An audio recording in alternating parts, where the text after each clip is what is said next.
Senate will come to order. The chaplain, Dr. Black, will open the Senate with prayer.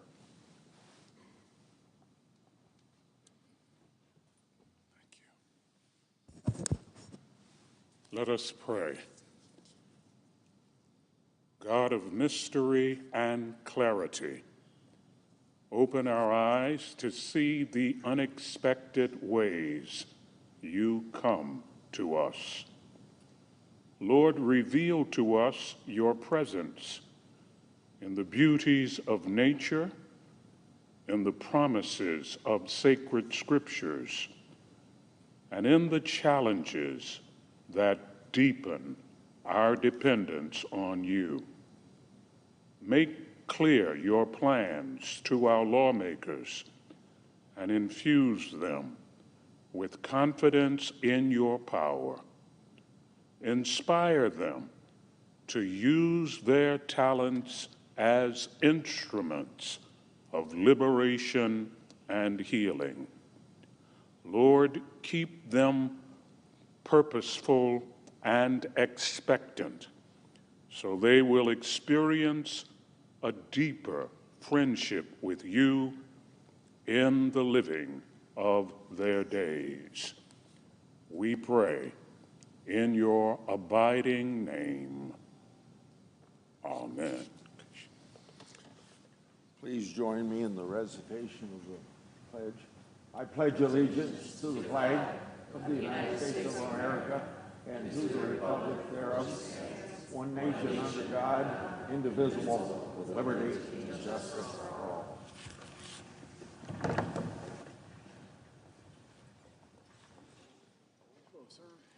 You made it. I made it.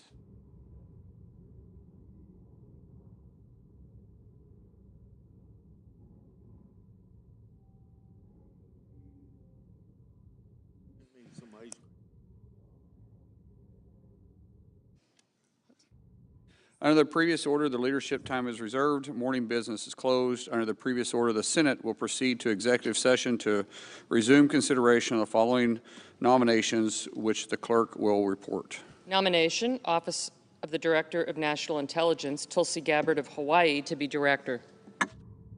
Mr. President, Senator from Iowa is recognized. for the third time, I come to the Senate floor to ask my Democrat colleagues if they'll respect the Democrats on the Senate Agriculture Committee.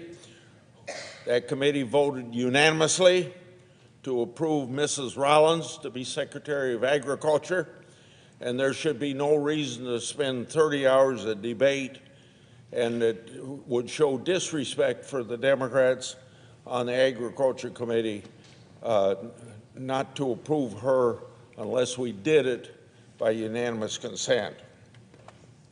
On another point, the champions of the 59th Super Bowl will celebrate with a parade in Valentine's Day in Philadelphia. I can say with pride that the state of Iowa is celebrating this victory with Cooper DeJean, a hometown hero and former Iowa Hawkeye. On Super Bowl Sunday, he made history on his 22nd birthday in his rookie season with the Philadelphia Eagles. Cooper grew up in the northwest Iowa farming community of Odebolt, population 985. He was a four-star varsity athlete in high school, competing with the Odebolt, Arthur, Battle Creek, Ida Grove Falcons. From Odebolt, he went to the University of Iowa, becoming a two-time All-American cornerback. Last year, Cooper was drafted by the Philadelphia Eagles. As you would expect, his hometown had a watch party on Sunday. They called it Cooper Bowl, and boy, did Cooper shine. He had a thrilling 38-yard pick six in the second quarter. Cooper made Super Bowl history, becoming the first player to intercept a pass or score a touchdown on his birthday. The young man from Odebolt was spotted entering the Superdome in New Orleans. You know what? Wearing his high school Letterman jacket.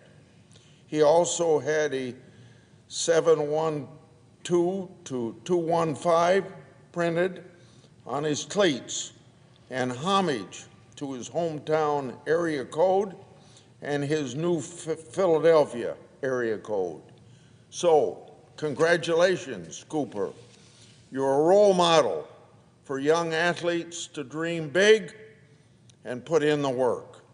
A small-town kid from western Iowa made history and made all Iowans proud.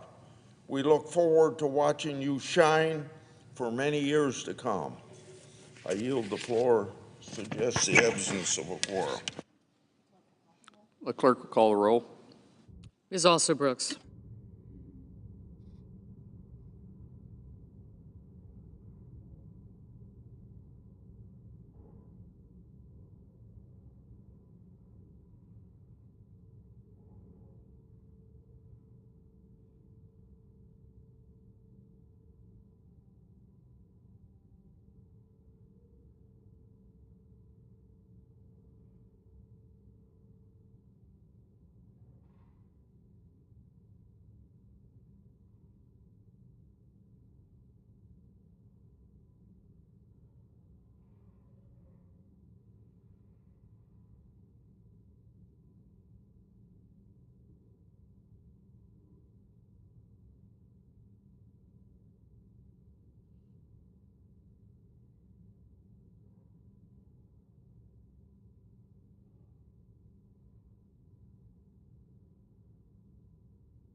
Mr. President, is the Senate in quorum call? We are. I would ask unanimous consent the quorum call be lifted. Without objection. Mr. President, President Trump's border czar was at the Capitol yesterday to update Republican senators on the progress the administration's making on arresting and deporting criminals here illegally. And it's difficult to believe some of the individuals they've arrested were still in the country. Members of violent international gangs, individuals arrested for murder, for rape, for kidnapping, for drug trafficking, for sexual crimes involving children, and for human smuggling. Again, it is staggering to think that these criminals were out there on our nation's streets, and our communities will be safer places without these individuals. Mr. President, since day one of his administration, President Trump has been fulfilling his campaign promise to crack down on illegal immigration and secure our border. And it's good to see. Immigration is a key part of our country's story, and immigrants have made untold contributions to our country. But we need to ensure that immigration is done legally for both the safety of our country and to preserve respect for the rule of law.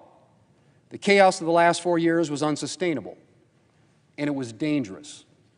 We had 10 million individuals flood across our southern border. We had millions of undocumented individuals take up residence in our country, more than the population of a number of U.S. states. Law enforcement officials were overwhelmed, and officers were pulled off of the essential work of guarding the border just to process the flood of migrants. Border cities and other cities across the United States struggled to deal with the influx. And all of this chaos was an invitation to terrorists, to smugglers, to drug cartels, and other dangerous individuals to enter our country. And so I'm tremendously proud and grateful for the incredible amount of work the President has done so far to make it clear that illegal migration will no longer be tolerated. But Mr. President, there's a lot more work to do. And some of that's going to require Congress's help. Mr. Holman, President Trump's border czar, made clear to senators yesterday that Border Patrol and Immigration and Customs Enforcement are going to need additional resources to continue the good work they've been doing to secure our border and to get criminals off of our streets. And we intend to deliver. Today, Senator Lindsey Graham, the chairman of the Senate Budget Committee, is kicking off the committee markup of a budget resolution that will lay the foundation for a transformational investment in border security, in immigration enforcement, and in our national defense. We will provide resources to increase the number of immigration and customs enforcement officers and Border Patrol agents, expand detention space, facilitate deportations of dangerous individuals, and obtain the barriers and technology that we need to secure the border. Mr. President, for too long, our country has tolerated rampant illegal immigration. That ends now. I'm grateful for everything the President is doing to protect our streets and uphold the law, and the Republican-led Congress will ensure that the administration has the resources needed to continue this important work. Mr. President, in a few minutes, we're going to be voting on a couple of nominees. The first one is Tulsi Gabbard to be the director of the DNI. The second one will be a cloture vote to proceed to the nomination of Bobby Kennedy to be the Secretary of Health and Human Services. Now, what I observe that's interesting about both of these nominees is that both are former Democrats. In fact, a year ago, they were Democrats. I would argue they've seen the light, they've become Republicans, and now they've been nominated by President Trump to fill important posts within his administration. But I make that observation only because there's a lot of talk these days about loyalty oaths and allegiance and saliva purity tests for people to be considered, good enough to be in the so-called MAGA movement, in other words, the Republican Party. And yet, when it comes to Democrats, a very different standard seems to be being applied here. Because both of these people were former Democrats. In fact, frankly, they probably agree with the Democrat Party here in the Senate on a lot of the positions that they hold. And yet, they had the temerity to come out and support positions that perhaps ran contrary to some of the positions held by particularly the progressive wing of the Democrat Party in this country. In the case of RFK, coming out for some positions that run counter to the orthodoxy of the healthcare so-called establishment, or in the case of Ms. Gabbard, different views perhaps about national security matters than those held by a lot of Democrats, certainly here in this chamber and in the progressive movement in the country. And it harkens back to two other Democrats who pretty much got pushed out of their party here in the United States Senate for holding views that ran contrary to the majority view of the progressive wing of the Democrat Party. Those two Democrats were Joe Manchin and Kyrsten Sinema. In the case of Kyrsten Sinema, she was viewed, I think, by Democrats as perhaps too free market. She was viewed as pro-business, as pro-investment, and as pro-jobs, lighter regulatory touch, lighter tax policy, pro-energy policy. In the case of Joe Manchin, he had I should say he had what I would say are accurate views with respect to energy development in this country. In other words, making America energy dominant, a view shared by many in our party, including our president. And for that, he was viewed as too conservative to be a true Democrat. And so Joe Manchin and Kyrsten Sinema ended up getting pushed out of the Democrat Party here in the United States Senate.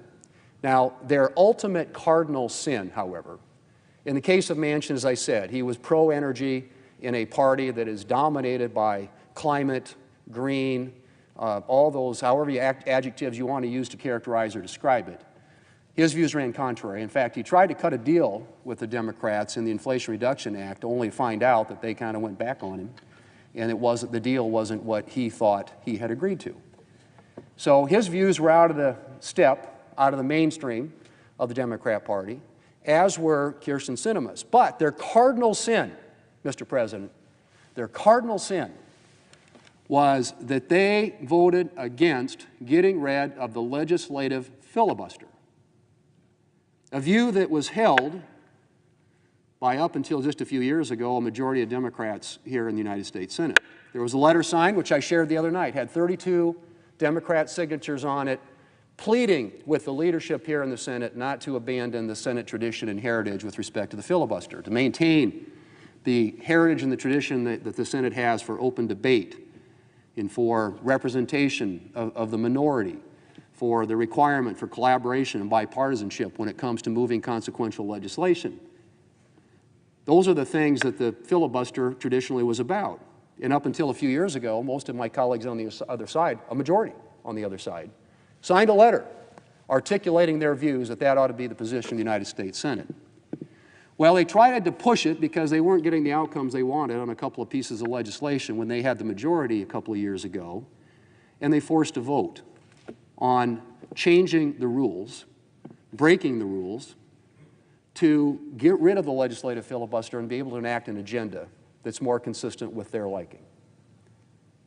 There were two people that voted against it on their side, Kyrsten Sinema and Joe Manchin. And for that cardinal sin, they were essentially ostracized. And to this day, Mr. President, the Democrat Party continues to hold a position now, very contrary to the one they held just a few years ago, about getting rid of the legislative filibuster. And why do they want to do that? Because they want to enact an agenda, a progressive leftist agenda, which the American people voted against in November. And as recently as last summer at the Democrat convention, the Democrat leader basically laid out the things they want to do. First, he said, we're going to get rid of the filibuster because we have the votes now. Manchin and Sinema are gone. I've talked to the Democrats that we think we're going to elect, and we're going to have 51. And at that time, he was predicting a clean sweep. They were going to win the House, the Senate, and the White House. And they would get rid of the legislative filibuster, and the first thing they would do is they'd federalize our elections in this country. That was the first thing they were going to do. And then they said they were going to enshrine abortion rights in law. That was one of the things they were going to do.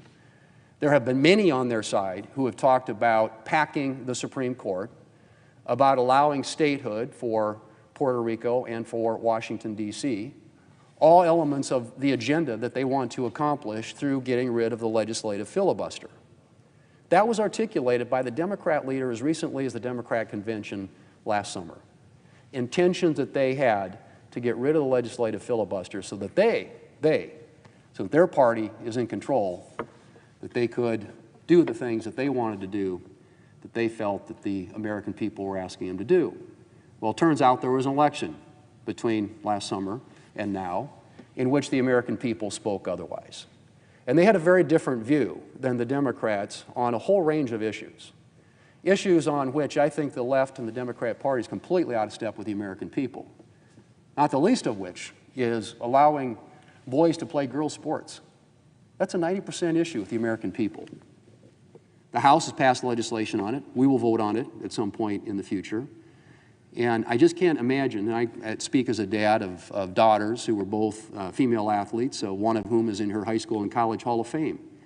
I don't know how anybody, and this is where I say, I think that there's just a certain intuitive common sense the American people have. And they voted for that and made that abundantly clear in the election this last fall.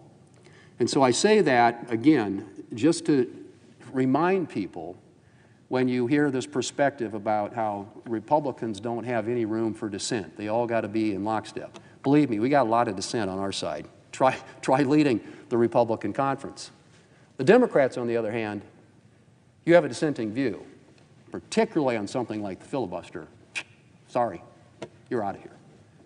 And so, Mr. President, today, it's ironic to me that we are going to vote on two nominees, President Trump's nominees, to be Secretary of the Department of Health and Human Services and to be the Director of National Intelligence, who are former Democrats. And I will be surprised. I would like to be surprised.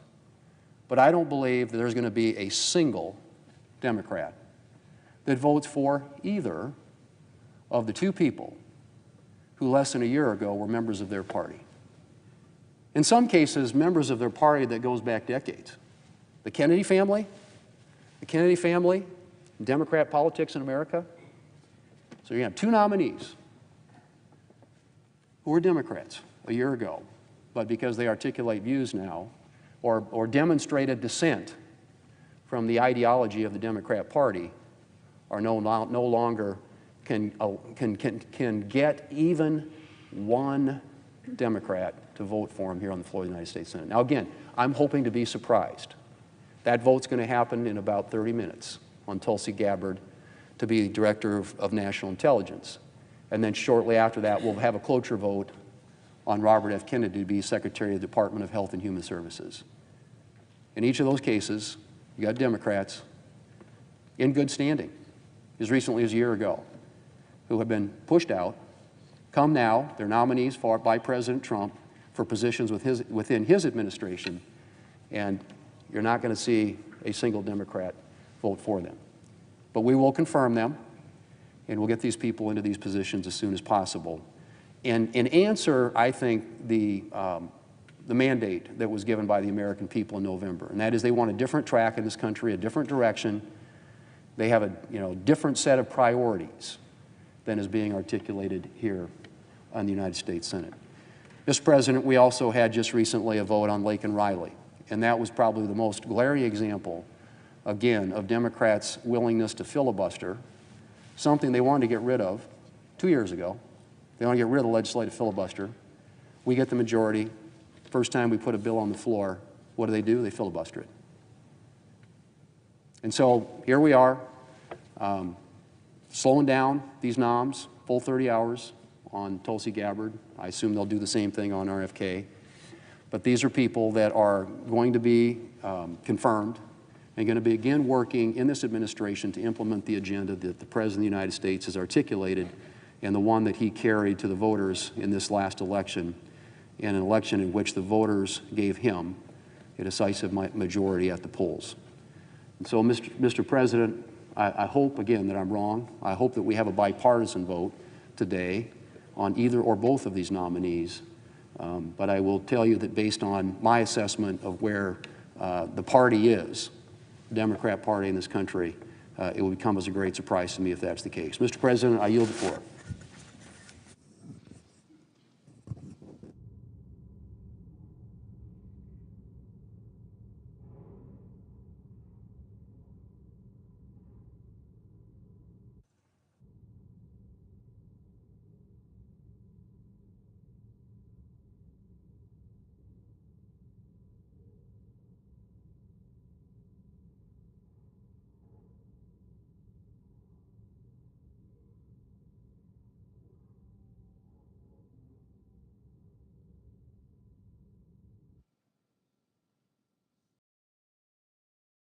Mr. President.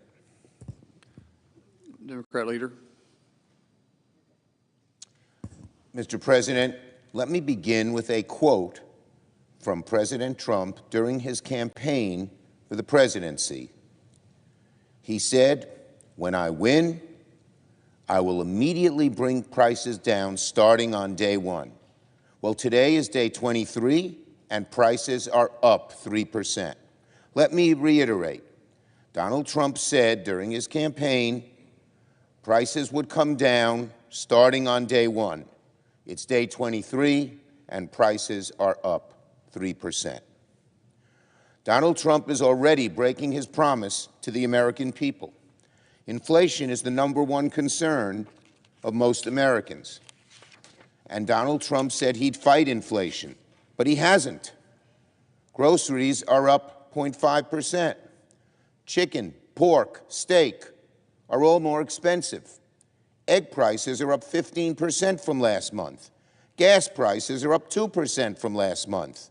The price of used cars are up. The price of heating your home is up. Housing costs are through the roof, even though Republicans are racing to privatize Fannie and Freddie. Well, welcome to the age of Trumpflation. Donald Trump is breaking his promise to lower costs. This was the #1 issue in the campaign to most people. And Donald Trump said, starting on day one, prices are going to start coming down. Well, they're up 3%. It's day 20. Welcome again to the age of Trumpflation. Donald Trump knows that he doesn't have real solutions to bringing costs down despite his campaign promises. So what is he doing? He's distracting and diverting the American people, or trying to, with issues that have nothing to do with bringing prices down. He's distracting and diverting with issues like changing the name of the Gulf of Mexico, talking about changing the chairman of the board of the Kennedy Center, talking about building hotels in Gaza, talking about the Panama Canal, talking about annexing Canada. These are not the things Americans signed up for. No way. If there's one mandate Donald Trump had, it was to fight inflation on day one, like he promised to do. But he's not doing that. He's focused on everything else except what Americans want most. Meanwhile, Americans woke up this morning to bad news for their bank accounts. They woke up to a grim reality that Donald Trump is not going to keep his promise to lower costs. They woke up, Americans woke up to an era of Trumpflation, and unfortunately, this is only the beginning. On DOGE. We all agree, I've said it many times, that cutting waste in government and increasing efficiency is a good thing. But what DOGE is doing is something else entirely. DOGE is taking a meat axe and attacking vital programs indiscriminately. Of the programs that he cuts, some may be wasteful. Many clearly are not. Cut now, says DOGE, ask questions later. Meanwhile, of course, Trumpflation continues to get worse. If Donald Trump and DOGE want to focus on efficiency, they should do it as the Constitution maintains and the founders wisely prescribed, through Congress. The founders knew we needed debate. We needed sunlight. We needed transparency so we can see what programs can be improved or changed and what should be maintained. Instead, DOGE is taking a meat axe and cutting vital programs that virtually no one outside of DOGE would call wasteful. Cut now, ask questions later. I was in Albany and Syracuse on Monday visiting community health centers. These centers throughout the country, CHCs as they are known, community health centers, are among the most effective and efficient users of government funding. And they rely on federal dollars to provide high-quality, affordable health care for working people, far cheaper than when people would show up at a hospital. They're particularly important in rural areas where people have no options. But many of these community health centers have had their funding cut temporarily, and too many are still unable to access funding. Some have even had to close. That means many working people suddenly have no option for high-quality, affordable health care near them. Is this DOGE's idea of cutting wasteful spending, taking among the most effective, efficient parts of the healthcare system that deliver costs to people that deliver health care to people who need help with lower cost? Cut it without asking a question, without examining what community health centers do? Meat axe. Meat axe, that's what they're doing. Or let's look at programs like PEPFAR in the AID program. Again, they want to cut the whole AID. But what about PEPFAR? Do people at DOGE even realize what PEPFAR does? It helps combat things like AIDS. It has saved 25 million lives.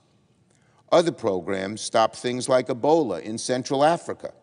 If Ebola is left unchecked, it could one day spread to America, from Uganda to around the world today. There are flights from Kampala all over the world. So even if you oppose foreign aid on a policy ground, most people believe that PEPFAR and the programs fighting Ebola in Central Africa are effective and cost-effective and make us more secure. God forbid Ebola would spread to the United States. You want to see what government waste looks like? It doesn't look like those two programs. Thanks to DOGE, here's what government waste looks like that DOGE has created. Thanks to DOGE, $500 million in food assistance through USAID is sitting in ports and ships and warehouses unable to move. And so the bottom line is simple. If you want to make cuts, you have sunlight, transparency, debate in Congress, not lawlessness, not breaking the law because you feel, well, you know more than anybody else. Not by implementing cuts and asking questions later. It's a formula for disaster when you do things like that. These policies will hurt children, they'll hurt seniors, they'll hurt veterans, and so many other of our friends and neighbors. On reconciliation. Today, Senate Republicans' scheme to pass tax cuts for the ultra-rich takes the next important step. Later today, Chairman Graham of the Budget Committee will hold a markup of the Republicans' first reconciliation bill. Republicans claim that their bill will be fully paid for, but that means Republicans are laying the groundwork to gut things like nutrition assistance, funding for nursing homes, student debt support, and to kill clean energy jobs that employ Americans in red and blue states alike. There's been so much focus on how Republicans are going to pass their signature bills. Should it be one bill? Should it be two bills? At the end of the day, talking about process is a sideshow. This one bills, two bills, or 100 bills is meaningless. What they're trying to do is give tax cuts to the very wealthy, further tax cuts to the very wealthy, who are doing just fine. And they're hurting average Americans by cutting programs, again, meat axe, slashing across the board to do it. They could carve up their bill, they could carve up one bill, two bills, five bills, as I said, it doesn't matter. They could carve it up in their agenda however they want. They could change the order of policies they tackle first. but the end game does not change. This is all about clearing the path to cutting taxes for billionaires and making the American people foot the bill. The whole thing, the whole big enterprise is aimed with one goal in mind: tax cuts for the wealthiest Americans, large tax cuts for the wealthiest Americans, who, as I said, they're doing fine. Not as fine as the average American who just saw their inflation go up 3%.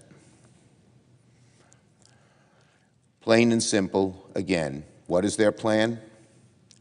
Funnel more wealth to the ultra-wealthy while slashing everything else to the bone.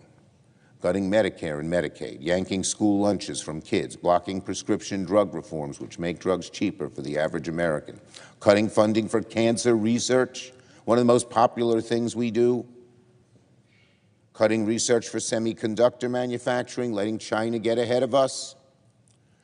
No matter how they dress it up, no matter what spin they can put on it, Republicans' agenda boils down to this: tax cuts for the wealthy, deep, painful cuts for everybody else.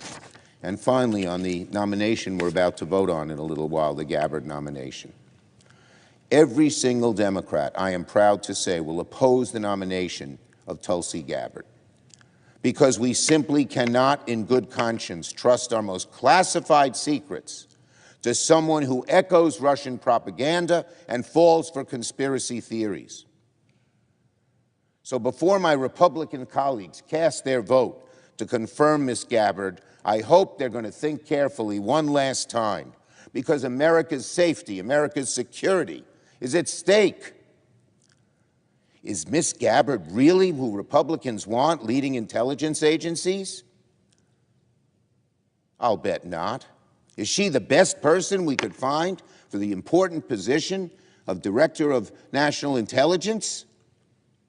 Of all the people who know the intelligence world, I know some will be conservative like Donald Trump would want, but they wouldn't have the huge question marks about them that Ms. Gabbard has. Do Republicans truly believe, I say to my colleagues, that someone who has so carelessly and repeatedly echoed Russian propaganda and sympathized with the likes of Putin and Assad is the right person for this job?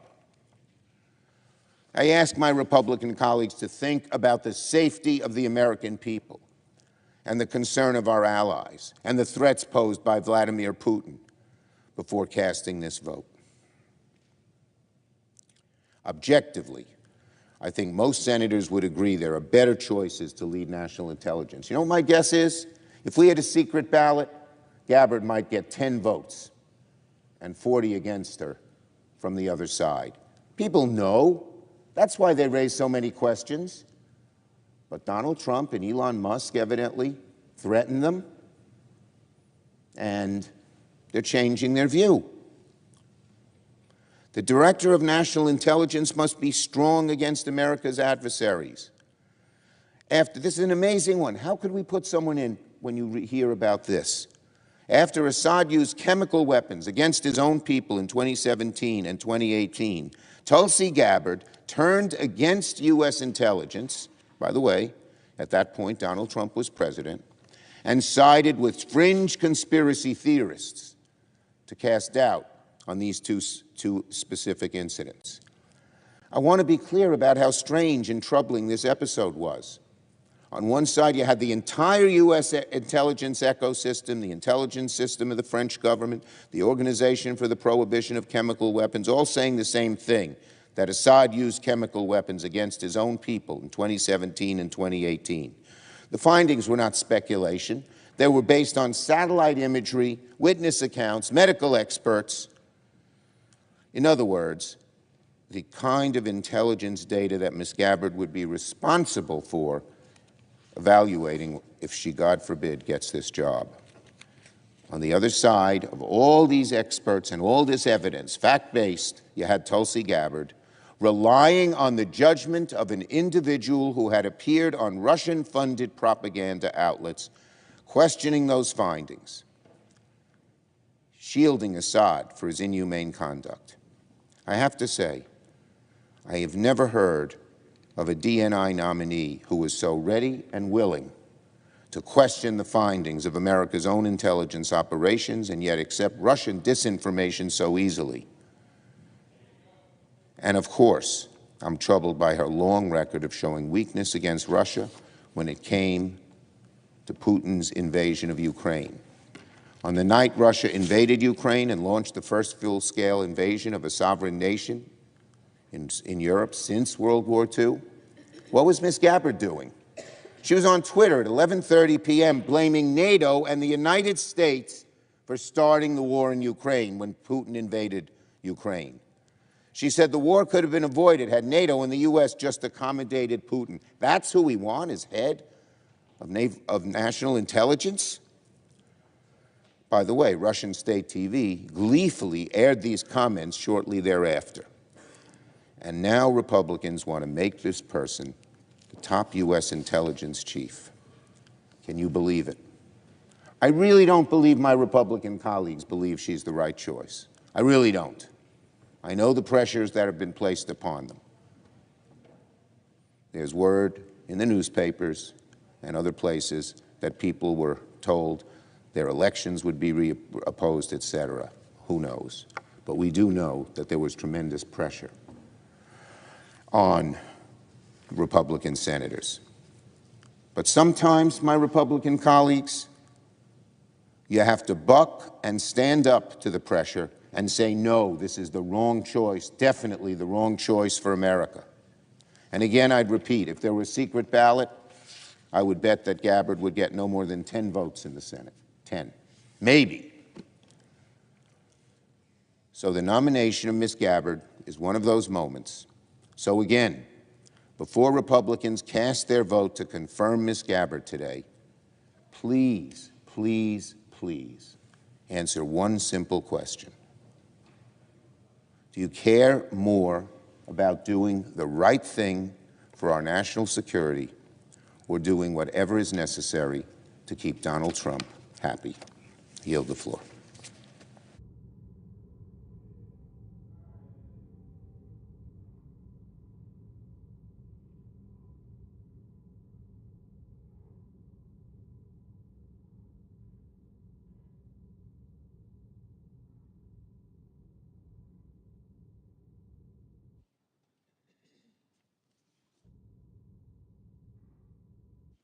President. Majority Whip. Thank you, Mr. President. Mr. President, I just heard the minority leader, the senior senator from New York, Senator Schumer, on this floor talking about today's consumer price index data. And stunningly, he points to President Trump as the reason for it. Now, let me just correct the record, Mr. President. The price data that Senator Schumer is complaining about is from the final days of the Joe Biden administration. Those are the numbers that are out today. The final days of the Biden administration. And certainly everyone in Wyoming and everyone in your home state in Oklahoma knows that under the Biden administration and the Democrats, prices of goods and groceries, gasoline, the things that we need in our everyday life, prices rose more than 20% under Joe Biden. High prices are Joe Biden's parting gift and his lasting legacy. They were the party of open borders and high prices. That's why they lost the election. So here we have the Senate minority leader, now in the minority, used to be in the majority. The reason he's in the minority is because of the high prices brought on the people of this country as a result of that administration, and the numbers out today are reflective of the final days of that administration.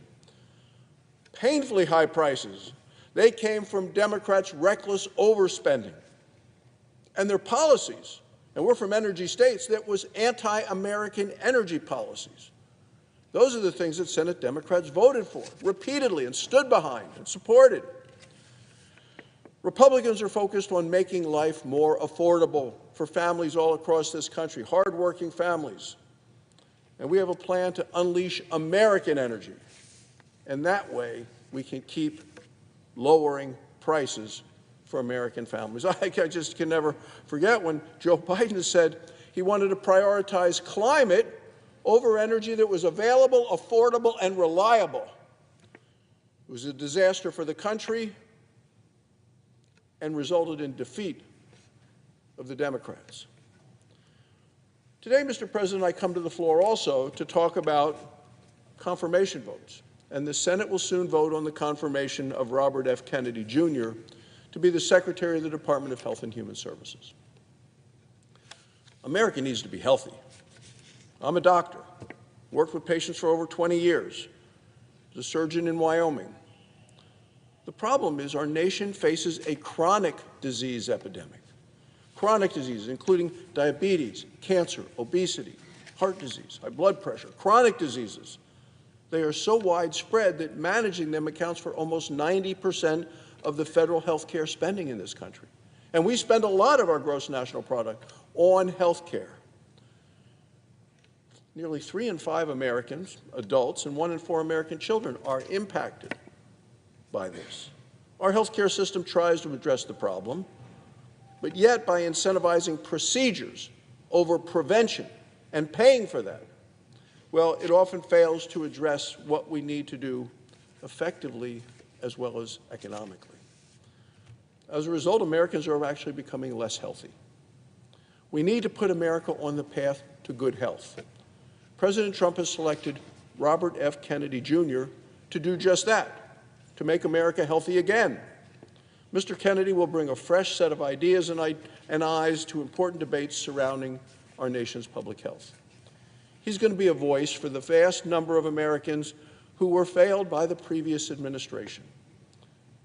The previous administration silenced reasoned debate. I believe that Mr. Kennedy is going to deliver accountability and transparency. For Americans, that means more choices and better information. It means healthy foods and healthy competition for patients. It means lower costs and higher quality. It means increased access to care. Access is so critical in my home state of Wyoming, with so many rural and frontier communities, people long distances from health care. It also means honest, unbiased, and trustworthy scientific research that is both innovative as well as accountable to the American people. People want the truth. They want to know what the facts are. They want to make their decisions then for themselves. Look, this is Mr. Kennedy's bold vision to revitalize America's Bill of Health. He's very clear about his mission, has been throughout. His mission, as he told the Finance Committee, is to end the chronic disease epidemic and make America healthy again. Apparently, that's not enough for the Senate Democrats. Senator Catherine Cortez Masto of Nevada, she was actually dismissive of him at the Senate Finance Committee. I heard her say to Mr. Kennedy, "So that's the only reason why you're at HHS, to address this one issue?" This one issue, chronic disease epidemic that is plaguing our nation, is the key issue to our health care. Respectfully, addressing chronic disease is what we ought to be talking about for health care for the people of our country. You know, Mr. Kennedy had to testify and did testify before 2 separate Senate committees as part of his confirmation. Most people being confirmed and coming to the Senate only testify at one committee. He responded to rigorous questions from both Republicans and Democrats, and he answered those questions with candor and with clarity. He told the Senate Help Committee that his leadership approach was collaborative. He pledged to empower the scientists to do their jobs, not to impose, as he said, preordained opinions on anybody at HHS. He was also clear that he supports vaccines. He told the Finance Committee, "I support the measles vaccine. I support the polio vaccine. I will do nothing as HHS Secretary," he said, "that makes it difficult or discourages people from taking those vaccines." The Senate has every reason to take him at his word. Mr. Kennedy is a bold choice. He is pro-health, pro-vaccine, and pro-transparency. He's the right choice to make America healthy again. I look forward to voting to confirm him. Thank you, Mr. President. I yield the floor.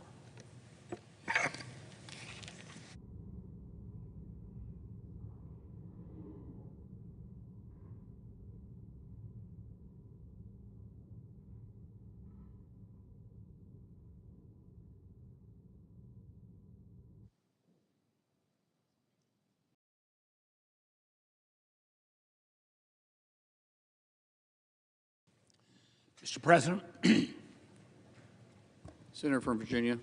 I ask unanimous consent that I be permitted to speak for 6 minutes, followed by Senator Wyden for 5 minutes, Senator Crapo for 5 minutes, and Senator Schumer for 2 minutes prior to the scheduled vote.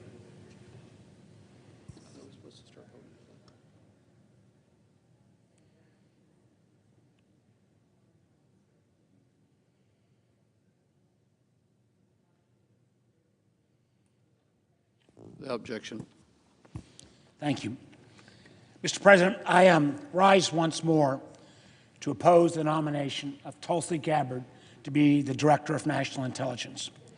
As I've said repeatedly, I have great respect for Ms. Gabbard's over 20 years of service to our nation, both in and out of uniform.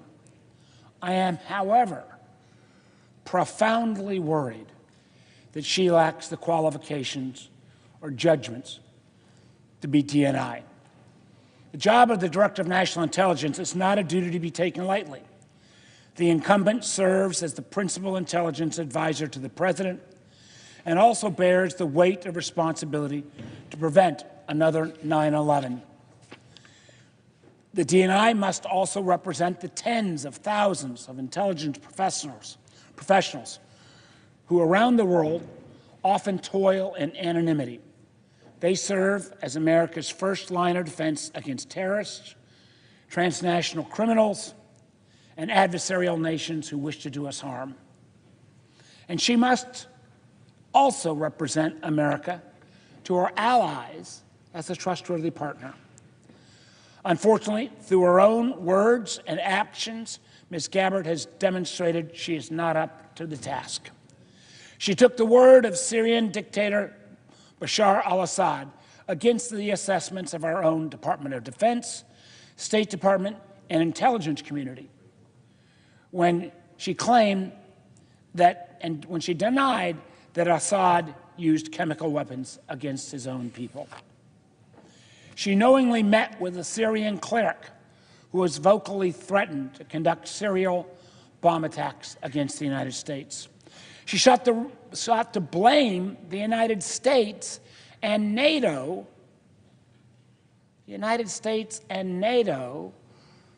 for Putin's illegal invasion of Ukraine. She publicly praised and defended Edward Snowden when he compromised our nation's most sensitive collection sources and methods, then ran off to hide in China and Russia.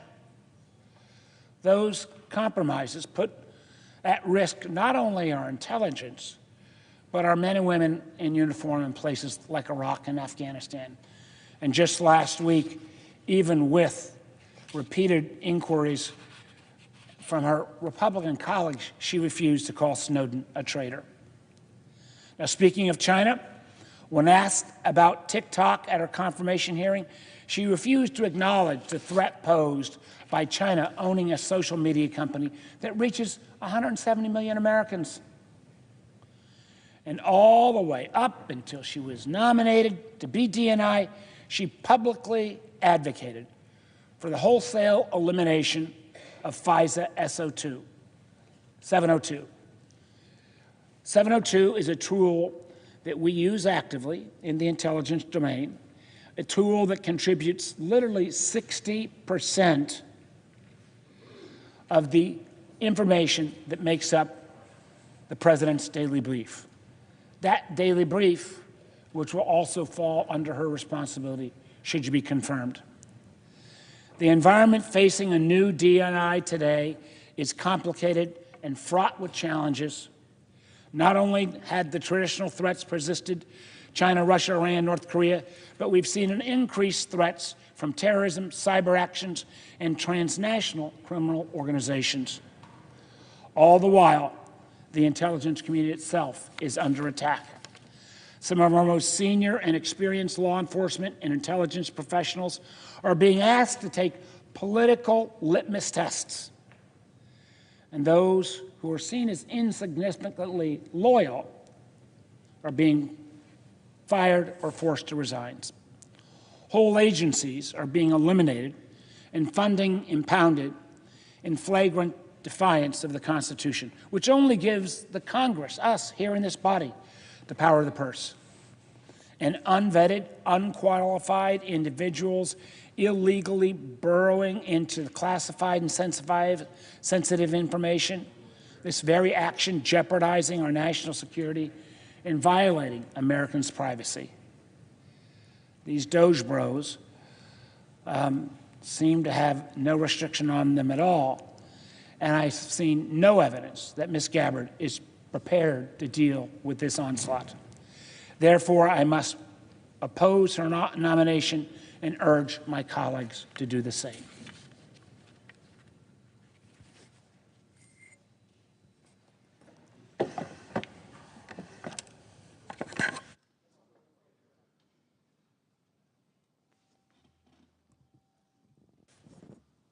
Mr. President. Senator from Idaho. Thank you, Mr. President. In a moment, the Senate will proceed to a cloture vote on the nomination of Robert F. Kennedy, Jr. to be Secretary of the U.S. Department of Health and Human Services. I rise to encourage my colleagues to support this motion.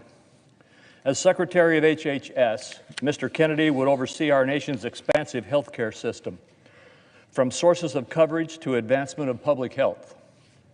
Mr. Kennedy's decades of experience and deep drive to advocate on behalf of consumers will set a patient-centered tone at the department. As he has demonstrated in both public and private settings, Mr. Kennedy is committed to reorienting our healthcare approach and restoring faith in our institutions. His passion for addressing America's chronic disease epidemic will save lives, reduce costs, and establish a foundation for a healthier, stronger country. His dedication to transparency will empower patients to make more informed decisions about their health care and form a responsive rapport with Congress.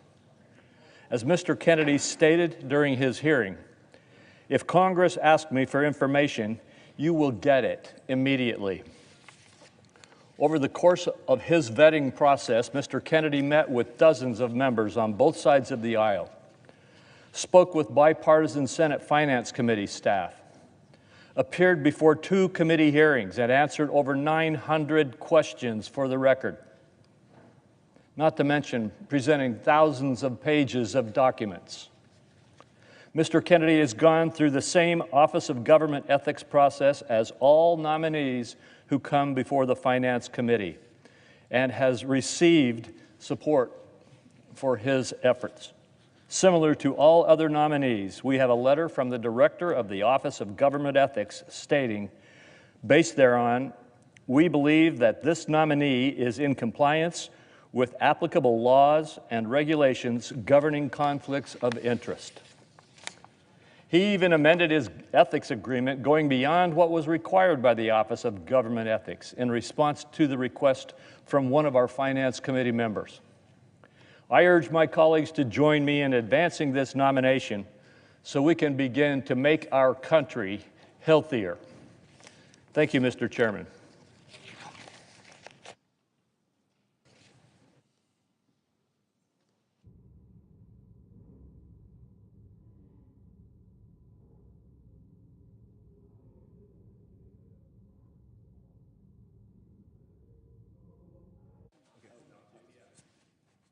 Should I do it or not?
President.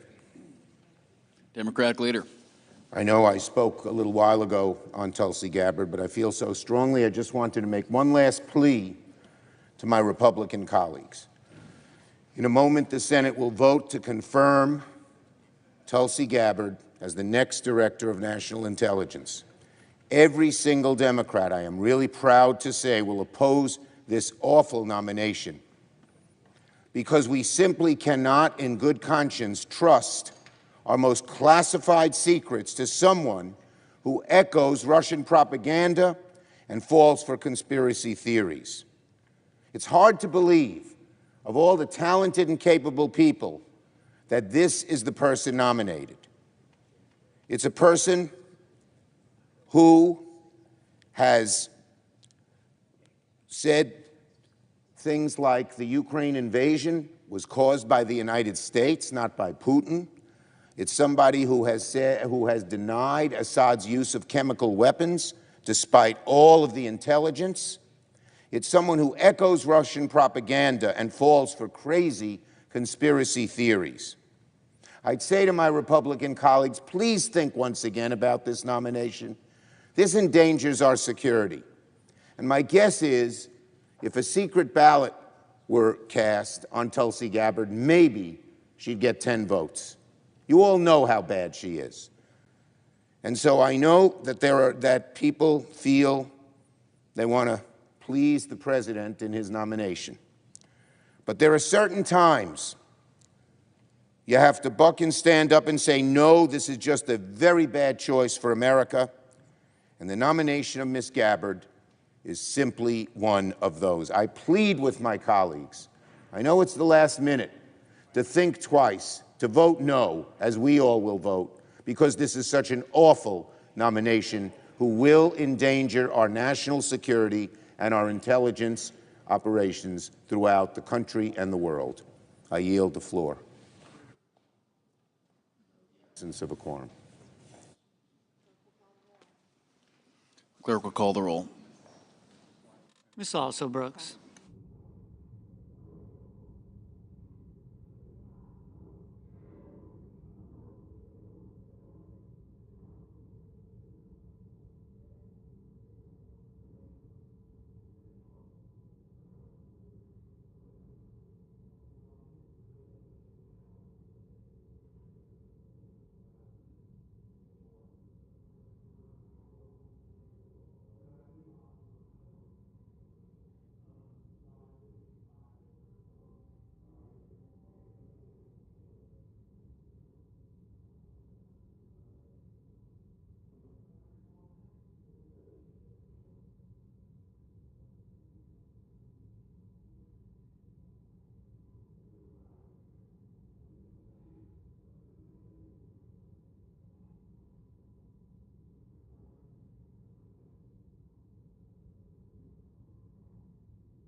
Mr. President, Senator from Oregon. I rise to oppose the nomination of Robert F. Kennedy, Jr. to be the Senate quorum call. Vacate the quorum call. Without objection. Mr. President, I rise today to oppose the nomination of Robert F. Kennedy, Jr. to be the Secretary of the Department of Health and Human Services. And let me put it very bluntly to my colleagues.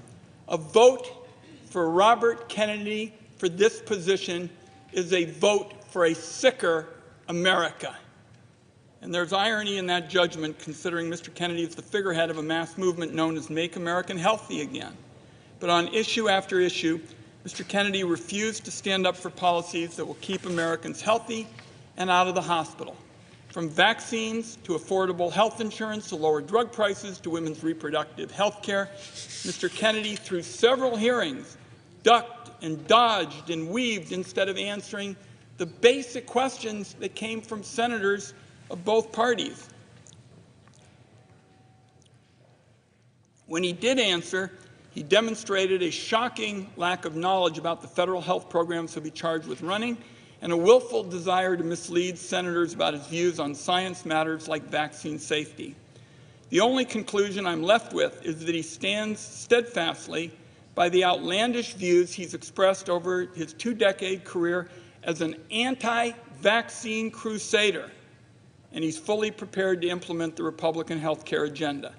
That agenda boils down to putting big pharma and insurance companies back in charge while leaving millions of American families to fend for themselves without affordable care. And I want to be clear about this. Going back to my days as director of the Gray Panthers, which is what I did before I went into public service, I can just tell you, Mr. President, this is the least qualified nominee to ever be nominated for a position of this importance. So for the next day and night, Senate Democrats are going to be out on this floor telling the American people why. Our colleagues on the other side of the aisle still have an opportunity to turn away from a dangerous path. If they do not, my view is their legacy will be tarnished by setbacks in science that will echo in America for decades.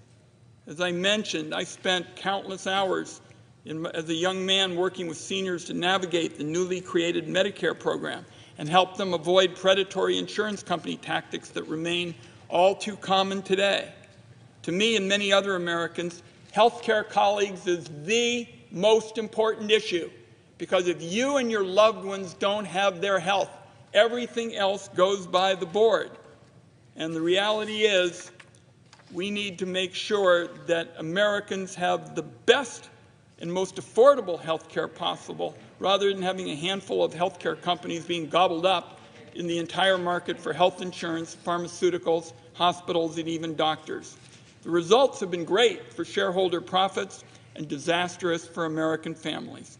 Costs keep climbing. The act of getting a doctor's appointment or filing an insurance claim seems to have become an Olympic sport in much of America. The system delays and denies care and rakes in profits while patients are left wondering how they're going to get the care they need.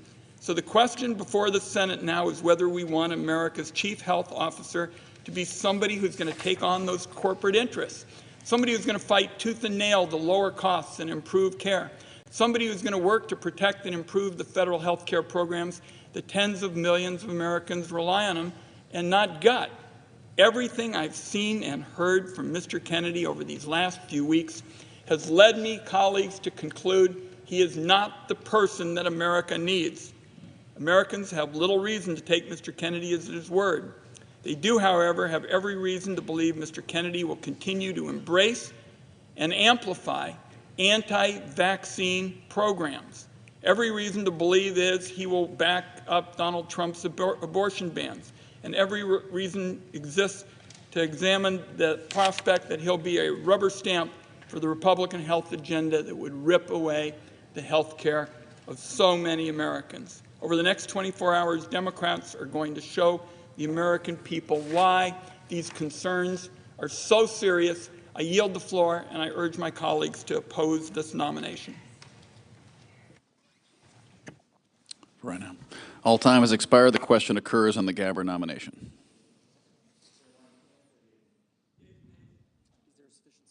Is there a sufficient second? There appears to be. Clerk will call the roll. Ms. Also Brooks, Ms. Baldwin, Mr. Banks, Mr. Barrasso.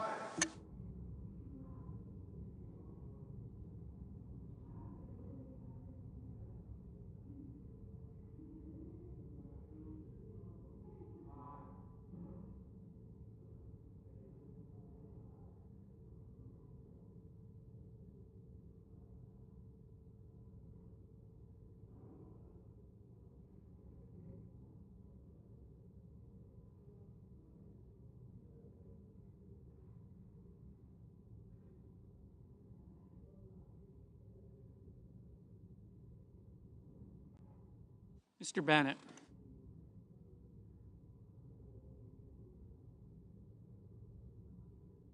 Mrs. Blackburn.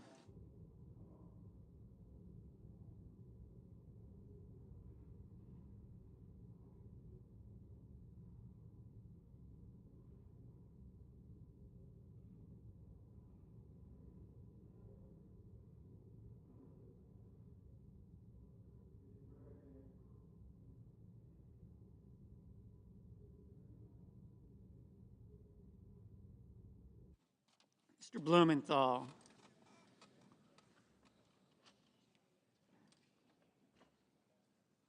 Ms. Blunt Rochester. Mr. Booker. Mr. Bozeman.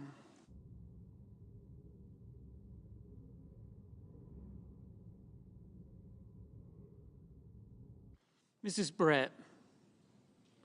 Mr. Budd. Ms. Cantwell. Mrs. Capito.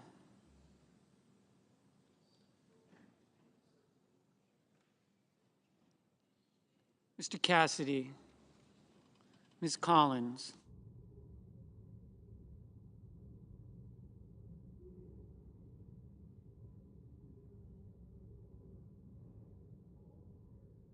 Mr. Coons.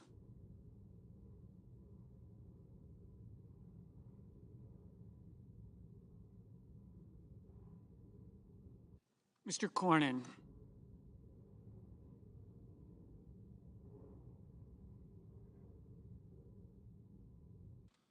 Ms. Cortez Masto. Mr. Cotton. Mr. Kramer. Mr. Crapo. Mr. Cruz. Mr. Curtis.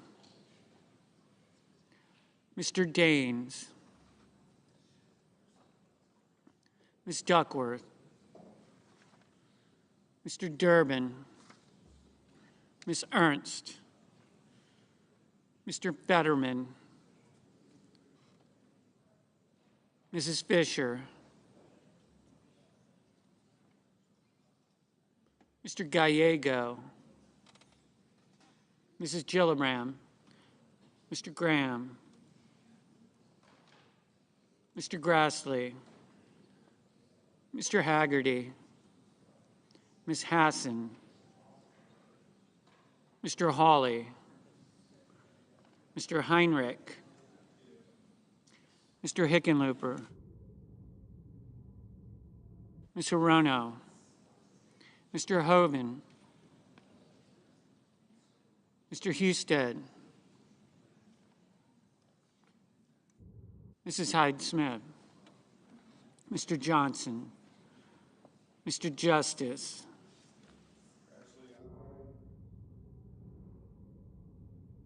Mr. Kane. Mr. Kelly. Mr. Kennedy.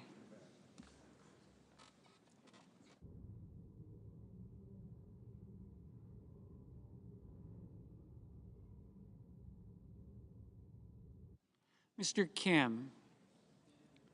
Mr. King, Ms. Klobuchar, Mr. Langford, Mr. Lee, Mr. Lujan,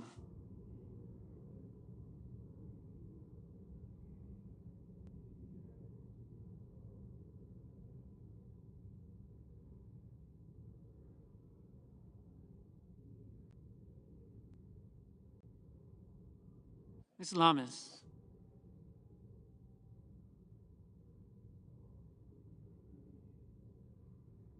Mr. Markey, Mr. Marshall, Mr. McConnell, Mr. McCormick,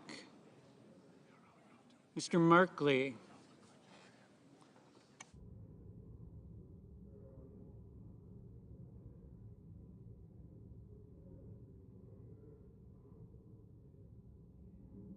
Mrs. Moody,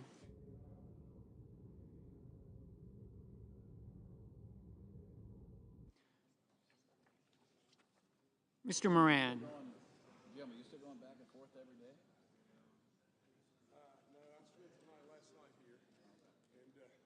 Mr. Moreno, Mr. Mullen,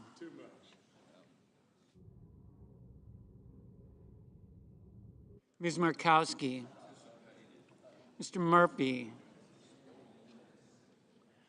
Mrs. Murray, Mr. Ossoff, Mr. Padilla, Mr. Paul, Mr. Peters, Mr. Reed,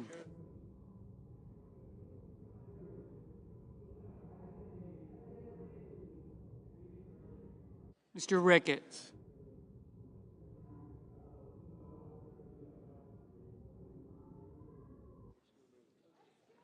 Mr. Risch, Ms. Rosen, Mr. Rounds, Mr. Sanders,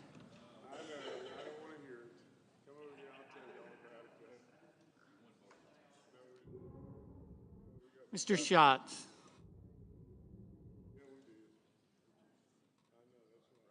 Mr. Schiff, Mr. Schmidt, Mr. Schumer,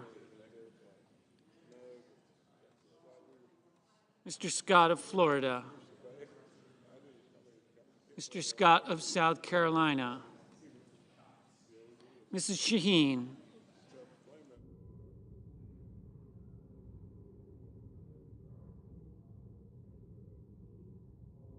Mr. Sheehy,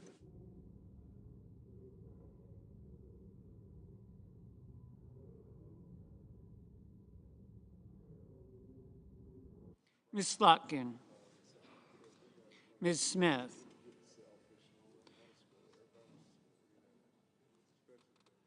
Mr. Sullivan, Mr. Thune, Mr. Tillis, Mr. Tuberville, Mr. Van Hollen, Mr. Warner, Mr. Warnock,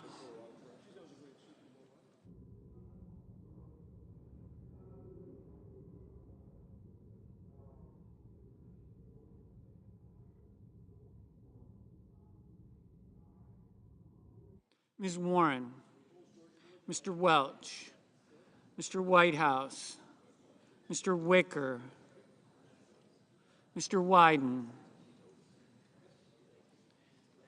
Mr. Young,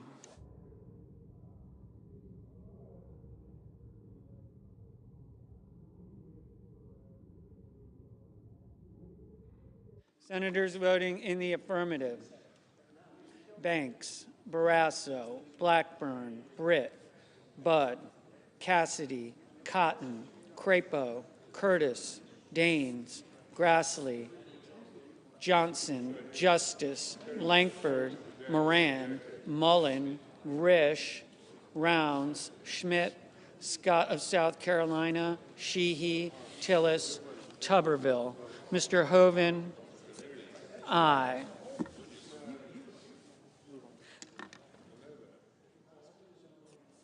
Senators voting in the negative: Also Brooks, Coons, Hassan, Heinrich, Kim, Klobuchar, Lujan, Murray, Peters, Schumer, Shaheen, Van Hollen, Wyden. Mr. McCormick, aye. Mr. Ricketts, aye. Mrs. Hyde-Smith, aye. Mrs. Fisher, aye.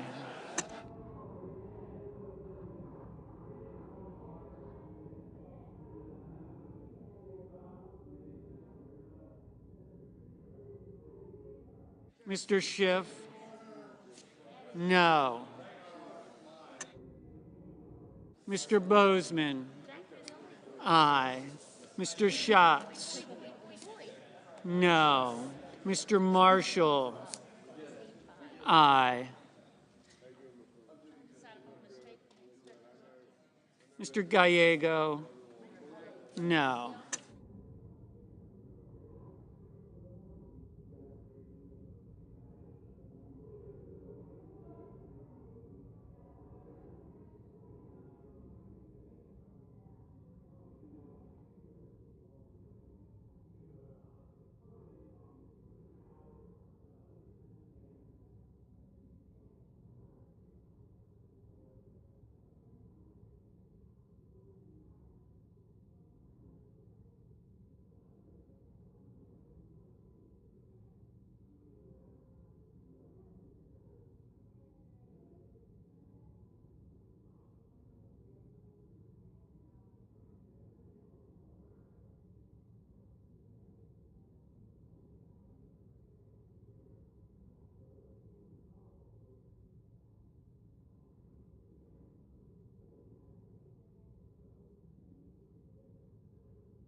Mr. Thune. Mr. Thune, aye.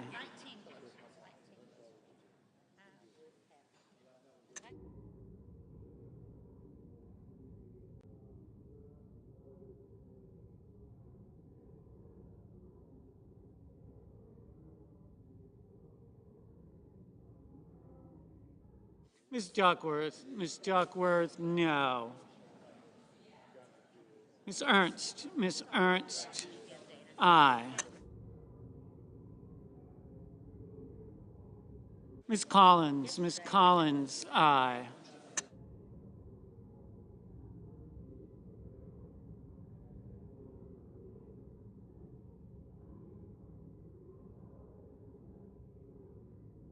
Ms. Hirono, no.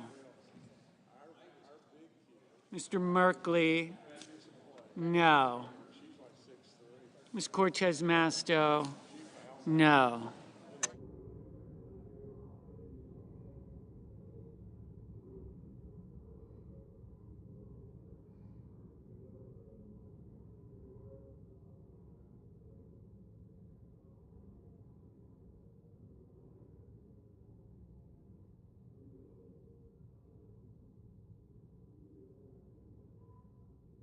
Mr. Ossoff. Mr. Ossoff, no.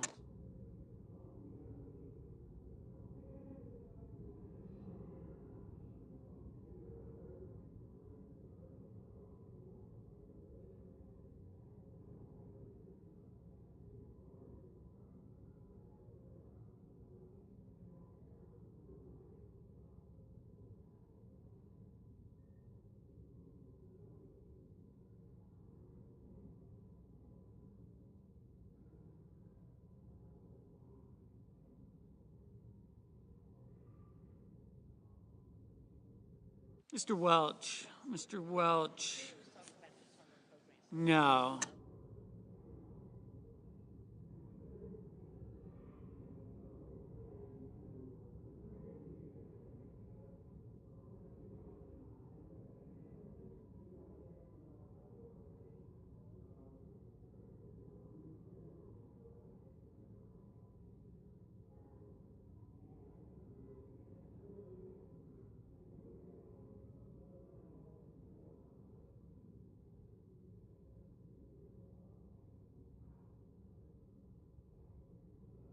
Ms. Baldwin. Ms. Baldwin, no.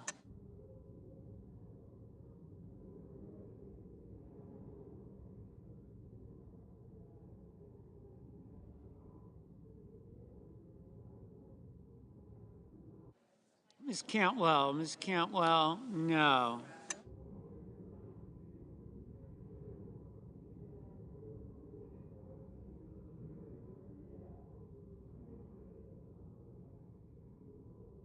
Mr. Kelly. Mr. Kelly, no.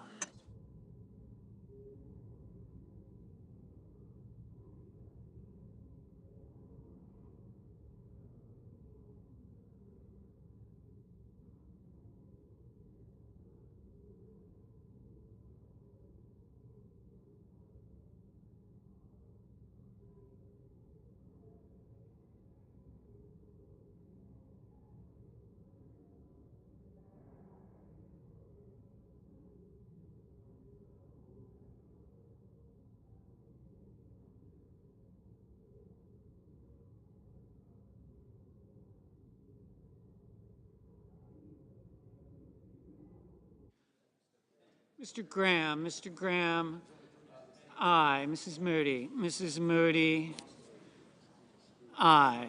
Mr. Warner. Mr. Warner, no. Ms. Lummis. Ms. Lummis, aye.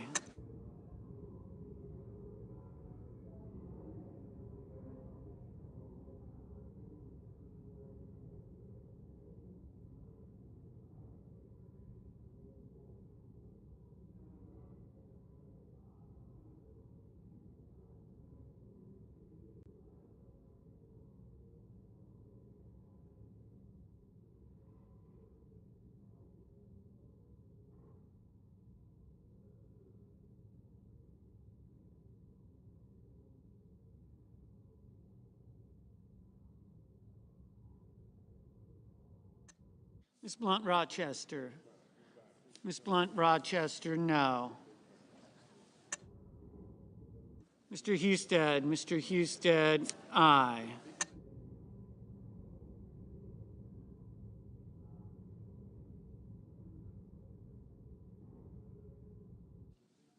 Ms. Slotkin. Ms. Slotkin, no.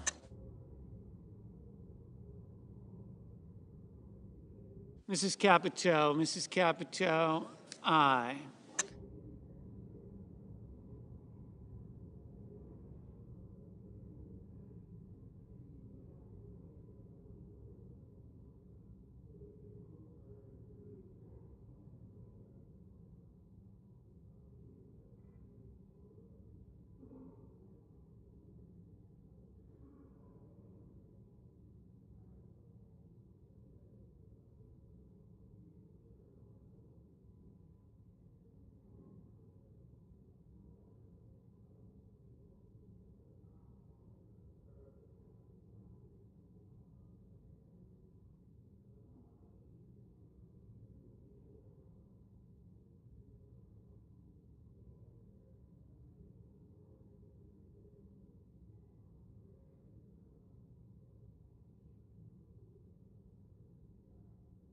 Mr. Murphy. Mr. Murphy, no.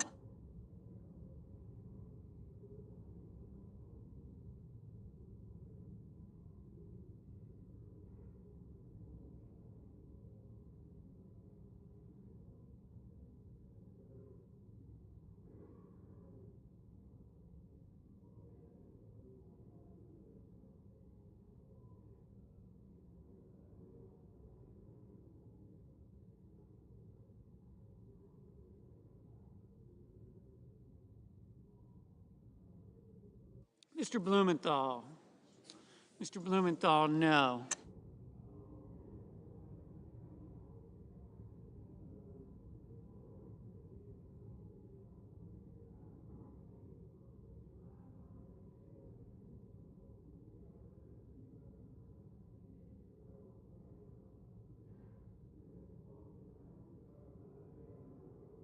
Mr. Scott. Mr. Scott of Florida,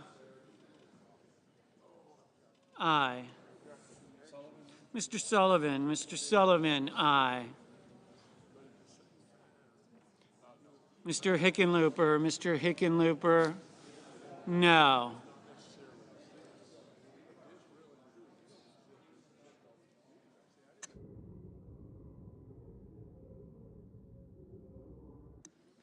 Mr. Sanders. Mr. Sanders, no. Mr. Cornyn. Mr. Cornyn, aye.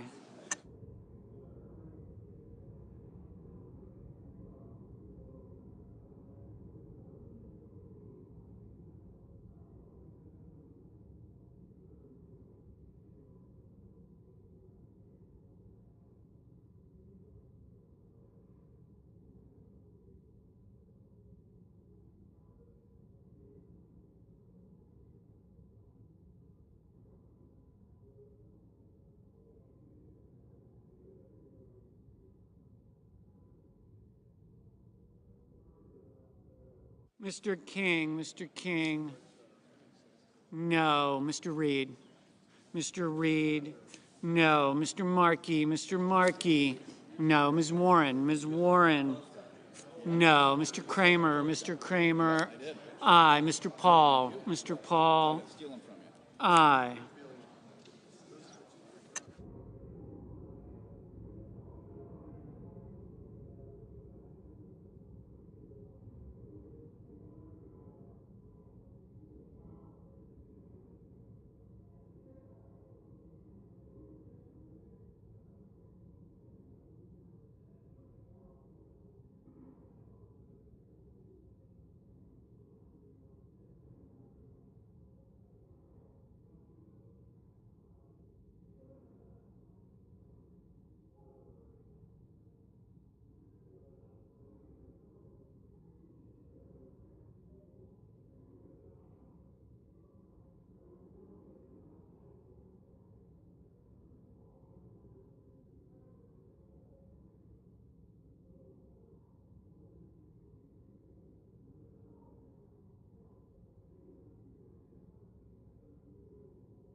Mr. Fetterman, no.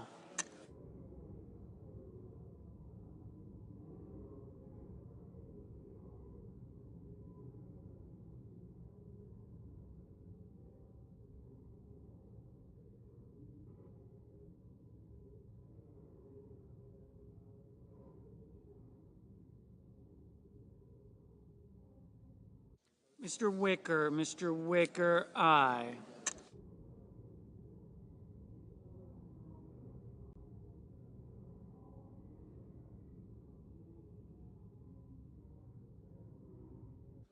Mr.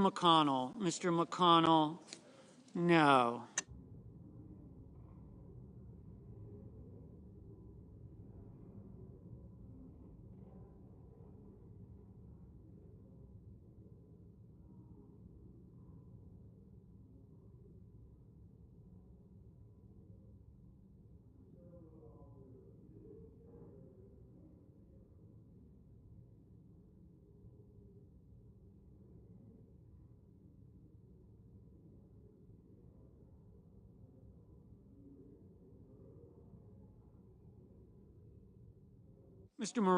Mr. Moreno, aye.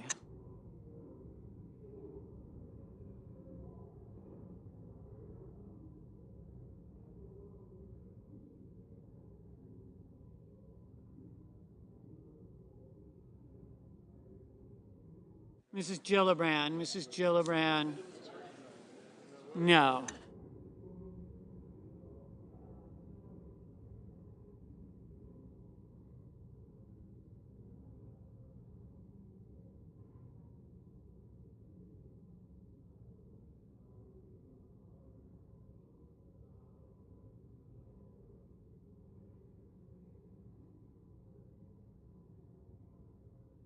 Mr.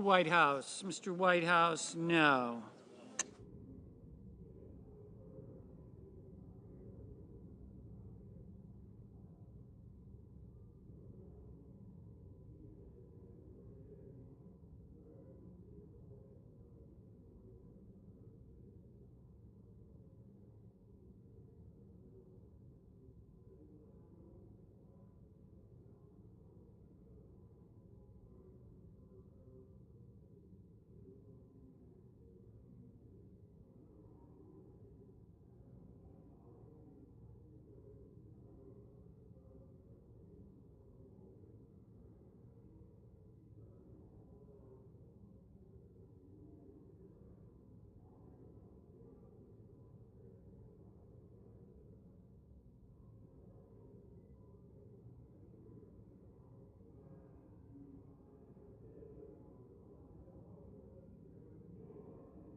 Mr. Booker, no.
Mr. Kane, no.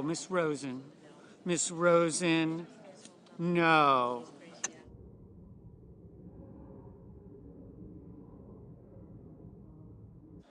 Mr. Durbin, no. Mr. Warnock, no.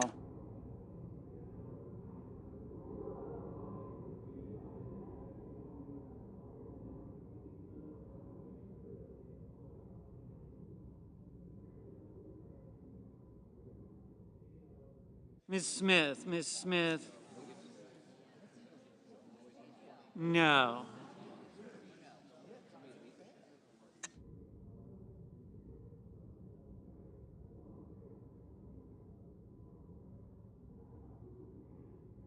Mr. Kennedy, aye.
Mr. Haggerty,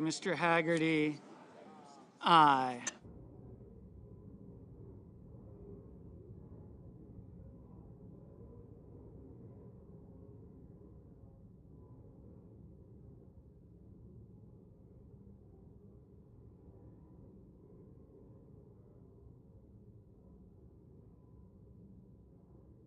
Mr. Lee, aye.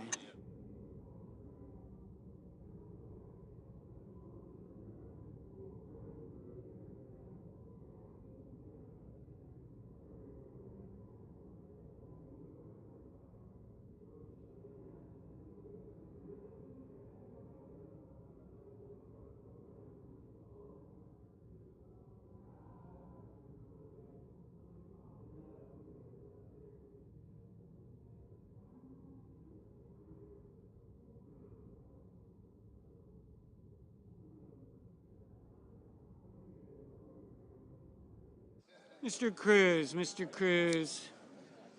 aye.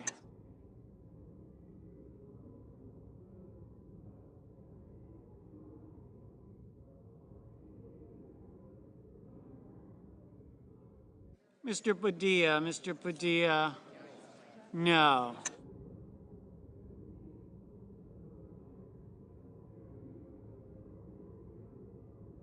Mr. Young, aye.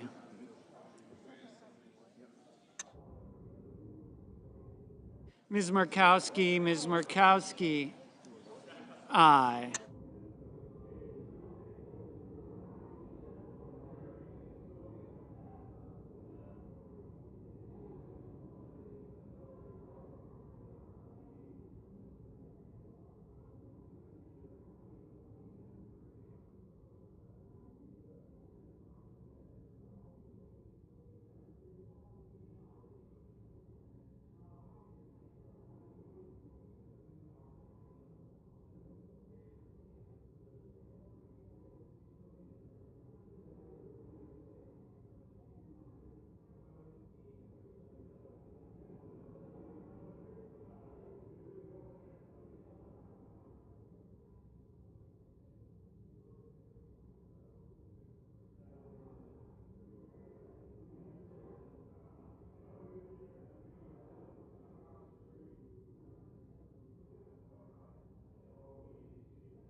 Mr. Bennett, Mr. Bennett. No.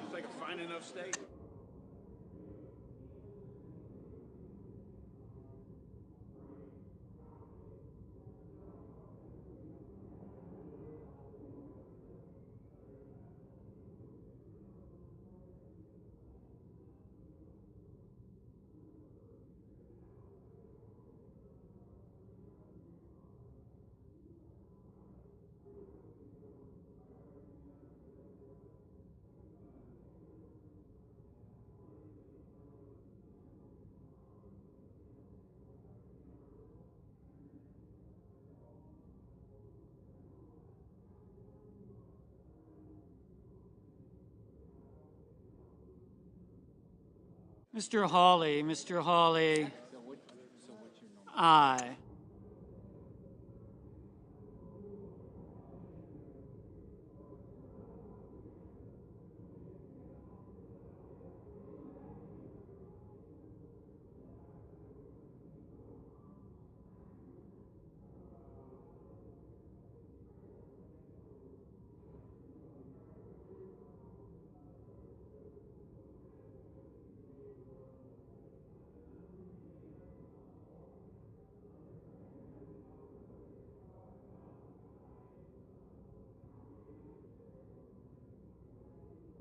Okay.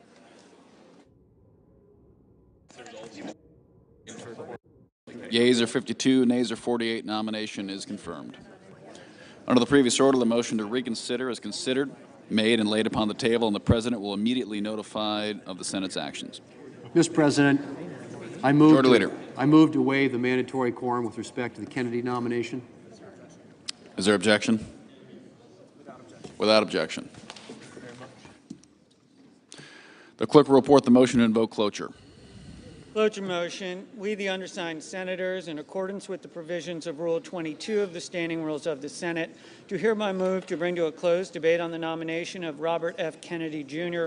of California to be Secretary of Health and Human Services, signed by 17 senators. By unanimous consent, the mandatory quorum call has been waived. A quorum is present. The question. What you want to do? The question is it the sense of the Senate that debate on the nomination of Robert F. Kennedy, Jr. of California to be Secretary of Health and Human Services shall be brought to a close? The yeas and nays are mandatory under the rule. The clerk will call the roll. Ms. Alsobrooks, Ms. Baldwin, Mr. Banks, Mr. Barrasso. Aye.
Mr. Bennett.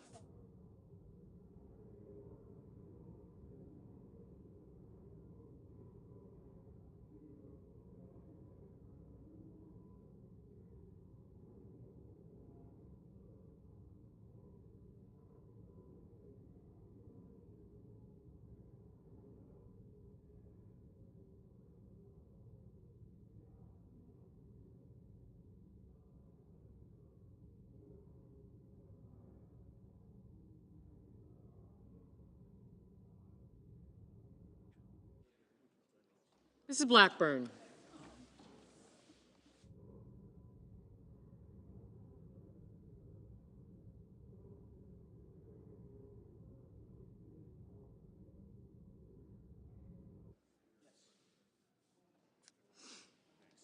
Thank you.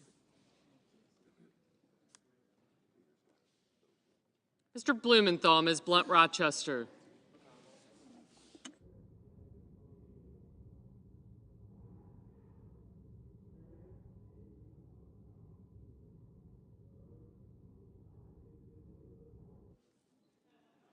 Mr. Booker.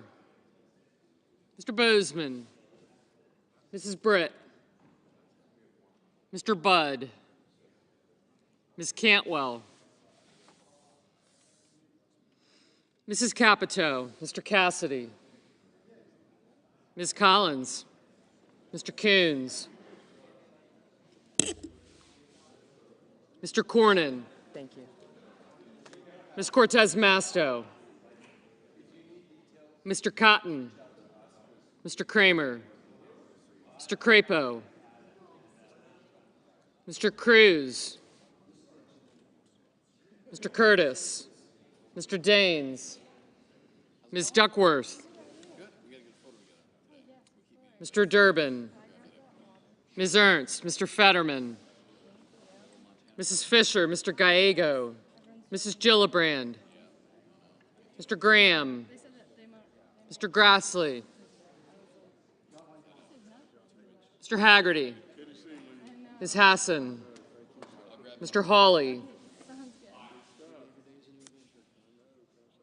Mr. Heinrich. Mr. Hickenlooper. Mr. Ono. Mr. Hoven. Mr. Husted. Mrs. Hyde-Smith. I did not, thank you. Mr. Johnson. Mr. Justice. Mr. Kane. No. Yes.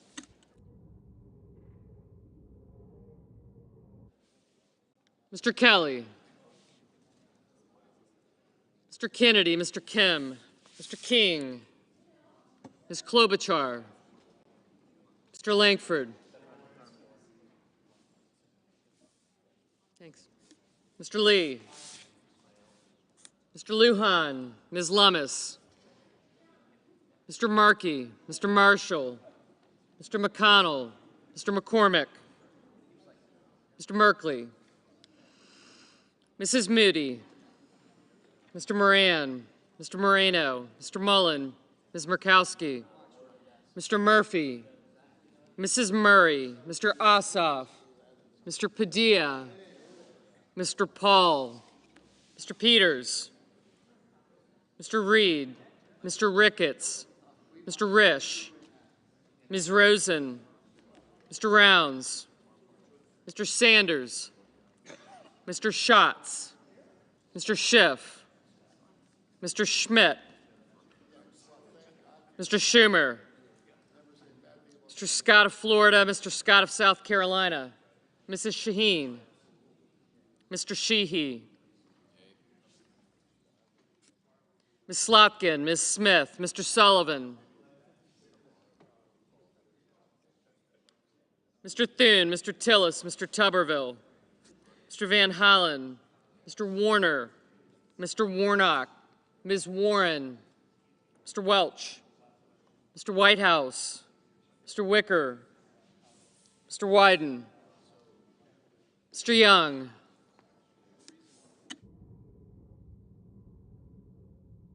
Senators voting in the affirmative: Banks, Barrasso, Capito, Kramer, Curtis, Fisher, Haggerty, Hawley, Husted, Justice, Kennedy, Lee, McConnell, McCormick, Moran, Moreno, Mullen, Murkowski, Paul, Ricketts, Scott of Florida, Sheehy, Thune, Tillis, and Tuberville. Ms. Collins, aye. Senators voting in the negative. Thank you. Also Brooks, Bennett, Blunt Rochester, Booker, Coons, Durbin, Fetterman, Gallego, Hassan, Heinrich, Kane, Kim, Lujan,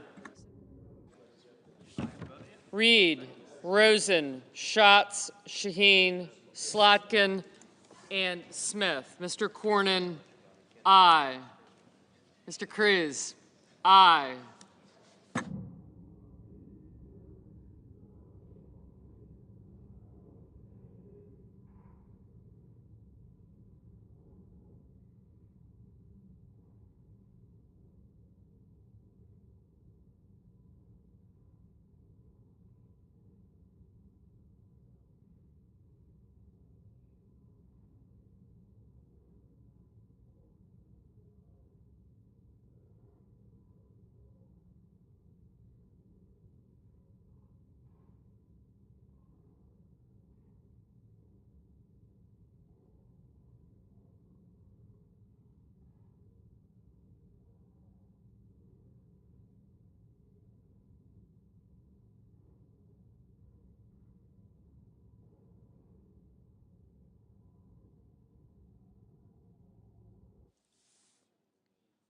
Ms. Duckworth, no.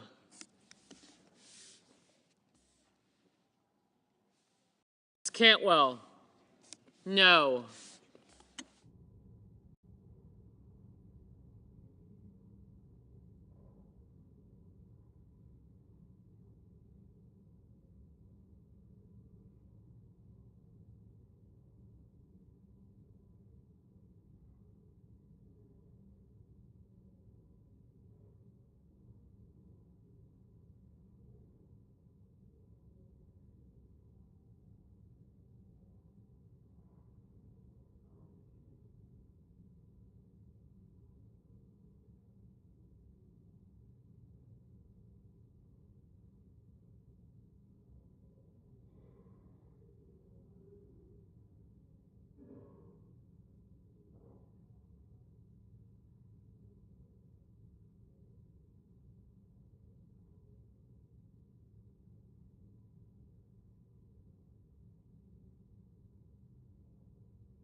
Mr. Bozeman, aye.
Ms. Cortez Masto, no.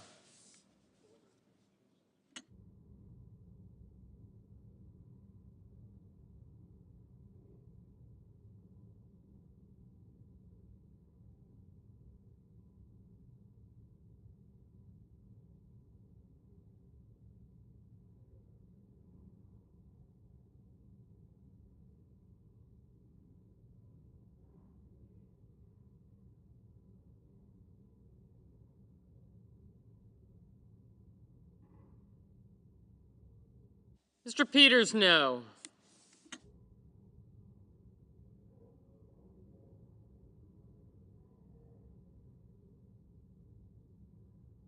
Ms. Ernst, aye.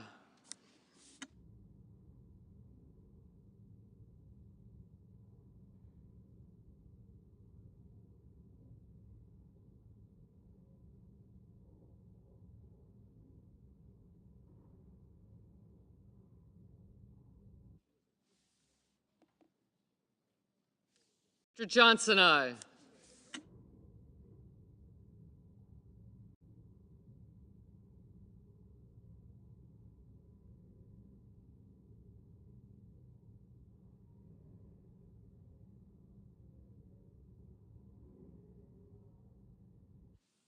Mr. Murphy, no.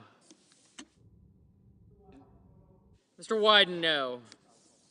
Mr. Cotton, aye.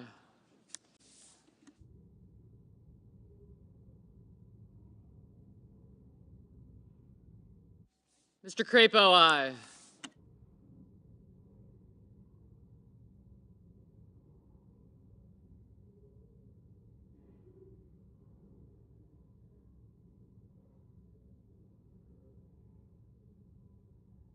Mr. Daines, aye.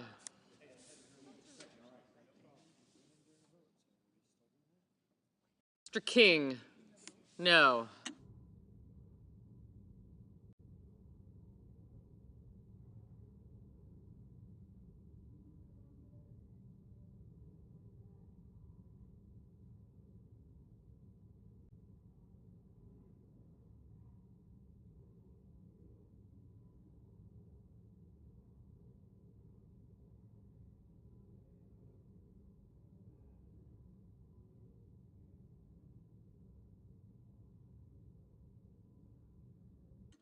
Mr. Hoven, aye. Mrs. Hyde-Smith, aye.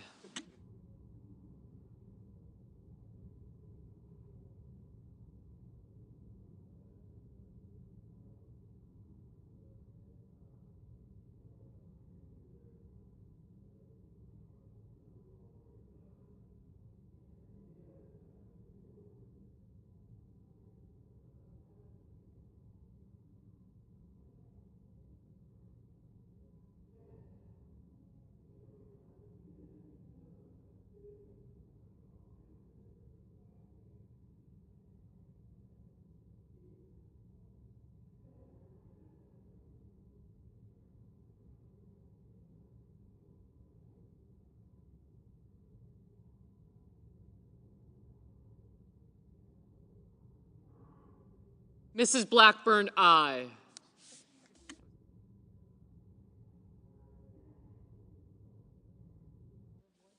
Ms. Warren, no.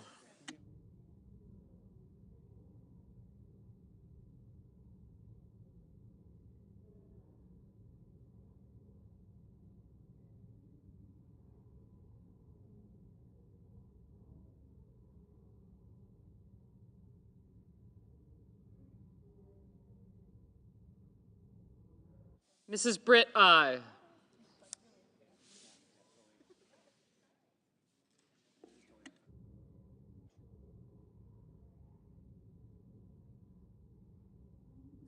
Mr. Welch, no.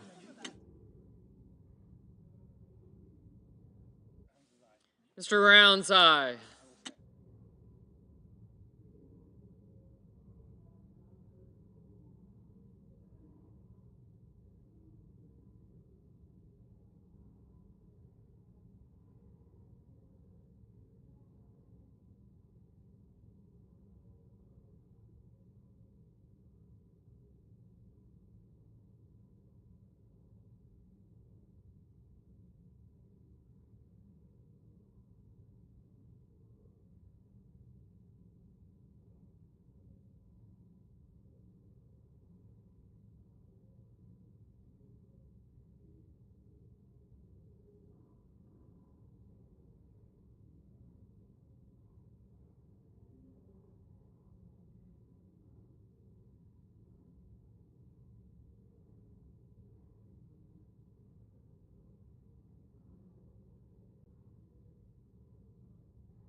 Mr. Hickenlooper, no.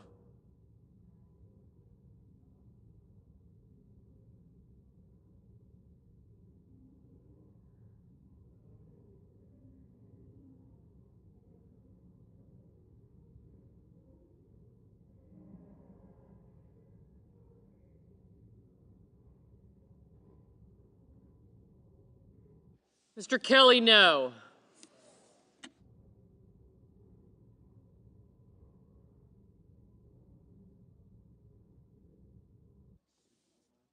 Mrs. Moody, aye.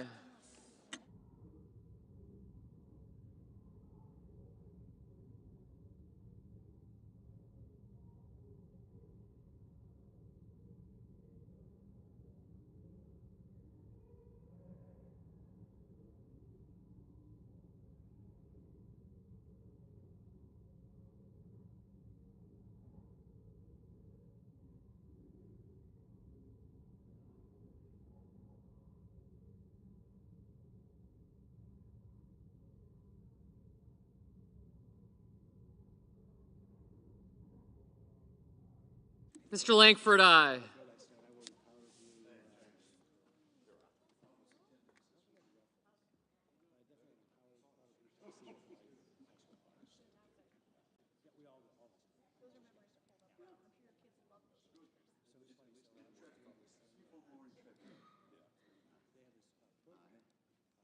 Mr. Wicker, aye. Mr. Cassidy, aye.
Mr. Warner, no.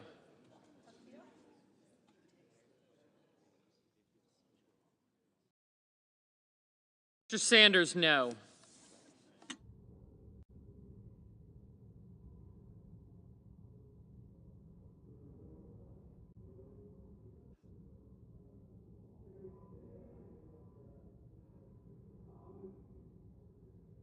Mr. Schiff, no. Mr. Whitehouse, no. Mr. Marshall, aye. Ms. Baldwin, no.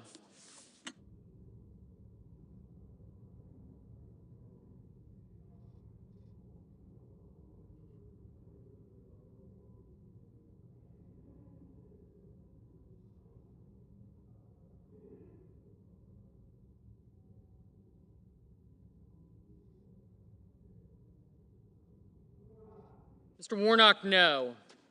Thank you.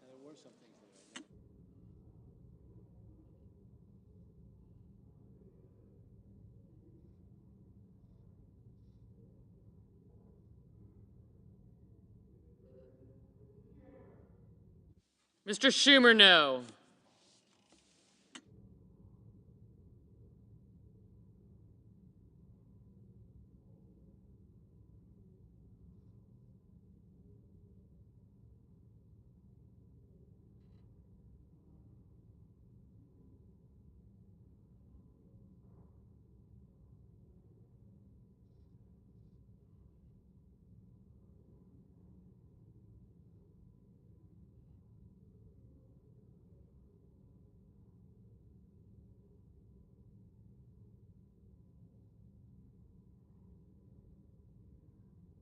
Mrs. Murray, no.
Mr. Merkley, no.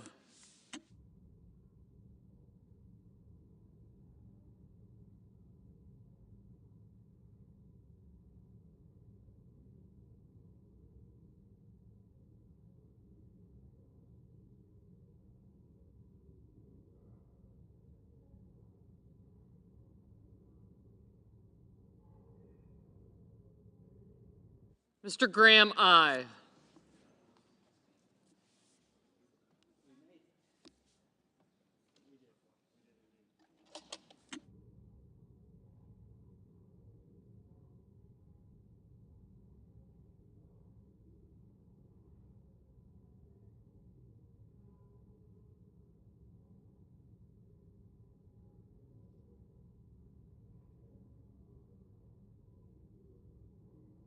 Mr. Markey, no.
Mr. Blumenthal, no.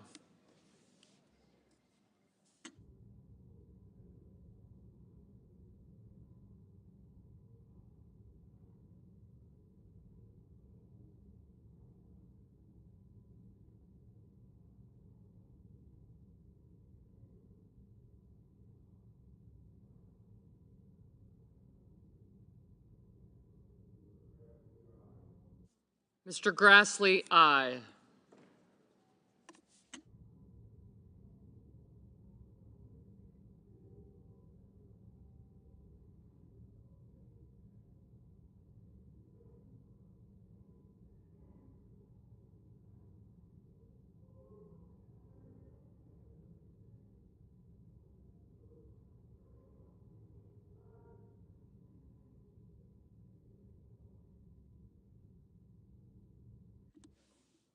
Mr. Scott of South Carolina, aye.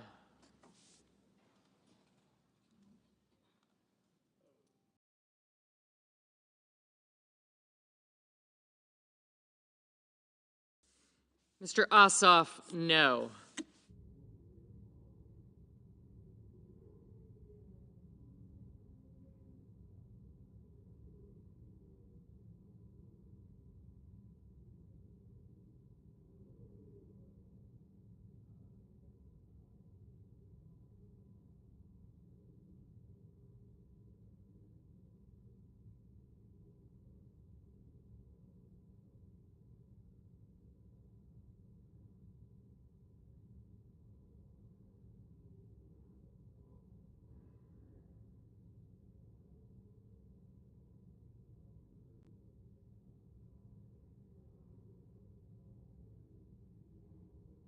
Mr. Padilla, no.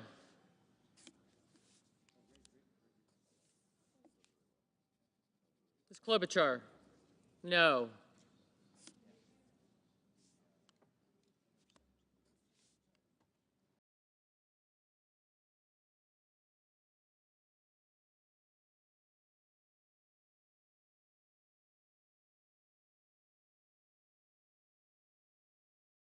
Mrs. Gillibrand, no.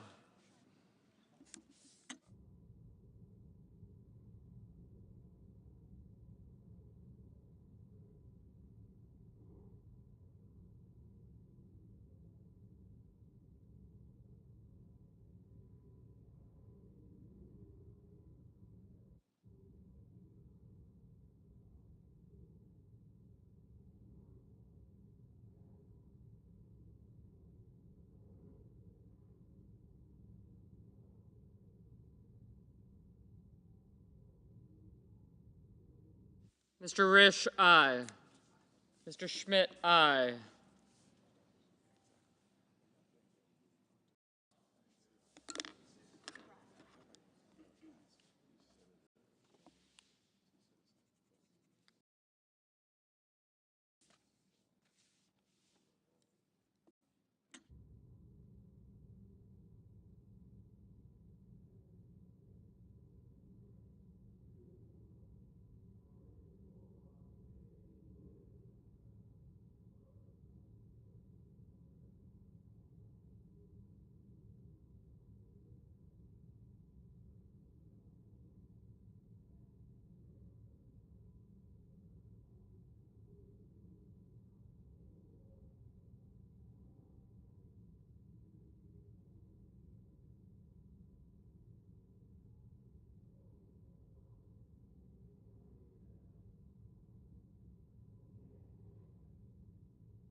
Mr. Van Hollen, no.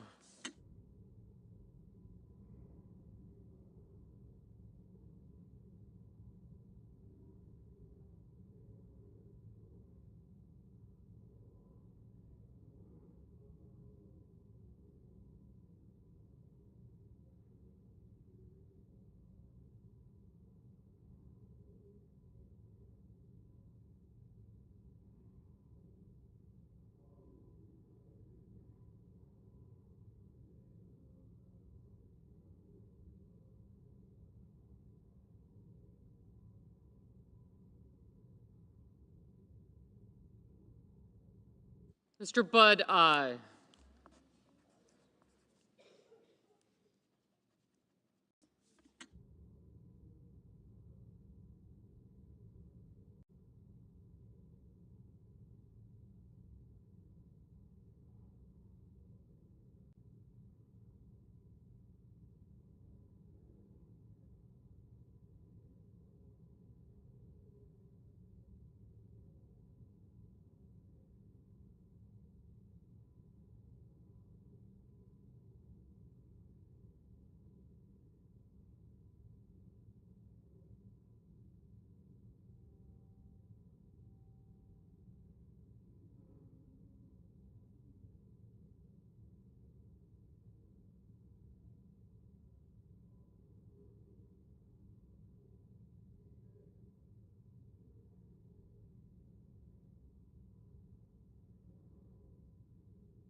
Mr. Sullivan, aye.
Ms. Lummis, aye.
Mr. Young, aye.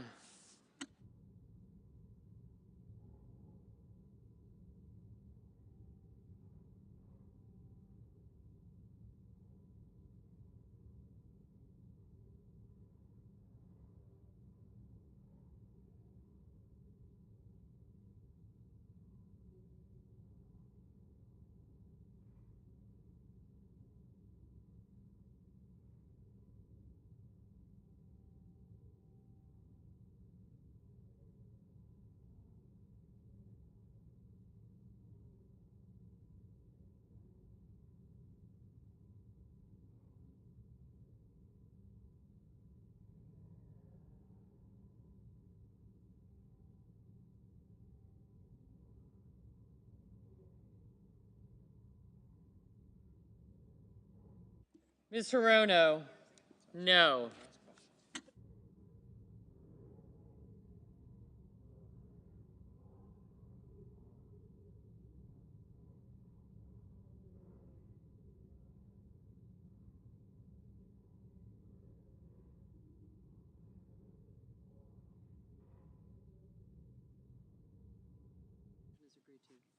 On this vote, the yeas are 53, the nays are 47. The motion is agreed to.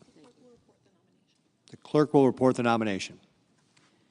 Department of Health and Human Services, Robert F. Kennedy, Jr. of California to be Secretary. Mr. President. Senator from Oregon, sorry. Mr. President, as we begin this discussion that is so important to America, I thought I would just mention the conversation I had recently with a couple of young medical students who came up to me and said, you know, we know you're interested in health care and have been involved in this, and I'm so appreciative of Senator Murray, who's going to pick up on the health care issue, an area where she has very substantial experience and expertise. And I thought these medical students summed up this debate because they said, the way we see this Kennedy nomination, it's not just a vote for next week or even next year.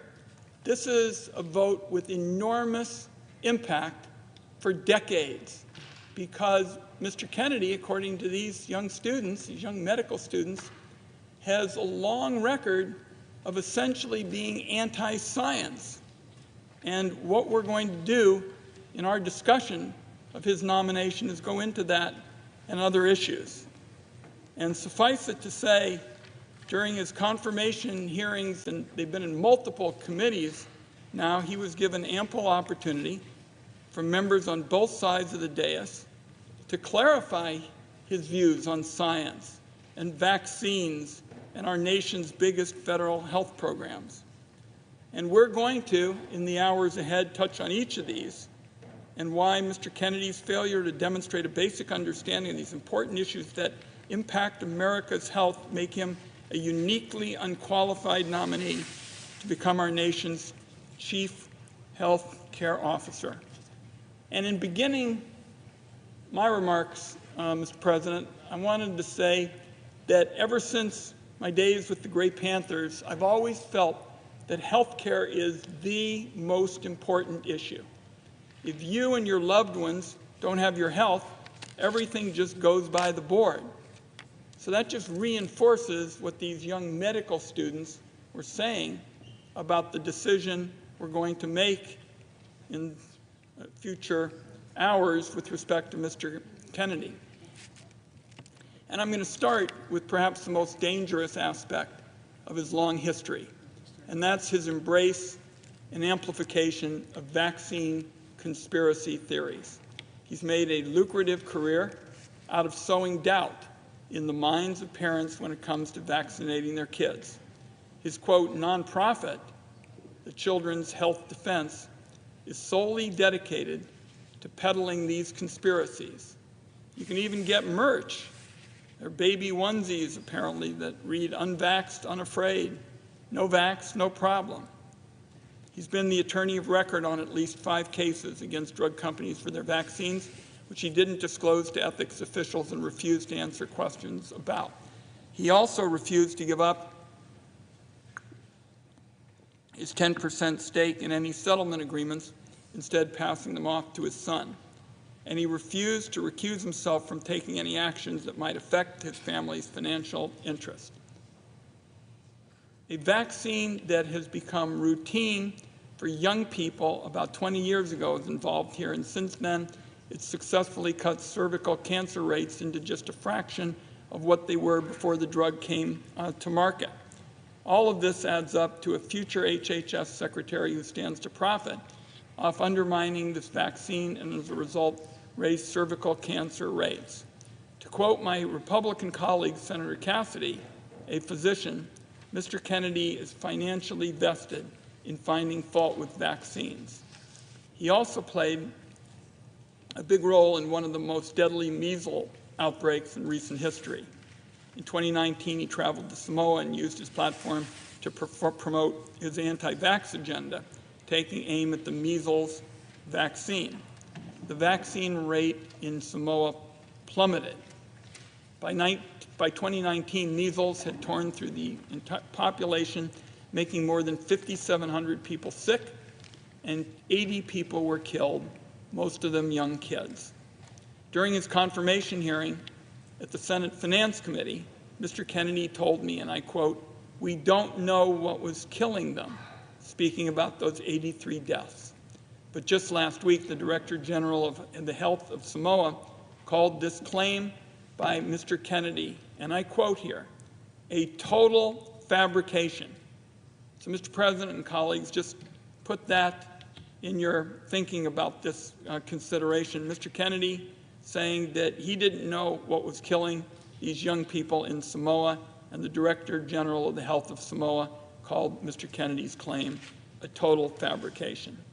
A recent analysis showed that Mr. Kennedy has made 114 separate appearances in the last 4 years where he took anti-vaccine views or spread misinformation about the efficacy of the vaccines.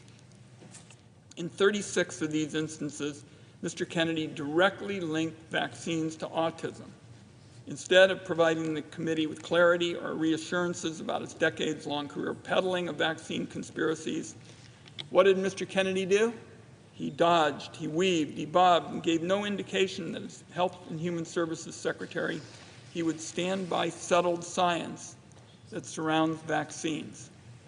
As HHS Secretary, Mr. Kennedy would have a huge amount of control over how vaccines are promoted and administered in our country. He could issue orders that discourage doctors from sharing information with parents and patients about life-saving vaccines. He could issue an order that discourages schools from talking about or even requiring vaccines. He could rubber stamp an executive order from Donald Trump that defunds the Centers for Disease Control, which is essentially the agency in charge of getting Americans up-to-date information about vaccines and when to get them. Just imagine you're a parent scrolling on Instagram or listening to a podcast. You hear this gentleman speaking passionately about the danger of vaccines. Maybe you do a bit of research, and lo and behold, you find this is the Secretary of Health and Human Services, America's chief healthcare guy. You think to yourself, This guy must know what he's talking about. Maybe he's right when he's questioning if vaccines are safe and effective. So the seed of doubt on vaccines gets planted. And then at your kid's next wellness exam, you decide not to get them their next round of vaccinations. A few months later, you're taking them on a trip to Disneyland, say for spring break, where countless other parents like you have heard the same medical advice from the same person, and you too decided against vaccinating your kids. It only takes one of those kids carrying a deadly disease like measles for an outbreak to begin. And pretty soon, after what was supposed to be the spring break trip of your dreams, your kid, sadly, is showing symptoms.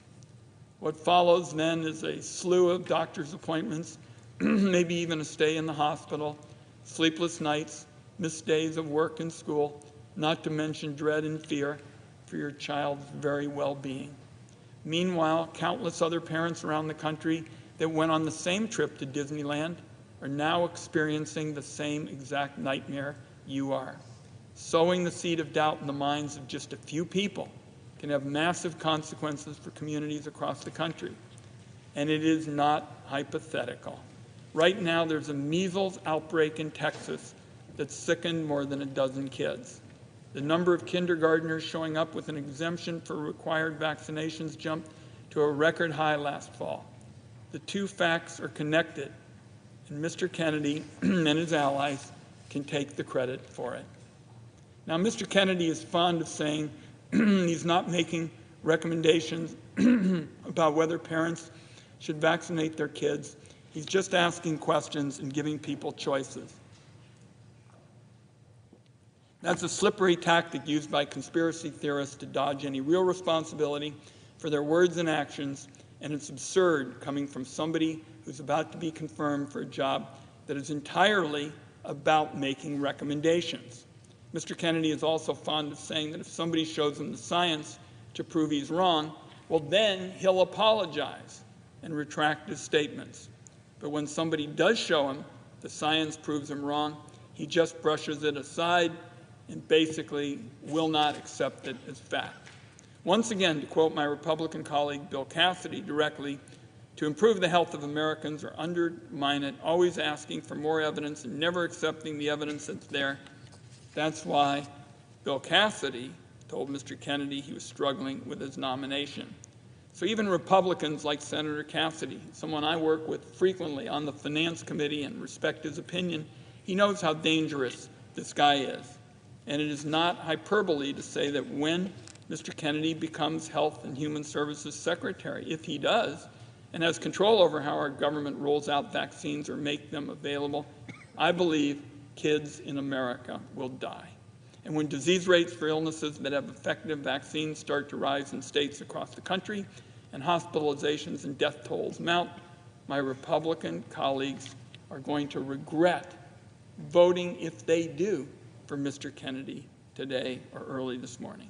And when disease rates for illnesses that have effective vaccines start to rise in states across the country and death tolls, mount, again, we will see Republicans say, this is something that could have been prevented. What else should we have done?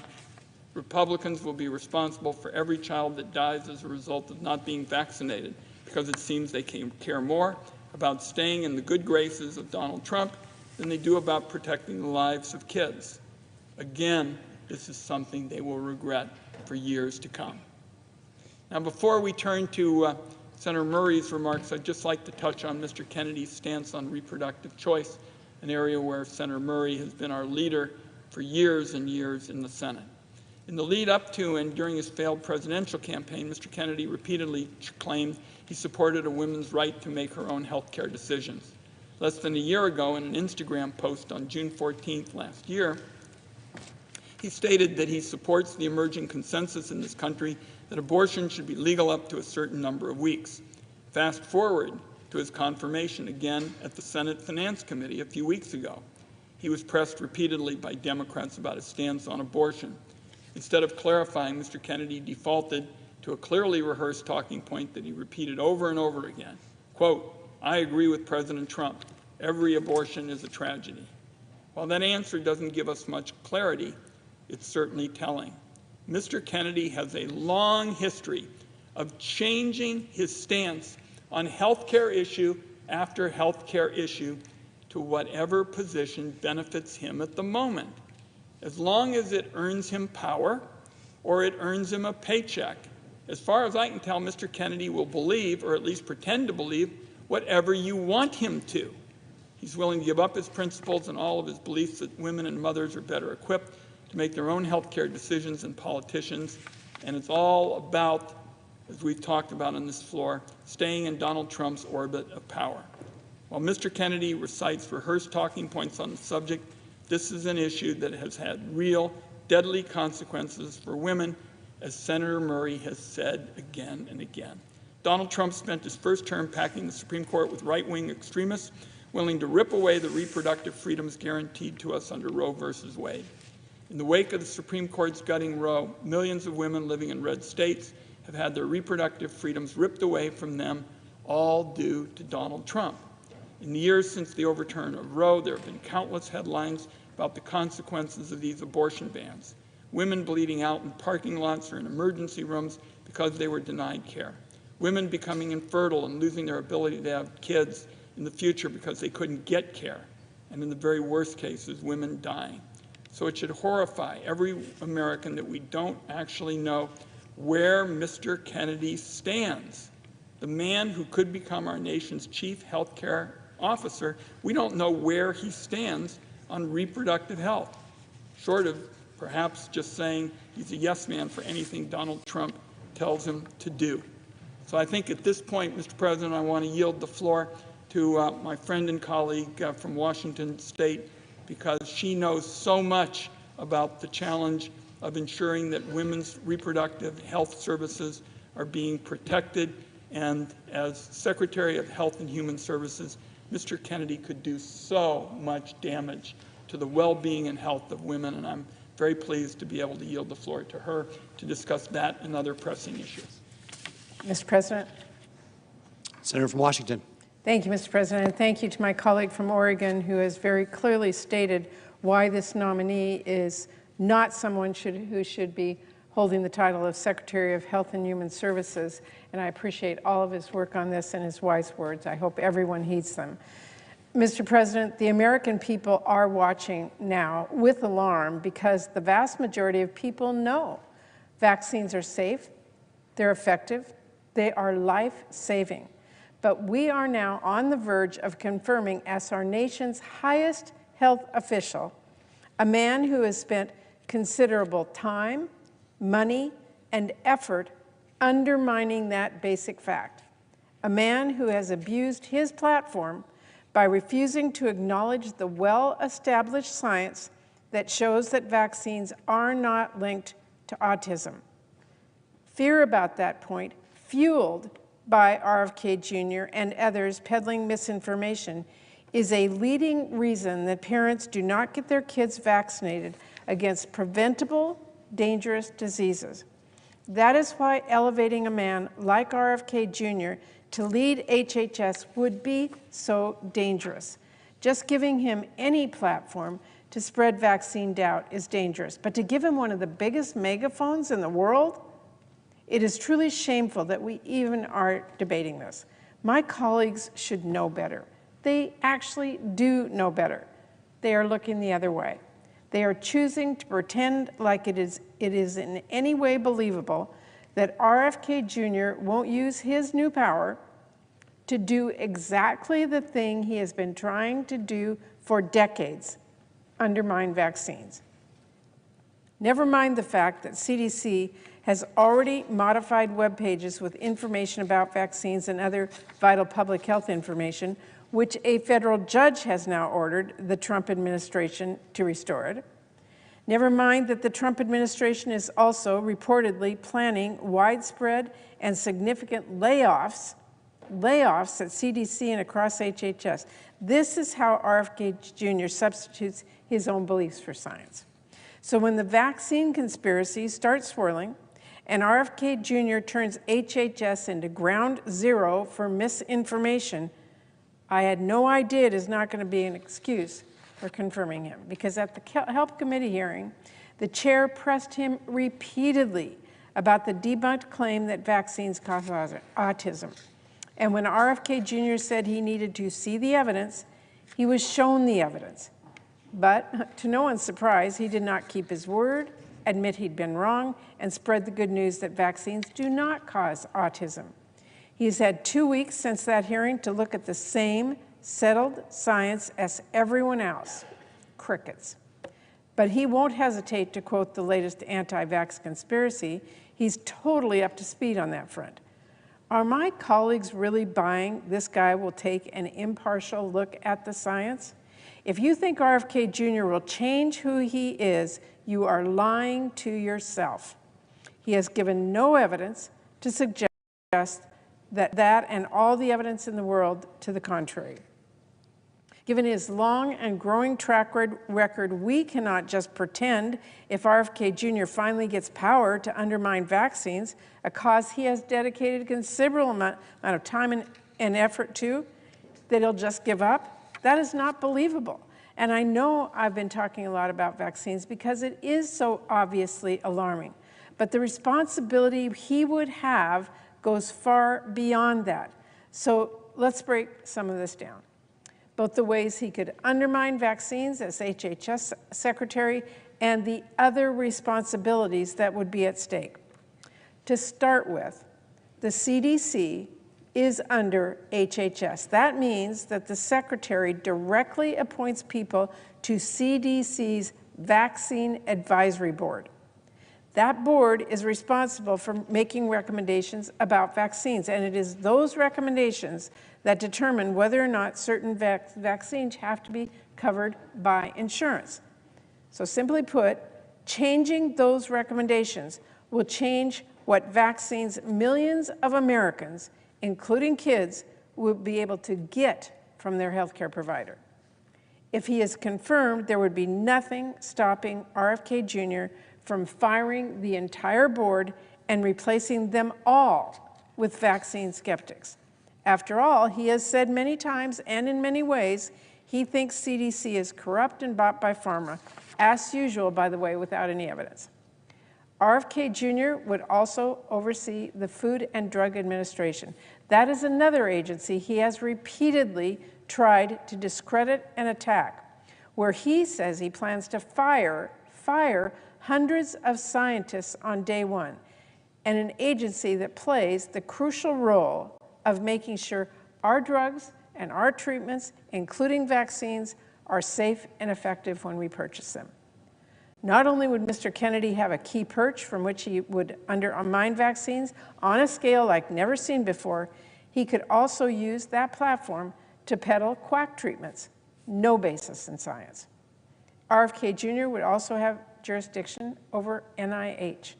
That alone means influence over billions of dollars in medical research, research that is responsible for a significant portion of our economy, and more importantly, research that patients are desperately hoping will help them find cures. But RFK Jr. could redirect those funds to promote his favorite pet conspiracies instead of promising cures. Or he could make good on his plan to fire hundreds of researchers and pause infectious disease research for 8 years. It should go without saying, viruses aren't going to take a break. And here's the thing, the attacks on medical research are now already happening under Trump. From his day one executive orders, President Trump has already been threatening medical research. Suddenly, all of our grants are at risk because they are looking at addressing barriers to care or understanding why Black and Native American women have higher maternal death rates. And now President Trump also is trying to illegally, arbitrarily, and suddenly change NIH guidelines to set an unrealistic low cap on indirect cost rates. That will mean researchers laid off, studies canceled, including life-saving clinical trials, and kids not able to get the treatment they need. All because President Trump and Elon Musk don't seem to understand how we actually fund important research and couldn't even be bothered to find out before taking an axe to our medical research labs. At a time when life-saving research like this is already under attack from President and the richest man in the world, no one who truly values medical research should vote to install one of the biggest attackers of medical science as the Secretary of Health and Human Services. Mr. President, insurance is another huge portfolio for HHS. Last time Trump was in office, we saw millions of people lose their health care coverage. The uninsured rate went up after years of hard-won progress. And we all know he still wants to rip up the Affordable Care Act, which will drive up costs and kick people off their coverage. There's no reason to think Mr. Kennedy will stand up to that effort. Indeed, there is no reason to think he has the experience and understanding of the system to actually do so. During his committee hearings, RFK Jr. confused Medicare and Medicaid. This is basic stuff. He failed to describe the components of Medicare. And yes, Mr. President, I do absolutely have to talk about abortion care. This is of grave importance right now. In his hearings, not only did RFK Jr. confess to having no real understanding of EMTALA, that is a law which requires patients have access to life-saving emergency care, including, in some cases, abortion care. He also showed that he will be totally open to Republicans' fact-free efforts to rip away access to medication abortion. Like so many other issues that RFK Jr. is simply wrong about, the science on that has been settled for many years now. Mr. Kennedy made clear, though, he's very open to revisiting access to the abortion pill based on a Republican argument against the science that basically boils down to nah. Putting up barriers to accessing the abortion pill or ripping it off the market completely, as Republicans have made very clear they want to do, would be absolutely devastating. And let's not forget about pandemic threats. The lies that RFK Jr. spread during the last pandemic already make clear he is not the man to do this job. But if that weren't enough, when there was a pandemic threat response planning session for this new administration, he skipped it. He didn't go. It would be almost comical if this wasn't so serious. Mr. President, everywhere you look, everything about this nominee is so concerning. We cannot take this man at his word, something he has changed and gone back and forth on time and time again, but we can take him on his record, which is that he has consistently undermined vaccine confidence. And by the way, note, he profited from that. And we can take the threat of what he might do seriously, especially given the alarming things that are already happening. If RFK Jr. gives you his word of honor that he won't freeze research, guess what? We're already seeing the Trump administration totally upend medical research. Thanks to the Trump funding freeze, NIH hasn't issued any grants award in weeks. If RFK Jr. swears that he's not going to take down information about vaccines, he's not going to silence experts, well, don't look now. But the Trump administration has already taken down or changed CDC pages about vaccines. They have already silenced public health experts. If RFK Jr. pinky promises you that he won't undermine medical science or studies or he won't ignore global health threats, well, you might want to sit down for this, but President Trump has completely demolished our global health aid work. He has already completely demolished it. The fallout is utterly heart-wrenching.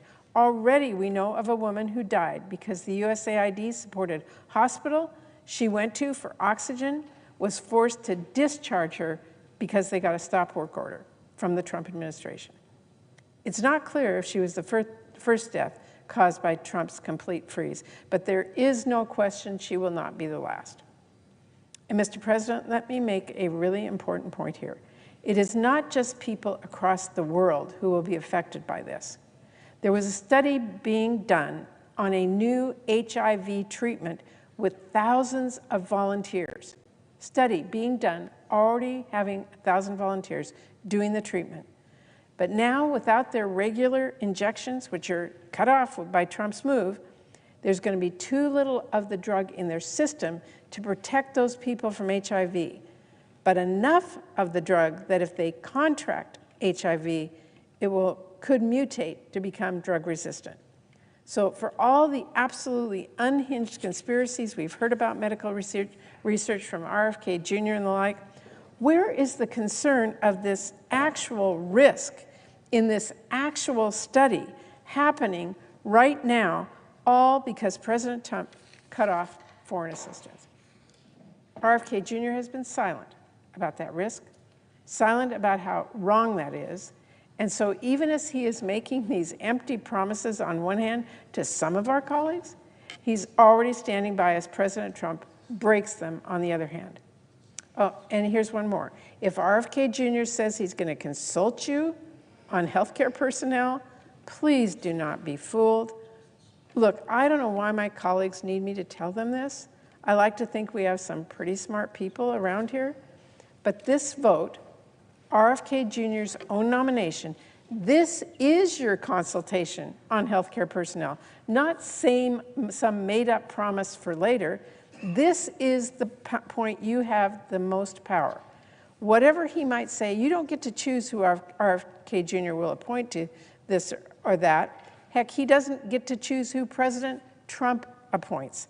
The decision you get to make, all of us on this floor get to make, is the decision before us right now.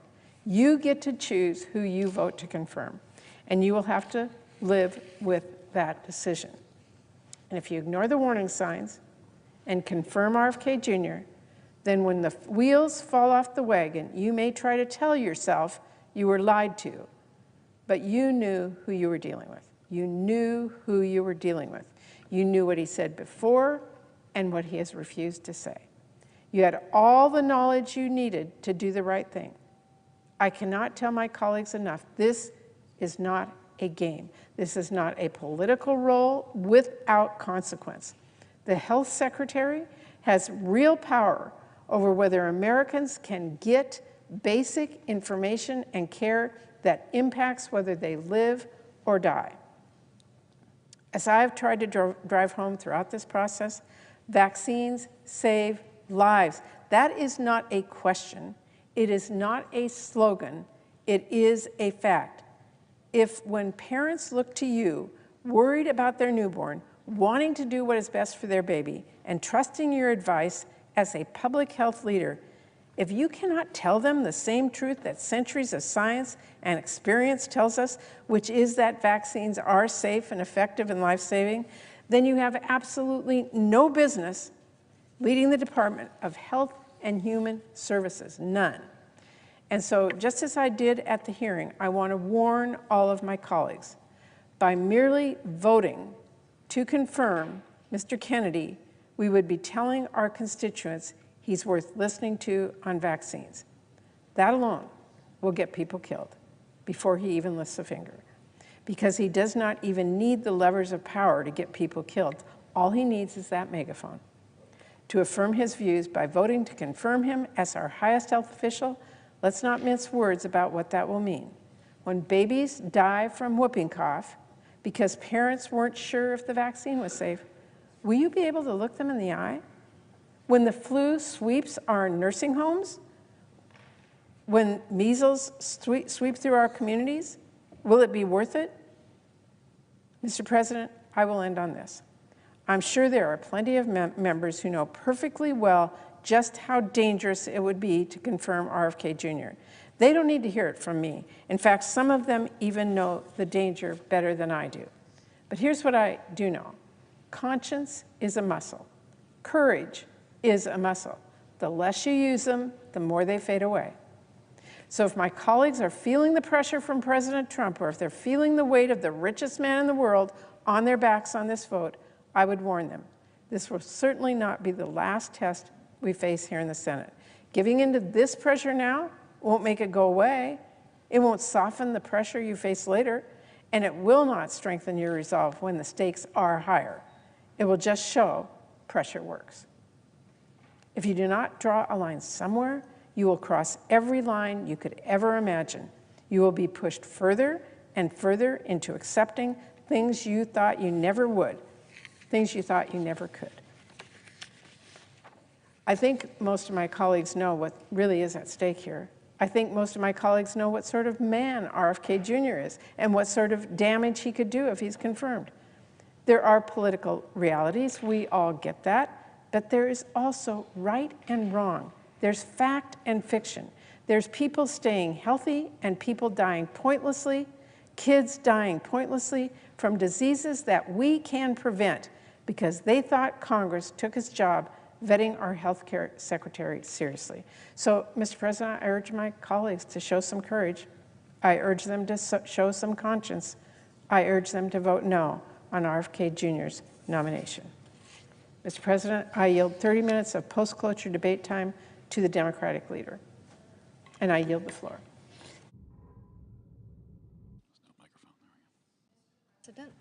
Senator from Tennessee. Thank you, Mr. President. I find it so interesting how people are watching so closely to see what this administration does. And I've been so pleased to see that the polling shows by an overwhelming amount, 70% of the American people agree with how President Donald Trump is carrying out his job, getting things done for the American people, things that they voted to see done. And he is keeping those promises. Now, when we look at the issue of illegal immigration, we see that in his first weeks back in office, what he has done at the top of his to-do list has been to take action to secure this border. The numbers that we are seeing, how they have dropped with the number of encounters, with the number of gotaways. This is encouraging. The message is out there. The U.S. is going to protect and defend its sovereignty. We are going to protect and defend our people. That is important, and we are seeing it. Now, the president has taken some executive actions that have yielded results. By executive order, he restored the Remain in Mexico policy. He restarted the border wall construction, which, by the way, Mr. President, this is something the Border Patrol has told us not for just a few years, but for decades. We need a border wall. That's where the phrase, build the wall, came from. It came from people that are down there every day protecting this country from harm. The president has also ended catch and release. Now, that's that practice where somebody comes across and then they get their paper that they're claiming asylum and they're told that they can go on into the country and go wherever, and there are nonprofits down there on the border, and they give them a plane ticket and food and a phone, and off they go to their desired destination at taxpayer expense. So that has ended. The president has also sent troops to the southern border, and thank goodness we are seeing these deportations of criminal illegal aliens taking place. Yesterday in Nashville, we had 8 that were apprehended in a human trafficking ring. 8. 2 of them were linked to Tren de Agua. They were Tren de Agua gang members. Now, these are all things that the president is doing to make this country safe. And we have security moms all across this country, and certainly across Tennessee, that are reaching out to us and saying, keep it going. Deport those that are criminally in this country. Let's carry this out. We're seeing such good results. In operations across the country, ICE, which is Immigration and Customs Enforcement, has arrested 11,000 criminal illegal aliens, including many violent offenders and gang members. Since Inauguration Day, migrant encounters at the southern border have reportedly dropped 87%. As I said, Mr. President, we are seeing results. We know that for years, former President Biden allowed more than 10 million illegal aliens to enter the country, including tens of thousands of convicted criminals and more than 1.7 million known gotaways. And for 4 years, Tennesseans and Americans across the country have suffered the tragic consequences, including rampant migrant crime. Recently, our Tennessee District Attorneys General Conference released a report documenting the widespread migrant crime in our state during the final months of the Biden administration.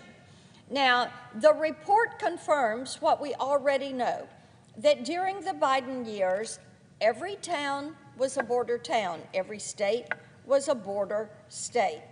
So our Tennessee District Attorneys General took the last 3 months of 2024 and they said, let's look at what is happening in these last 3 months and see how this has escalated. Now, of course, we know that under Joe Biden, violent crime rose 43% his first year that he was in office. And what we saw from the District Attorney General's report, that there were in 3 months, now this is a 3-month number, there were 2,719 reports of illegal aliens being charged or convicted of 3,854 offenses in the state of Tennessee. Among them, the most common offense was driving under the influence. There were 654 arrests of those illegally in the country driving under the influence. These offenses accounted for more than 13% of all DUI arrests across the entire state. And this problem is a big reason why last year my Republican colleagues and I introduced the Protect Our Communities from DUIs Act. This bill would automatically deport any illegal alien who is charged with driving under the influence. Mr. President, as I have gone across our state, in each of our 95 counties, which I visit every year, into each of these counties, I have heard from law enforcement, from police chiefs, from sheriffs, that these DUIs are such an incredible problem, and the number that are committed by those illegally in the country. Now, over this same 3-month period, illegal aliens committed hundreds of violent, heinous crimes, 154 instances of domestic assault, 80 of aggravated assault, 21 convicted of child abuse, 9 of statutory rape, 8 of sexual exploitation of a minor, 7 of vehicular homicide, 4 of murder, 3 of rape of a child, and the list goes on and on. As I said, over 2,700 illegally in the country that were convicted of more than 3,800 crimes. Disturbingly, these numbers are likely an undercount. Only 73 of Tennessee's 95 counties reported data to the District Attorneys General Conference. Under Biden, national data showed that illegal aliens were pouring in from countries all over the world, and the Tennessee Migrant Crime Report also reflects this. There were 92 unique countries of origin from Mexico and Guatemala, Jamaica, Romania. Here's the bottom line. Because of Joe Biden's open border policy that was supported by far too many of my Democratic colleagues, Thousands of crimes were committed by thousands of criminal illegal aliens in the state of Tennessee over just a 3-month span. And this, my colleagues, is just one state. This is my state. But we know this is happening in communities all across this country. More than anything, the report underscores the importance of President Trump's mass deportations, which are underway. There are many ways that Congress can support these efforts.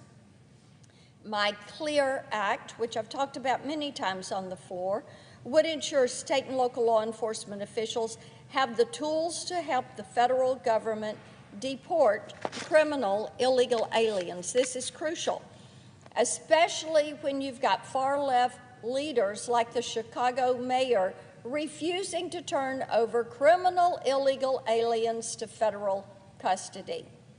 Now, General Bondi is suing these sanctuary cities for allowing criminal illegal aliens who have no right to be in our great nation to harm Americans. And thank goodness she is being tough on crime. I've also introduced the Preventing Violence Against Women by Illegal Aliens Act, which would allow the deportation of illegal aliens convicted of sexual offenses or domestic violence. Any illegal alien who commits these heinous crimes should be removed from the country immediately, and I encourage all of my colleagues on each side of the aisle, support this. And my Container Act would ensure that border states like Texas have the legal authority to place temporary barriers on federal land to help stop the flow of traffickers, drugs, and criminals coming across the border. There are thousands of criminal illegal aliens residing in Tennessee and across the country. We should be using every resource at our disposal to remove them from our country. In many ways, the bills that I've mentioned would help President Trump to get the job done. I yield the floor.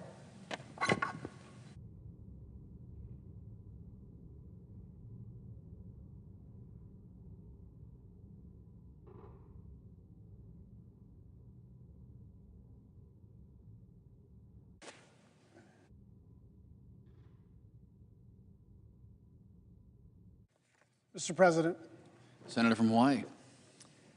it is not often that the stakes of a vote to confirm a cabinet nominee are this high. But tomorrow, when we vote on the nomination of RFK Jr. to be the Secretary of the Department of Health and Human Services, the stakes will be life and death. Mr. Kennedy, in his words, but more importantly in his actions, has proven over and over again that he is a unique danger to society. But he's on the edge of becoming the country's top health leader with the power to unleash bygone diseases and undermine trust in science for generations to come. For the first time ever, we will have a health secretary who has actively helped to cause outbreaks instead of to contain them. We'll have someone in charge of medical research who's taken every opportunity to undermine science instead of promoting it. We'll have someone who's never come across a crazy idea that he didn't like, whether it's that antidepressants are the cause of mass shootings or chemicals in the water are turning children gay. This is the Secretary of the Health and Human Services Department. Those two things right there should be immediately disqualifying. This should be 100-0. This guy used to be a Democrat. This guy was pro-choice. This guy was for clean energy. This shouldn't be a partisan issue except to say, for HHS, you need somebody who has devoted their life and hopefully has some expertise in the area of public health. And it's not just that we didn't get someone who has expertise in public health. We have someone who has caused disease, and death. And I say those words with precision. I understand that both sides of the aisle are prone to exaggerating their case and being apocalyptic when we describe a pending vote. I've been here for a while, and everything is always the most important vote that we will ever cast. And I don't know if this is the most important vote we'll ever cast. I do think, gosh, I hope I'm wrong. I really do hope I'm wrong. But I do think this is likely the cabinet secretary vote that is likely to age the most poorly, because this person has the potential to actually cause diseases like rubella, like mumps, like measles, like polio, that have been gone for many generations because we have a vaccine regime. And I want to tell you what he did in Samoa. In 2019, he flew to Samoa to discourage people from taking the measles vaccine. And the reason was that he wanted to run a, quote, natural experiment to see how people would fare against the disease without protections. Now, some of you may know this. My father was the first whistleblower against the Tuskegee experiments, in which the United States Public Health Service did a similar thing. They knew that penicillin cured syphilis, and they knew that for the most part, untreated syphilis caused death. But the U.S. Public Health Service decided to divide a cohort of African American men into two parts. One would receive the medicine and be safe and be cured, and another cohort would receive a placebo and not get the life-saving cure for syphilis. And why did they do that? To, quote, observe the disease process. To observe the disease process. So when you investigate whether or not a medicine works, there's a whole process to it, right? The FDA, double-blind studies, all the rest of it. But the basic idea is you're trying to get to some level of reliability and statistical significance so that you can project out into the population what's going to work and what's not. Now, the sick in the head way to do this is to say you can't achieve statistical significance until you just let a bunch of people get sick and figure out what happens. The United States Congress, led by someone with whom I served for a couple of years, Tom Harkin, when they found out about the Tuskegee experiments, made a law against the U.S. Public Health Service ever doing that again because it's immoral. It's bad science, sure.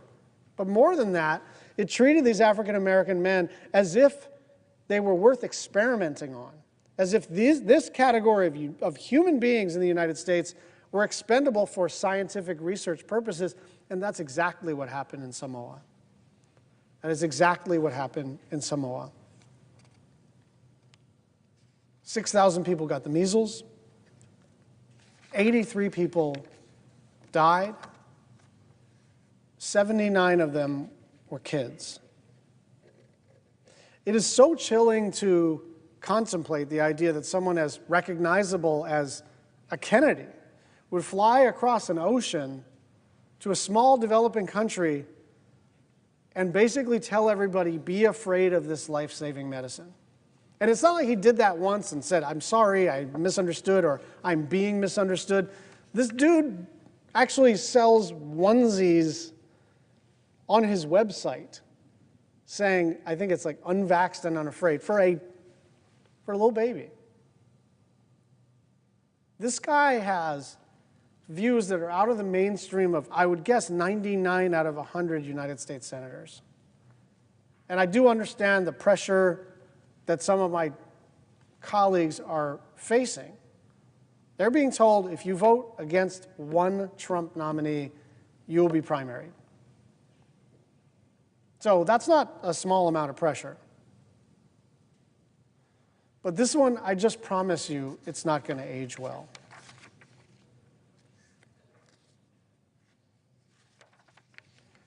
Some of my colleagues are expressing reservations in private.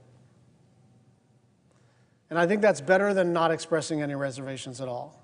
And some of them are getting private assurances from Mr. Kennedy that he does not, in fact, hate all vaccines. He just wants to answer questions and all the rest of it.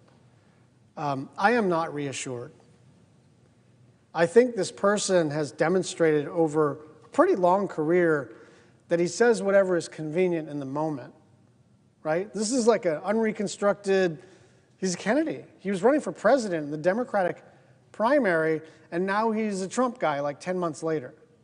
What does that mean? It means he's got no core values, right? Like there's just no way to go from over here to over here politically in such a short period of time, except that he was offered something, and he was offered this job. And why does he want this job? Because he's got a very specific view about public health. And I just want to make one other point. The problem of our food system, right? The problem of the extent to which we subsidize ultra-processed foods that are coming from commodities that are subsidized in the Farm Bill and causing people to get increasingly diabetic and all the related health problems that happen related to that. Like, that's a really legitimate place to do some good bipartisan work. And I would love to do that. It's also not what the HHS secretary does. It's what the United States Department of Agriculture does for the most part. And it's what the Congress does. The problem is the Farm Bill. The problem is you get what you subsidize. And we are subsidizing all the corn products and all the soy products and all the sugar products that go into the lab-tested, extra delicious, extra bad for you, extra addictive stuff that is making us all, even though we're the wealthiest country in human history, a very unhealthy country.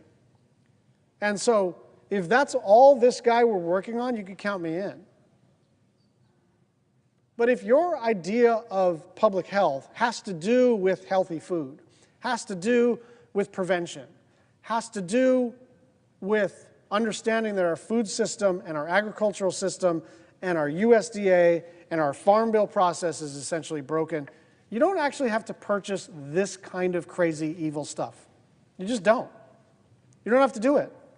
There's lots of good people on the food system side you can work with, work for, cheer on, organize with.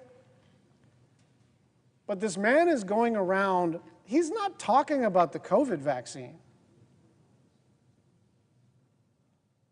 He's not talking about whether or not it's appropriate to require masks in public, where Democrats and Republicans are like still arguing about stuff like that. He's talking about stuff that, like, if you're a parent and now you don't know whether when your kid goes to school, they've reached herd immunity for stuff that is like way, way, way generations back in the rearview mirror. And so I don't know if this is going to mark one of the most important public health moments in American history, but I can't think of another time where we actually have the technology, we have the medicine, we have the science, we have the distribution system, we have the public infrastructure to keep people safe. And we just decide by a vote of 53 to 47 to make people unsafe. So Secretary of Defense, DNI, all these are important. Treasury, every cabinet position is important. It's going to be a little more challenging to know whether your vote is vindicated in the sweep of history.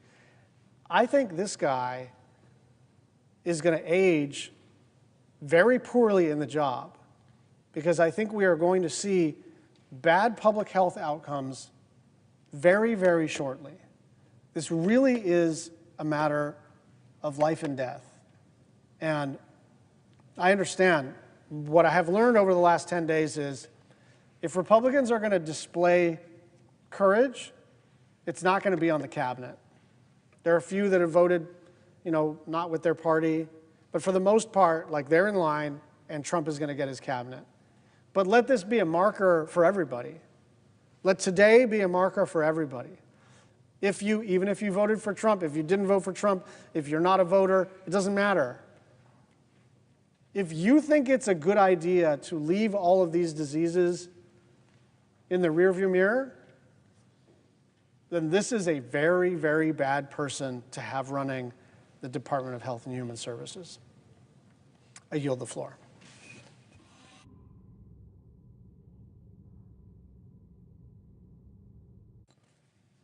Thank you, Mr. President.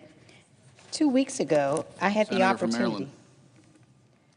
2 weeks ago, I had the opportunity to question Robert F. Kennedy, Jr., the President's nominee to serve as the Health and Human Services, to serve as the Secretary of Health and Human Service. I asked Mr. Kennedy, Jr., a simple question. What different vaccine schedule would you say I should have received? I asked this question because just 3 years ago, Kennedy said, and I quote, "We should not be giving black people the same vaccine schedule that's given to whites because their immune system is better than ours." When I asked him this question, Mr. Kennedy referenced a study by Poland, a study he assured me, and not just me, but also my colleagues on both sides of the aisle and the American people watching, that this study asserted that indeed certain races required a different vaccine schedule. That was a lie. In fact, the study's own authors stated the data doesn't support a change in vaccine schedule based on race. Mr. Kennedy's response was damning, and his response was dangerous. And so I followed up following the hearing with a letter and with questions I wrote to Mr. Kennedy. During your testimony, you cited a series of Poland studies that underlie your claims that black people and white people should have different vaccine schedules. You ended by saying, in that hearing, you don't believe the science, the peer-reviewed studies? Well, Mr. Kennedy, I do believe in science, and I did some digging into the studies you referenced.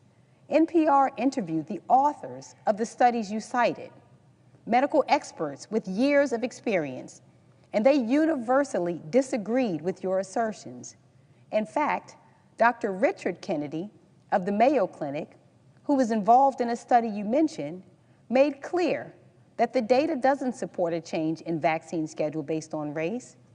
Dr. Kennedy also stated that your suggestion would be, quote, twisting the data far beyond what the studies actually demonstrate. Dr. Gregory Poland, who you mentioned by name during the hearing as doing research supportive of your claim, told NPR that his team, quote, found no evidence of increased vaccine side effects, and that any claim of increased vulnerability among African Americans who received the rubella vaccine is, quote, simply not supported by either this study or the science. NPR quoted Dr. Carlos Del Rio of Emory University as saying that your conclusion was, quote, taking it to a very unsafe place because black children already have lower vaccination rates than their peers. That is why I said your claims on this issue were dangerous. I have to ask you, Mr. Kennedy, do you still believe that black and white individuals should have different vaccination schedules? Now, you should think that the man who wants to serve as the Secretary of Health and Human Services, the man who wants to be tasked with the mission of HHS, which is improving the health, safety, and well-being of America, would provide a thoughtful and nuanced response. It was anything but. Because let's be clear, Mr. Kennedy is not a doctor, he is not a scientist. In fact, his only tangential connection to the world of health and science is decades-long activism questioning the efficacy and safety of vaccines. Maybe I shouldn't have been surprised at his curt and dismissive response. Mr. Kennedy wrote, "If confirmed, I will do nothing as HHS Secretary that makes it difficult or discourages people from taking the vaccines, but instead seek transparency in these products." Yet another lie. Mr. Kennedy's life story is one riddled with quackery and laden with conspiracy theories. I quote him when he said, "There's no vaccine that is safe and effective." I quote, "None of the childhood vaccines have ever been studied." He also said, I quote, "They get the shot, that night they have a fever of 103, they go to sleep, and 3 months later their brain is gone. This is a Holocaust, what this country is doing. I quote, "Autism comes from vaccines. The polio vaccine given to his generation caused cancer that," I quote, "that killed many, many, many, many more people than polio ever did. The COVID vaccine was," and he said, quote, "the deadliest ever made." He also said, I quote, "COVID-19 is targeted to attack Caucasians and Black people. The people who are most immune are Ashkenazi Jews and Chinese." He also said, "There's no vaccine that is, safe and effective." All statements made by a man who is asking to be held responsible for a singular mission. The mission of the United States Department of Health and Human Services is to enhance the health and well-being of all Americans by providing for effective health and human services and by fostering sound, sustained advances in the sciences underlying medicine, public health, and social services. It is a task of epic responsibility, a serious job that, when done well, can save hundreds of thousands of lives. A job that, when done poorly, will most certainly cost American lives. And let us not speak of Mr. Kennedy in a vacuum. We have now held the floor multiple times over the past week over a string of nominees that are dangerous to the American people. Not because, and I cannot stress this enough, we disagree with their politics or their worldview. We can have robust policy debate. We can have robust scientific debate. In fact, robust debate has the potential to move us forward as a country. Respectful debate is the hallmark of this body. It is a crucial component of free speech. I went to law school, and I spent years in the courtroom trying cases, making my arguments before a jury of my peers, grounding my arguments were a basic set of evidentiary facts. But what we are dealing with here isn't a debate. It's a popularity contest and a test of loyalty. Mr. Kennedy is not in this position today as the nominee for Secretary of Health and Human Services because of his vast experience in medicine. Mr. Kennedy is not in this position today because of his deep scientific knowledge. Mr. Kennedy is not in this position today because he has respect for the scientific method. Mr. Kennedy is not in this position today because he respects medicine. Mr. Kennedy, like many of his fellow nominees, is in this position today because of his deep loyalty to the President of the United States. What makes our job increasingly difficult as members of the U.S. Senate is that we have the duty to advise and consent, and it isn't just a privilege of this chamber, it's a responsibility to speak for the people of our state as well as the American people as we evaluate the qualifications, the experience, and the temperament of a president's cabinet nominees. What is happening on the part of my Republican colleagues is not advice and consent. The sole qualification being assessed is loyalty. Not loyalty to country, not loyalty to the American people, not loyalty to the duties and responsibilities we have been entrusted with by the voters in each of our states.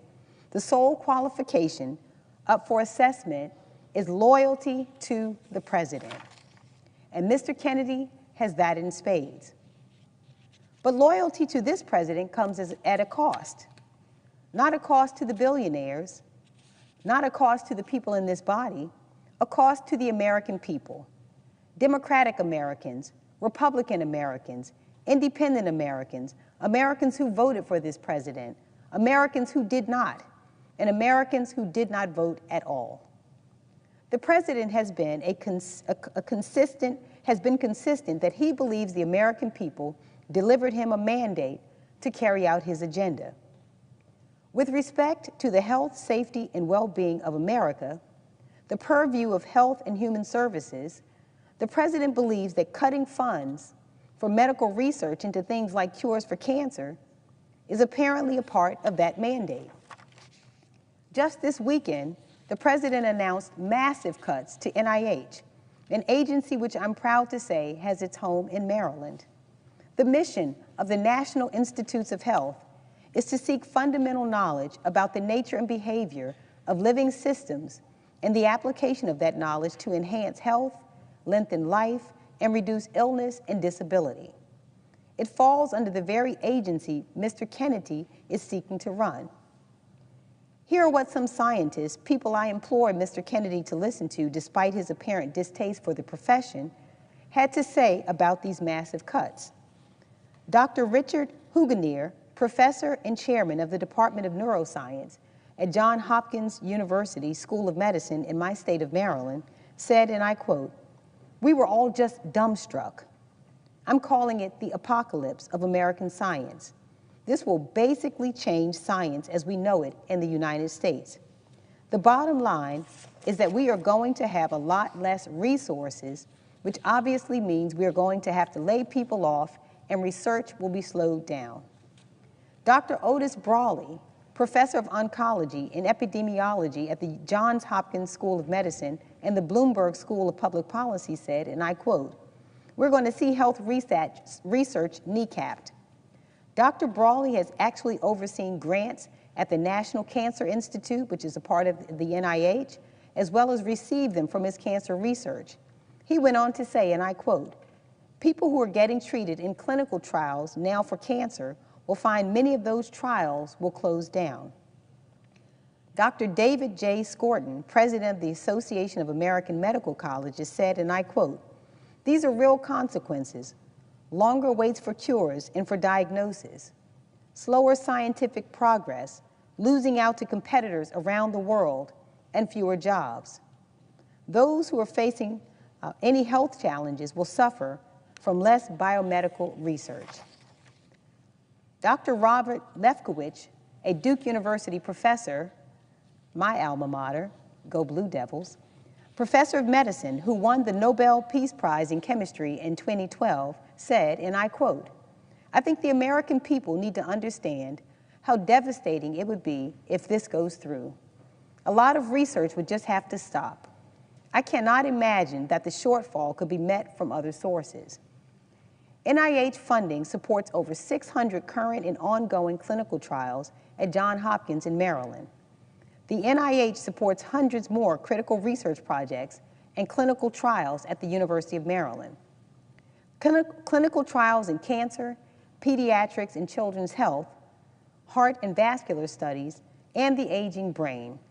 Research on traumatic brain injury to members of the military, suicide prevention, addiction, and patient safety. Clinical trials supporting over 23,000 jobs and $5.7 billion in economic activity in Maryland. These massive cuts will lead to over $200 million in losses to Hopkins and over $50 million in losses to the University of Maryland. Now, I may not be a Republican voter, but I can assure you Republicans across our country aren't seeking to stymie progress on a cure for cancer. By putting the NIH in its crosshairs, the president is targeting some of the most vulnerable Americans. The young child suffering from sickle cell disease, the working mom who's also struggling to care for a parent with Alzheimer's, the family member suffering from an opioid addiction, the father dying of lung cancer, all diseases being actively researched by the NIH. Disease and suffering does not respect the boundary of partisan politics. It impacts each and every American family. And it falls in part to the Secretary of Health and Human Services to do everything in his power to get us closer to cures. Instead, I fear we have a nominee before us who is more interested in getting us closer to conspiracies.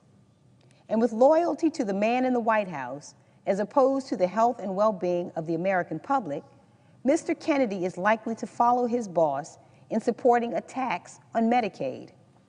This administration and my Republican colleagues are seeking to upend federal Medicaid financing and are considering per capita caps and repealing Medicaid expansion funding.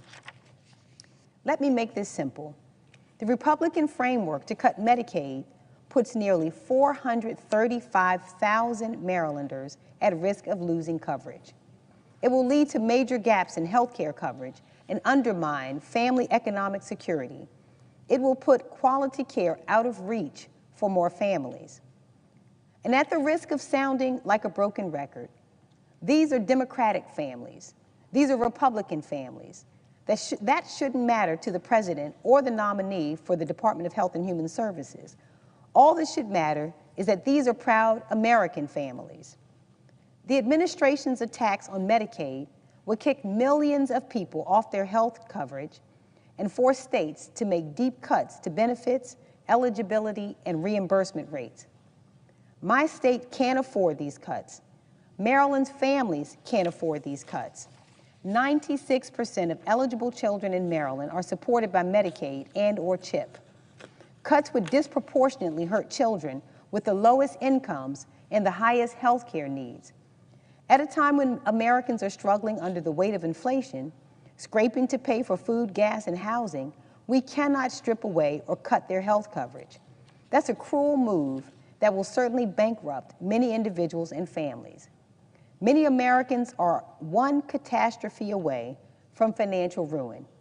And if you take away their coverage and access to affordable care, it will be realized. Don't just take it from me. Marylanders have been calling and writing in, demanding that Congress do everything it can to fight against attacks to Medicaid. Jacqueline from Baltimore shared this with us.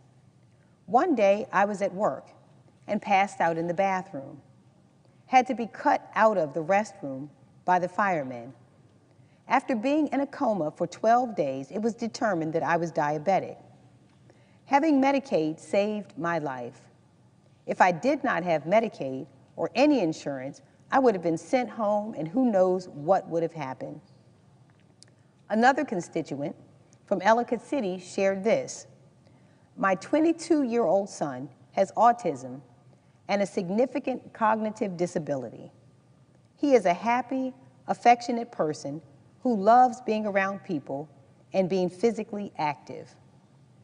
Due to behavioral challenges at home, he lives in a group home. This environment is one in which he can be safe and thrive. He also attends a program licensed by the state's Developmental Disability Administration Monday through Fridays, 9 to 3. This program provides meaningful day services. Both his group home and day program services are funded through DDA's Medicaid waiver. Given the cost of my son's services and the services of many other individuals with developmental disabilities, a limit on federal Medicaid dollars would no doubt force Maryland to reduce services. If my son was not able to continue living in his group home, he would have become homeless. Another impact of Medicaid cuts could be his health care, as he is fully reliant upon Medicaid for his health insurance. He will never be able to work enough hours to draw health insurance benefits due to his disability. Such an anecdote should stir all of us to action. It should stir the members of this body to take more seriously our duty to advise and consent, to push back against the nominee who sees his role as a loyal foot soldier to one American who sits in the White House and not the millions of Americans whose health and health care are on the line. Last week, I looked Mr. Kennedy in the eye and said I would not be supporting his nomination. I said that his views are so dangerous to our state and to our country that his voice would be a voice that parents would listen to.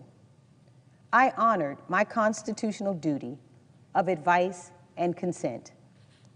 On behalf of every single Marylander who's lost a loved one to disease, every single Marylander who works at NIH or is actively researching cures, every single Marylander who has been led astray by a snake oil salesman peddling quackery instead of science, I will be voting no on Mr. Kennedy for them.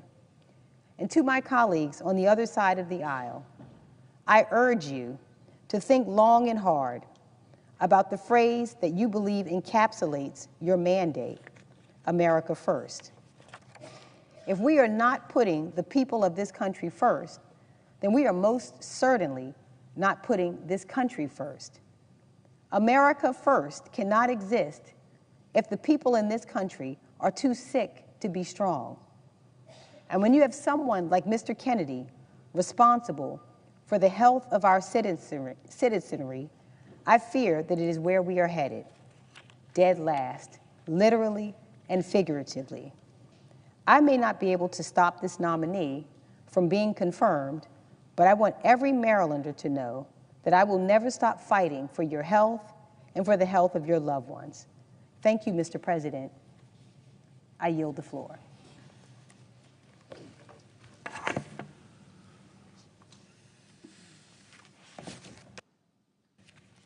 Mr. President. Senator from New Hampshire. Mr. President, I come to the floor to join my colleagues with a great deal of concern to discuss the Trump administration's nomination of Robert F. Kennedy, Jr. to be the next Secretary of the Department of Health and Human Services. To put it very simply at the outset, Robert F. Kennedy, RFK, Jr., is unfit to lead the highest health office in our nation. First of all, RFK has no, let me repeat, no health or medical experience. That in and of itself should be a red flag on this nominee, who is supposed to be tasked with leading our nation's health agency. But sadly, that's not where the red flags end. From his radical and dangerous opinions on vaccines and other public health, to his promises to cut medical research, to his ever-changing position on women's rights to access reproductive health care, he has proven that he lacks the credibility, the knowledge, and the capability to be the Secretary of Health and Human Services. So let's take a step back. When President Trump ran his campaign, he ran a campaign on lowering costs for working Americans. Well, where has that promise gone? We saw today that inflation has gone up in the last quarter. It's over 3% now. And we've seen nothing from President Trump's first weeks in office that addresses the high costs of health care, of food, of housing, of child care.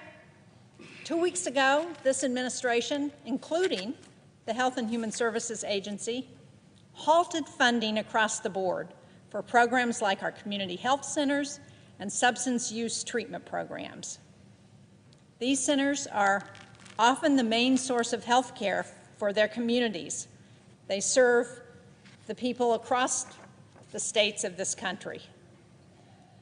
In our office, I heard from programs like Coos County Family Health, a community health center that provides life-saving care to rural patients across the northern part of New Hampshire, what we call the North Country. Their programs for training new doctors and providing services for victims of domestic violence were and still are at risk, thanks to Trump's executive orders and funding freeze. And I heard from Navigating Recovery in Laconia. That's a substance use treatment service that depends on federal funding for more than 50% of its budget. They're worried about keeping their doors open. And this is an organization with providers who will literally sit with a patient by their hospital bed following an overdose to make sure they're getting the best guidance, the best treatment, and the follow-on services like housing and child care that allows them to start their recovery. And this is a real issue for us in New Hampshire, where we've been hit very hard by the opioid epidemic.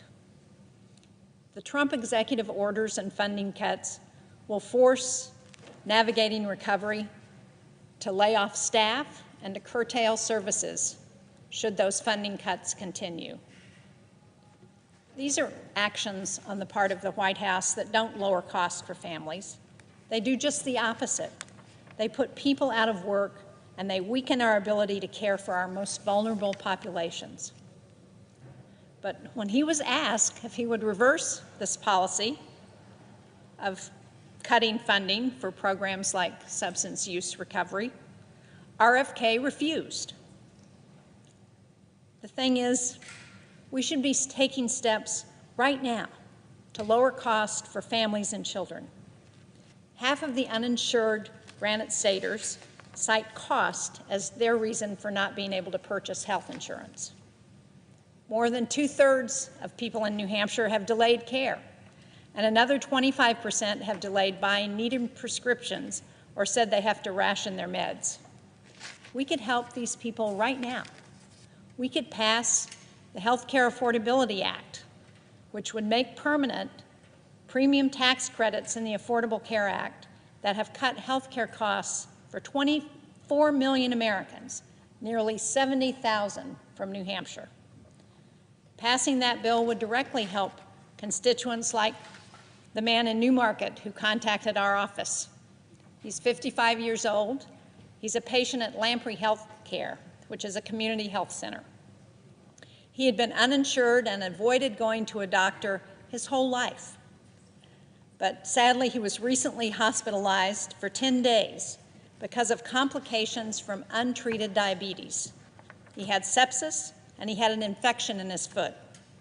Unfortunately, he didn't have insurance when he was hospitalized. But luckily, Lamprey Healthcare sat with him, helped him purchase insurance on healthcare.gov, helped him avoid potentially devastating medical debt. These tax credits are vital to his and to millions of Americans' ability to afford health care. But again, when asked about these tax credits, RFK refused to say that he would support extending them. So much for any concern about lowering costs for families. Now, if this administration is not trying to lower costs, what are they doing to help the people they swore an oath to serve? Last Friday, our research institutions got a notification almost overnight that their funding through the National Institutes of Health would be gutted. This decision threatens our ability to find cures for diseases, to get ahead of public health crises, and to hire and retain talent. I think it was made rashly and irresponsibly without really understanding what the impact would be. Slashing those funds won't make research more efficient. Instead, it's going to cripple our ability to treat and cure horrific diseases. Dartmouth College, which is in Hanover, New Hampshire, is one of our preeminent research institutions in the country. Last year, Dartmouth received nearly $100 million in NIH funding to help with its cutting-edge research to treat diseases like diabetes, cystic fibrosis, and Alzheimer's. This NIH decision, this decision by the Trump administration, will cut Dartmouth's funding by $38 million. And we don't know what the future impact of that would be. Will we miss the next cure for a pediatric cancer? Will we fail to advance treatments in Alzheimer's? What we do know is that this has an immediate impact on the people living in the Upper Valley of New Hampshire. More than 1,300 employees are supported by federal grants at Dartmouth, and the vast majority of these are supported by the National Institutes of Health. The job loss, the economic impact that will result from this decision will be devastating. And sadly, once these jobs are gone and the researchers leave, there's no going back, because they're going someplace else. They're going overseas. But we unfortunately know that RFK supports this decision because he has publicly supported gutting NIH staff and research. And if Robert Kennedy is confirmed, I fear he will do nothing to push back or to reverse these reckless decisions. The Secretary of HHS also holds immense power over ensuring that women in our country have the ability to access reproductive health services, including abortion. Interestingly, I thought this was something that RFK and I agreed on. But now I'm not clear what he supports. He used to proudly say that he was pro-choice, but since being nominated, that belief seems to have disappeared overnight. The only thing I think he truly believes is in his desire to do whatever Trump wants, even if it means compromising his own values. Women in this country need to know that the Secretary of Health and Human Services will defend our rights to access all the health care we need. But at every turn, Republicans and the Trump administration have pushed forward dangerous policies intended to threaten access to full reproductive care. They put on the Supreme Court the justices who overturned Roe v. Wade. And at the state level, they have instituted draconian abortion bans that threaten the lives of mothers. Women are literally dying from a lack of care because of these bans on our health. This is 2025. How did we get here? I remember before Roe v. Wade. I remember when hundreds of thousands of women died from back alley abortions. And are we back to that point? Everyone knows that banning abortion and making women seek dangerous options does not stop abortions. It makes them more deadly. But with RFK at the helm, that's the grim reality we face. He's not someone I trust to defend a woman's right to access reproductive health care. He is not someone I want leading Health and Human Services. Now, one of the few issues that we have some actual insight into are his views on public health.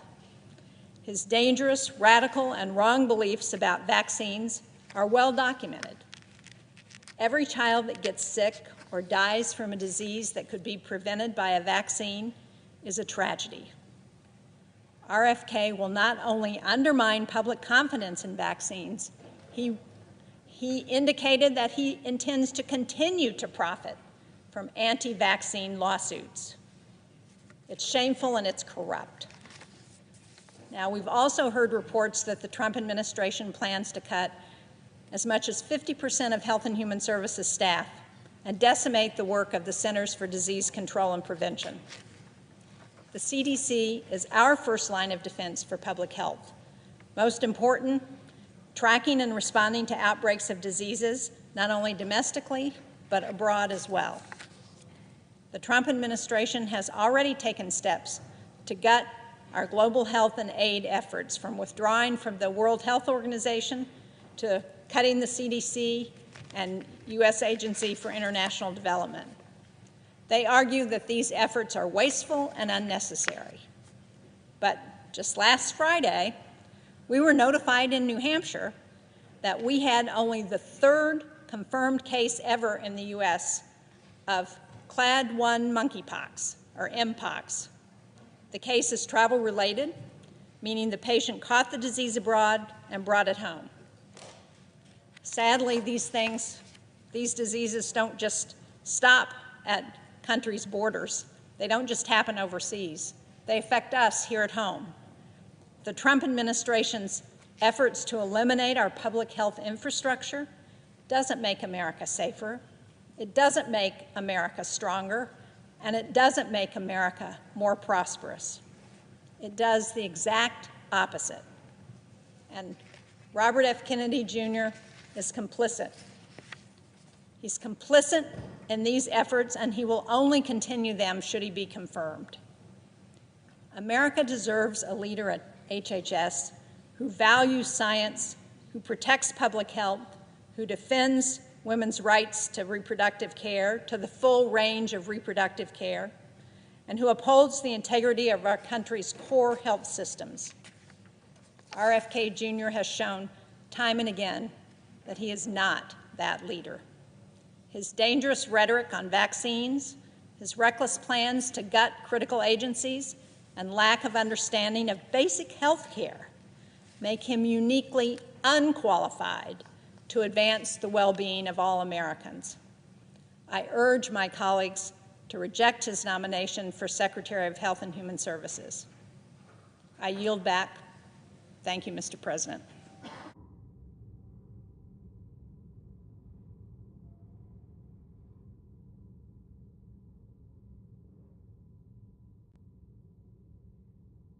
President, The senator from New Hampshire. I yield 30 minutes of post-cloture debate time to the Democratic leader. The senator has that right.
The senator from Michigan.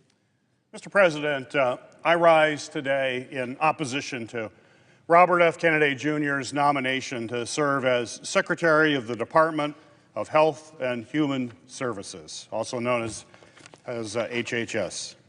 Throughout his entire nomination process, it has become clear that Mr. Kennedy is wholly unprepared to lead this department, which is charged with promoting as well as protecting the health of all Americans. If confirmed as Secretary, he would be tasked with managing programs that millions of Americans depend on each and every day, including Medicaid and Medicare, the Centers for Disease Control, or CDC, the Food and Drug Administration, or FDA, the National Institutes of Health, or NIH, as well as a number of other initiatives aimed at preparing for and responding to public health and medical emergencies. In total, HHS has nearly $2 trillion budget and manages more than 90,000 employees. HHS is an extremely complex organization that requires a leader with expertise on how these critically important programs are actually administered. Yet, during his hearings before the Senate Finance and Health Committees, Mr. Kennedy showed his severe lack of knowledge and understanding about the most basic of federal health programs. Mr. Kennedy could not answer the most basic questions about how the Medicaid program works, or how it benefits more than 70 million Americans who depend on health insurance. At a time when Republicans are proposing drastic cuts to the Medicaid program to pay for their tax cuts to billionaires, We need a secretary who will not only knows how the program works, but will protect the access to health care services it provides for children and some of the most vulnerable people in our country. It's very clear Robert Kennedy Jr. is not that secretary. During his nomination process, Mr. Kennedy also made it clear he does not understand the differences between the various components of Medicare, a program that keeps our seniors cared for well into their golden years and often plays a key role in a person's decision about whether or not they can retire with dignity. Amid ongoing threats from Republicans to privatize Medicare, we need a secretary who will protect this program that generations of seniors have counted on to get care, and generations to come that are paying into that fund for their future. Mr. Kennedy's lack of experience and basic understanding of our nation's healthcare system is, to say the least, extremely alarming. We cannot confirm a nominee who doesn't even know the most basic answers about programs that he's actually in charge of administering.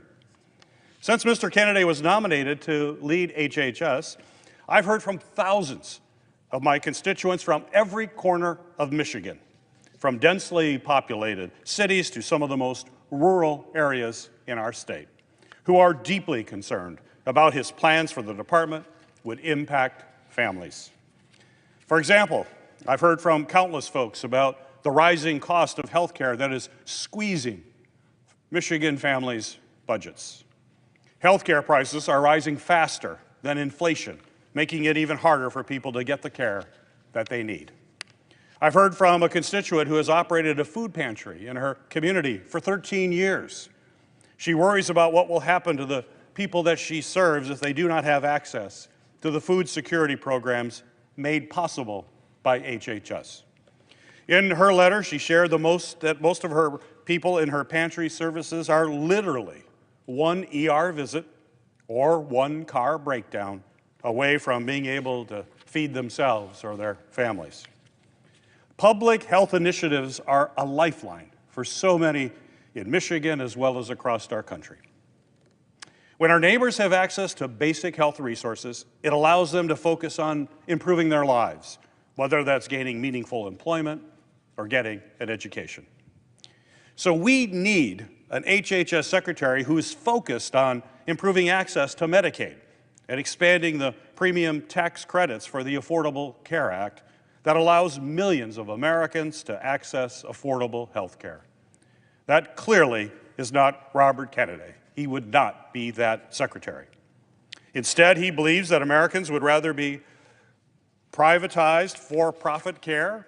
HHS is also in charge of providing mental health services and support to communities all across our country. Unfortunately, we have a mental health crisis impacting Americans today, with record high levels of mental illness and suicides, especially among our youth. I received a letter from a social worker in Michigan who helps students who were traumatized by the horrific shootings at Oxford High School in Michigan and at Michigan State University. She is worried that without proper mental health resources, Americans who have been impacted by senseless gun violence, whether at school, at their places of worship, at nightclubs, or at shopping malls, they will grieve and struggle alone. Unfortunately, Mr. Kennedy has only further stigmatized these important resources, even making comments during his confirmation hearing linking an increase in school shootings to an increased use of antidepressants. Mr. Kennedy's ideas would only worsen the mental health crisis that we're seeing today.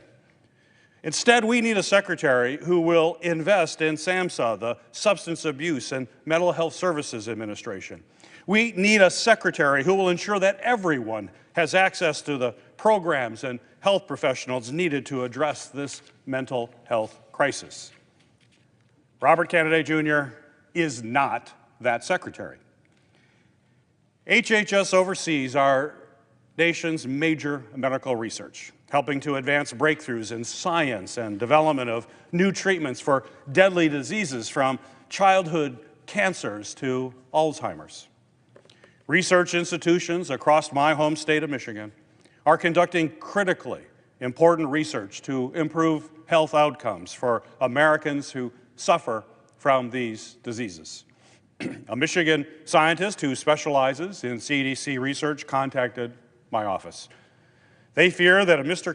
Kennedy is confirmed, it could impact their ability and the ability of thousands of researchers all across our country to conduct medical research that is literally saving lives. In a matter of weeks, we have already seen the Trump administration freeze funding and halt critical work at the National Institute of Health and its research partners across the country. We need a secretary who will fight to do this important research moving forward. Research to cure cancer, to treat deadly viruses, and to address cardiovascular disease. Mr. Kennedy is not that secretary. Advancing medical research is especially important today as we face increased cases of vaccine-preventable infectious diseases like measles. And despite this, Mr. Kennedy has time and time again sown doubt and promoted dangerous lies about the safety of vaccines. And my constituents are alarmed at what that will mean for their families. A concerned mother wrote me in my office that when she was 38 weeks pregnant and told me that Mr. Kennedy's long history of spreading dangerous medical disinformation and undermining public health initiatives is directly at odds with how she plans to keep her future child from infectious disease. I also heard from a constituent who was born before the polio vaccine was approved. She said that to this day, she can still remember the relief on her mother's face when the polio vaccine became available. This moment has stuck with her throughout her 30-year career as a registered nurse, where she has made it her life's work to study and safely administer vaccines in her community. And let's be clear, let's be absolutely clear. Vaccines are scientifically proven to protect against diseases like chickenpox, polio, influenza, and yes, COVID-19. We have eradicated deadly diseases and protected our children due to incredible scientific advances in vaccine research. But now, vaccine skeptics like Mr. Kennedy have risen to prominence, discouraging people from getting safe, proven vaccines and putting every American's health at risk when it comes to infectious diseases. We need a secretary who understands the effectiveness of vaccines and will do more to prevent these diseases through routine childhood immunizations. Mr. Kennedy is not that secretary. And if confirmed, Mr. Kennedy has made it perfectly clear that he will stand in direct opposition to this evidence-based medicine. Mr. Kennedy's falsehood about basic public health practices have impacts that stretch far beyond our physical health. Another constituent, a clinical therapist, said she is seeing firsthand the devastating impacts that misinformation can have on mental health, adherence to treatment, and overall patient well-being. Specifically, she mentioned that the spread of falsehoods about vaccines, psychiatric care, and medical service fuels distrust in life-saving interventions, exacerbates existing mental health crises, and hinders efforts to connect patients with effective, evidence-based treatments. I've even heard from parents who are concerned about Mr. Kennedy's narrative suggesting vaccines cause autism.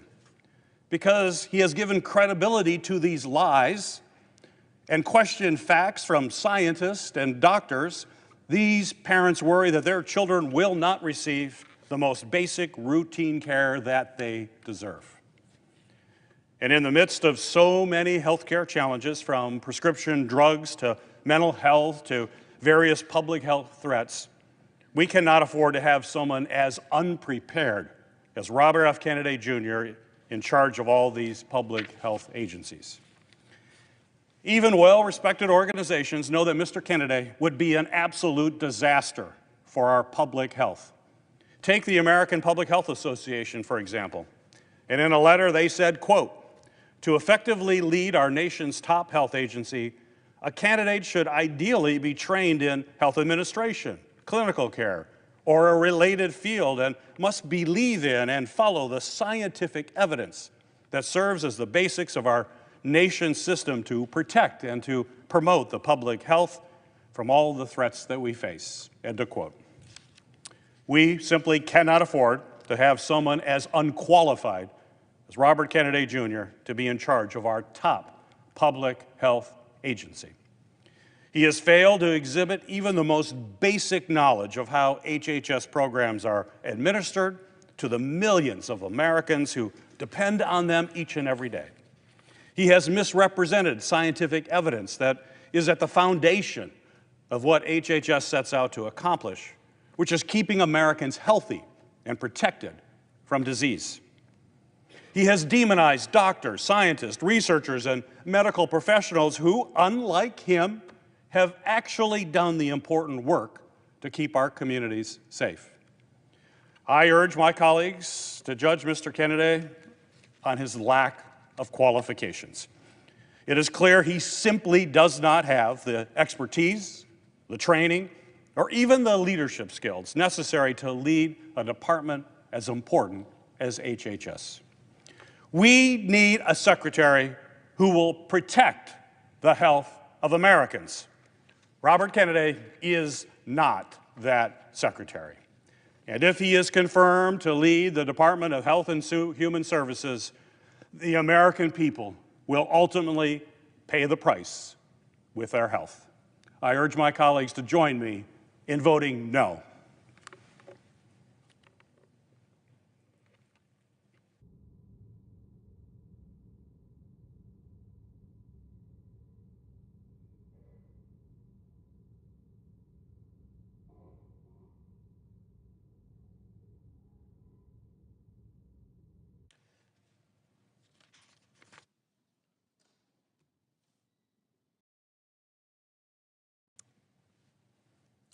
Mr. President.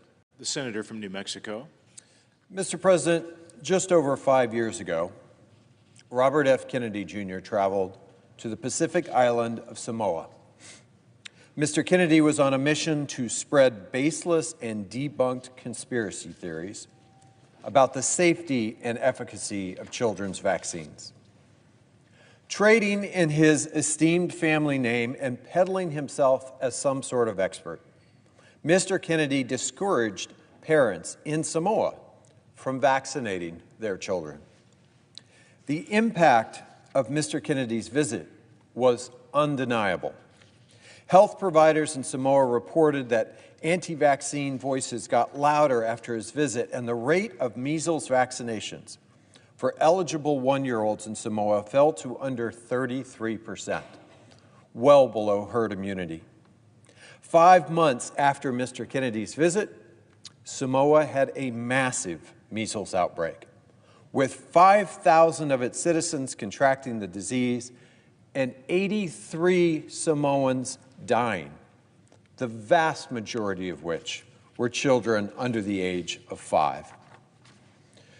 During his recent Senate confirmation hearings, Mr. Kennedy doubled down on his denialism, claiming that, quote, "we don't know what was killing those children in Samoa."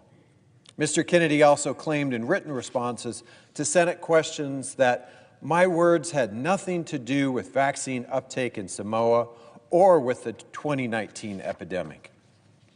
But the current top health official in Samoa has denounced Mr. Kennedy's characterization of the measles outbreak in his country and Mr. Kennedy's role in it as an outright lie and a total fabrication. As someone with a background in science, but more importantly, just as a father of 2 young men, I am horrified by this story. The measles vaccine has been one of the most successful public health and science stories of the last century. One vaccine, administered in 2 doses, now provides protection against 4 devastating diseases: measles, mumps, rubella, chickenpox. In the late 1950s and early 60s, nearly twice as many young people died from measles as from polio. And thanks to incredible scientific research and medical advances, we now have a vaccine that is proven to be safe and effective at protecting our kids from these deadly diseases. This vaccine has largely eradicated the measles outbreaks that used to result in the devastating loss of babies and young children. That is, until anti-vaccine crusaders like Mr. Kennedy started promoting phony science and conspiracy theories in places like Samoa. Over the last 2 decades, thanks in large part to Mr. Kennedy, this anti-science movement has moved from the darkest corners of the internet into the mainstream. And the Samoan story provides us a heartbreaking example of just what is at stake if we give this movement's leader a national platform to spread his junk science. I hope all of my colleagues take seriously what it would mean to confirm this anti-vaccine, anti-science snake oil salesman as our next Secretary of Health and Human Services.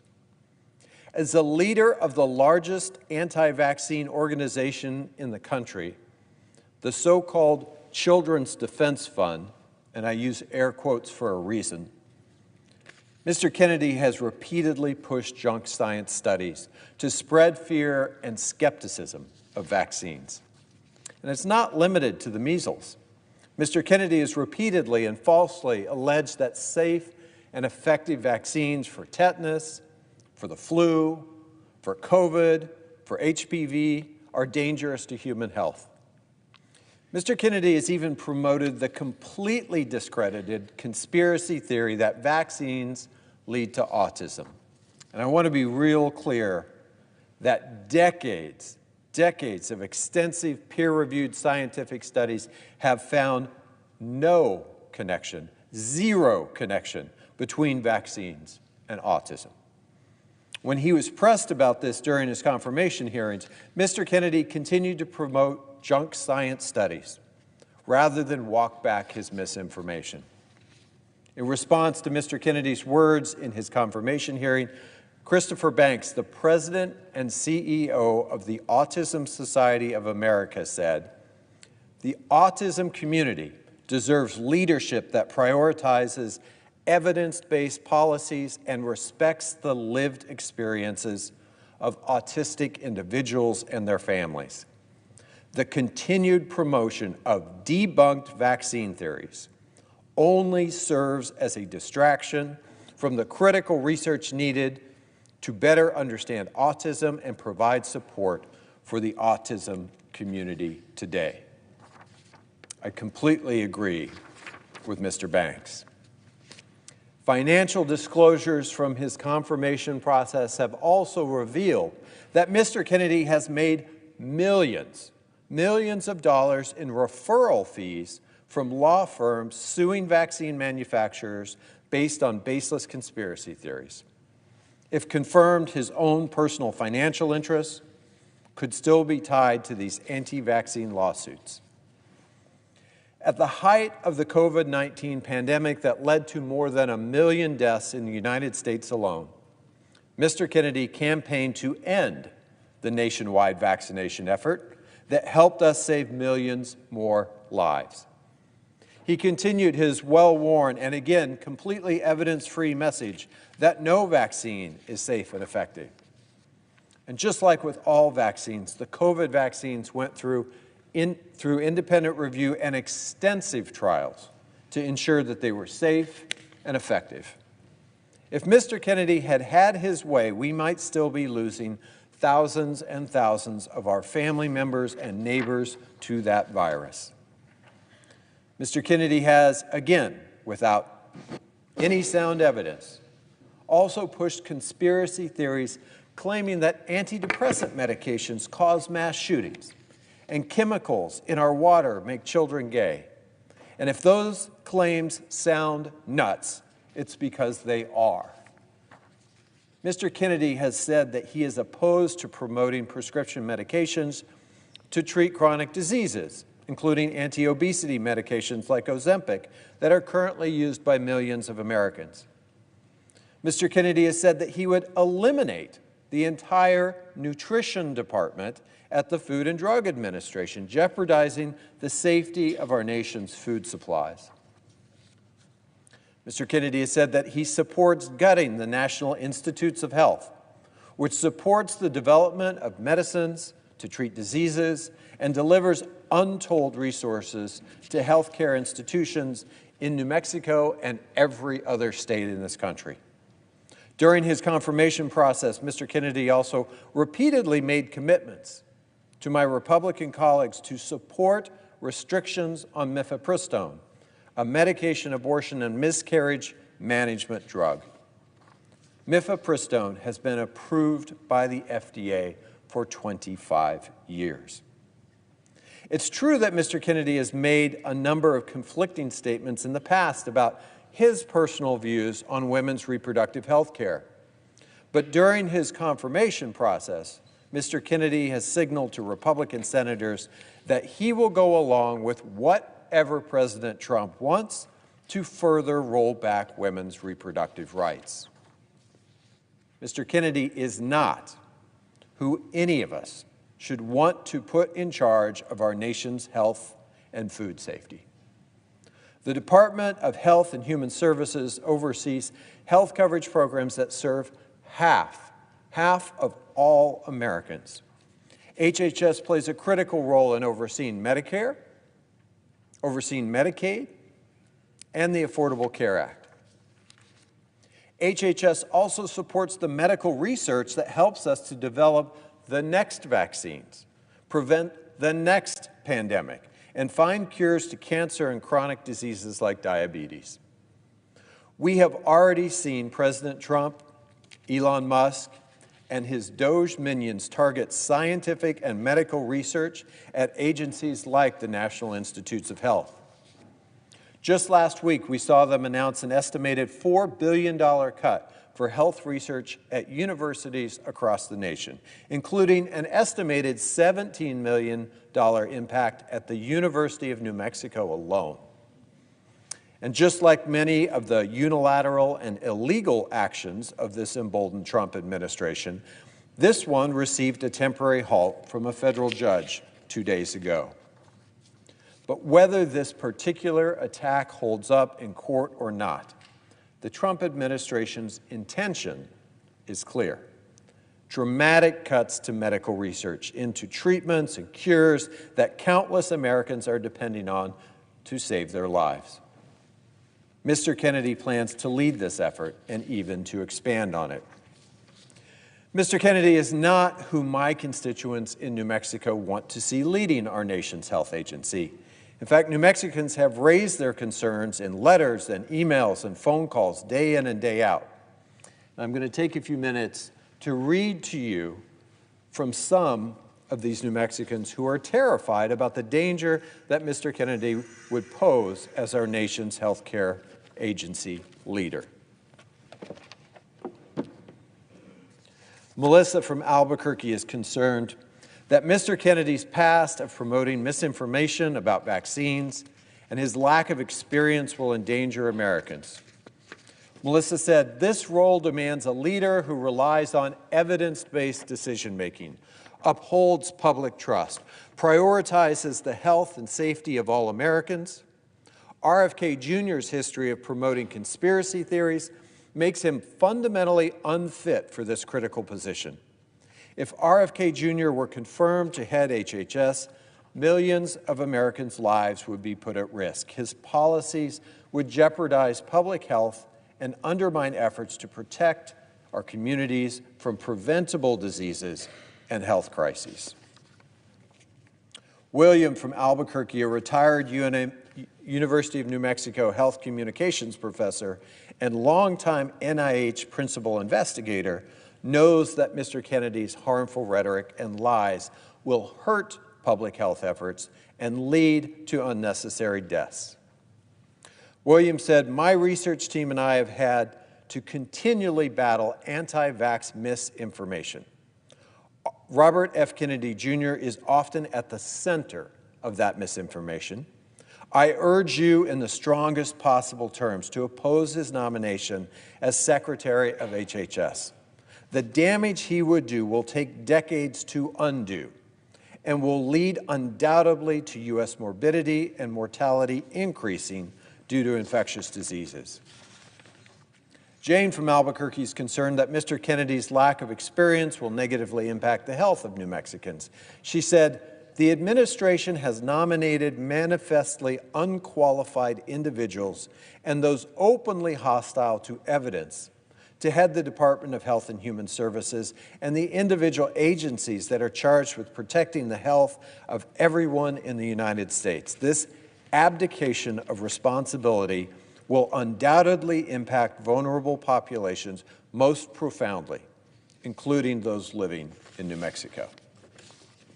Mark from Albuquerque, a survivor of polio, knows that the polio vaccine effectively eradicated this relentless and deadly disease, and he is worried that Mr. Kennedy's confirmation could stifle future vaccinations like the one that saved his life. Mark said, "I am a polio survivor. I know that I was very fortunate in my recovery, and I also know that the vaccines effectively eradicated this relentless and deadly disease. So I ask that you do whatever you can to prevent RFK Jr. from overseeing the health care of all Americans." Lori from Las Cruces is also worried that Mr. Kennedy's history of spreading misinformation could harm Americans. Lori said, "If the Senate confirms RFK Jr. to lead the Department of Health and Human Services, Americans' health care will be put at risk and will be ill-prepared for another public health catastrophe. We need to push for a qualified, trustworthy nominee to lead America's health policy." Megan from Albuquerque, a primary care physician, is worried that Mr. Kennedy's lack of experience, disregard for evidence-based medicines pose a danger to Americans. Megan said, "As a primary care physician in New Mexico, I am also very worried about the possibility of RFK Jr. being confirmed as HHS Secretary. His past actions have shown that he has little regard for research, evidence-based medicine, or the expertise of scientists and physicians. He is dangerous to the American people." I agree with these New Mexicans that Mr. Kennedy is unprepared. He is unqualified, and he is dangerously unfit to be confirmed as our next health secretary. Unfit to protect our kids' health from debunked conspiracy theories, unfit to defend women's reproductive rights, unfit to safeguard the future of Medicare and Medicaid, and unfit to continue life-saving medical research and medical care in my state and across the country. And for all of these reasons, I would urge all of my colleagues to join me in voting no on confirming Robert F. Kennedy, Jr.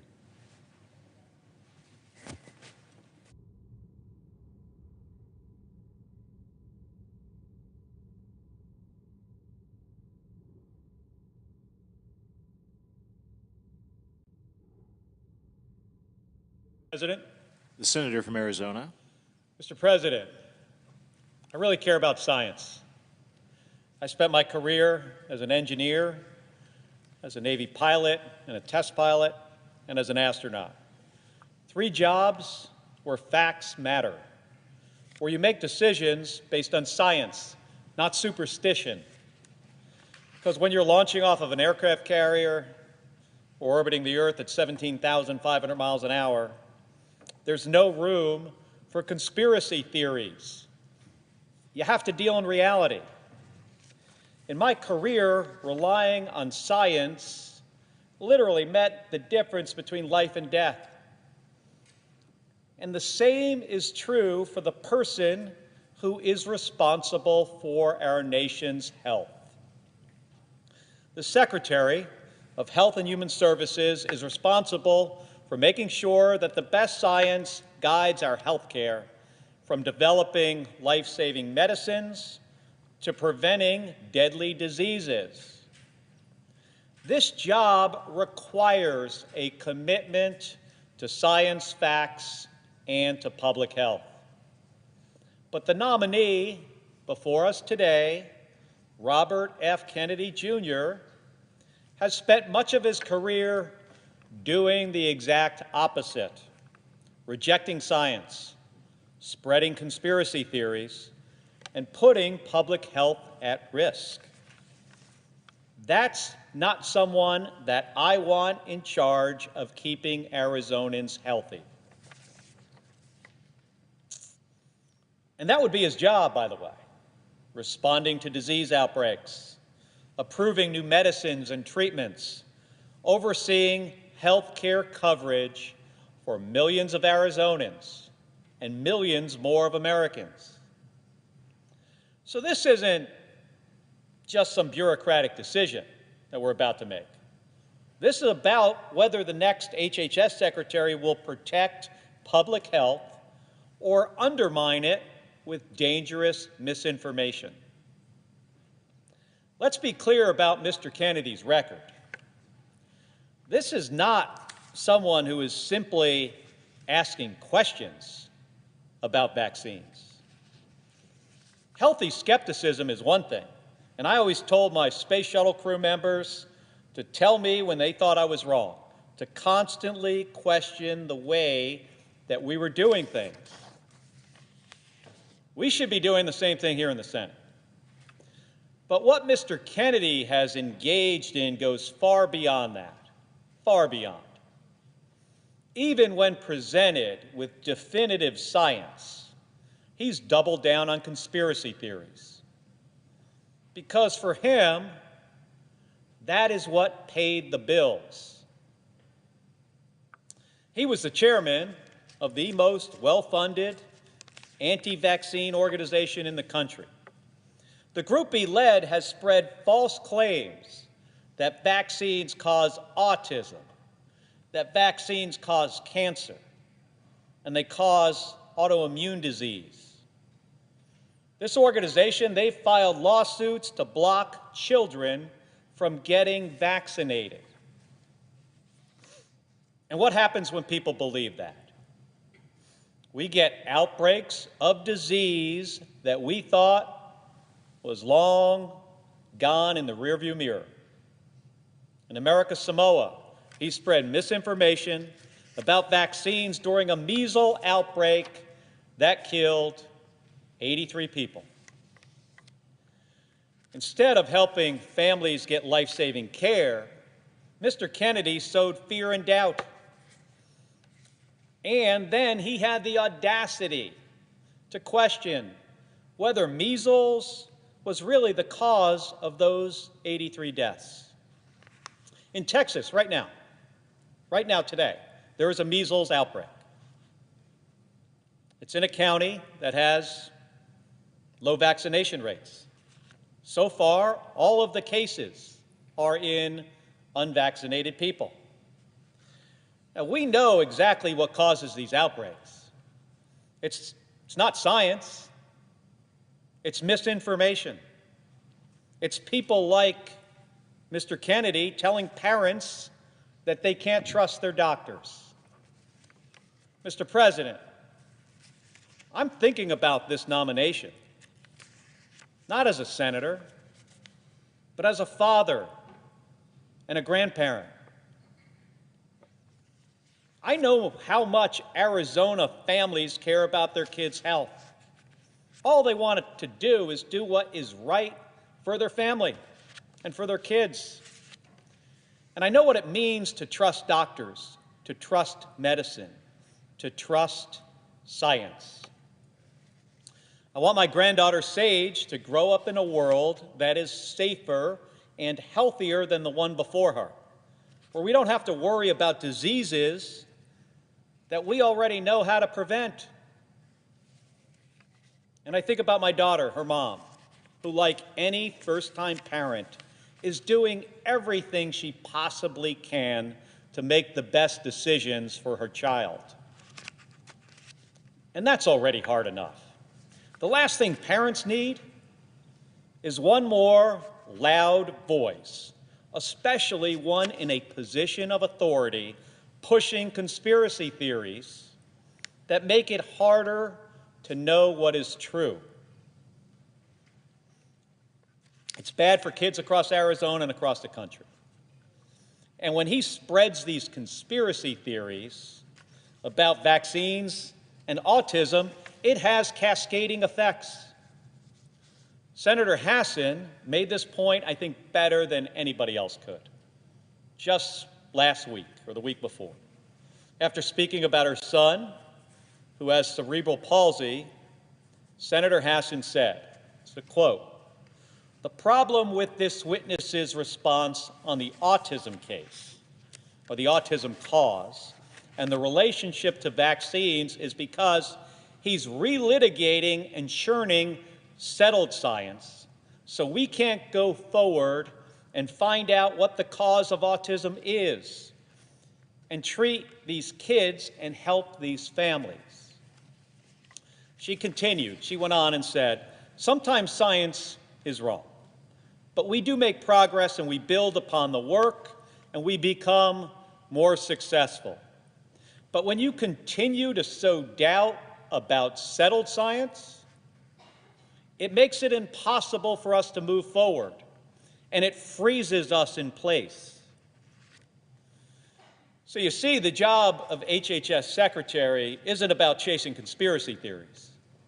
It's about making sure families get the best care possible based on the best science available, so we can make progress and live healthy lives. And folks, here is what makes this even worse, like a lot worse. Mr. Kennedy, get this, Mr. Kennedy vaccinated his own kids while telling other parents not to. His own cousin, Ambassador Caroline Kennedy, called him a predator for what he has done. That's not leadership, folks. That's hypocrisy. And here is what Ambassador Kennedy wrote.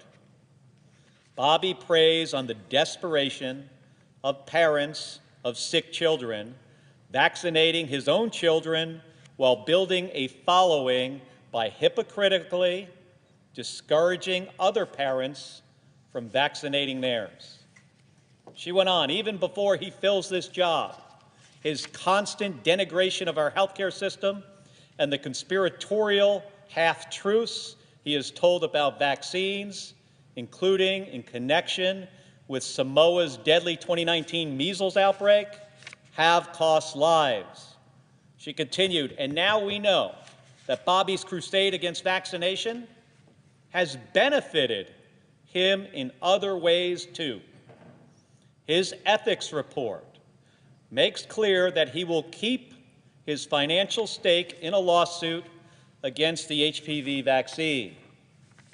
In other words," this is Ambassador Kennedy's words, "in other words, he is willing to enrich himself by denying access to a vaccine that can prevent almost all forms of cervical cancer and which has been safely administered to millions of boys and girls." That was a quote from his own cousin. The Senate, Mr. President, the Senate cannot ignore this massive conflict of interest. Mr. Kennedy has personally made millions of dollars from lawsuits attacking vaccines, including the HPV vaccine, which prevents cervical cancer. And if confirmed, he would oversee the FDA, the very agency that regulates the vaccines that he is suing over. That's a direct financial incentive to undermine vaccines, even if it puts people's lives at risk. And he wouldn't commit to removing himself from this equation. And it's not just vaccines. Mr. Kennedy has made a career of embracing conspiracy theories over facts. He claims It's almost would be funny in another context. But Mr. Kennedy, get this, he claims Wi-Fi and 5G cause cancer. He thinks the COVID vaccine is part of a government plot. He suggested that vaccines are a holocaust. But of course, when he was confronted about that, he said he didn't recall saying it.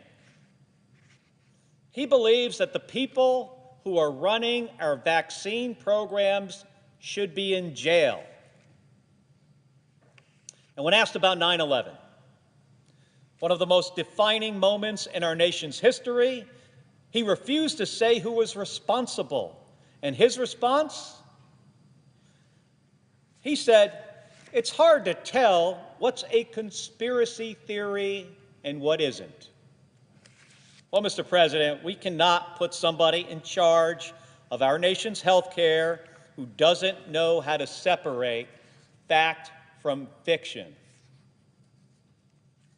No one in the Senate should be comfortable with that. But the dangerous misinformation, it doesn't stop with vaccines. Mr. Kennedy claimed that antidepressants, not guns, are to blame for school shootings. Let's be clear, folks, there is zero evidence to support that. None. What we do know, and what the data tells us, is that every other developed country, they also have antidepressants. What they don't have is America's level of gun violence. The difference is not mental health treatment. It's easy access to guns for kids, for criminals, and dangerous people who shouldn't have them. Mr. President, my family and I have lived with the consequences of gun violence. My wife, Gabby Giffords, was nearly killed by a gunman when meeting with her constituents outside a grocery store in 2011. 6 people died, 12 were injured. You won't find anyone at that grocery store who believes that an excess of mental health treatment was responsible for that tragedy. Not one. Gabby and I have sat in living rooms of parents who have lost their children in mass shootings. And we have fought for real common sense gun safety laws that can save lives. Just like Senator Hassan, I will not stand here and let conspiracy theories distract from real solutions. And this is the core of the problem. Mr. Kennedy treats health care like it's a conspiracy theory. Mr. Kennedy is not the person who should be running the Department of Health and Human Services. It's very clear. Now, if Mr. Kennedy was simply a private citizen saying these things, that would be one thing. It would still be a problem, by the way. But this is someone who wants to be in charge of all of our health care. And if his dangerous views weren't enough, he doesn't even understand the weight of the job he is applying for. In his confirmation hearing, he didn't know the difference between Medicare and Medicaid. He didn't understand the different parts of Medicare and what they provide for seniors. He didn't know what a community health center was. He couldn't articulate a basic managing plan for HHS's $2 trillion budget. He wouldn't answer as to whether he'll negotiate for lower drug prices for seniors. And that means if you're a senior with him in charge, you might see higher drug prices. Mr. Kennedy does not have a medical degree, and he has no experience, zero experience in healthcare policy. So this isn't just about bad ideas. It's about dangerous ideas and the fact that he is completely unprepared to do this job. We learned that at his confirmation hearing, we also learned Mr. Kennedy won't make decisions based on science, data, and facts, or what is best for our public health. Instead, he will do whatever President Trump tells him to do. Over and over again, when asked about his policies, he didn't give answers based on what he believes is right. He said, quote, "President Trump has not told me what his policy is." On reproductive health, quote, "Trump has told me to look into it, but I don't know what his policy is." This is a nominee who traffics in conspiracies, who doesn't know much about the agency he's nominated to lead, and who has said he'll just do whatever he's told. Which, considering what we heard all along, that President Trump, he has a concept of a health care plan, not a real plan. But we still don't know what that is. I mean, now that to me feels like a big problem. Mr. President, we need an HHS secretary who will lead with facts, not fear, who will lower the price of prescription drugs, or fight to do that, and fight to reduce health care costs, and not to go along with efforts to take health insurance away from kids and people with disabilities, who will build trust in our health care system, not undermine it.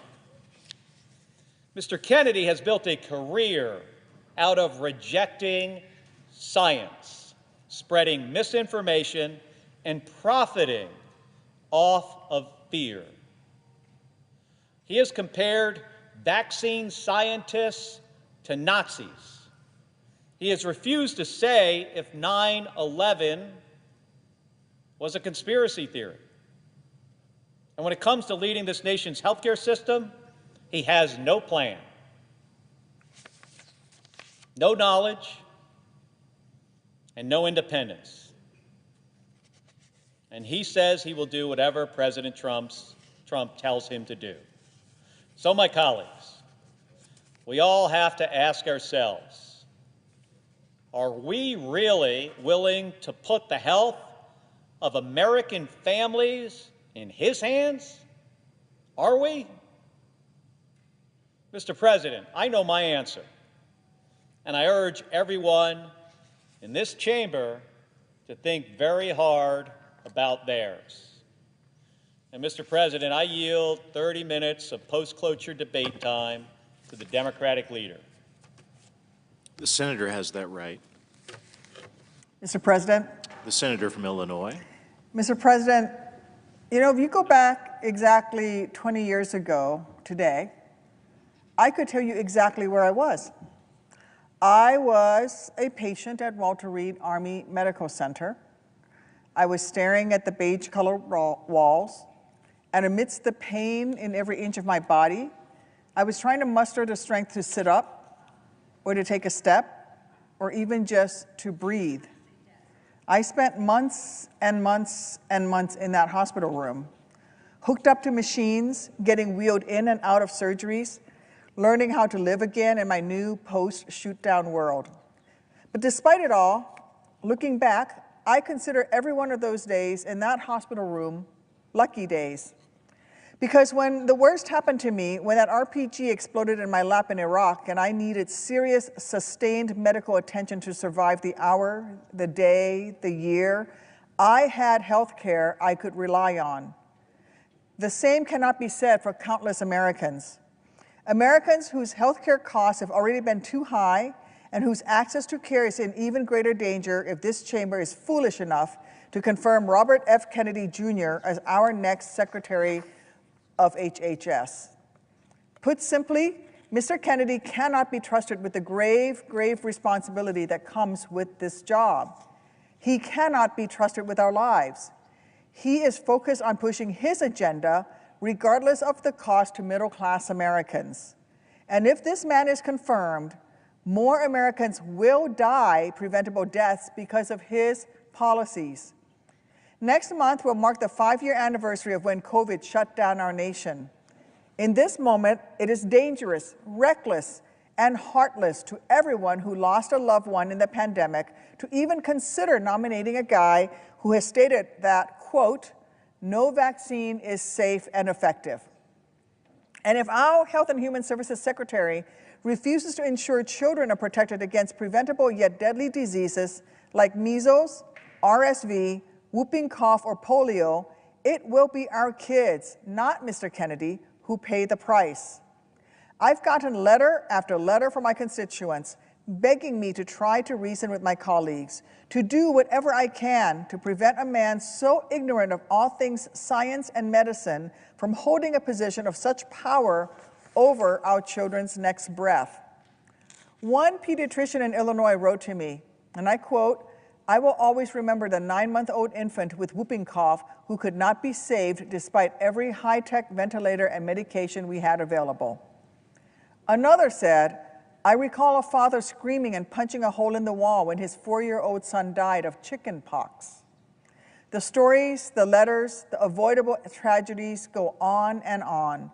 Imagine how much worse the heartbreak will become under a guy who acts like the term vaccine is a swear word. Look, the only reason that Kennedy is even up for confirmation is because he, like Elon Musk, decided to throw his dignity to the wind and bow down at Trump's altar. And because of that, he gets to be yet another rich guy with too few qualifications and too much power, somehow now charged with leading our government. Trump is running this country like the mob. Kiss his ring, pledge your unyielding loyalty, get made. It's just this time you get made into a cabinet secretary. Well, Kennedy has given Trump his fealty, so why would any of us ever think that he'd have the courage to stand up to Trump if the president issues an order that actively harms everyday Americans? How could any of us actually believe that Kennedy would fight back against Trump's worst instincts when Kennedy himself has proven time and again that he believes more in cacophony than science? Now, Americans are going to be the ones to suffer, because now, with Kennedy's confirmation, even programs as popular, effective, and vital as Medicaid will be in even greater danger.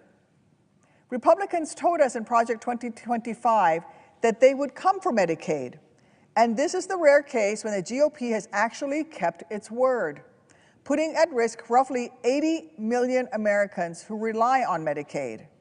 Americans in red states and blue, in big cities and small towns, folks who may have never heard of RFK Jr., but who will certainly feel the effect when he rips away the health care their family so desperately needs. Medicaid is a lifeline for kids, for pregnant women, for people in nursing homes, for Americans with disabilities. But Republicans don't seem to care about any of that. It's obvious that Donald Trump has never stayed up late at night, hunched over the kitchen table, with a calculator in one hand and a medical bill in the other, praying to figure out a way to afford his child's insulin. No, of course not. With every passing day, it becomes clearer and clearer that Republicans care more about tax breaks for the billionaires they pal around with on the golf course than prescriptions for the middle-class folks who actually work at Mar-a-Lago. And while that teacher in Peoria lays awake at night trying to work out how she can afford her father's home care now that he can no longer get those services through Medicaid, while that new mom in Chicago who's just learned she has stage 3 cancer is trying to find a second job so she can afford both diapers for her newborn and her own chemotherapy, Donald Trump and Elon Musk will be too busy lining their already full pockets to care. To my colleagues on the other side of the aisle, I am sure many of you have faced health crises of your own. I'm sure many of you have had a parent who's been sick or a nephew who's been in a car crash, a spouse who's been in need of an emergency C-section, or a child who has relied on an autoimmune injector. Imagine if your loved ones hadn't cared they could rely on, imagine if your loved ones hadn't had care they could rely on in the moment. Then ask yourself how you can sleep soundly tonight if you vote to further the agenda of a couple rich guys who so clearly don't care about making America healthy. They only care about tipping it even more in favor of the wealthy. They're not bringing back the good old days of Reagan. They're just bringing back the days of dying from the measles. And they're certainly not making America great again. They're making America sick again. That's the Trump-Kennedy promise. I care about my constituents' ability to afford their prescription medications, their ability to get the vaccines that will keep them alive through the next pandemic, their ability to survive those worst-case scenario health moments without going broke in the process. So for all those reasons and 1,000 more, I will be voting no on Robert F. Kennedy Jr.'s nomination. If my Republican colleagues care about any one of those things too, then they will have no choice but to do the same. Thank you. Mr. President, I have received a number of messages from my constituents describing what access to Medicaid means to them and their families. I would like to close by asking unanimous consent that they be printed in the congressional record. And I yield 30 minutes of post-cloture debate time to the Democratic leader. The senator has that right.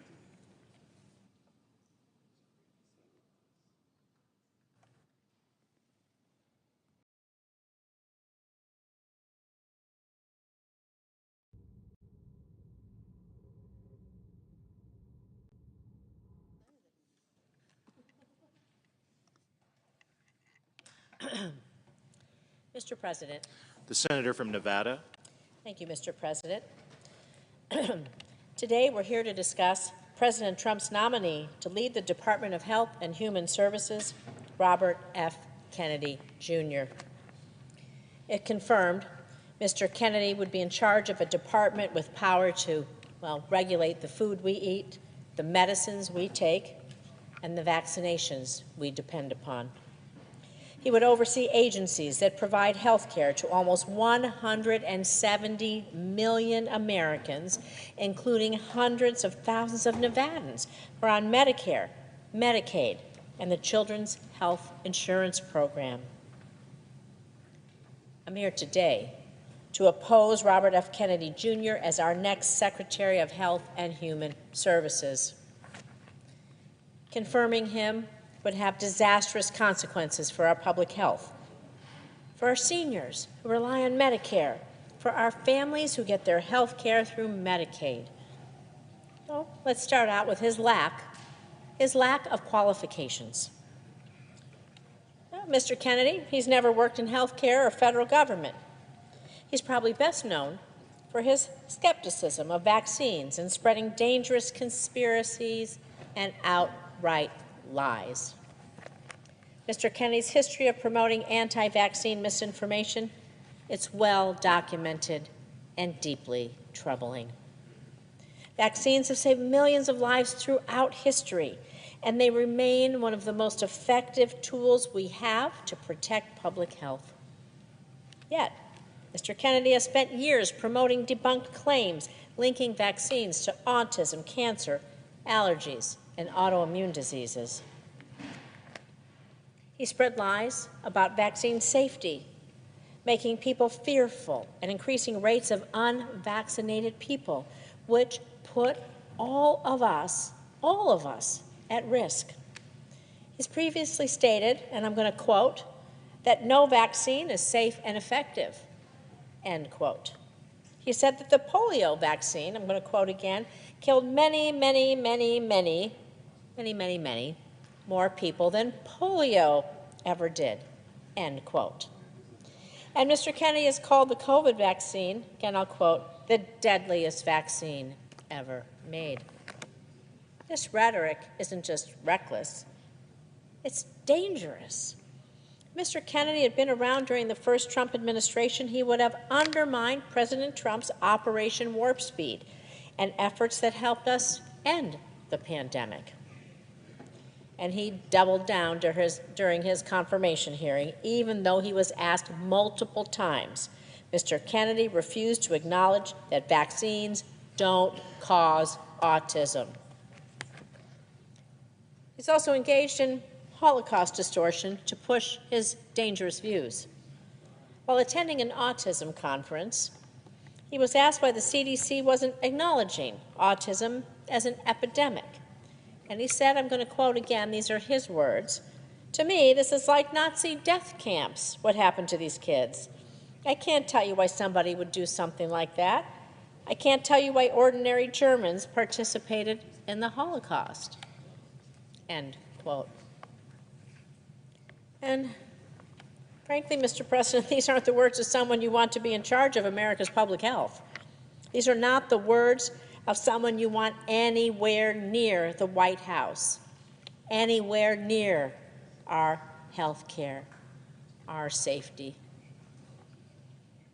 He's even gone so far as to falsely suggest that certain antidepressants are behind the rise in school shootings and that certain chemicals in the water might be part of why more young people are identifying as transgender, neither of which is backed by any science.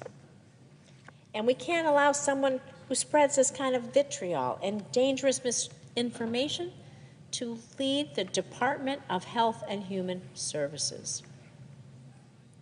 But his problematic views are just the start. During his confirmation hearing, Mr. Kennedy was also asked about his understanding of Medicare and Medicaid. Just asked if he knew about it. Well, he struggled, I mind you, to remember which program covered older and disabled Americans. Struggled to remember which program provided for low-income people. This is Medicare and Medicaid, not something that's so brand new that even Robert F. Kennedy Jr. shouldn't know what it is. Because Medicare and Medicaid are not mere government programs. They are a lifeline for millions of Americans, including our seniors, our parents, our grandparents, people with disabilities, families in need, including half of all children and around 40% of all babies born in this country. Why would we trust someone with the future of Medicare and Medicaid when he doesn't even understand the basics of the system he would oversee? This makes no sense.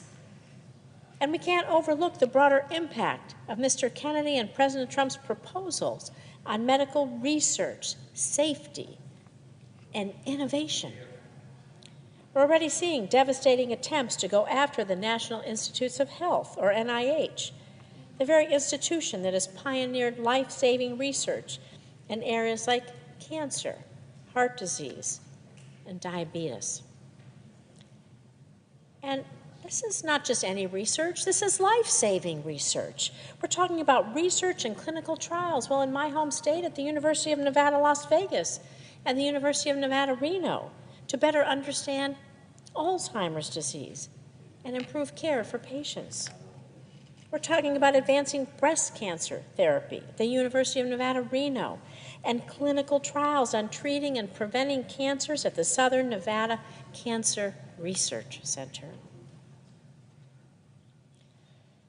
You know, I lost my mother to cancer. I lost my brother to leukemia. I think it's shameful that this administration, enabled by RFK Jr., would target research into these deadly diseases, which cost lives in my family. I don't want anyone to go through what I went through. I want other people's families, their parents, their siblings, their friends, to be able to live. And we know lives are saved every day because of investments in research, in those clinical trials, and what the NIH does. I want people to live because of the research. It matters. You know, Mr. Kennedy's also proposed radical changes to the Food and Drug Administration, the agency in charge of, well, the food we all eat and keeping it safe. And just like many of the other reforms proposed by Mr. Kennedy, his suggested changes to the FDA, well, they're based largely on the many conspiracy theories he peddles. These broad changes include clearing out entire departments like the Food and Nutrition Center, which is responsible for preventing foodborne illnesses and ensuring that chemicals in food, the food we all eat, every single one of us, all around this country, every day, from young to old and everywhere in between, that our food is safe. How does dismantling this keep any of us Safe? How does it keep any of us healthy? Mr. Kennedy has an overarching plan to gut the funding for FDA, which will severely limit regulation and safe implementation, also of new drug trials, medications. And this could lead to dangerous drugs flooding the market, putting countless lives at risk. You know, Mr. President, the role of the Health and Human Services Secretary, it is one of profound responsibility. And Robert F. Kennedy, Jr. has undermined the very foundations of our public health system. Mr. Kennedy's vision for the future of our healthcare system, well, he wants to undermine Medicare and Medicaid. He wants to slash cancer research funding. He wants to push dangerous public health conspiracies. These are visions and these are things I cannot support. No one should support. We all want a healthier future for America, one that both prevents diseases and where we can think about curing diseases, where we can do preventative medicine, curative medicine, where we can have that hope for folks whose mother gets lung cancer in the future, that she might live, or leukemia in the future, that their brother might live. Mine didn't, but I hope that they didn't die in vain, because research goes on and will help others. And I want us to be able to cure diseases for the ones that we love. And so that is why I cannot in good conscience support Mr. Kennedy's nomination, and I urge my colleagues to do the same. The stakes couldn't be higher. Our very lives, the lives of our loved ones, they may just depend on it. Thank you. Yes. Post-cloture debate time to the senior senator of Oregon.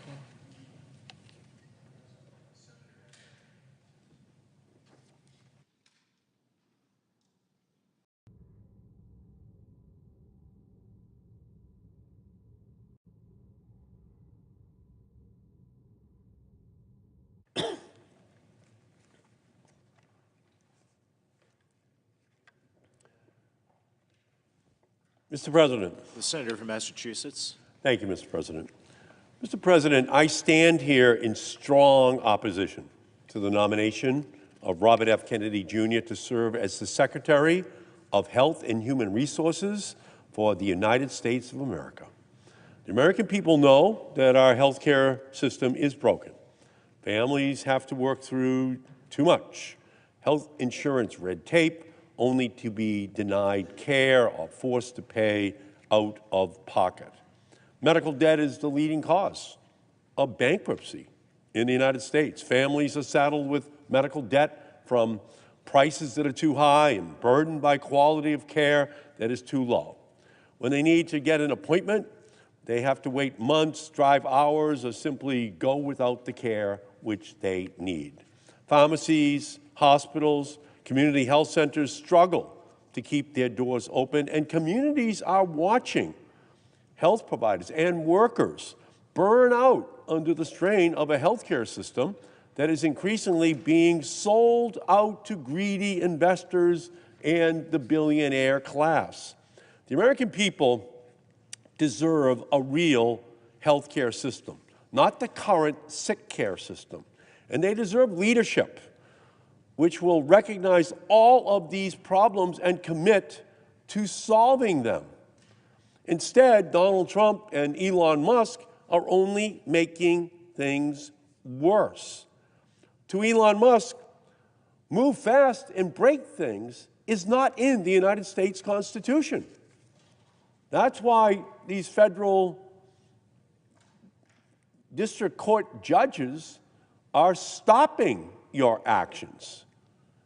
In Trump's first 3 weeks in office, he has taken illegal and unconstitutional action that disrupted life-saving health research, sent Musk and his DOGE acolytes to make cuts in Medicare and Medicaid, cut off federal funding for community health centers, use discriminatory fear-mongering to threaten federal funding for hospitals and health providers just trying to provide care for their patients. Every chaotic decision, every cut, every illegal action are all to make it easier for this administration to work alongside congressional Republicans to slash and burn our core health care programs. They're not doing this to make things better for everyday Americans. It's Robin Hood in reverse. They are working to take from those who need it the most just to give billions more in handouts for defense contractors and their billionaire donors. They want hundreds of billions of dollars in tax breaks for billionaires. They want to increase defense spending by $150 billion, more nuclear weapons, more. But then it turns and says, where are we going to get the money? And they say, oh, we're going to Medicaid. We're going to the Affordable Care Act. We're going to community health centers. We're going to go to the programs that actually do protect people. More nuclear weapons aren't going to protect people. It's having access to the health care system that can help protect their families. Now, Trump and Musk and Republicans, they're going to call it efficiency, or they'll call it transparency, or they'll say it's just adding basic requirements to Medicaid. This is all code, the code for cuts. Efficiency, transparency, or just be honest about it, Elon. Just be honest about it, President Trump. Cuts to programs. They keep saying there's all kinds of waste in the system. Well, point it out to us. We'll cut it out for you. Give us the list of the programs you want to have cut because they're waste, and we'll do it. But you want to know what they don't want to say? They don't want to say that they want to cut Medicaid. They don't want to say they want to cut clean air, clean water, the programs to protect ordinary people. They want to call it waste, and we're going to call it out for what it is, where they're going. They're going to the programs that help provide the health care for ordinary Americans. Cuts to health care that Americans rely upon. And when Americans have to wait longer for care, when they have to pay more, or watch the only hospital in their community shut down, the blame for what will happen will lay at the feet of the politicians who put self-interest above the interests of the American people. And rather than consider a nominee who would seriously protect and preserve the health of the American people, Donald Trump nominated yet another enabler to his cabinet, Robert F. Kennedy Jr., who instead of standing up to the Trump-Musk chaos, will only add fuel to Donald Trump's Make America Sick Again campaign. Because that's what it is. Make America sick again. Ralph Waldo Emerson from Massachusetts, he said, health is the first wealth. Well, that first wealth is going to get looted, so billionaires get even richer. And serving as Secretary of the Department of Health and Human Services is an immense responsibility. The agency oversees the Centers for Disease Control and Prevention, the Food and Drug Administration, the National Institutes of Health, which is made up of 27 institutes and centers, and each decision that an HHS secretary makes will have a huge impact on our healthcare system. Run well, HHS ensures medications are safe and effective, keeps workers and students and seniors safe, protects the public from global pandemics or disease outbreaks, guarantees hospitals, doctors, and community health centers provide safe, quality care, and funds research that will build the foundation to accurately diagnose patients, better treat cancer, cure Alzheimer's, heart disease, diabetes, cancer. That's what it's supposed to be all about. Not freezing that funding, not cutting that funding, but ensuring that the researchers have the funding they need. Because research is medicine's field of dreams from which we harvest the findings that gives hope to families that we will find the cures for those diseases that have run through their family's medical history. And we know that HHS has Health and Human Services. But it also stands for human health security. And the stakes of leadership are life and death.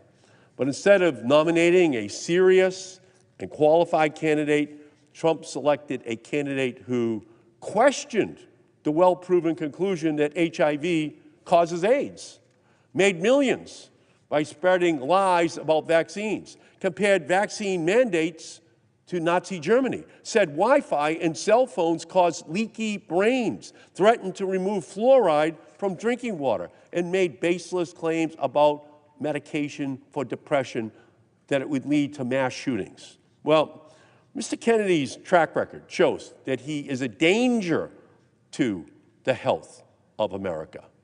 He would make America sick again. In June of 2019, he went to Samoa on a trip arranged by anti-vaccine activists. He used that trip to spread lies about the measles vaccine in the Samoan Prime Minister and Director General of Health.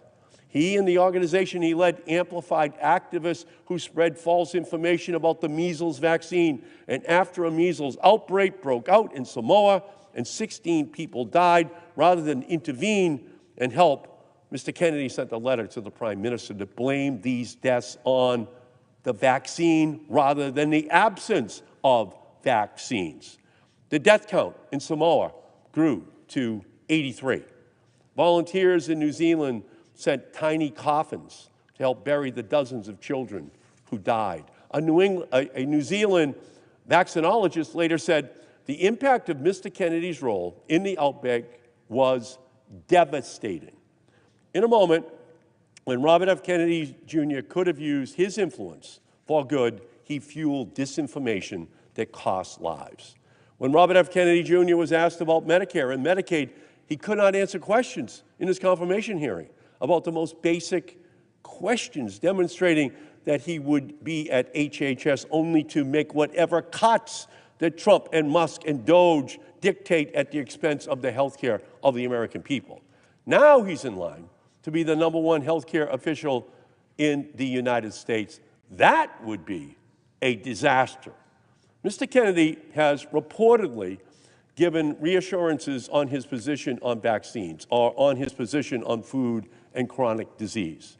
To my colleagues, I would say this: we cannot address chronic disease if we are slashing Medicare and Medicaid and the Affordable Care Act, or recklessly cutting off funding from hospitals and community health centers.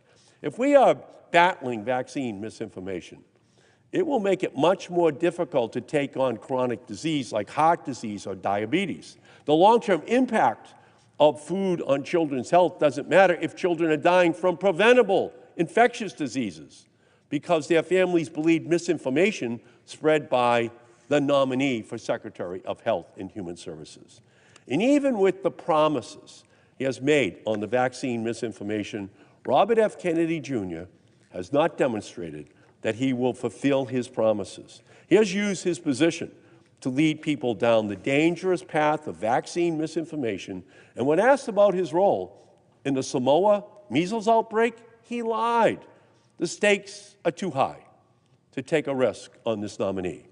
I hear from people in Massachusetts who rely on our health care system, single mothers of disabled children relying on Medicaid, also called Mass Health in Massachusetts, to make sure their child gets care.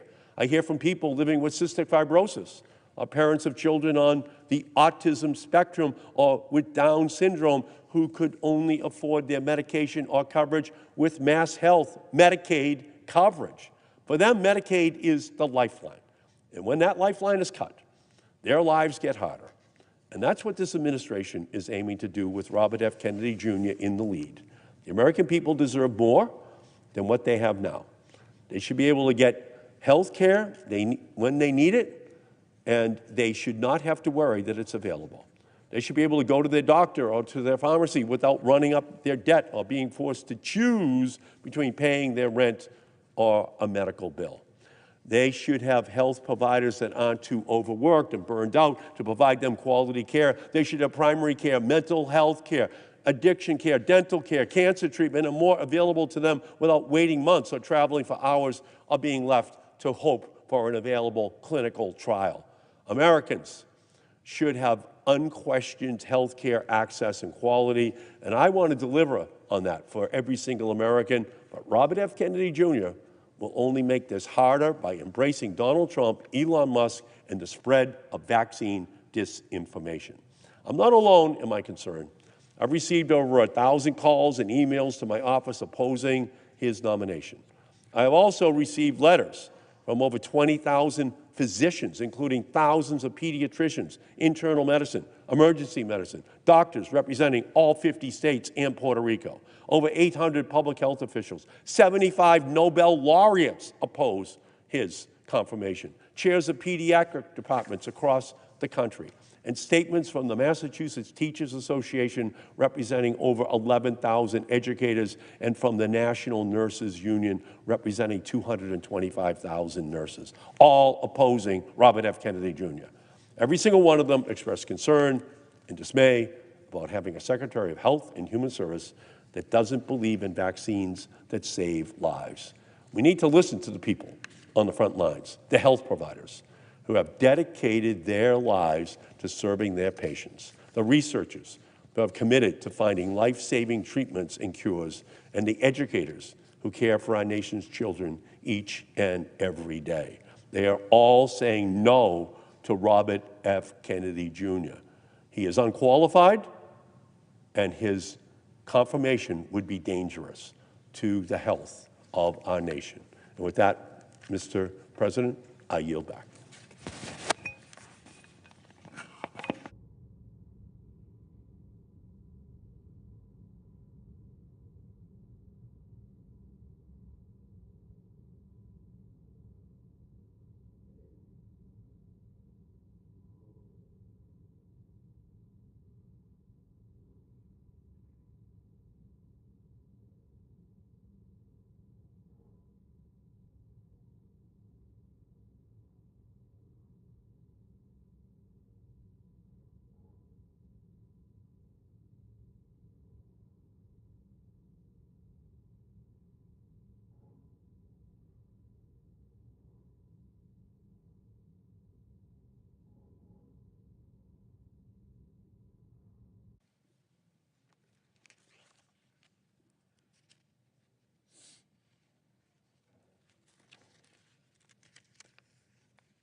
Mr. President. The senator from Connecticut. Mr. President, I come to the floor with sadness and anger because we are here to consider the nomination of a person who very tragically and unfortunately is unworthy and unqualified and unprepared for this position. And Robert F. Kennedy Jr. will, in fact, betray the trust and credibility of the office he's been nominated to fill. He has already shown that he lacks the trust in science and the adherence to the truth that is so important, because this office is fundamentally about advocating for public health, informing the public, speaking truth to the American people when there is so much misinformation and disinformation about what will keep Americans healthy and make them healthier. And he threatens literally to make America sick.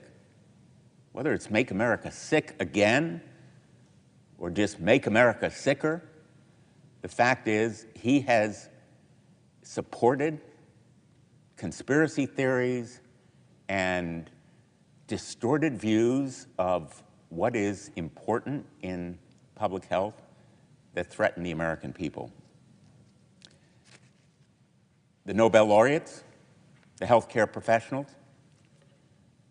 the members of his own family, and in a certain way, I would say if you have any question about Mr. Kennedy's qualifications, you should listen to Caroline Kennedy and her very powerful comments on his nomination. The fact is that her comments are an indictment. They are literally a warning against his nomination, stating that he is, quote, addicted to attention and power, and that he has already, quote, denigrated our healthcare system by championing beliefs that cost lives. Ultimately, the confirmation process so far has confirmed what we already know, that as a source of information, advocacy, and truth, he is less than Americans deserve. Americans deserve someone who believes in the Affordable Care Act and its premium tax credits that reduce healthcare costs for millions of Americans who otherwise would be left uninsured and unable to afford health care. Americans deserve a secretary who will advance research into life-saving medicines, treatments, and vaccination. He's not that person. Americans deserve a secretary who will protect Medicaid, which provides health care to nearly 1 million Connecticut residents, including 350,000 people. At the very least, someone who knows the difference between Medicaid and Medicare. He is not that person. And Americans deserve a secretary who will protect the sensitive health data of millions of people across the country. When the Department of Government Efficiency, which is an unregulated and potentially unsanctioned organization, gained access to millions of seniors' records at Medicare, Mr. Kennedy purposefully said nothing. And at the very least, we need someone who will stand up to President Trump when he spreads misinformation from the White House, someone who will stand up to him when he asks that his Secretary of Health and Human Services do something illegal or immoral. And clearly, Mr. Kennedy is not that person. There's a reason that he lacks support from all these professional organizations and is actively opposed by them, by healthcare professionals, Nobel laureates, and his own family. And that is that he fails the basic test of what Americans deserve, a secretary that believes in science and advances in modern medicine, a secretary who won't profit off the lies he tells about vaccines and science, a secretary who will not instigate fears of life-saving vaccinations, while at the same time ensuring that his own children are vaccinated and protected. A secretary who will protect women and reproductive rights, and someone who knows the difference between Medicare and Medicaid. The kind of leadership that is required from the Secretary of Health and Human Services has never been more important. And that truth-telling, advocacy, informing of the public is more vital than ever. Now, HHS is a massive department. The management challenges alone are fierce. He has no qualifications or experience that would justify his appointment. He would oversee health insurance for millions of people through Medicare, Medicaid, the Children's Health Insurance Program, and the Affordable Care Act. He's responsible for promoting the economic and social well-being of children and families, combating the opioid epidemic, and supporting people with disabilities and strengthening the nation's public health system and emergency response. The HHS Secretary is responsible for advancing innovative medical research through the National Institutes of Health, the Food and Drug Administration, responsible for ensuring our food and drugs and medical devices are safe and effective, and the Center for Disease Control and Prevention, which strengthens our public health system and responds to disease outbreaks. This agency is a sprawling, massive, challenging management task. And his nomination has spotlighted not only his lack of experience in management, but also his long history of dangerous, delusional, and misguided beliefs that would be detrimental to the public, and in fact, a betrayal of public health. The focus has been on Mr. Kennedy's views on vaccinations and his public denial of well-recognized science. His really frightening views, which he has used to make money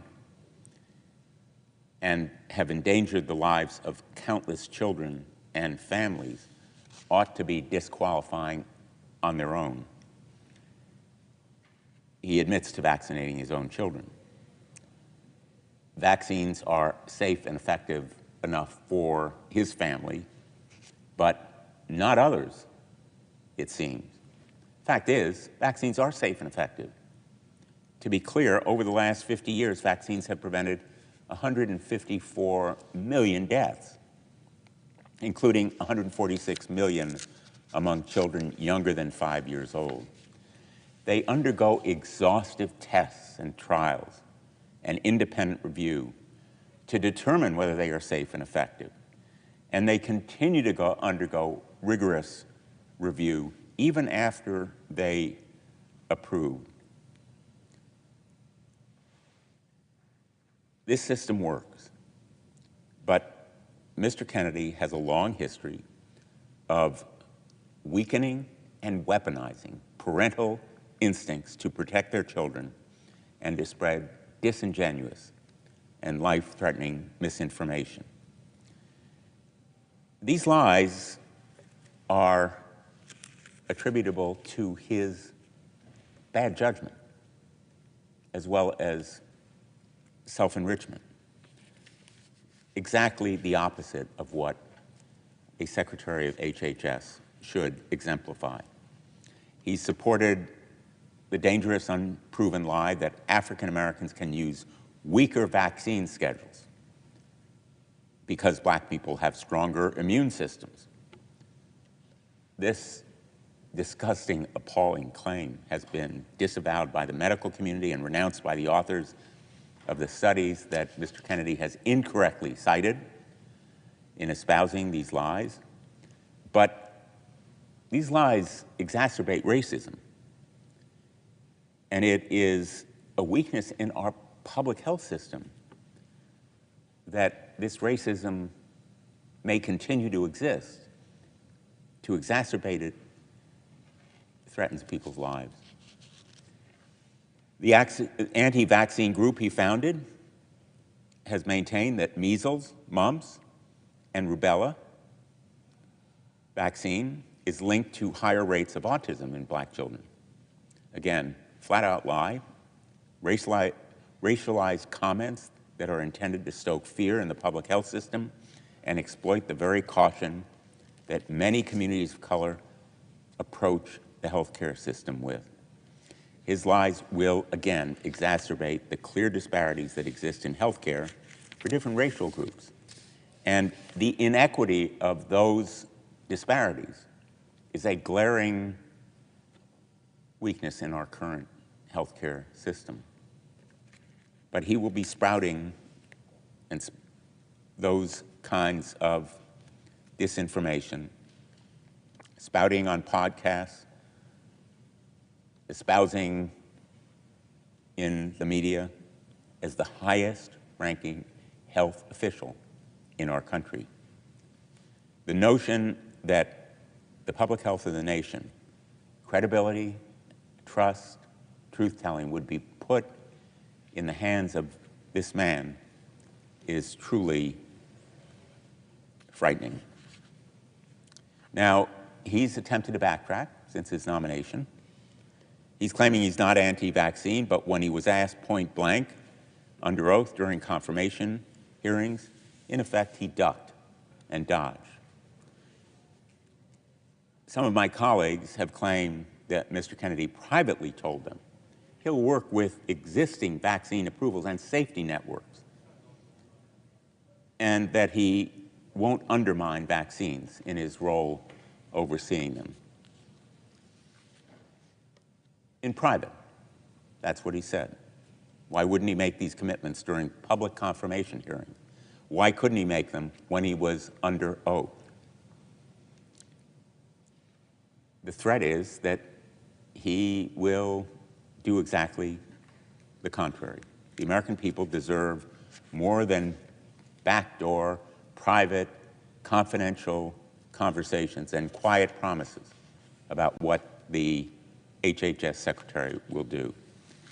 And the fact is, he has pushed these kinds of debunked theories linking childhood vaccinations to autism, claiming that COVID-19 vaccines were weaponized against specific ethnic and socioeconomic groups, and profiting off lawsuits against life-saving vaccines that prevent deadly diseases like cervical cancer, measles, tetanus, and chickenpox. There is no argument from me that there needs to be testing and review and clinical trials for vaccines to be proven safe and effective. But once those tests and trials and independent review take place and are judged to be sufficient to show a vaccine is safe and effective, undermining them is simply contrary to public health.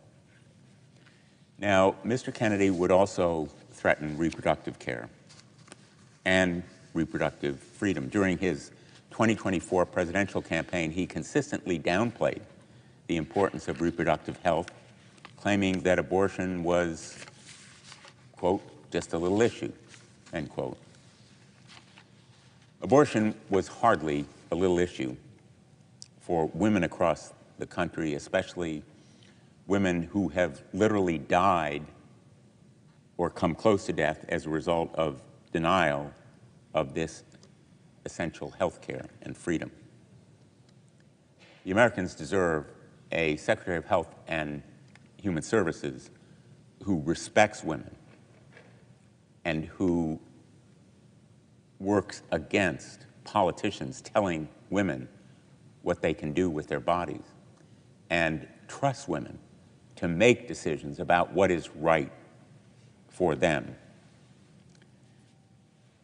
The HHS Secretary, as a matter of fact, oversees the Emergency Medical Treatment and Labor Act, a federal law that mandates that women who need emergency care are entitled to it, whether that emergency care be an abortion or some other treatment. When he was asked if a woman bleeding out in an emergency room is entitled to emergency care under this law, Mr. Kennedy responded, quote, "I don't know," end quote. He should know, whether it's sheer incompetence, utter confusion, or just an unwillingness to agree to uphold federal laws protecting women. That comment and response alone should be disqualifying. It's dangerous, and confirming him in this position could be deadly to women who depend on that program. He's refused to say that he'll protect access to medication abortion. Instead, he has said he would reevaluate the drug. Now, this drug has been safely and effectively used by millions of women for decades.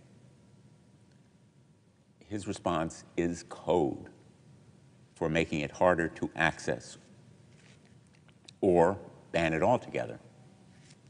He won't commit to protecting women who need emergency medical care.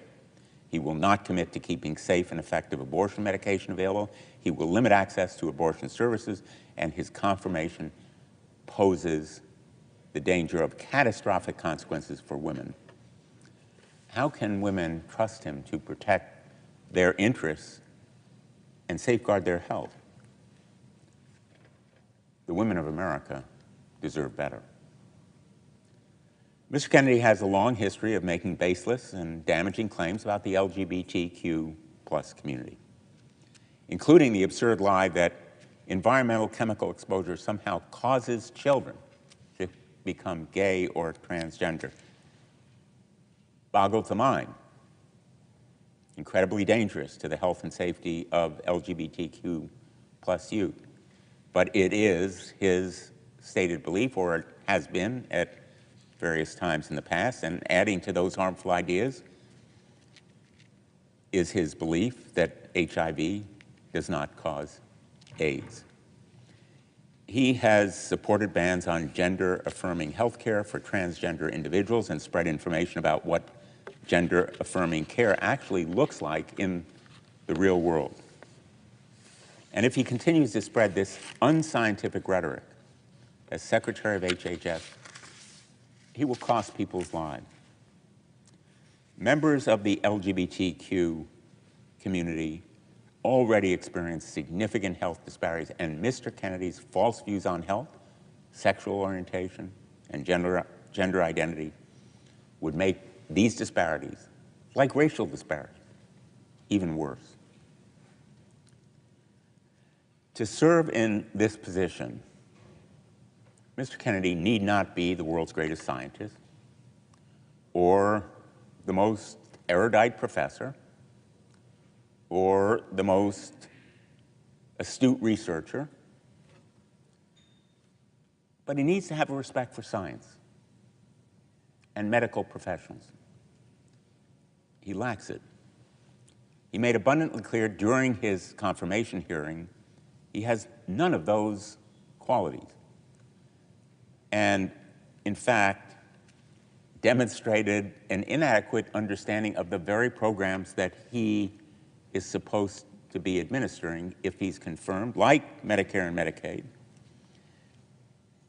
You know, we have reviewed a lot of nominees as senators, and we know that they're prepared, they're extensively murder-boarded, as they say, ask questions in preparation. You would expect that the nominee to be HHS Secretary would understand the difference between two of the most important and largest health insurance programs in the country that serve millions of Americans every day. He didn't. The American people deserve better. His decisions, if he is confirmed, will have long-lasting impacts, and he lacks the expertise to lead this agency and lead Americans as an advocate, as an informer, as a truth teller. And lest you think that he will rely on good people who will help him in administering this agency, he's pledged to fire hundreds of National Institutes health employees. He told the Food and Drug Administration workers to, quote, pack their bags, end quote, and he'd like to clear entire departments of the federal government, including the nutrition department at the FDA. He is in no way going to rely on career professionals who truly understand the policy behind the programs that he knows so little about. Mr. Kennedy has claims to support improving nutrition and combating chronic diseases.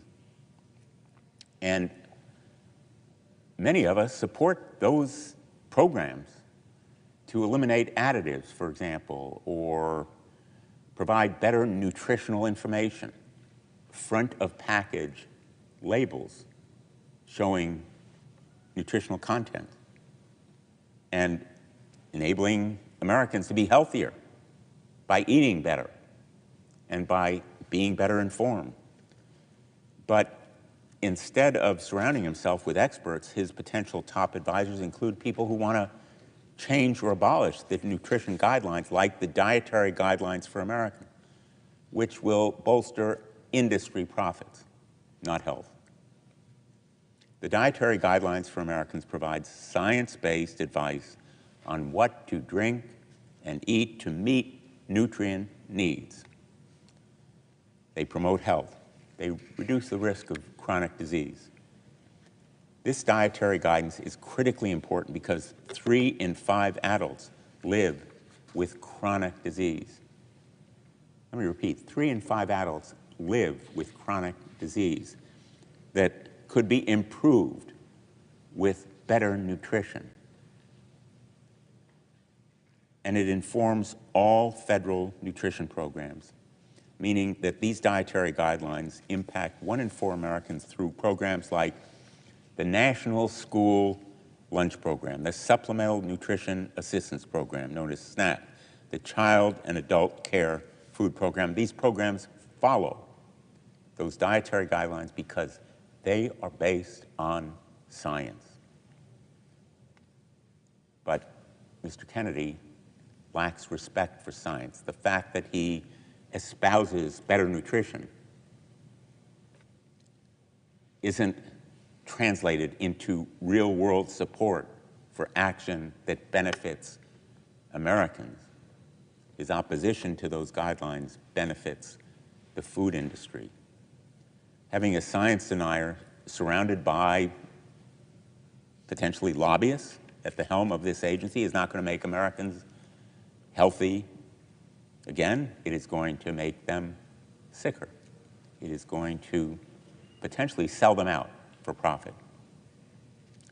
I'm disappointed that we're here, as I said at the outset, to be considering someone who is so deeply unqualified and unprepared for a position that is an enormous potential opportunity to improve the health of America. His advocacy could spread the truth, could hold the food industry or pharmaceutical drug industry to higher standards to provide more medicine and treatments and cures at lower prices. He could support research through the NIH instead of advocating that it be cut. He could enable women to have reproductive care instead of dodging or diminishing its importance. He could help eliminate racism and bias against LGBTQ plus people in our healthcare system. So much opportunity squandered in this nomination. I will vote no on Robert Kennedy Jr. I urge my colleagues to heed the warnings from Americans, much better qualified than I am to make this judgment. Those Nobel laureates, the professional organizations, the healthcare experts, and of course, his family, who know him best. Caroline Kennedy, who spoke with such eloquence and insight. Her incisive and heartbreaking video should be watched by everyone who is about to vote on this nomination. Thank you, Mr. President. I yield the floor.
Mr. President. The senator from Hawaii. Mr. President, in Hawaii, thousands of our keiki children attend Head Start, setting them up for a lifetime of success. After the devastating wildfire of Maui in 2023, the U.S. Public Health Service was on the ground within days, providing care to survivors and first responders. On Oahu, the University of Hawaii's Cancer Center is leading on critical NIH-funded research on breast, liver, and lung cancer, studying diseases that disproportionately impact the Native Hawaiian and Asian American communities. All of these programs are vital for people in Hawaii, and they are all made possible by the Departments of Health and Human Services, or HHS. HHS does critical work across our country, keeping communities healthy and researching deadly diseases from cancer to COVID and so much more. Americans trust HHS because their mission has historically been guided not by politics, but by science and data. But already, Donald Trump is taking a sledgehammer to HHS and the essential work it does. For weeks, HHS employees have been prohibited from making any external communications and have been directed to withhold grant disbursements. Illegal, by the way. Halting critical updates on emerging public health threats and delaying or denying funding for community health centers without explanation. These edicts are already forcing clinics to consider reducing services and staff, or worse, closing these services, endangering health care access for our most vulnerable populations. And just last Friday, the National Institutes of Health, or NIH, announced it would slash indirect cost rates nationwide. Funds that keep the lights on and the bills paid at America's medical schools, hospitals, and research institutions, enabling our country to lead globally on biomedical research. This is life-saving research. These across-the-board cuts aren't hypothetical. They will harm real people in need of help. Just yesterday, I spoke with the University of Hawaii John A. Burns School of Medicine, who explained the catastrophic consequences this cap would have. This illegal action, as I mentioned, would compromise plans for the UH Cancer Center to begin offering phase 1 clinical trials in Hawaii for the first time. What does this mean for the people of Hawaii? For the first time, people in Hawaii will not have to go to the mainland to participate in these trials, but with the help of this NIH funding now being slashed, for the first time, people of Hawaii would be able to stay in Hawaii to participate in these very important clinical trials. Mr. President, if allowed to stand, these actions will be catastrophic for our country and for global efforts to combat the spread of diseases. And all of these actions have been taken without a confirmed secretary in place at HHS. One would hope the president's nominee to lead such an important department would be a level-headed individual guided by science and data. Instead, Donald Trump has nominated the total opposite, Robert Kennedy Jr. Mr. Kennedy is an anti-vaccine activist who peddles and profits from conspiracy theories and has a troubling history of misconduct. In his confirmation hearings, Mr. Kennedy appeared not to know the difference between Medicare and Medicaid, essential programs that 66 million and 72 million people respectively rely on for access to health care. Mr. Kennedy purports to be a proponent of bodily autonomy when it comes to vaccines, as if we know better than scientists about the efficacy and safety of medical treatments. But Mr. Kennedy's commitment to bodily autonomy suddenly flies out the window when it comes to women's right to control our own bodies. He has shown he'll do Donald Trump's bidding in his war on women and our freedom. Where's our bodily autonomy? As they work to reverse the FDA's approval of mifepristone, which has been used safely for medication abortion for more than 20 years. So much for bodily autonomy. And it's clear Mr. Kennedy will be guided not by science, but by the conspiracy theories he's pursued for decades on vaccines, raw milk, stem cell treatment, and much more. Vaccines are a modern miracle that have saved an estimated 154 million lives and enabled us to all but eradicate diseases like polio and smallpox. But due to the activism of conspiracy theorists like Mr. Kennedy, public trust in vaccines have eroded, endangering countless lives and threatening the herd immunity that protects us all. Mr. President, I grew up in rural Japan where we didn't have widespread access to most vaccines. As a child, I remember getting measles, mumps, whooping cough. When one kid in our village got sick, it just spread like wildfire in our village, and all the kids got sick. I know what it means to be vaccinated. To willingly submit our children to such a fate, like what happened to us and me in Japan, would be cruel, counterproductive, and deadly. But Mr. Kennedy seems not to care about those impacts. Mr. Kennedy, Mr. President, we all agree there are things we can do to make our country healthier.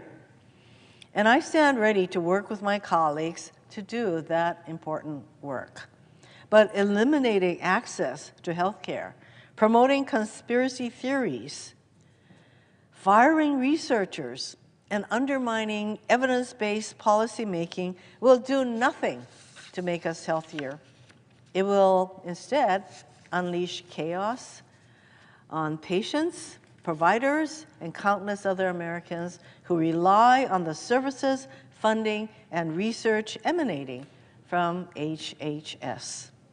Mr. Kennedy will not make America healthy again, yet another empty slogan. He will, in fact, instead, make us less healthy, less safe, and less prosperous. We know this because it's exactly what happened in Samoa after misinformation about vaccines, pushed in part by Mr. Kennedy, led to a deadly measles outbreak there. Hawaii's Governor, Josh Green, is also a physician, and he traveled to Samoa at the invitation of the country's health minister to help stem the consequences of this deadly misinformation. He recently wrote about his experiences in an op-ed in the New York Times, and I'd like to read portions of that op-ed now. Our governor wrote, quote, "When vaccination rates fall, preventable diseases can gain a foothold and pose a new danger. And that's precisely what happened in Samoa after misinformation spread by anti-vaccine activists eroded trust in vaccines and led to the 2019 outbreak. Thousands of preventable cases of measles sprang up, leading to the deaths of 83 people, mostly children. One of the most prominent voices behind the anti-vaccine campaign was Robert F. Kennedy, Jr. Governor Green goes on to say that we witnessed the deadly consequences of the anti-vaccine campaign. We arrived at one home just minutes after a toddler girl had died from measles, her mother bursting into tears as we approached. The child was lying on a makeshift bed in the middle of the family's one-room house, her face still red from fever. I put my hands on her face and could feel the warmth in her skin, but her eyes were fixed and glazed over. My stethoscope confirmed she was no longer breathing. Governor Green went on to write, Mr. Kennedy and others fanned the flames of fear with misinformation. The people of Samoa shared with me that they got very little news from outside their community, but that in the months before the 2019 epidemic, they were bombarded with social media posts claiming that vaccinations were unsafe and would harm or even kill their children. Activists from other countries, including Mr. Kennedy, claimed vaccines were dangerous. Many Samoans were afraid to vaccinate their children, and by late 2019, the epidemic was raging, overwhelming Samoa's national healthcare system.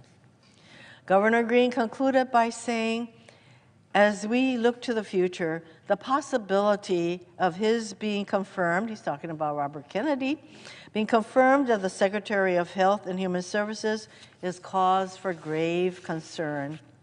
I worry he would jeopardize half a century of progress and success gained by the United States as a result of vaccination programs. Too much depends on our commitment to truth and the life-saving power of vaccines to entrust Mr. Kennedy with the direction of these programs. Our children's lives depend on it. I thank the governor for his service to the people of Samoa, for so eloquently describing what's at stake with Mr. Kennedy's nomination. Our governor was so concerned that he recently traveled all the way from Hawaii to Washington, D.C. to speak to as many senators that he could directly about what's at stake. Governor Green was that concerned about what this nominee could do to HHS. During his confirmation hearing, Mr. Kennedy had the opportunity to take responsibility for his role in Samoa's measles outbreak. Instead, he stuck to his old tricks, blaming vaccines and spreading misinformation. Governor Green is correct. Our children's lives depend on our commitment to vaccinations, and all of our lives depend on the science and research done by HHS. Mr. Kennedy poses a dire threat to that science and indeed to the American people. For those reasons, I urge my colleagues to vote no on his forthcoming nomination. I yield back.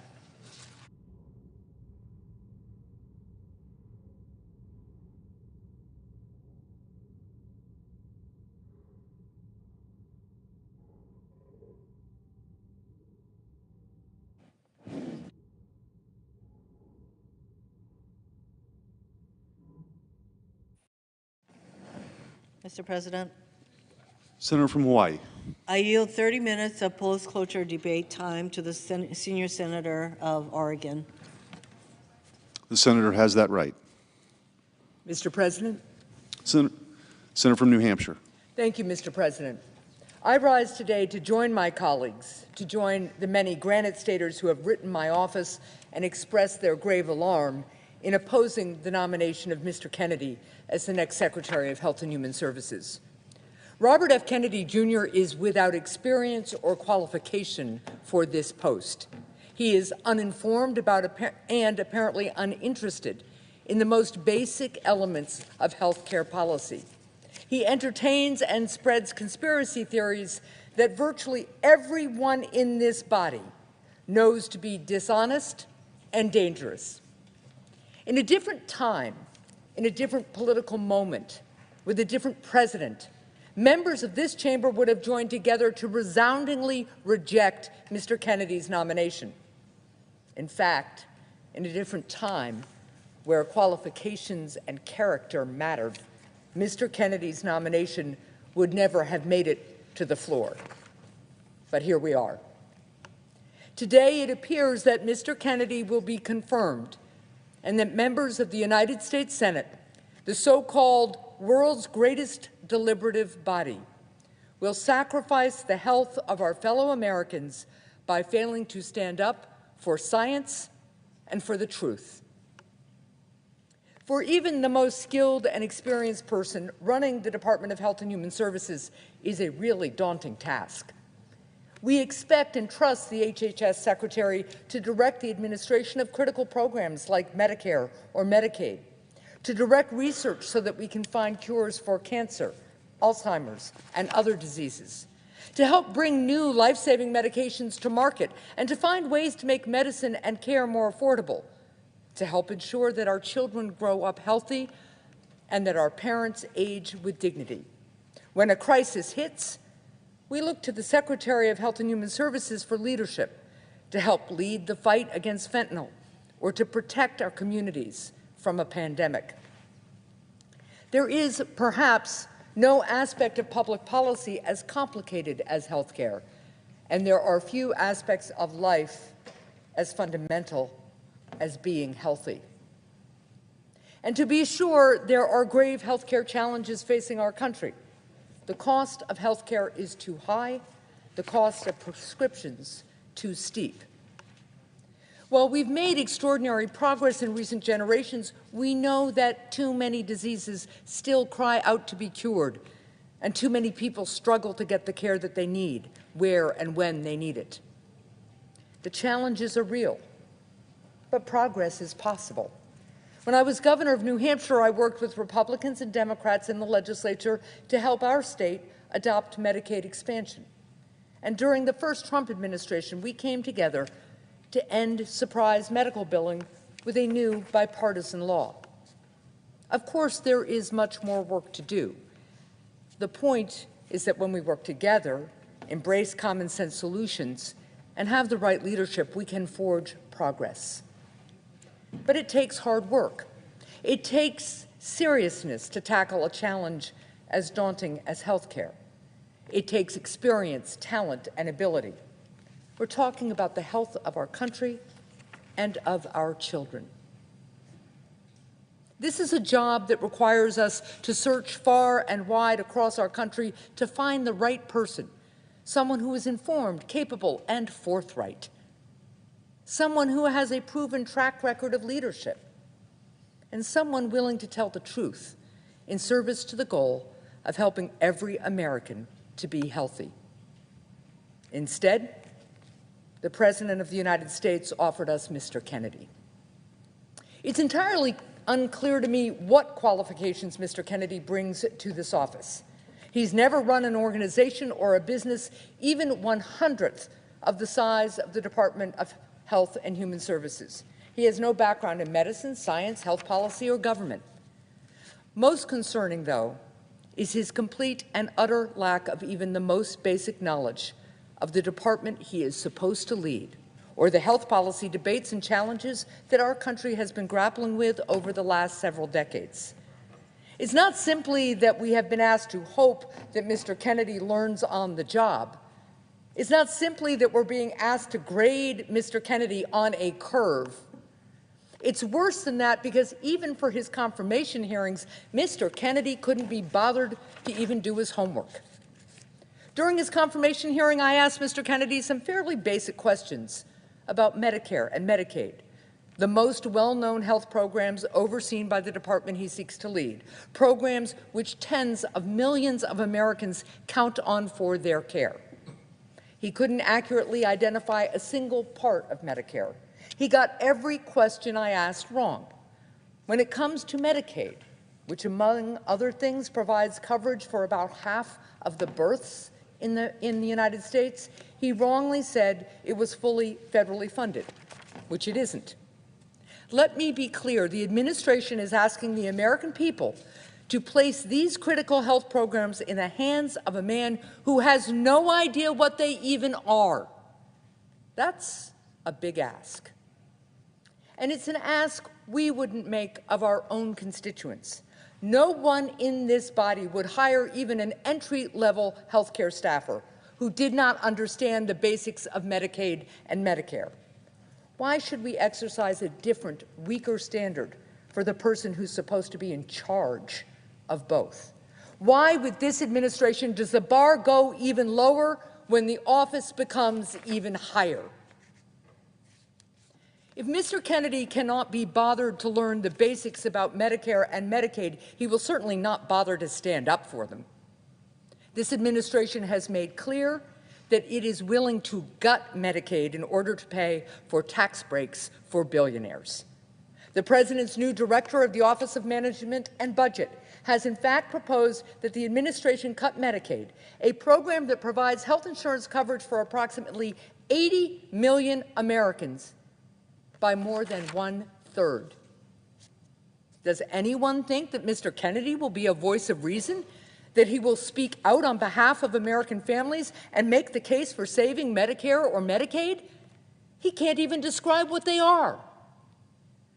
Mr. Kennedy is an intelligent and educated man, but education and intelligence aren't a substitute for taking the job seriously.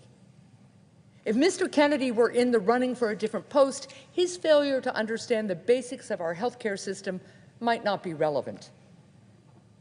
But it so happens to be the American people's great misfortune that he is in fact being called to serve as the highest public health official in our land.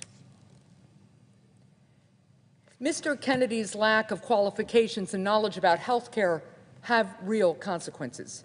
If confirmed, his lack of preparation, experience, and interest in America's health care will leave our country worse off. Our people will be less healthy. And nobody will feel Mr. Kennedy's careless disregard for the magnitude of his position more than America's women. When I was initially considering Mr. Kennedy's nomination, one mark in his favor was his long record of advocacy on behalf of a woman's fundamental freedom to make her own health decisions. When Mr. Kennedy was in New Hampshire campaigning for president, he told Granite Staters, quote, "I'm pro-choice. I don't think the government has any business telling people what to do with their bodies," close quote.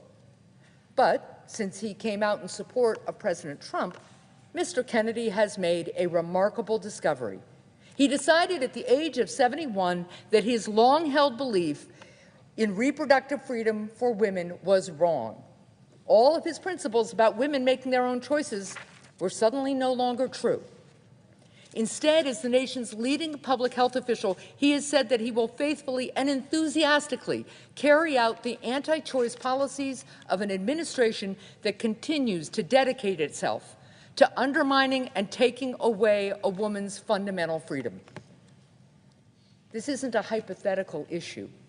In his confirmation hearing, Mr. Kennedy said that he and the Trump administration would be examining the safety of the drug mifepristone, which is used for abortions and in miscarriage care. During the hearing, I showed Mr. Kennedy study after study, stacks, hundreds of pages of research done over the course of decades, all of which demonstrate the safety of this medication. Let me be clear, the safety has been proven. If Mr. Kennedy and the Trump administration continue to persist in studying a drug that is proven to be safe, it's clear that their objection is not with a lack of research. Their objection is to the result of that research. So they want to sow doubt about it. They want to sow confusion. And once they do, they will hide behind the very doubt that they've created as a reason for denying women the most basic of human freedoms, bodily autonomy. And Mr. Kennedy, having sold out his pro-choice principles, will surely help in that effort. He certainly will not stand in the way of it. The debate about reproductive freedom is fundamentally a debate about whether one believes in the basic promise of our Declaration of Independence, that all of us are free and equal. The question for Mr. Kennedy and all those who would deny women this basic freedom is whether they believe that women have the capacity and judgment to make their own health care and reproductive decisions just as men do. Make no mistake, Mr. Kennedy did not have a miraculous conversion, something like the Apostle Paul's on the road to Damascus, on this issue. He just made a cold-blooded, expedient choice to cut a path to power. He decided that the freedom of women was a small price to pay in order to be able to call himself a cabinet secretary.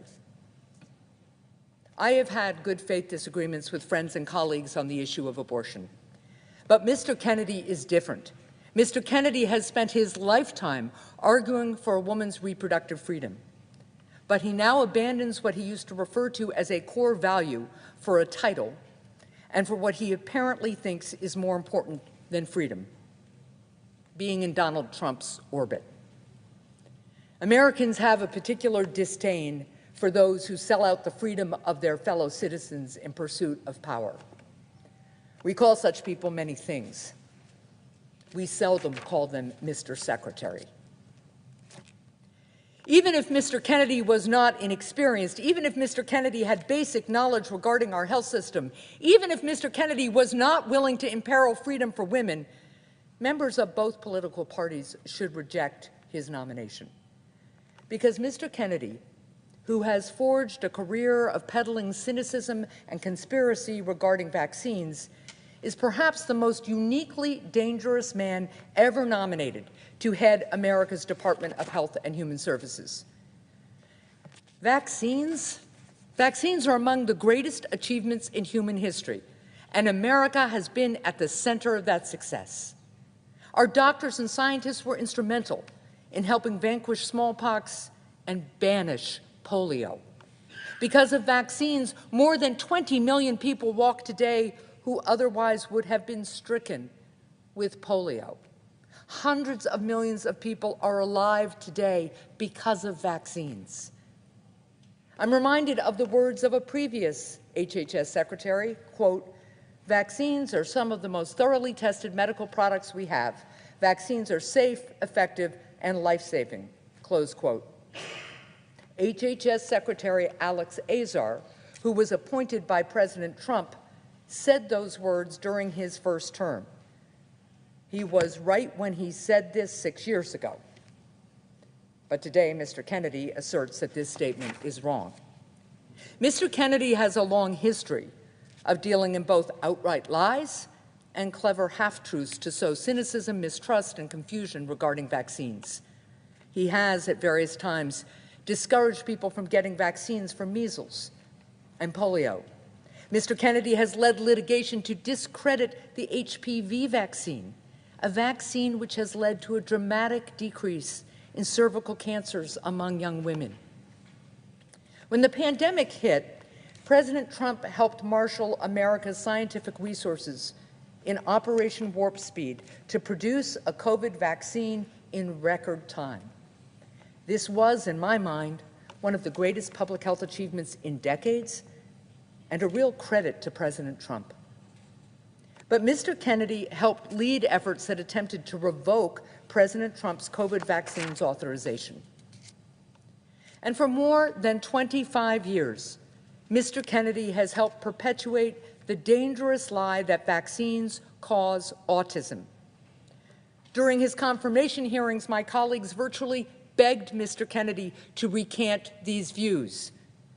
But Mr. Kennedy would not, insisting that if he somehow saw more evidence, only then, perhaps, he might reverse course and tell people he was wrong. This is the dangerous game that Mr. Kennedy plays. He hides his anti-vaccine conspiracies under a cloak of deniability. Sometimes he outright lies. But most of the time he insists that he's merely raising questions and that he's simply a man looking for answers. But to borrow from Benjamin Franklin, quote, "Half the truth is often a great lie," close quote. When Mr. Kennedy is presented with facts, he ignores them.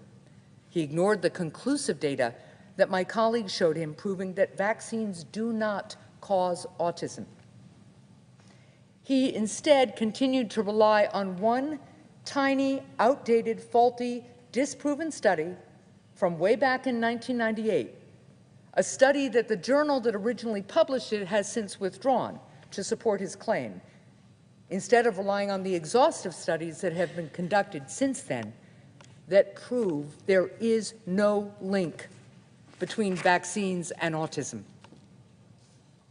It is fine to ask questions. It's often urgently important. But it's not doctors and scientists who are ignoring Mr. Kennedy's questions. It is Mr. Kennedy who is ignoring their answers. Mr. Kennedy's vaccine conspiracies are not a quirk of personality or harmless eccentricity, but especially with the authority and the megaphone that he will have if he is confirmed, will be a grave danger to the health of our people. Mr. Kennedy has already spent much of his career taking legal action against safe and effective vaccines. With the full power of the Department of Health and Human Services, it stands to reason that he will use his post to limit access to certain vaccines, pull FDA approval of others, or change guidelines and recommendations concerning what vaccines children should receive. But more than that, with the platform of HHS Secretary, Mr. Kennedy will undermine public trust in vaccines and will discourage a growing number of parents from getting their children vaccinated. As for Mr. Kennedy's insistence that simply raising doubts about the safety of vaccines doesn't mean that he's urging people not to get their children vaccinated, well, Mr. Kennedy may be unqualified, but he is not naive. He knows full well that millions of people listen to his words. Millions more will listen should he be confirmed to this office. And so, what happens? How much, Mr. President, does a lie about vaccines truly cost? Let us say that a greater number of Americans become wary of vaccines due to Mr. Kennedy's musings from the seat of the most powerful public health perch in the world. A greater number of families decide that their kids don't need vaccines. Sometimes that'll mean just skipping one vaccine. Sometimes it'll mean skipping all of them. These parents aren't necessarily conspiracy theorists themselves, but they've read some scary, if untrue, stories online. And as they try to figure out what to do, the most important public health authority in the land chooses to give credence to the lies rather than reassure parents with the truth. Or maybe, as is true with every parent, these parents are worried about their child developing a disability. And now they hear Mr. Kennedy suggest that vaccines maybe cause autism. So they hesitate. They don't return to the pediatrician's office for the next dose of a vaccine that will prevent their child from getting a deadly disease. And as more and more children become unprotected, as Robert F. Kennedy Jr. fails to advocate for safe, effective, life-saving vaccines, children get sick. They spread the disease. And all of a sudden, we are back to the kind of deadly disease outbreaks that doctors used to witness in the early decades of the 20th century, a time long enough ago that many Americans don't realize what it was like to lose a loved one to an illness like measles. There will be more measles outbreaks like the one going on right now in West Texas. Or maybe instead of measles, it'll be polio. People will get sick and people will die. Take a look in a museum at a rusting iron lung. Go to the graves of the unvaccinated measles victims in American Samoa. That is the cost. That is the price of this particular lie. I also take issue with the notion that Mr. Kennedy's anti-vaccine cynicism is somehow advancing scientific progress or healthy debate. The truth is that Mr. Kennedy's conspiracies are not particularly new. They're old theories that have been disproven, but that Mr. Kennedy keeps alive by continuing to recycle them long after the debate has been concluded. So no, I don't object to engaging in new debates over unproven science. I object to rehashing old debates over proven science. Remarkably, during the hearings, Mr. Kennedy and some of my colleagues sought to place Mr. Kennedy in the tradition of great scientific minds like Galileo and Newton, who dared challenge the scientific status quo with their own provocative questions. There is, of course, a key difference. The difference is that Galileo and Newton were right, and Mr. Kennedy is wrong. The evidence vindicated Galileo. The evidence refutes Mr. Kennedy. That difference is what separated Galileo from the village crank.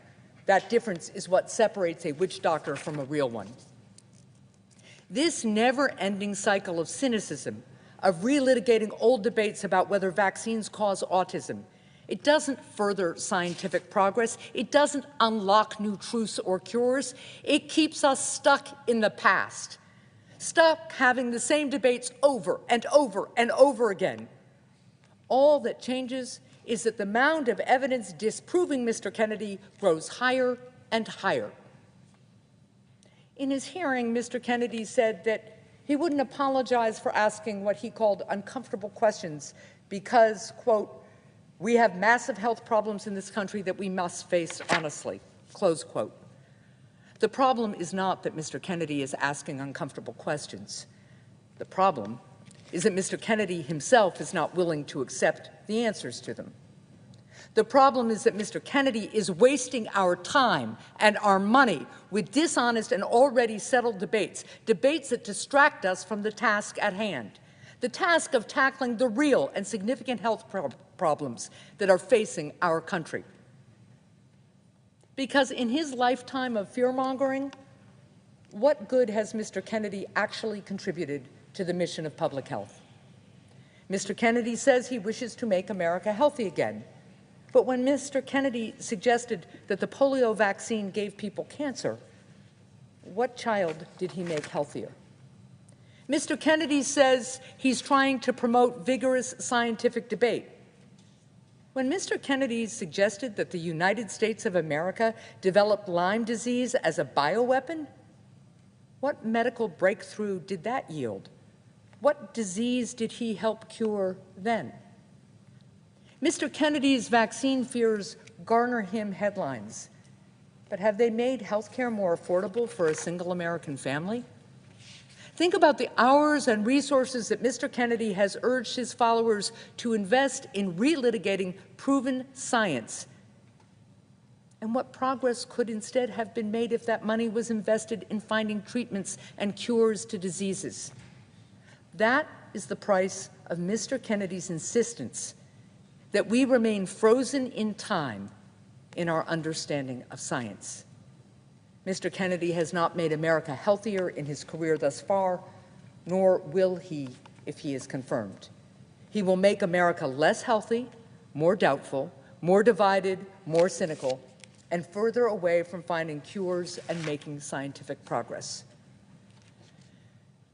Mr. President, we have real health care challenges in this country. The American people want health care costs. They need health care costs to come down. They want to stop having to make impossible choices between making ends meet and getting their children the medications that they need. They want it to be easier to get a prompt appointment with a good doctor in their neighborhood who talks with them and doesn't rush them out the door. They want better mental health care in our schools. And they want cures.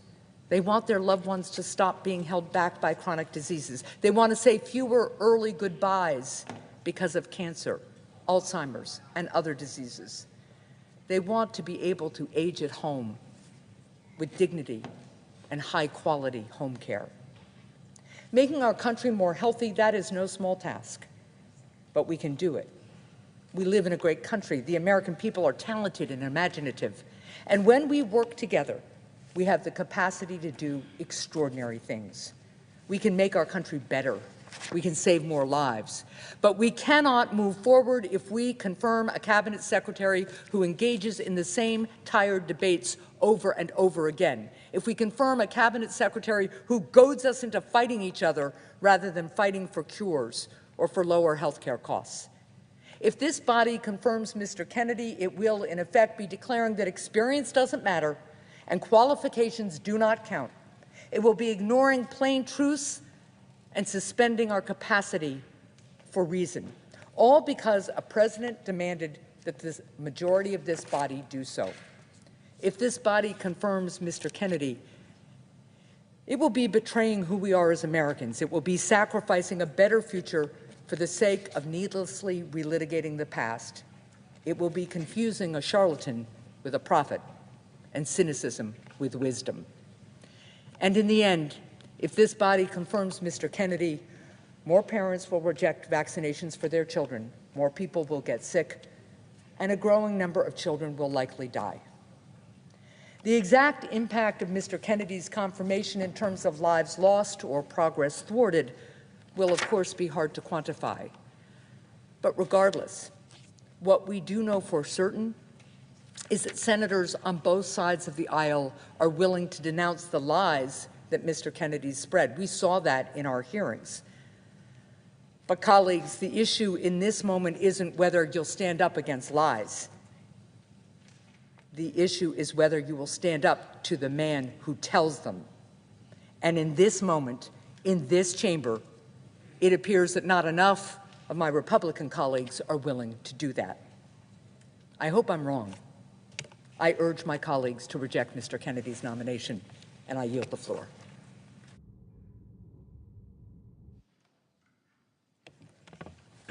Mr. President. Senator from California. Mr. President, I too rise to oppose the nomination of Robert F. Kennedy Jr. to serve as Secretary of Health and Human Services. I can only hope that I'm half as eloquent and moving as Senator Hassan has been, not just here on the floor today, but in committee during the confirmation hearing. But, Mr. President, I oppose this nomination for his wildly misinformed beliefs and his utter lack of experience. I believe he is fundamentally unfit and unprepared, and Americans will be less healthy if he is confirmed. Now, to begin with, for years, he has made conspiracy theories and anti-vaccine misinformation his calling card. From false accusations that vaccines cause autism, to lies that the COVID-19 virus targeted specific racial groups. He founded his own anti-vaccine organization, authored several books pushing public health conspiracies, and made millions of anti-vaccination lawsuits.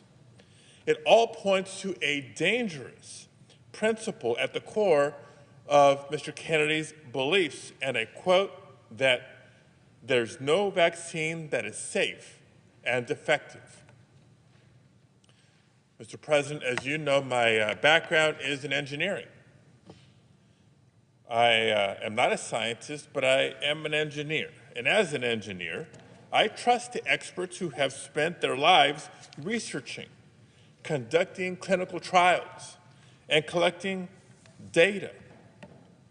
And through the decades of life-changing discoveries and scientific breakthroughs, one thing has become increasingly and undeniably clear. The single best way to protect the nation from viral disease is to get vaccinated. It's the reason why today hundreds of millions of Americans can live freely without serious concerns of contracting polio, of contracting smallpox, or of contracting hepatitis. That used to be a source of pride for the nation. But in the face of all the proven science, proven again and again science, Mr. Kennedy has chosen to profit off of fear. And countless parents are being misled into making dangerous decisions for their children. Look, I get the fear. I'm proud to represent California in the Senate. I'm proud to have an engineering background, but I too am a parent of 3 boys. And I remember what it was like to hold a baby in your arms and to worry every time there was a sniffle and a cough.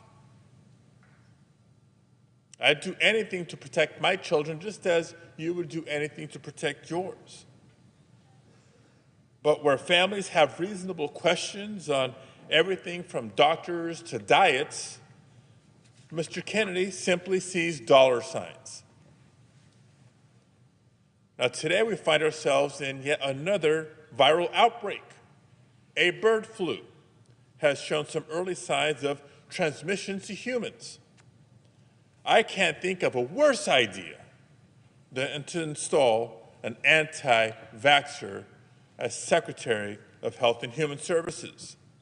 His beliefs alone make him unfit to lead HHS. But in addition to that, he's simply unprepared to lead. Nearly 16 months ago, I was proud to co-found the bipartisan Senate Mental Health Caucus. Thank you, Senator Tillis. Thank you, Senator Ernst. Thank you, Senator Smith, for being co-founders of this caucus. In the time since then, we've made some significant strides. But before Americans can never reach out for help in a time of crisis, they have to know that they can access help. So that's on us, making sure that the support, the services, the programs are there for Americans when they need it. And we know that Medicaid is the single largest payer of behavioral health services in the nation.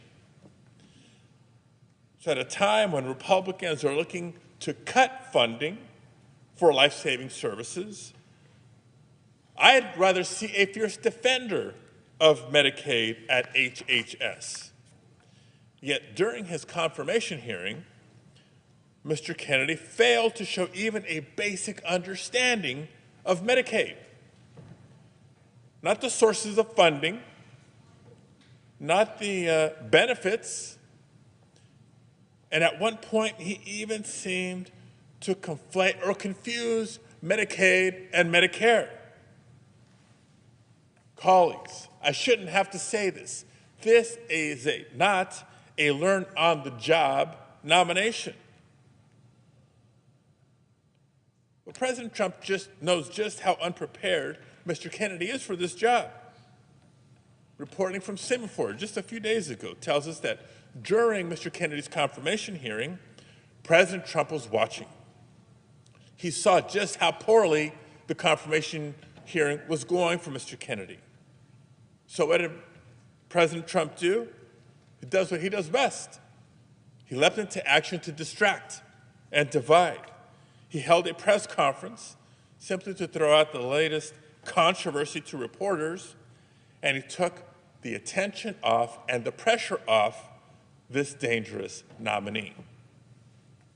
That's what we're up against, colleagues. And over the next several months, our nation will face a critical test for some of the most important public health systems in our country. In the House, Republicans are already floating cuts to Medicaid to pay for even more tax breaks for the rich. In the White House, President Trump and his shadow President Musk have proven they'll shutter any agency that stands in their way. And today we're left wondering who will speak up to protect the health of millions of Americans. Unfortunately, Mr. Kennedy has already shown he is not up to the task. So, colleagues, I urge you to join me in fighting to protect the health of our constituents and oppose the confirmation of Mr. Kennedy. Thank you, Mr. President. I yield the floor. Mr. President. Senator from Virginia. Mr. President, I want to join my last two colleagues, the Senator from New Hampshire and the Senator from California, in echoing some of their concerns, because I also rise today to oppose President Trump's nomination of Robert Francis Kennedy Jr. to be Secretary of Health and Human Services. Now, it's been less than a month since Donald Trump was inaugurated. Feels a bit longer for some of us. Yet already, we've seen this administration attack nonpartisan civil servants, illegally freeze federal funding and gut the independent oversight bodies that crack down and protect Americans from corruption. So that would mean now more than ever, the Senate needs to confirm nominees who want to make the government more efficient, yes, but are also willing to work in good faith to advance their missions, regardless of political ideology. Unfortunately, I don't believe that Mr. Kennedy is that nominee, and I fear that he will serve as a rubber stamp for the chaos and disruption that the Trump-Musk administration brings. The past couple of weeks have made it clear that Elon Musk and his Doge bros have a disturbing scheme to undermine the government's ability to operate, all in the name of efficiency. We've seen Musk take a hatchet to USAID, ceding soft power and, frankly, 70 years of bipartisan leadership in that domain to China. We've seen that same attack limit our ability to fight terrorism and, unfortunately, turn our back, which we've never done, either presidents of Democrat or Republican affiliation, turn our back entirely on the international community. We've seen Mr. Musk take a hatchet to the CFPB and leave consumers to fend for themselves, giving a pass to scammers and institutions that defraud Americans. We're starting to see Musk take aim at the Department of Education. We cannot allow this pattern to continue at the agency tasked with keeping people healthy and safe. As folks in my state may remember, earlier this month, the president issued an illegal order to freeze all federal spending. Fortunately, the funding freeze order was rescinded after a major public outcry and threat of losing in court. Yet, even with the order rescinded, real people's lives were fundamentally changed. Across Virginia, for example, 3 community health centers had to close during the funding freeze. And now they won't be reopening because of uncertainty, and they're not sure the money's even coming back. These health centers, which provide primary and preventive care for the underserved populations, feel they can no longer rely on the government contract or the government to keep its word or meet its obligations. In rural Buckingham County, a health center is having to put off replacing the only machine in the county that provides breast cancer screening. Who suffers? Well, it's not Mr. Musk. He's the richest man in the world. Imagine he and his young men who work with him get pretty good and timely care. But if it just ended there, that wouldn't be all that we're potentially putting Mr. Kennedy into. We've already seen some of the foreshadowing of what to come if Mr. Kennedy is confirmed as HHS nominee. Take the NIH, for example, National Institute of Health, something broadly supported in a bipartisan way. NIH is one of the many important agencies that's tasked with advancing medical and public health research in the United States. And literally, in the years that I've been, it has been Republican members who've often taken the lead in championing existing and increasing funding.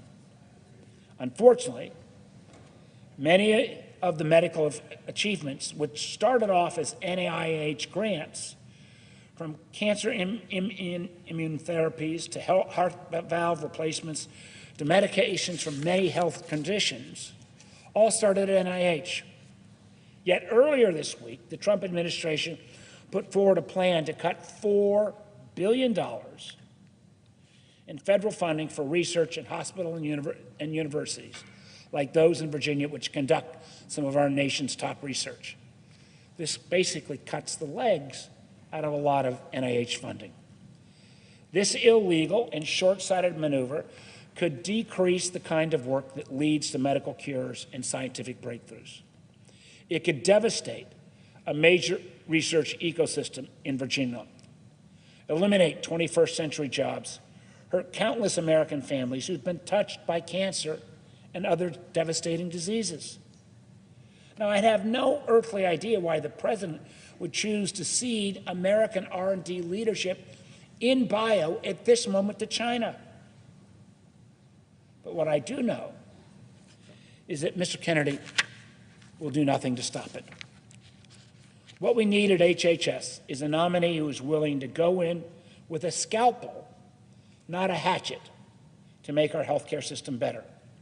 We need someone with the preparedness and experience necessary to safeguard a woman's right to reproductive care, to support healthcare systems in their fight against cyber attacks, that will protect both Medicare and Medicaid, and ensure that American families can count on good health insurance.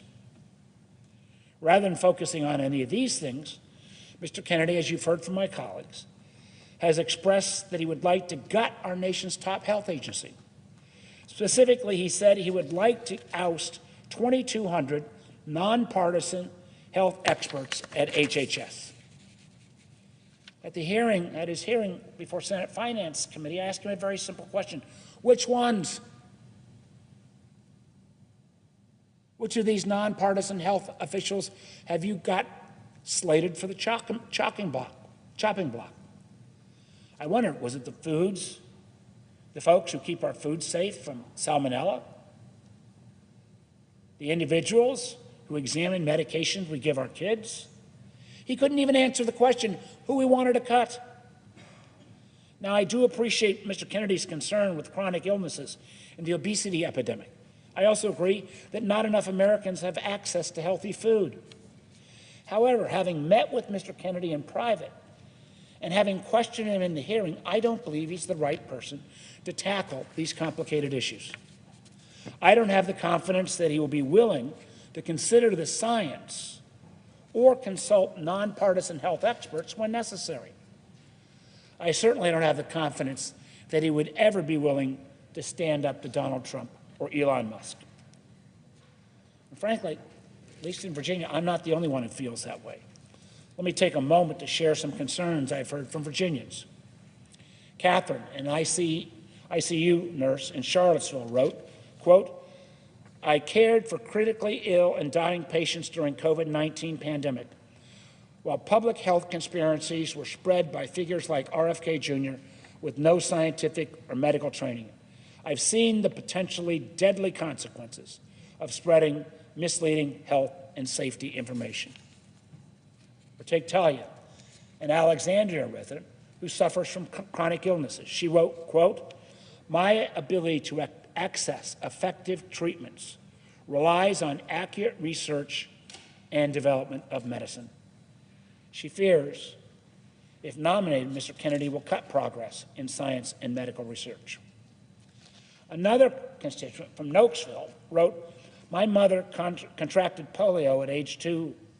She's now 92 and has spent her life dealing with the pain of post-polio symptoms. RFK Jr.'s stance on vaccines is dangerous to people of all ages. A doctor from my hometown in Alexandria wrote, as a pediatrician for almost 50 years, I've seen many diseases nearly eradicated thanks to vaccines. Mr. Kennedy would reverse that trend. In my care, I've seen children become profoundly impaired, unable to talk or care for themselves as adults due to preventable infections. I've seen 3 children die from harmless childhood diseases like measles and chickenpox. I never wish to see that again. And a cancer survivor from Virginia Beach wrote, cancer survivors like myself count on public health initiatives and scientific research to ensure the effective long-term treatment and prevention of serious diseases. Quote, I do not believe Robert F. Kennedy Jr., a man who lacks any credentials and credibility in this field, will have those interests in mind. Mr. President, the writing's on the wall. This nominee does not have the right experience, credibility, or motivations to be running a government agency of this size and importance. That's why I will be voting no on Mr. Kennedy's nomination to be Secretary, and urge my colleagues to do the same. And with that, Mr. President, I yield the floor.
Mr. President. Speaker, the senator from Oklahoma. Mr. President, are we currently in a quorum call? We are not. Thank you. Mr. President, I'd ask unanimous consent to be able to use a prop during my speech. Without objection. Thank you. Mr. President, in Oklahoma, if you were to go to any house anywhere in the state right now and ask them how their money should be spent, they'd probably smile at you and say, I'd like to decide that, not somebody else. That'd be a pretty common conversation, I bet, in most every state. For a lot of folks in my state, they make $55,000, $60,000. They make enough to be able to get by, work hard, take care of their kids and their family. It's a challenge for them from day to day, so every single dollar counts to them. They think about how every single dollar is spent or saved. That's why it's surprising in all the dialogue right now about government waste. There's a big dialogue about how do we handle waste and how do we cut back and how fast should we cut back and what should that look like. But Oklahomans that I talk to aren't offended that we're actually cutting back on waste. Now, they may have questions about how it's done and the speed and where it comes out, and those are all reasonable questions we should have a national dialogue on. But when Oklahomans hear that USAID last year did a grant of $32,000 to create a comic book about transgenders in Peru, they would say to me, hey, I'd like to be able to spend that $32,000 myself rather than the transgender comic book in Peru. If the folks in Peru want that comic book, maybe they should pay for it, not American taxpayers. The folks in Oklahoma, if I were able to talk to them about this same issue, they would ask me questions about the $2.5 million grant that was given to Vietnam to be able to fund the construction of electric vehicle battery recharging stations, which, by the way, $2.5 million that was given by USAID to Vietnam to do that created one charging station, which so far has saved a total of 260 gallons of gas equivalent. $2.5 million. It might have been cheaper just to send them 250 gallons of gas than it is to send them $2.5 million to be able to do that. Now, if I were to talk to Oklahomans, they would tell me they want to be able to be more in charge of that money, not sending it to do that. They would do the same thing when they find out that $10 million in food aid that was supposed to be going to Syrian refugees was actually diverted to a terrorist group linked with Al-Qaeda. And they'd want to ask USAID why that was done. They would ask some basic questions. Why almost $1 million was sent to a group linked to Hamas just the week before the October 7th attack was actually done. All those things are reasonable conversations to have that are really, honestly, not partisan conversations in this room. I don't find anyone that thinks that's a partisan issue. Everybody just says, how do we have to go after that waste, and what do we do to be able to stop it?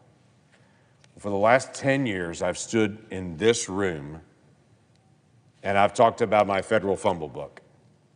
We just released the latest version of my federal fumble book today.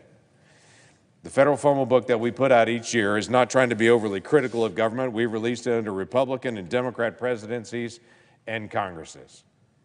We've said, why don't we spend time, quite frankly, as I ask every year, why doesn't every single member of this body assign their staff to go look for areas of waste and regulatory inefficiency and just ask some very basic questions? How could we do this better? Every business asks that question all the time. They ask that question, how can we be more efficient? How can we do things better?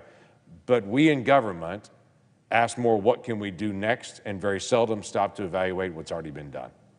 That's all federal fumbles is. Saying this is the money that was allocated, how was it actually spent? Over the years, we have engaged in things to be able to identify some areas of waste and have been able to put a stop to them. We stopped the funding that was going towards drag shows in Ecuador that we used to fund in American tax dollars. That's not happening anymore. We stopped the funding that was being sent to France to help preserve the secret language of French Parisian butchers. We used to fund that. we don't anymore. We stopped the funding that was going to research the Russian wine industry after we exposed that. We even stopped the funding that was going to the border to be able to fund Shakespeare along our border. There might be other ways to be able to spend our money better at the border other than doing performances of Shakespeare with federal tax dollars. This year, we're spending some time actually focusing in on what can we do better? What's already been done that the money's gone out the door, or how can we do things better? One of them, interestingly enough, has been one of the areas that is being talked about a lot more that we've already focused on, and that is FEMA and disaster relief. Now, it's suddenly become a big topic of conversation over the last couple of weeks, but we ask a very simple question. When a community experiences a hurricane, a tornado, a flood, and they want to engage with the federal government for disaster relief, this is what they confront. 30 different agencies, 30 different processes for aid coming to their community, most of them having a different way to actually sign up for them, different deadlines, different information that is needed, and also different percentages. Some of them pay 90-10, some of them pay 85-15, some of them pay 50-50. They've got to know this intricate set of rules in the middle of cleaning up from their disaster to be able to get relief. This is a disaster and shouldn't be a partisan issue for us to be able to look at it and to say, we can do better when a small rural community faces a devastating flood. Why are we asking the mayor of that community to figure this out to be able to get aid? They won't be able to. They're trying to help their neighbors dig out. We can do better on this. So we exposed the 30 different agencies and the spaghetti map of how to be able to get aid and to say, let's work on this. We exposed some of the inefficiencies that's out there in our federal government right now, even for things like permitting. We all talk about energy production, and I know we have differences of opinion on where that energy should come from, but when we start talking about the permitting to go get energy, whether that is lithium or whether that is natural gas, we get into a conversation about how do you permit to actually go get that resource. Well, right now in the United States of America, it is taking 29 years to go from the beginning process for a critical minerals mine to actual production. We're on the same international ranking for efficiency of regulations on mining as Zambia. If we go into our northern border to Canada, now currently apparently referred to as the 51st state, if you go into Canada, it takes 3 years for them to be able to permit a mine. And they go through all their environmental reviews, they go through their legal challenges, they do all those things in 3 years. What's taking us 29 in current structure, if it ever gets done at all.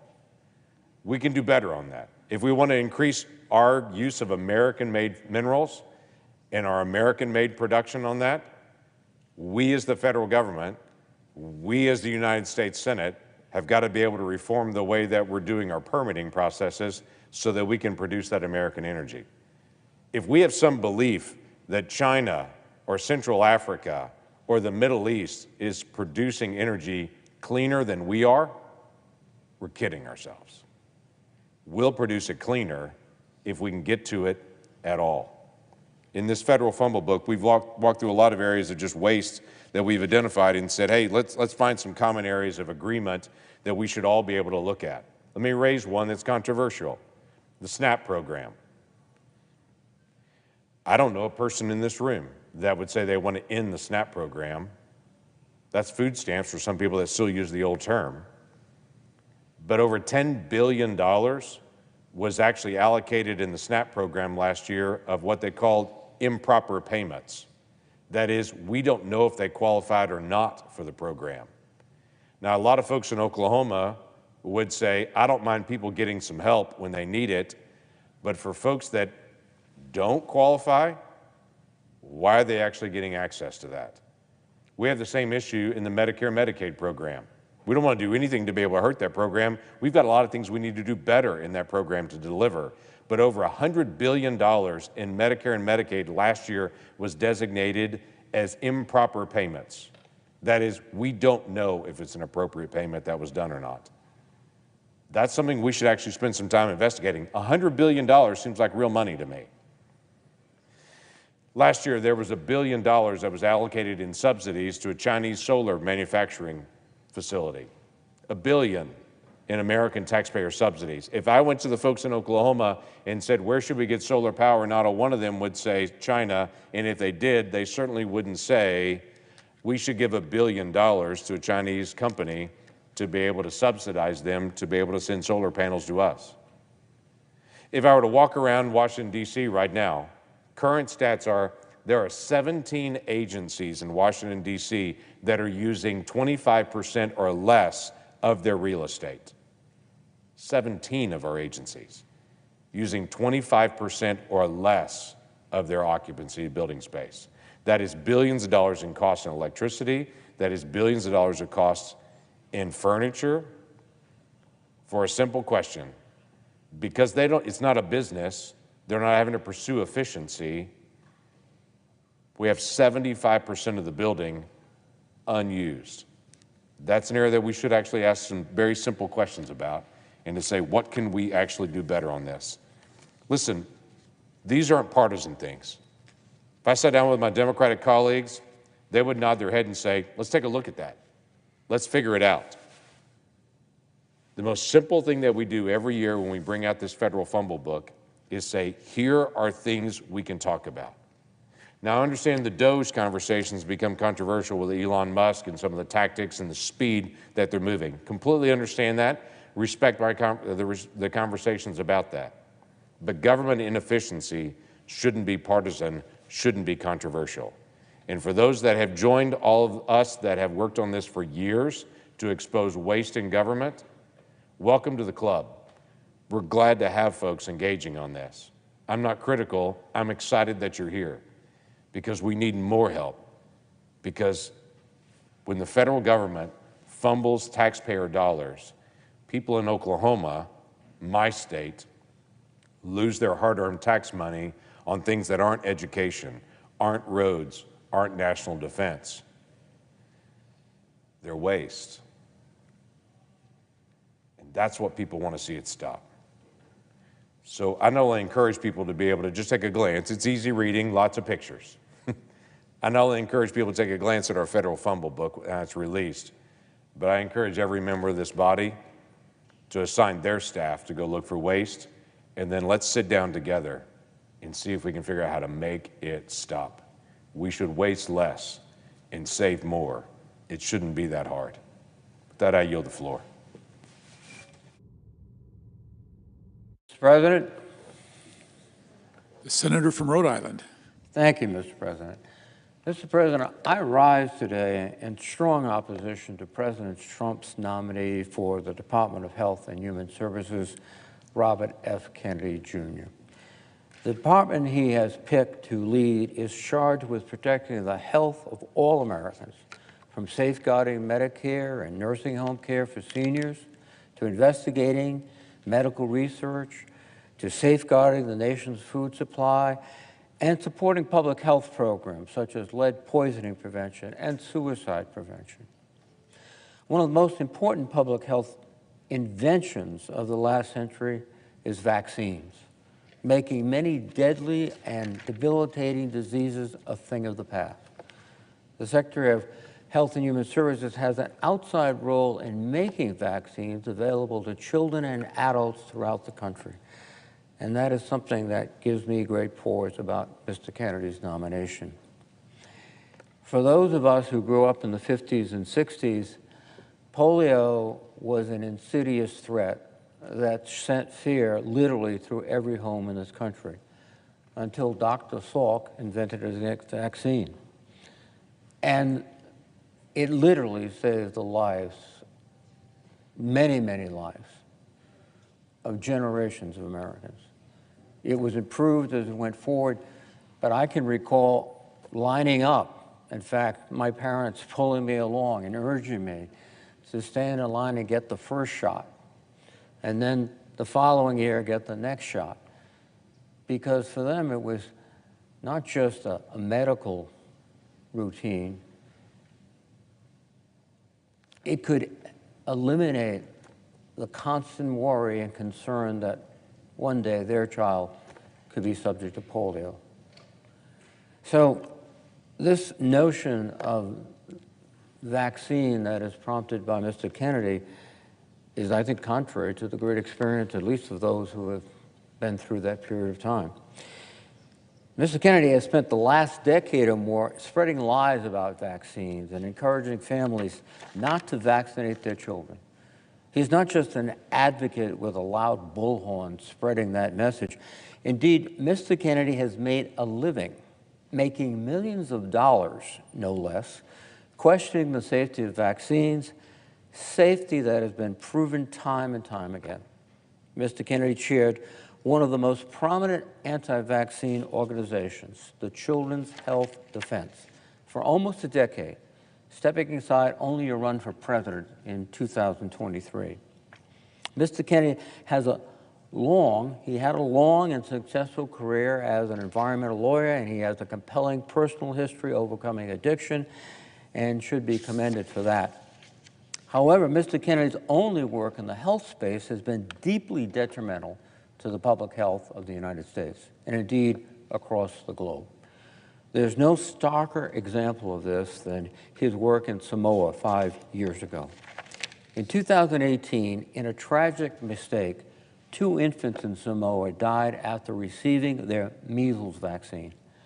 The vaccines had been improperly prepared with a muscle relaxer instead of water. To be clear, nothing about the vaccine itself killed these children. Indeed, 2 nurses were imprisoned for 5 years for the mistake they made that day. Children's Health Defense, again chaired by Mr. Kennedy, seized on the opportunity and began questioning the safety of the measles vaccine online. Between the tragic accident and the spread of misinformation, the vaccine rate in Samoa fell to dangerously low levels. Children's Health Defense pressed on, paying for Mr. Kennedy to travel to Samoa with a prominent anti-vaccine activist to meet with the Prime Minister and other government officials, as well as other anti-vaccine activists. And the damage was done. A measles outbreak began a few months later, and with such low vaccination rates spread rapidly.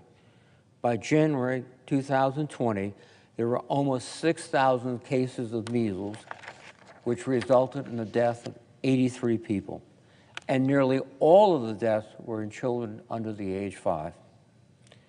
2 truly tragic deaths spiraled into over 80 deaths, mostly of young children. And really think about that. Children dying of a vaccine-preventable illness with a vaccine widely available.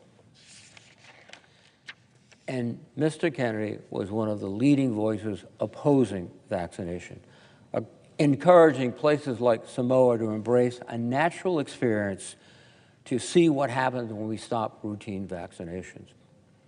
We've seen what happens. Children die. And on top of that, Mr. Kennedy not only maintained no wrongdoing, he takes no responsibility, he denies the reality of what happened. In his confirmation hearing, he claimed that the cause of these children's death wasn't clear. Nothing could be further from the truth. We know exactly what happened. And Mr. Kennedy is still peddling misinformation to the United States Senate and to the people of America. Now, I mentioned that Mr. Kennedy stepped down from Children's Health Defense in 2023 to run for president, which leads me to my next concern. It has been reported that Mr. Kennedy, in fact, approached both the Trump and Harris campaigns, offering his support if he could take on a prominent role in the winning campaign's administration. Then candidate Donald Trump took him up on his offer. In short order, Mr. Kennedy abandoned his campaign, endorsed President Trump, and it appears agreed to do whatever President Trump would demand of him in the new role as Secretary of HHS. The American people I do not believe can trust Mr. Kennedy. Mr. Kennedy has proven time and time again that he will bow to President Trump and his reckless agenda. For example, Mr. Kennedy has a long lifetime record of being pro-choice. Yet, he said in his confirmation hearing that he will do whatever President Trump wants on issues of reproductive health, perhaps taking away life-saving care for women. During his confirmation hearings, Mr. Kennedy downplayed the work that he had done discrediting vaccines, no doubt to secure the votes he needed to get confirmed in this role. When asked about his affiliation with Children's Health Defense, which again promotes anti-vaccine views widely, and he chaired for almost a decade, he acted like he had barely heard of it.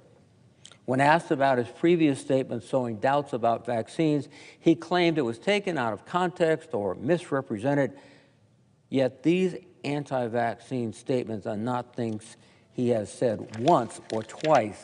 They are deeply held views that he has spent a lifetime pushing.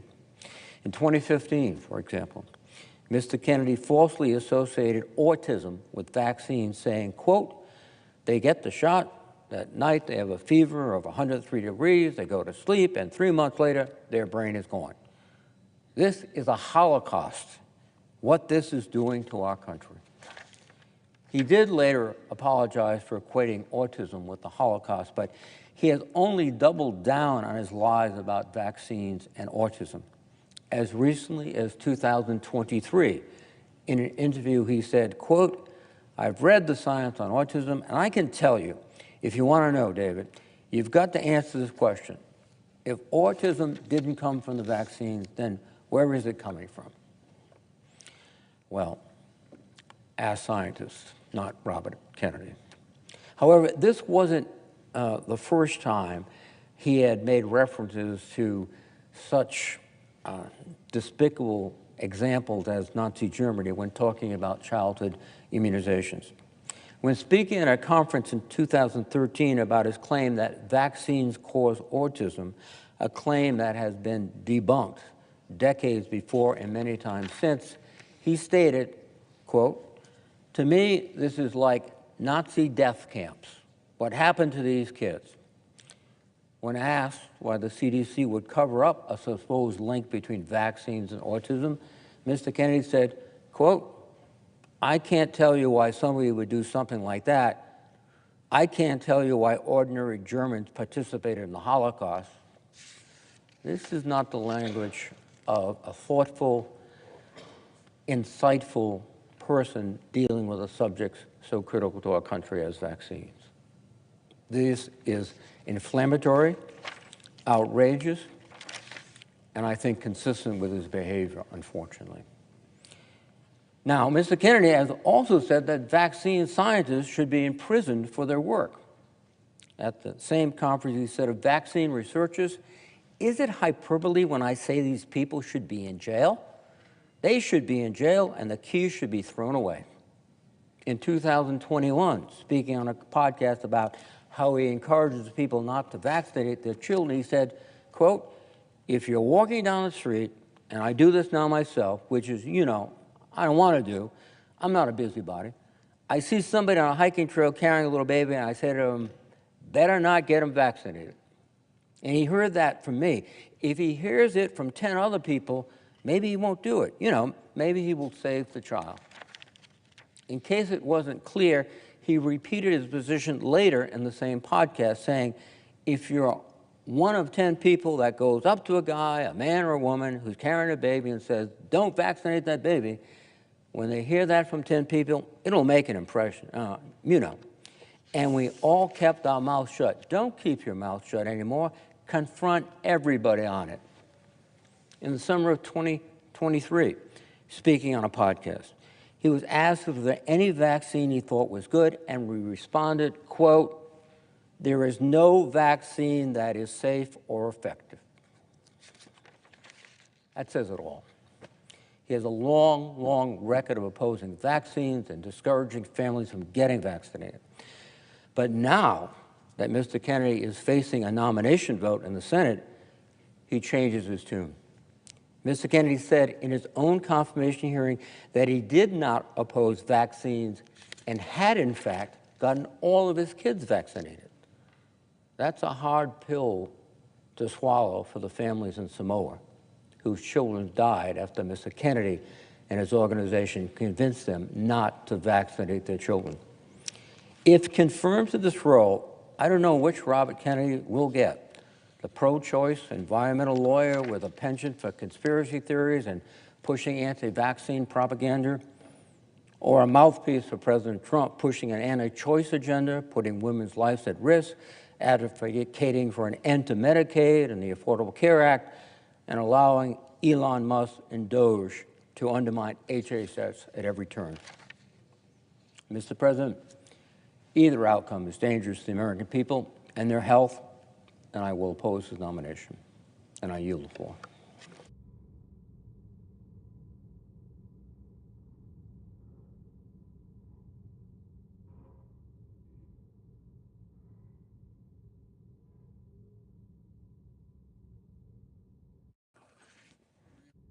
Is mine?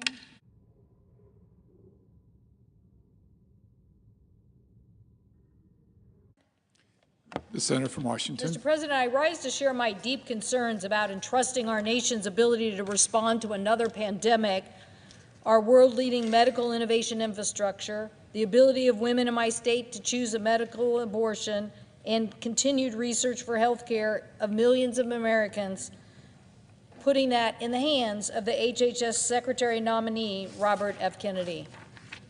We all agree that our health care system could be reformed. It can be bloated. It can be maddening.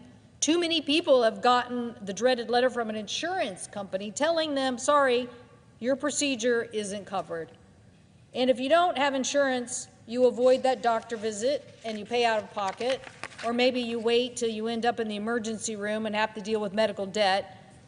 And we all know the cost of prescription drugs are too high.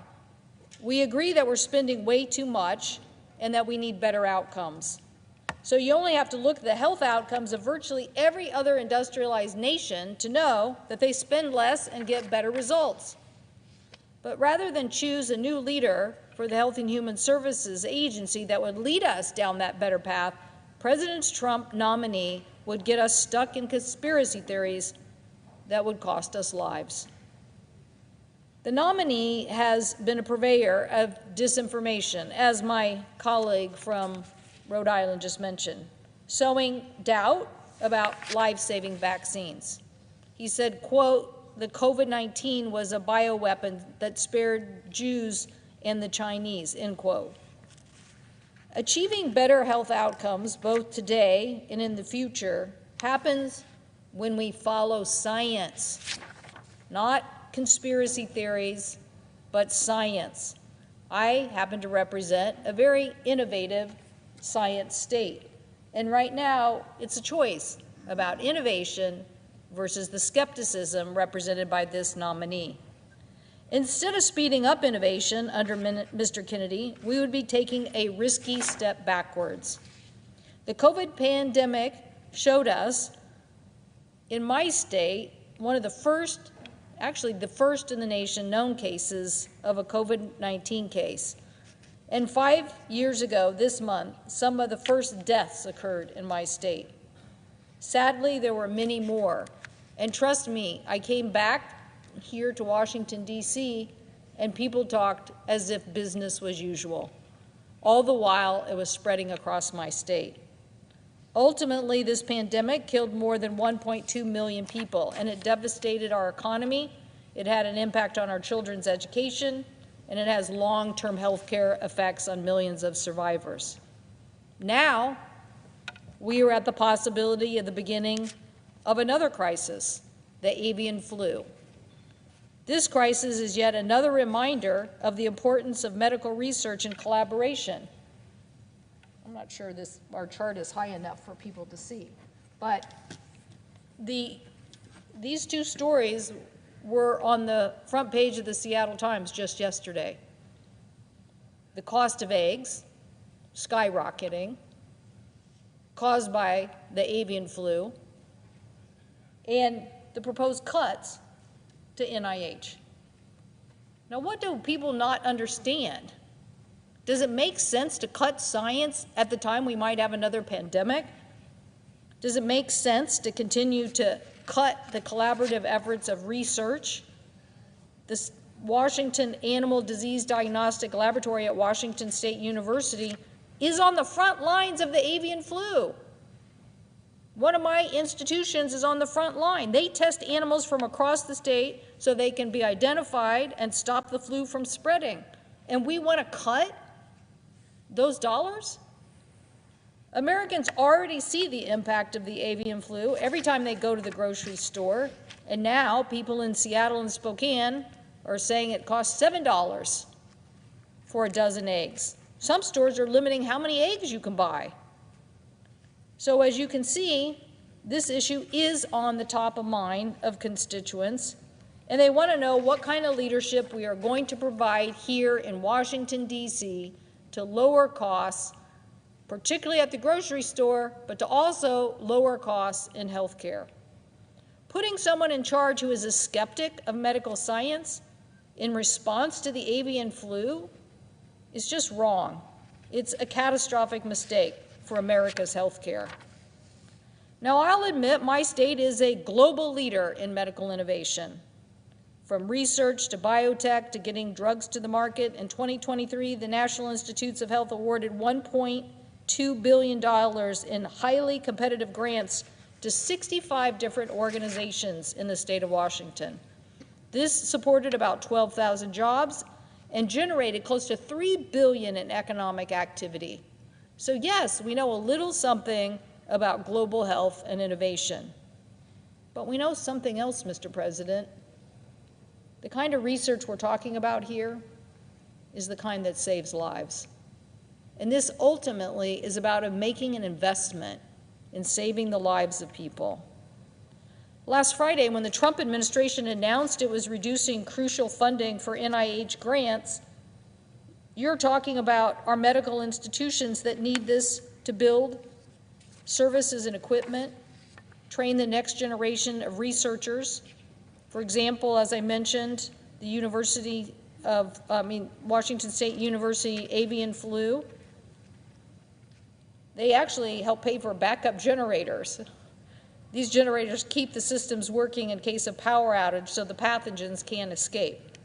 So if you cut the institution and you cut the lab, who's going to pay for these overhead costs?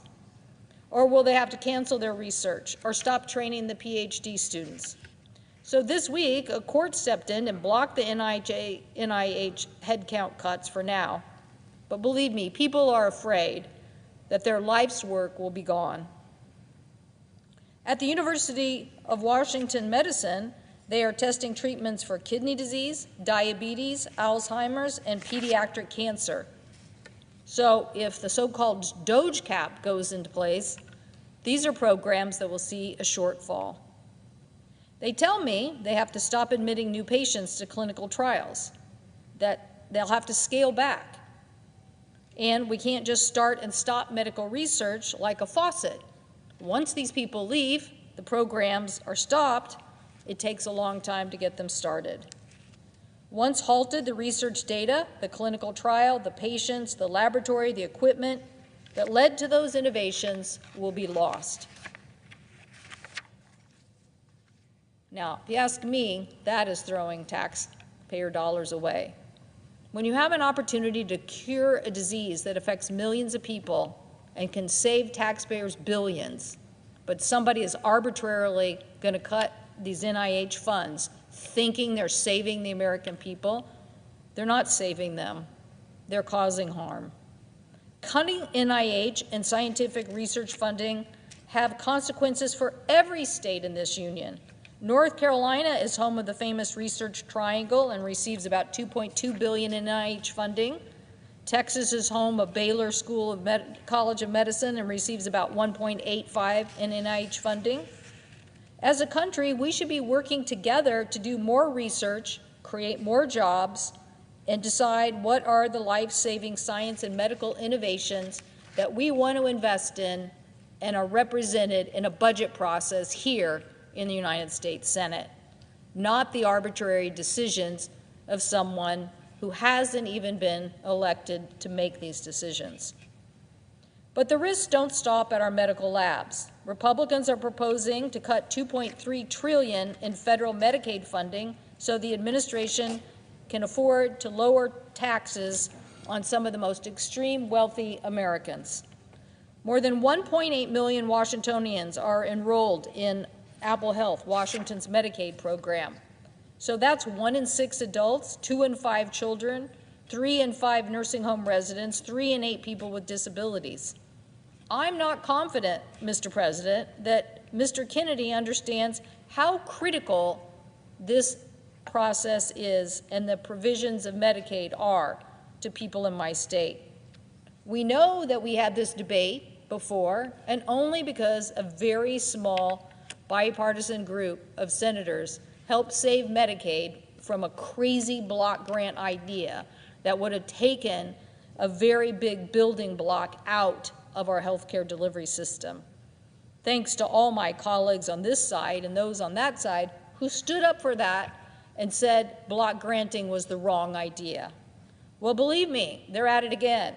There are those who think to give the tax break to corporations, somehow you're going to get it out of the hide of these very individuals that are counting on Medicaid.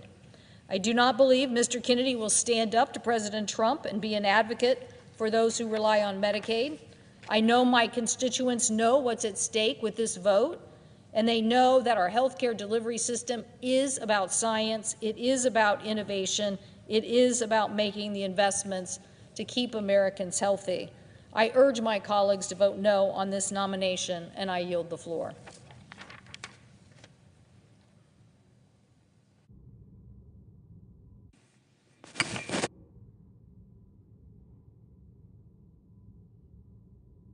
President. The Democratic whip. Mr. President, the greatest threat to American prosperity is not food aid to kids in Sudan or a diverse workforce. The greatest threat to our country is the abuse of power by a small group of people, an unelected group of people who happen to have $1 billion. Our founding fathers created a government with checks and balances, but they didn't anticipate a United States Congress, now currently under Republican control, that would voluntarily give away its constitutional authority. That's where we find ourselves. As hospitals and medical researchers in blue and red states are in chaos over the Trump administration's attempt to usurp Congress's power of the purse. And when Senate Republicans abandon another constitutional responsibility of advice and consent for cabinet officials, we're presented with such things as a bizarre nomination of Robert Kennedy Jr. to serve as Secretary of Health and Human Services. It's been my honor to know members of the Kennedy family, and particularly to serve with one of them, Teddy Kennedy. He used to sit right back there. He was an amazing man. He probably had more impact on the legislative agenda and the outcome of legislation than anybody I witnessed in the time I've been in the Senate. I counted him as a friend, and I sure still mourn his loss. But today we are considering a Kennedy that I don't believe is qualified to follow in his uncle's footsteps. Health and Human Services is a life and death department of government. Every day, federal health officials decide whether to approve new medications after they've been proven, clinically tested and proven to be safe and effective. We count on the HHS to initiate recalls of contaminated food. We count on that same agency to investigate new therapies for cancer clinical trials. We count on HHS to alert doctors about an emergency disease outbreak. Think about the gravity of those situations and how much is vested in the secretary of that critical department. In any of these tasks, critical, often historic tasks, Robert Kennedy Jr. would find himself unqualified, unfit, and dangerous to lead the Department of Health and Human Services. Mr. Kennedy masquerades as a crusader for healthy foods and someone who just wants to, quote, just want to ask some questions just want to study the science. America, the Senate, don't be fooled. Mr. Kennedy has spent the past 30 years ignoring science and lying to parents about vaccines, all the while enriching himself by the doubt that he has created. He declared, quote, "I see somebody on a hiking trail carrying a little baby, and I say to him, better not get that baby vaccinated." Can you imagine that for a moment? That he would walk up to a person he didn't know and counsel them, don't vaccinate your child. Look at this quote. Does this sound like the kind of person you want to lead the premier health agency of our federal government? He stated, quote, "There's no vaccine that's safe and effective." No vaccine safe and effective. And he wants to head the Health and Human Services Department. The organization he founded sells newborn onesies and have printed on them, "Unvaxxed and unafraid." Another one says, "No vax, no problem." To him, it's a novelty, a game, that he can say these things about vaccines that literally have been proven over and over and over again to be safe and save lives. During his confirmation hearing, Senator Bill Cassidy of Louisiana, a senator, of course, and a medical doctor who has a distinguished record of service to poor people in his state, practically begged Robert Kennedy Jr. to state unequivocally that the hepatitis B and measles vaccines do not cause autism. Kennedy couldn't bring himself to do it. When confronted during his hearings with false statements he's made linking vaccines to autism, he feigned ignorance to decades of research findings and suggested he just needed to be shown the data. Well, that data's been around for decades. Mr. Kennedy approaches this job with bias, a deadly, dangerous bias, and he is unwilling to consider information that contradicts his preconceived conspiracies. If Mr. Kennedy is confirmed, he won't be just speaking to one parent on a hiking trail. He'll be speaking to all American families from a podium with a U.S. government seal on it. That is a terrifying prospect. Since 1974, the measles vaccine has saved 94 million lives. And since its creation, the smallpox vaccine has saved 200 million lives. Two proven, successful vaccines. And we have to sell them to a man who wants to head the HHS and says there's no vaccine that's safe and effective. Measles is one of the most contagious pathogens on earth. When I was a kid in the 50s going to school, it was common for kids to get measles. I had them. You stayed home from school a few days and usually got through it all after waiting home for all those red spots to go away. Yet with Mr. Kennedy's megaphone online, we're seeing the danger of conspiracy theories. Last year, a record share of kindergarten across America had non-medical exemption from vaccinations. And right now there's a measles outbreak tearing through Gaines County, Texas. 7 kids are hospitalized, all unvaccinated. Gaines County has one of the highest rates in Texas of school-age children opting out of vaccinations. Why are parents in that county in Texas and a few other counties foregoing life-saving vaccines? Because of fraudsters like Mr. Kennedy. What about polio? I know that issue personally. I see Senator King on the floor. He remembers it as well. Since 1955, the polio vaccine has prevented 20 million people from becoming paralyzed and saved 1.5 million lives. Most Americans are lucky never to have ever experienced the fear of polio. I remember as a kid, it scared the hell out of us. A kid could go to school healthy and be paralyzed at dinner time. A constituent of mine, Mary Ellen from Union County in southern Illinois, wrote to me, and I want to quote what she said. Mary Ellen said, "When I was in kindergarten, my best friend disappeared for weeks. When I asked about her, people just shook their heads, saying, polio. When she returned, she couldn't walk without heavy leg braces. We could hear her cry and scream with pain." I remember that era. Iron lungs, leg braces, paralysis, and worse.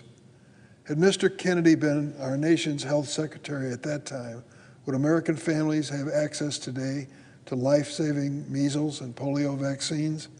I'm afraid the answer is clearly no. This isn't speculation. Look at the record.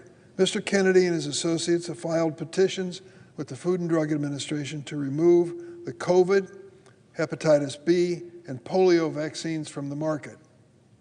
In 2019, Mr. Kennedy flew to Samoa during a measles outbreak to question whether the vaccines themselves were causing the illness.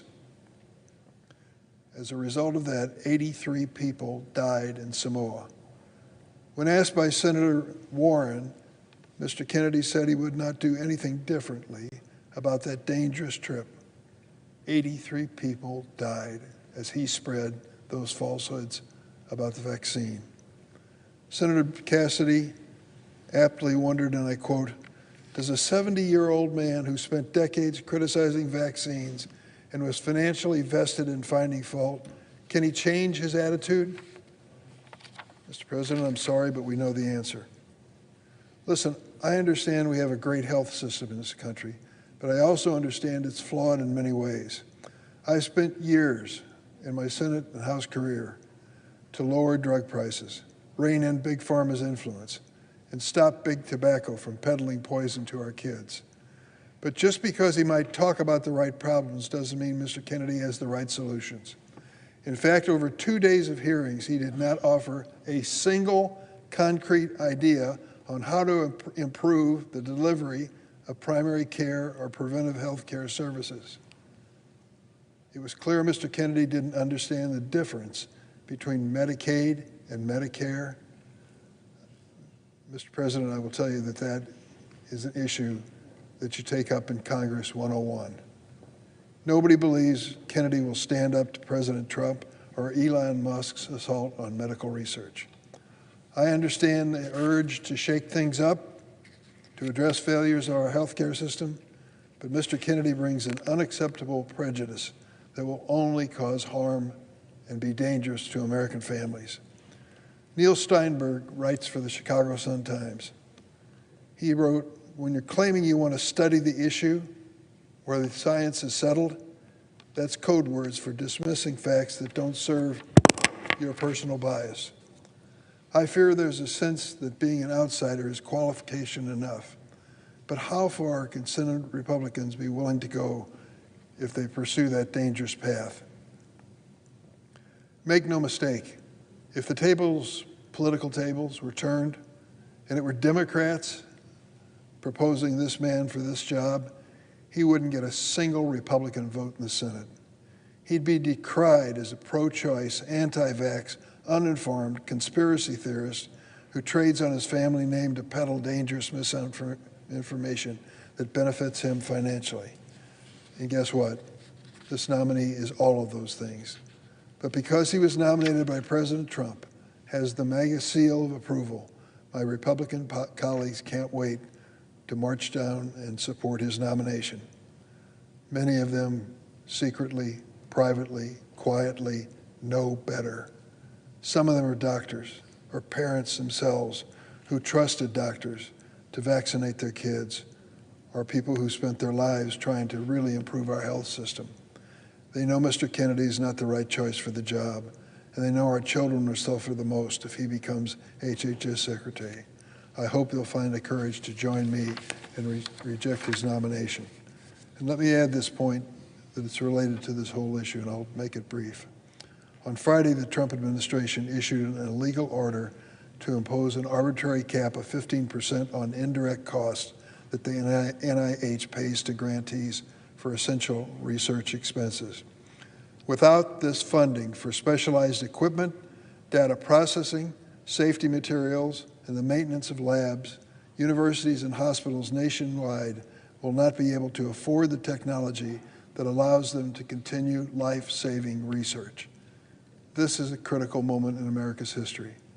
After the progress that we have made, after the leadership we have shown, are we going to, under this new president, turn our back on medical research? God forbid. If you go through the misfortune of a terrible diagnosis on yourself or someone you love, You pray that you can then ask the doctor, is there anything, a new medicine, a new cure, a new surgical procedure?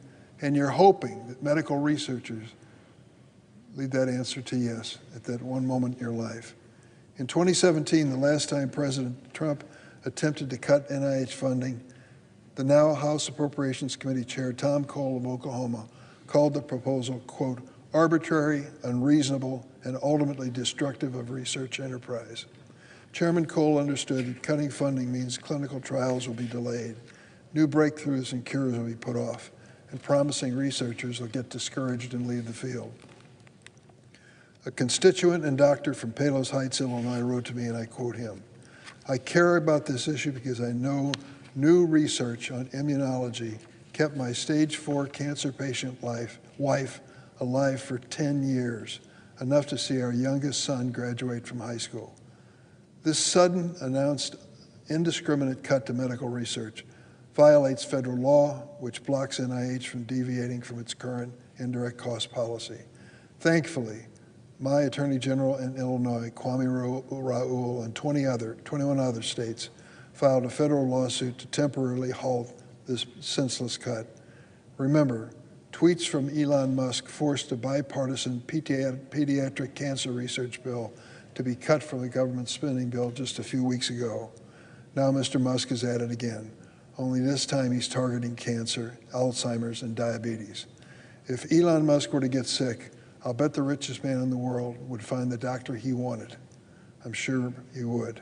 But for the rest of us, for the parents facing a devastating diagnosis of someone we love, this is a cruel political decision. University of Chicago researchers put it this way, quote, this attack on a very structure of academic research is threatening a system that every other in the country in the world has tried to reproduce. It seems spiteful and targeted at those of us who just want to contribute to a better society.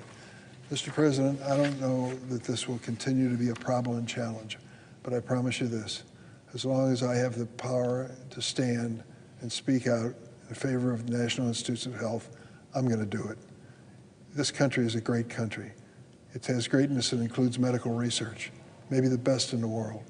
Why in the world would we give up on that? And why would we choose someone so bizarre to head up the Health and Human Services Agency and entrust to them life or death decisions? It's a bad choice.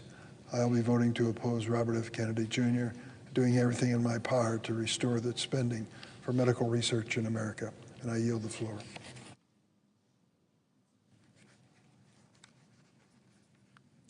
Mr. President.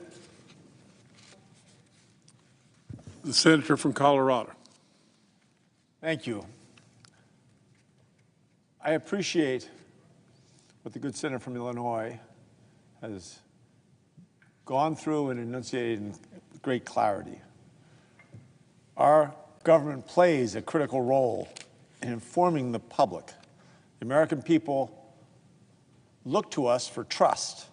They look to us for guidance during the roughest points of our history. And they look to us for factual, accurate information so they can have the freedom to raise their families without fear and anxiety.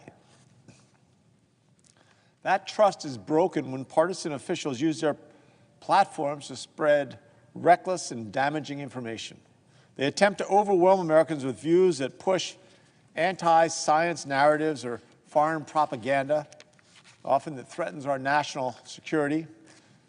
You can't go on to social media anymore without running into a fake headline or some hyperbolic claim with no source. I mean, for so many people, the more you see, the more you believe. And this leaves Americans dazed and confused, unsure of who to trust and where they can go to get accurate information.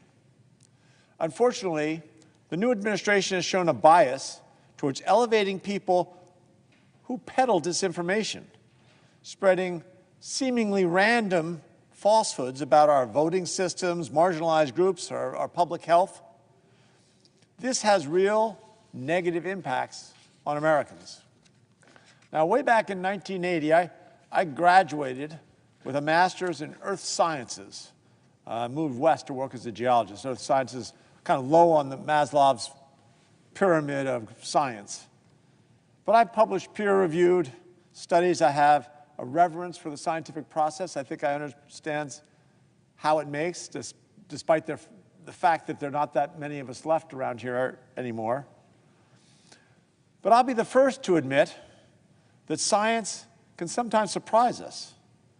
It's always evolving. It's why the entire field of science relies on constant evaluation, constant research, to continue to make new discoveries or deepen our understanding of complex problems. Leading with science helps us get the most accurate information we can. Yet the Trump administration's appetite for anti-scientific claims and disinformation is something that, in many ways, threatens all of us and puts our country at risk. This morning, the Senate confirmed Tulsi Gabbard as Director of National Intelligence. I voted no on her confirmation. Ms. Gabbard has none of the relevant qualifications or intelligence experience sufficient for this role. And officials from both sides of the aisle have raised concerns about her ability to provide the president with impartial analysis as the nation's top intelligence officer. Ms. Gabbard has frequently parroted Russian disinformation. She repeated Russia's erroneous justification for its brutal invasion of Ukraine. She criticized Kyiv's democratic government, a steadfast partner of the United States. And she spread repeatedly falsehoods about her own involvement in bioweapon research in Ukraine. Now, let's be clear about what this means. An American adversary invades another democracy, and Ms. Gabbard actively pushes their narrative. Either she cannot distinguish fact from fiction, or she intentionally chooses to promote false claims. Either scenario should be disqualifying for a cabinet official, let alone one who's responsible for ensuring the president has accurate and timely intelligence. As they say, he who stands for nothing will fall for anything. Regardless of her intentions or what she actually believes, her readiness to champion clear disinformation undermines our national security and puts American service members at risk. As Director of National Intelligence, Ms. Gabbard will have full visibility to every threat that the military and civilian personnel performing these vital missions in Colorado, across the country, and around the world, that they're working tirelessly to address. They need leaders, we need leaders who base every assessment and decision on accurate intelligence, not propaganda, especially not propaganda from one of the most threatening rivals that we have. President Trump's nominee to the Department of Health and Human Services, Robert F. Kennedy Jr., is another clear example of someone willing to overlook facts and science when it's convenient. He has a wide following, and many people look to him for guidance and for leadership. In particular, his ideas of a healthier America appeal to many Coloradans, and indeed they appeal to me as well. But make no mistake, our country can and should be healthier, and we all share a vested effort in that direction. There's a bipartisan appetite to get us there. We should provide better food options and keep unsafe chemicals out of the products that we eat. But we have to be able to do it in tandem with fact-based science and thoughtful policy to protect Americans and to keep them safe. RFK Jr. has shown a propensity for anti-science claims. One of his most anti-scientific claims is that autism is caused by childhood vaccines. This is a claim that's been spread through many communities for decades. And it's all based on a single paper published back in 1998. That paper was retracted years ago, and there have been hundreds of studies on the non-existent link between autism and the measles vaccine ever since. They have all, I repeat, they have all found zero connection between vaccines and the cause of autism. Let me be clear, every single one found zero connection. It's settled science. Vaccines are not only extremely safe, they're extremely effective. Every year, they save millions of lives all around the globe. We have effectively eliminated horrible diseases like polio, and we're making considerable progress toward a vaccine for HIV and for AIDS. In the last 100 years, our country's average life expectancy increased by 30 years. 25 of those 30 years are largely attributed to vaccine adoption and clean drinking water. Vaccines not only saved lives, but they also made them healthier and happier as they were extended. Now, some of the damage from disinformation about vaccines is nearly impossible to undo. Why would anyone accept the results of one debunked paper rather than the conclusions of hundreds of studies that have been conducted since? It is completely understandable for parents to have questions and concerns about vaccines that their children receive. I know I have as a parent. As a parent of two kids, one who just turned 2 years old, I understand the concern that families feel. We want to make sure that we're doing everything we can do to keep our kids healthy and safe. We do the best we can with what we have to make them as healthy and happy as possible. People who peddle vaccine skepticism are preying upon parents' very rational fears to advance these conspiracy theories. Parents are trying their hardest to keep their kids safe and healthy, and it's irresponsible for people to plague them with pseudoscience and misinformation when the science has been settled on this for decades.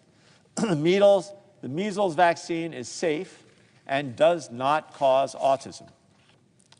It's personal for me, too. My son, Teddy, now in college, unfortunately got pertussis, or whooping cough, when he was 4 months old, before he was able to finish his full vaccination schedule after he interacted with an unvaccinated child.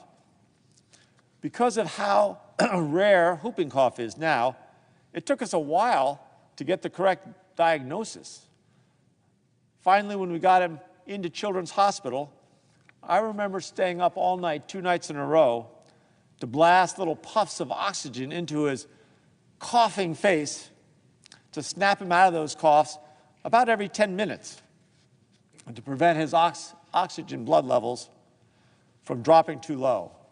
It's one of the most frightening experiences of my entire life. Whooping cough, that disease, is rare because of the vaccine and because of the adoption of that vaccine. America was able to almost completely stamp it out of existence. If we backslide in the number of children getting vaccinated, stories like what happened to my son Teddy are going to become more common and more severe. When you consistently promote uncertainty in settled science, it begins to raise doubts about all science. And it slows our progress using science against the really big challenges, like a cure for cancer or vaccines for the next pandemic. Excuse me.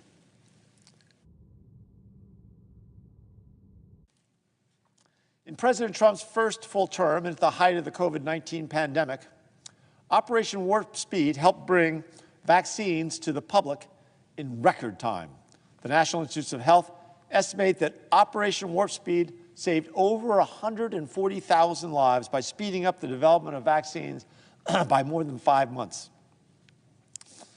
When the next pandemic comes along, and it's not if, it's when, we're going to need a robust federal response and preparedness plan. We need to get our ability to get to a vaccine down to 100 days. And we need that plan to be guided by actual science. Otherwise, we obviously endanger the lives and health of all Americans.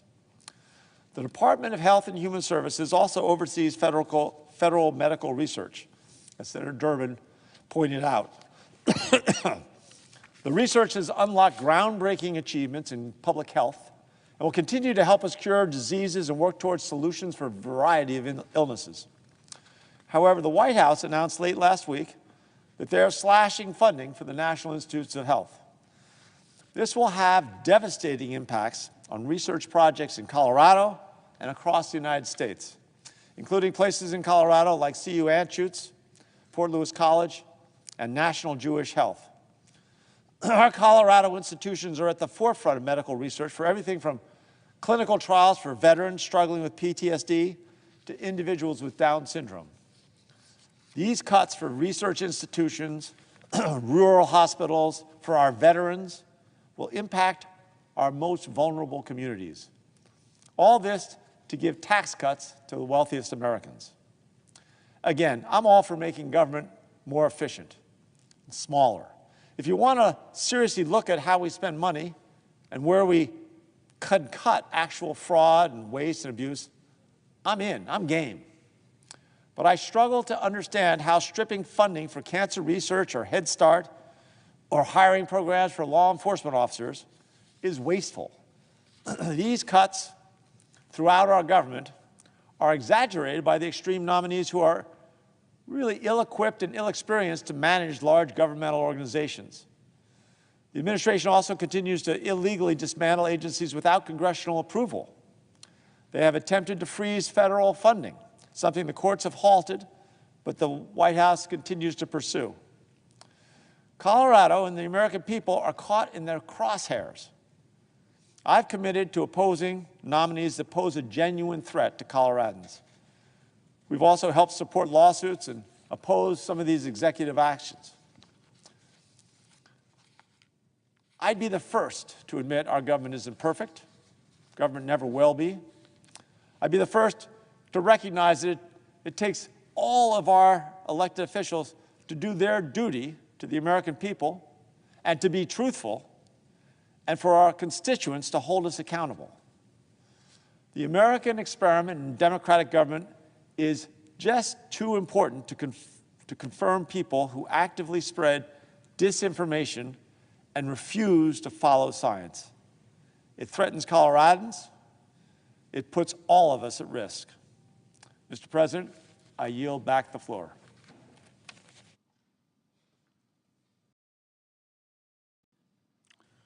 The Senator from Maine. Mr. President, I'd like to begin my remarks this afternoon by talking a little bit about the Constitution.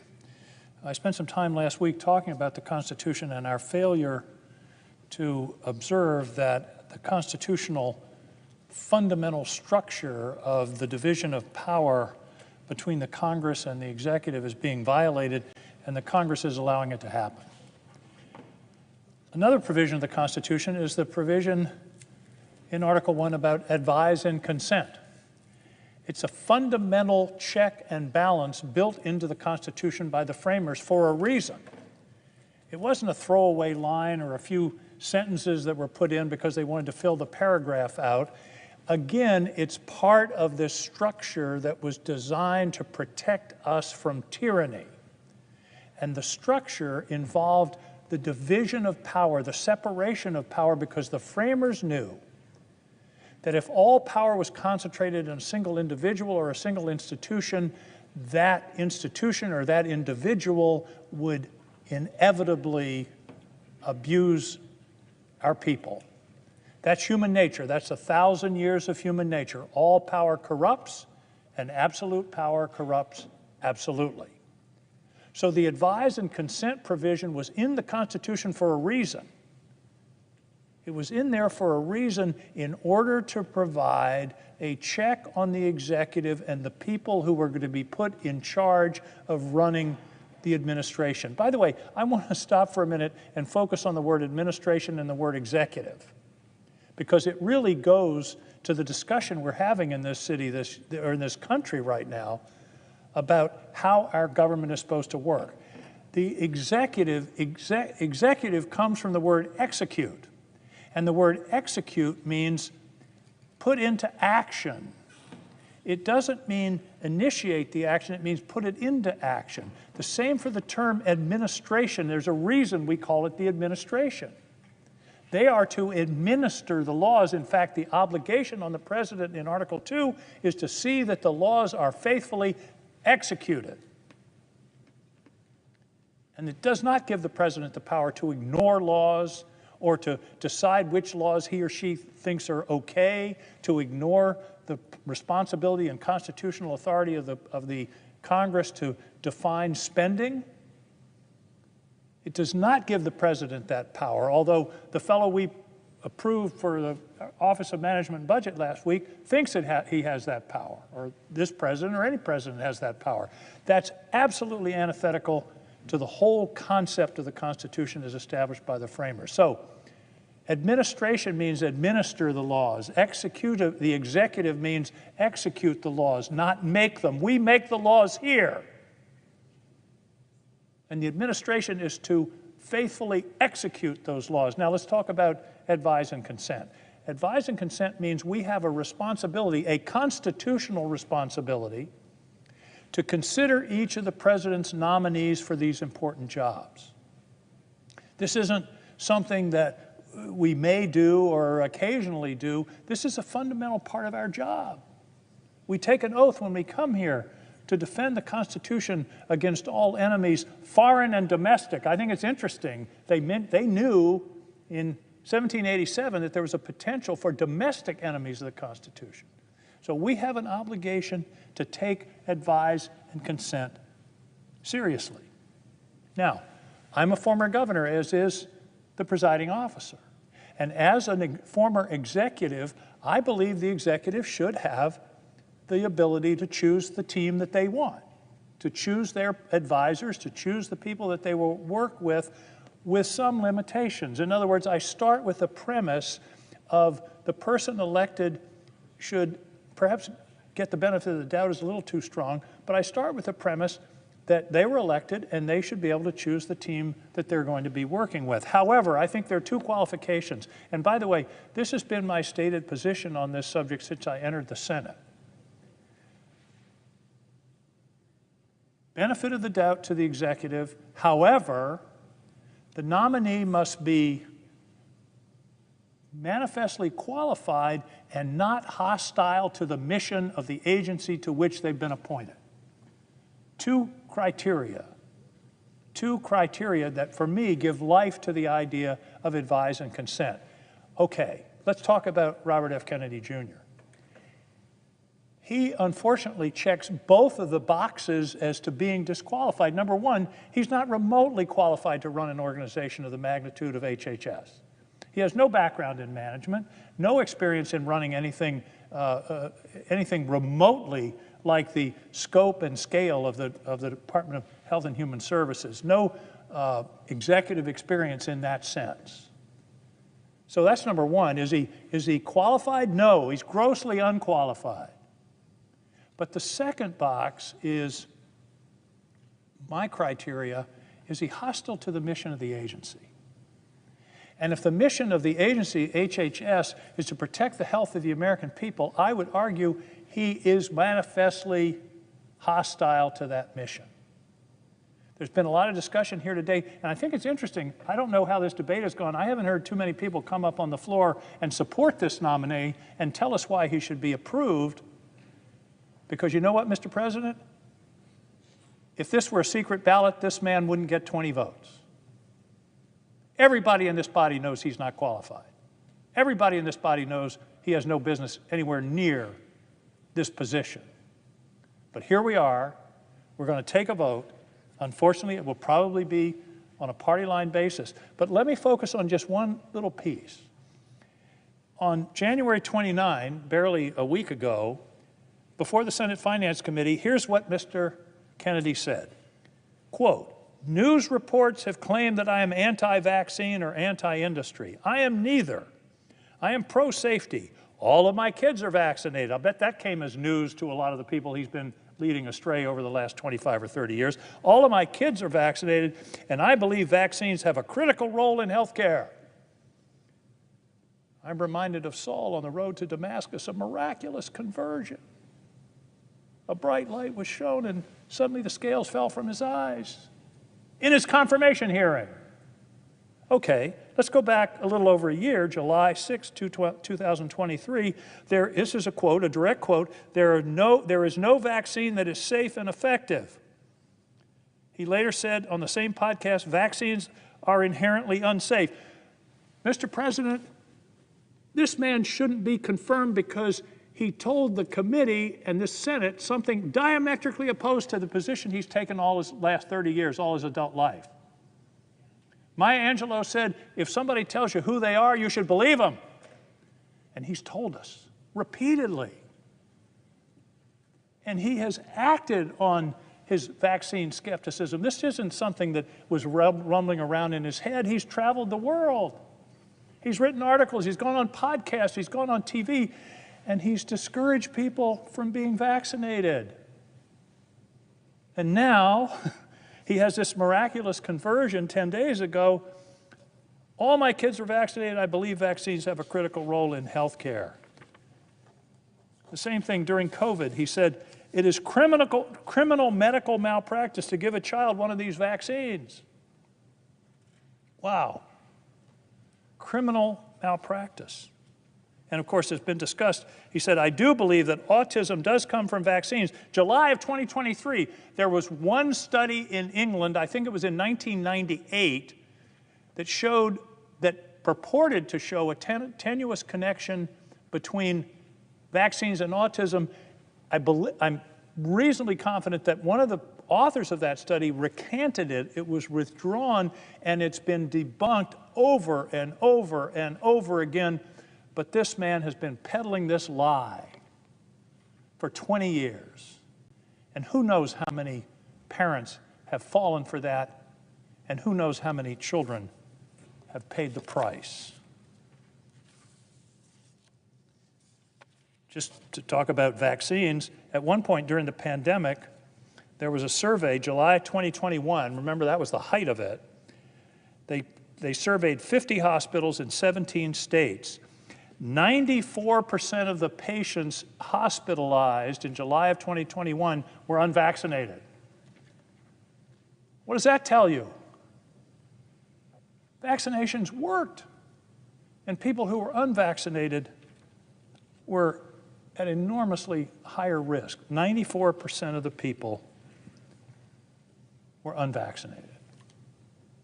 In addition to the vaccination issue, this man doesn't respect the FDA, the agency that was put in place to protect our health, to regulate us, to be sure that we're getting safe medications, to deal with some of the awful problems of the potential of harmful medications literally getting into America's bloodstream.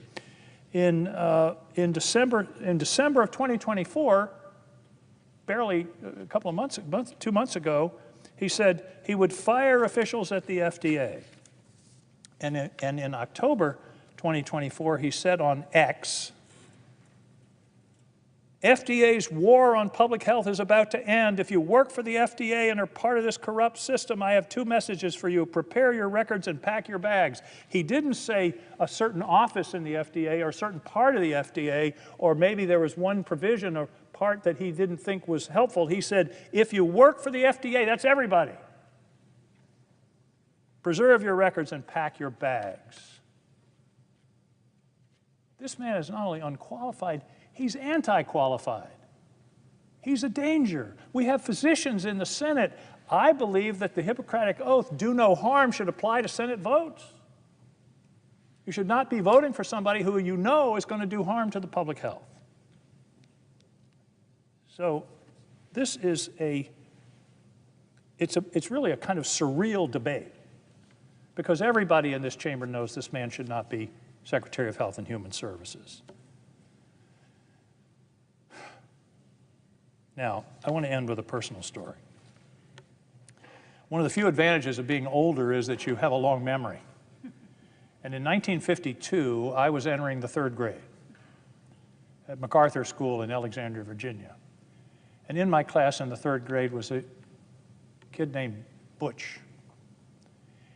And he was horribly twisted into a wheelchair. I don't think I'd ever seen a wheelchair when I was going into the 3rd grade. But he was there, and here it is. I'm not even going to say how many years later, but I can close my eyes and see Butch in that chair. Polio was what he had. He was in pain daily. He could barely make himself understood. His arms were crossed, his legs were bent grotesquely in the wheelchair. And 3 years later, the Salk vaccine began what turned out to be the elimination of polio. Where would we be as a country if this man had been the head of the, at that time it was HEW, and somehow put a stop to this vaccine, which I believe he has said even the polio vaccine should be rescinded, which has saved millions of lives around the world? Where would we be? I can't escape the memory of that boy in that wheelchair. I can't escape the memory of my parents not letting me go to the public swimming pool because of the fear of polio, not being able to go out and play in a summer in Virginia because of the fear of polio that stalked the land. The former Republican leader was a victim of polio. The former President, Franklin D. Roosevelt, was a victim of polio, and it was the vaccine that ended it. Mr. President, I hope this place comes to its senses and rejects this surreal nomination. There could probably, it would be hard to find someone less qualified to serve in this position. And I believe that it will lead to damage to our country, to our health, to our children, and I urge my colleagues to vote no. If you vote yes, you'll regret it. Thank you, Mr. President. I yield the floor.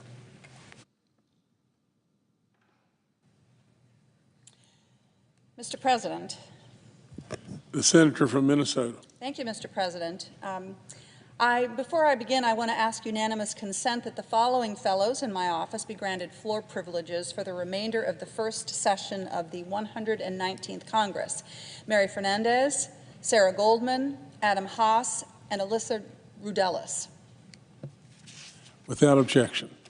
Thank you, Mr. President. I want to just first comment on how much I appreciated the comments of my colleague from Maine, Senator King, both in your elucidation of the deep challenges of the Robert Kennedy Jr. nomination, but also your close look at what it means, what the difference is between the legislative branch and the executive branch, and the role that we have in this body to provide advice and consent. And I appreciated what you were saying about how, kind of what your North Star is when you look at these nominations. And I would say I agree with you that I do believe that incoming presidents should be able to surround themselves with people who they trust. And that, of course, we may strongly disagree with the president.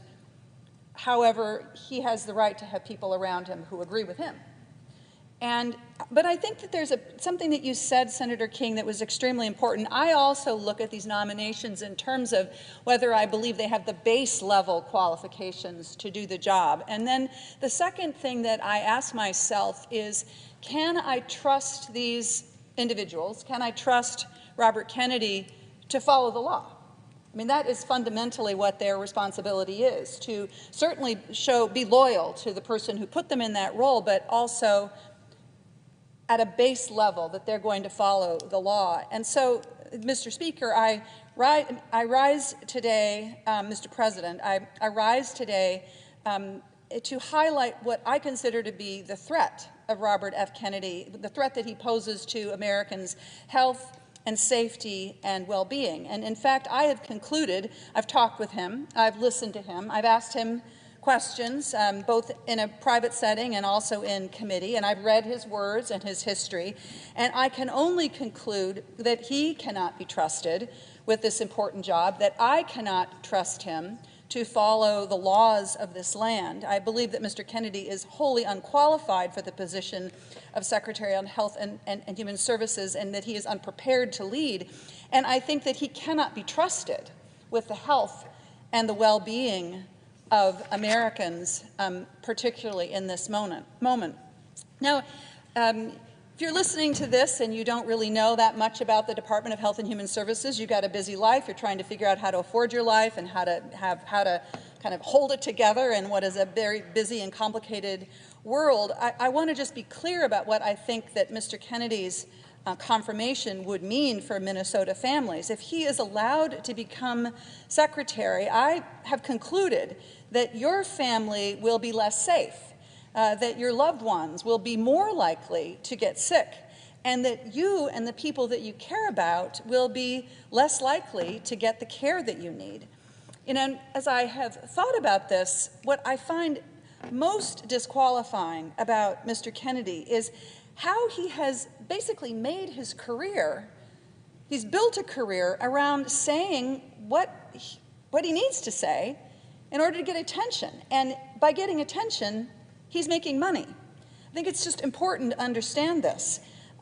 This is whether he's talking about vaccines or infectious diseases, whether he is talking about anything. So we don't, like, you walk away from talking with this individual not entirely sure what it is that he believes, because he does seem willing to say nearly anything to nearly everybody without actually considering what impact his words have on the lives of real people, whether he's talking about reproductive freedom, whether he's talking about mental health care, whether he's talking about infectious diseases, whether he's talking about vaccines. So let's focus a bit on the questions of vaccines, because I think this is the thing that has gotten the most attention, and rightly so. In decades of public appearances, as well as in our one-on-one meeting, the one-on-one meetings that I had with him, as well as when he talked about this in front of the Finance Committee, Mr. Kennedy has continued to promote harmful and dangerous information.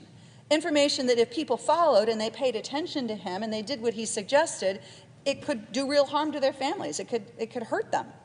If you think about vaccines, this is his long and very public record of denying the safety and the efficacy of vaccines. In fact, he has spent almost the last 2 decades of his life promoting these harmful and false theories that vaccines will cause autism and that they are otherwise unsafe.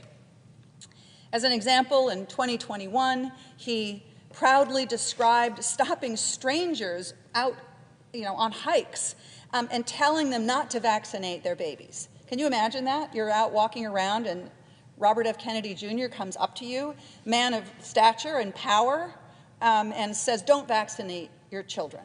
Those words have impact.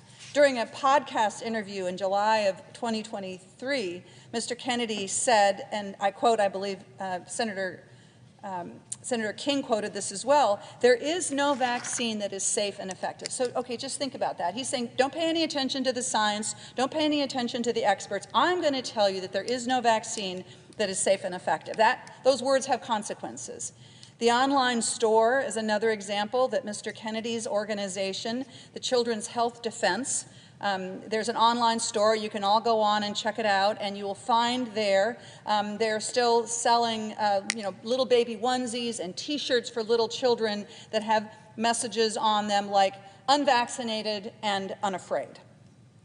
Now, of course, here we are on the verge of a vote to decide whether the United States Senate is going to confirm Mr. Kennedy. And of course, now he's denying all of that. He's distancing himself from all of these past statements. But, I mean, you can't run away from your words, certainly in this day and age, and I would argue in any day and age. Those words are out there. You said them. They are on the record. They are on video. And it matters what the Secretary of Health and Human Services say, what he says about these things. And of course, it matters what he doesn't say as well. Words have real consequences. Just the mere fact of his presence being as head of this agency, just the fact that he sits there is going to have a factor that will cause some people not to know whether they can trust vaccines. He's in a position of power and authority, has a high and loud bully pulpit, an individual who has told Americans, both when he was out on hikes, stopping them as they're walking by, and on every media megaphone that he could find, that vaccines are neither safe nor effective. And yet, here he is about to assume lest my colleagues come to their senses, he's about to assume the highest, you could argue, public health job that affects the health of all of our families. This is an unbelievable, an unacceptable risk to the health and safety of Americans. I also wanted to highlight for my colleagues an exchange that I had with Mr. Kennedy when he came before the Finance Committee where I serve. I wanted to ask him about statements that he had made about Americans and antidepressants. And when I probed him on this, I asked him confronted him with some things that he had said in the past about antidepressants, basically saying that it appears, he said that basically that he attributed a connection between people who are using antidepressants and school shootings. I asked him about that, and I asked him whether he thought that folks who take antidepressants are dangerous or not, and he refused to even say that Americans who take antidepressants are not dangerous. He could not even get those words out of his mouth. In fact, he doubled down on his claims that antidepressants do cause school shootings, and he claimed that this is an area that needs to be studied, and that he knows people who have had, and I quote, much worse time getting off of SSRIs than they have getting off heroin. Now, this is a typical strategy that I saw Mr. Kennedy take with many of our colleagues, both on the HELP Committee and on the Finance Committee. When confronted with the facts and asked whether he believed the science and the facts, he would always say some version of, show me the data, show me the information. Even when the research is settled, the data is settled. And here, let me come to this question about whether or not antidepressants are dangerous and are somehow a contributor to school shootings, which is an outrageous thing to say. There was a study in 2019 that was published in the Journal of Behavioral Science and Law, and it says, it appears that most school shooters were not previously treated with psychotropic medications, and even when they were, there was no direct or causal association found. I was stunned when Mr. Kennedy again sort of said, well, I don't believe that research, or I need to see other data, we need to look at this. Of course, he's not willing to accept the facts and the science. He is not willing to do that. And I am simply not willing to trust Mr. Kennedy when it comes to ensuring that your children, your loved ones, the folks that you care about in your lives are going to actually have access to the mental health treatments that they need to live their lives as productively as they possibly can.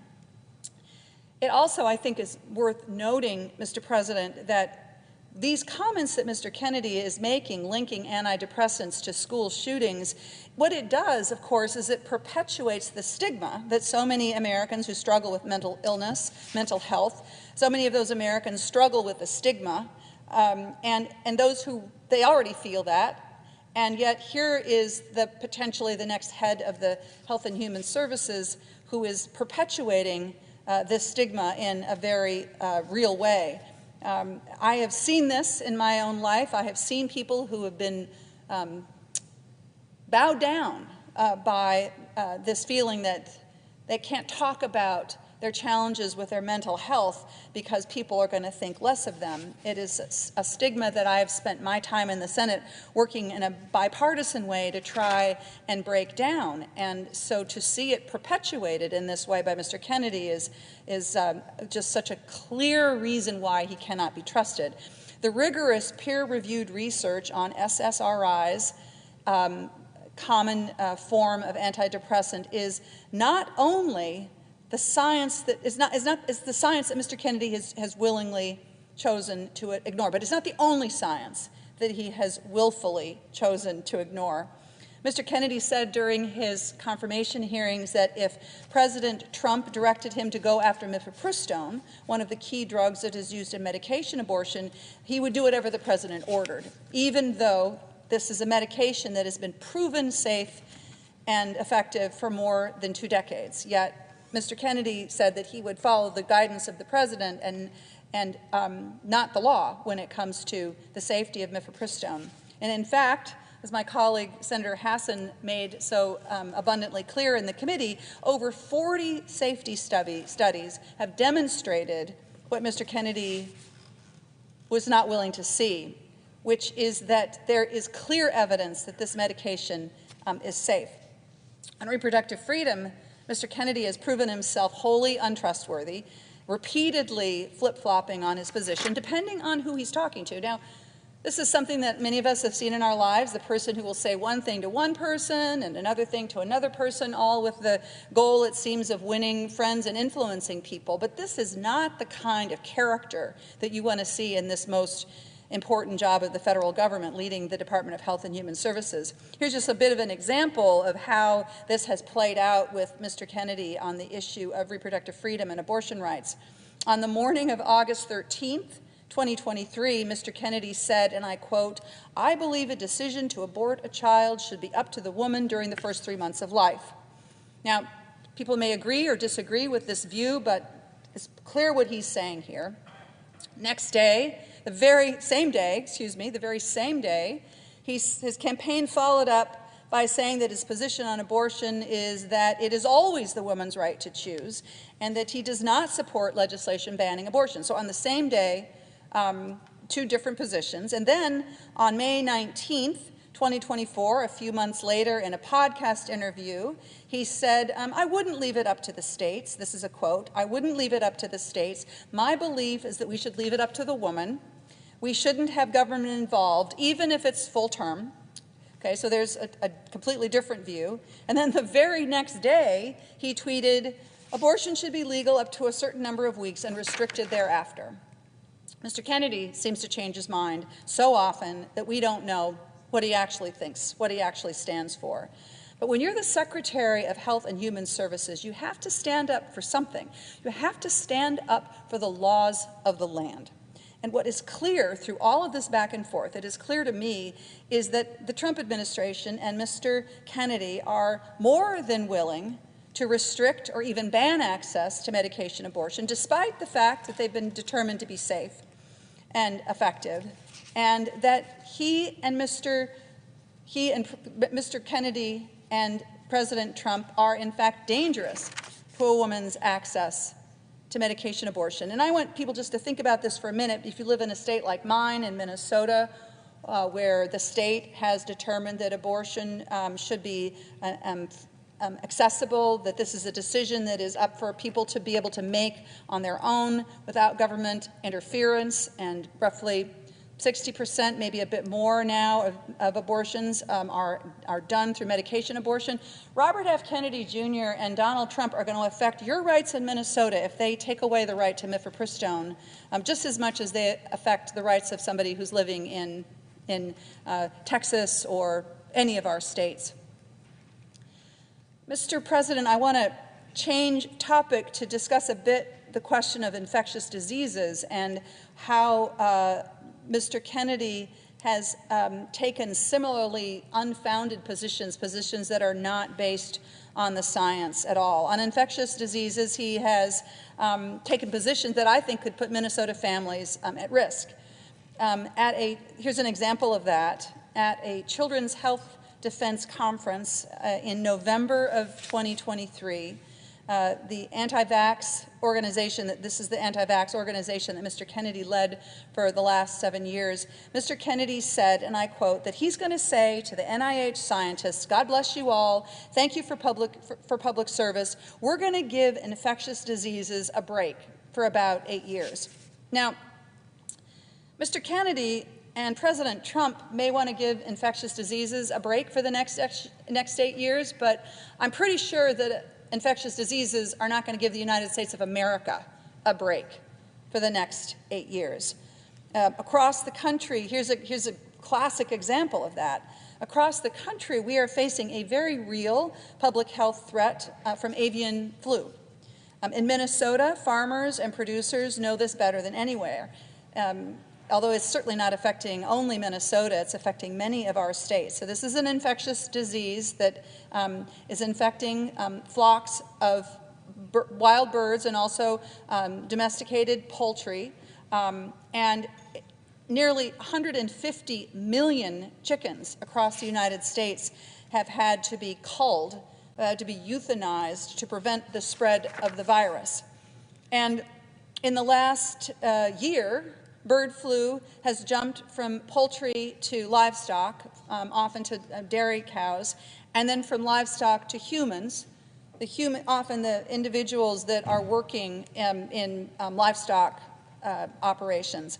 So this is something that we have to take seriously. This is important for us to pay attention to. We need surveillance. We need to be working on treatments. We need to be evaluating whether, finding a pathway potentially to some sort of a vaccine. Avian flu is not going to take an 8-year break. It's already infecting chickens and livestock, and it is already infecting Americans. And I know that in Minnesota, people want somebody leading the Department of Health and Human Services who's paying attention to this and wants to be on top of this. One of the things that's sort of incredible when you dive into the things that Mr. Kennedy has written is that it's not even really clear if Mr. Kennedy believes that germs cause disease. And I mean, if you read his words on this, you come away with a very concerning perspective. For 6 pages in one of his recent books, just as an example, he extols the of something that's called the miasma theory, while simultaneously casting doubt on the basic and well-accepted scientific evidence that germs cause disease. Mr. Kennedy doesn't even really describe this miasma theory correctly, but he most certainly doesn't accurately represent germ theory, which is the basic understandable concept that medical students are introduced to at the very beginning of their medical education, that germs, viruses, bacteria are the cause of many, many human illnesses. And this is the kind of stuff that if it were coming from the Secretary of Health and Human Services, people are going to listen to this. And I just think about the chilling effects that this could have on the health care that people are able to seek and receive, particularly if Mr. Kennedy is going to be dialing back or stopping the research on infectious diseases that is the lifeblood of the United States public health work that we do. At the Finance Committee, and then the next day at the Health Committee, my colleagues and I gave Mr. Kennedy opportunity after opportunity to dispel the false and misleading claim he has spread for decades, and to distance himself from these past positions. And we gave him the chance to tell Americans that he would keep them and their children safe, and that he wouldn't threaten their access to treatments or to cures or to care, and that he believed that the research is out there, that he believed the research that is out there and accessible to anybody and everybody who wants to see it, the research that is taught in medical schools, the research that is followed by the National Institute of Health, and he couldn't do it. He couldn't tell us, he couldn't just say that vaccines don't cause autism. He couldn't just tell us that antidepressants don't cause school shootings. He couldn't just tell us that he will make sure that America's health insurance is protected. I mean, he could barely, in his conversations and the questions that he was asked, Mr. President, he could barely articulate that he understood the difference between Medicare and Medicaid. Instead, what happened is that Mr. Kennedy repeatedly talked about following the good science, the science that is good. But the science that he relies on is not good. And in so many circumstances, he quotes science or studies that have been disproven. The studies that he has referenced have been withdrawn, or they don't say what he claims or purports to say that they do. Most of all, what happens is that this has the potential to hold our researchers and our scientific community back from making the real progress that we need to make when it comes to medicine and disease and treating ailments. Think about the progress that we could one day make to help cure cancer, to prevent Alzheimer's. If we have to revisit the the history, the record of science, because Mr. Kennedy says that he doesn't think it shows what everybody else thinks it shows. Think about how that's going to set us back, how that is going to keep us from moving forward to address the real health challenges of today and tomorrow. I think about what it might have meant if Mr. Kennedy had led the Department of Health and Human Services when we were in the midst of Operation Warp Speed, and we were doing everything that we possibly could to get a vaccine out to Americans and the world to stop the millions of deaths that were happening because of the COVID-19 virus. What would have happened if Mr. Kennedy, sitting in that position of authority, had said, I don't believe this science, I think we need to do more, I don't think that any vaccine is safe and effective, and therefore I want to call this vaccine back. And in fact, that is what Mr. Kennedy did. He submitted a call to the Department of Health and Human Services in the early days of the vaccine, saying that he thought that it should be pulled back from the market. Think about what impact that could have had on all of our families if he had been in a position of authority and had been able to accomplish that. Over and over again, when he is faced with the actual science, for example, on the science that proves that SSRIs are not associated with school shootings, that vaccines do not cause autism, that germs do cause illnesses, he has refused to accept it, and he has doubled down on his dangerous beliefs. So this is concerning when it is an individual who is speaking on a podcast, but it could be a matter of life or death when it is the Secretary of the Department of Health and Human Services. As I think about what I said at the beginning of my remarks about my strong belief that my job as senator is to assess whether I can trust somebody in this role. Can I trust them to follow the law? Can I trust this individual to protect the health and well-being of the people in my state and the people around the country? The answer is clearly no. This is an individual who cannot be trusted. At the heart of this nomination, of course, at the heart of the work of the Department of Health and Human Services is America's health and health care. And it is clear to me that Mr. Kennedy has made it clear that he will enable the Trump and Musk agenda of chaos, that he will enable what they are doing not to execute the laws of this country, which is their constitutional responsibility, but to attempt to write the laws make the laws of this country. And we could see this during his confirmation hearings. Repeatedly during his confirmation hearings, Mr. Kennedy said that he would follow Mr. Trump's directives. Now, I'm going to be clear about this. I understand that it's the job of any cabinet official to follow the policies of the individual who's put them there, but not if those policies break the laws of the laws of the United States of America.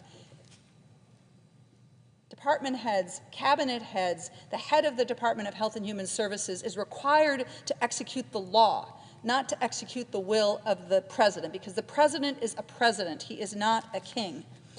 What I am convinced of at this stage is, as we see what I believe is a massive power grab by Donald Trump and Elon Musk to not just execute the laws, but to make the laws, that Mr. Kennedy would be a part of that process, that he would be an enabler of that power grab that we see happening all over the country, and that is another reason why I cannot trust him.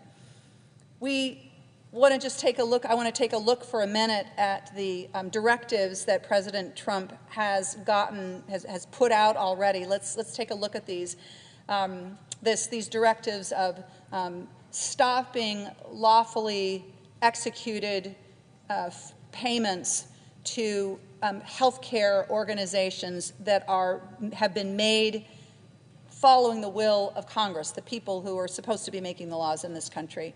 I've heard a lot about this from Minnesota. Huge amounts of concern have reflected back to me in my office about what is actually happening with the president's directives, basically directing to withhold funding that Congress has authorized. I heard from Minnesota's community health centers that they were going to begin doing layoffs because of this federal funding freeze. It was basically a massive cut that they're experiencing. You know, community health centers are all over the country, and in my home state of Minnesota, they are the place that individuals can go to get basic preventative health care. It is a very important part of our health care network, and yet many of these have come to me and said that they're basically going to be laying off providers and other folks that are providing direct care to patients. One community health center CEO in greater Minnesota, outside of the metro area, said that it was the worst day of his 38-year career when he got word of this freeze. Now, I understand, Mr. President, that this freeze has been unfrozen for now, at least in some cases, though in other cases it seems like it's back on again. In fact, I hear repeatedly that it's off and on and off and on in this sort of chaotic and confusing dance that they have started. But these clinics are still facing real challenges about getting access to their federal funding, and this is threatening their operations. Imagine if you were running like a small bootstrap and small little health center, and every day you are just trying to make payroll. You don't have millions of dollars sitting in your bank account waiting for a rainy day. Every day is a rainy day, and every day just trying to make it work. And there suddenly one of your most important ways of paying to provide health care to individual has just evaporated overnight. So then what happens? Because people still get sick, people still need health care, even if they're unable to get it at a community health center, so what do? Well, think about this. Right now in Minnesota, it's probably the same in West Virginia and other parts of the country, Minnesota emergency rooms are packed full of people who have the flu or RSV or norovirus. They go to the emergency rooms. You want to go to the emergency room when you really, really need emergency care.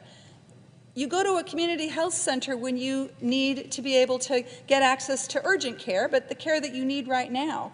And what's happening is that because there is so much, there's a lot of illness. People are getting sick in the wintertime. It's like 20 below in Minnesota right now.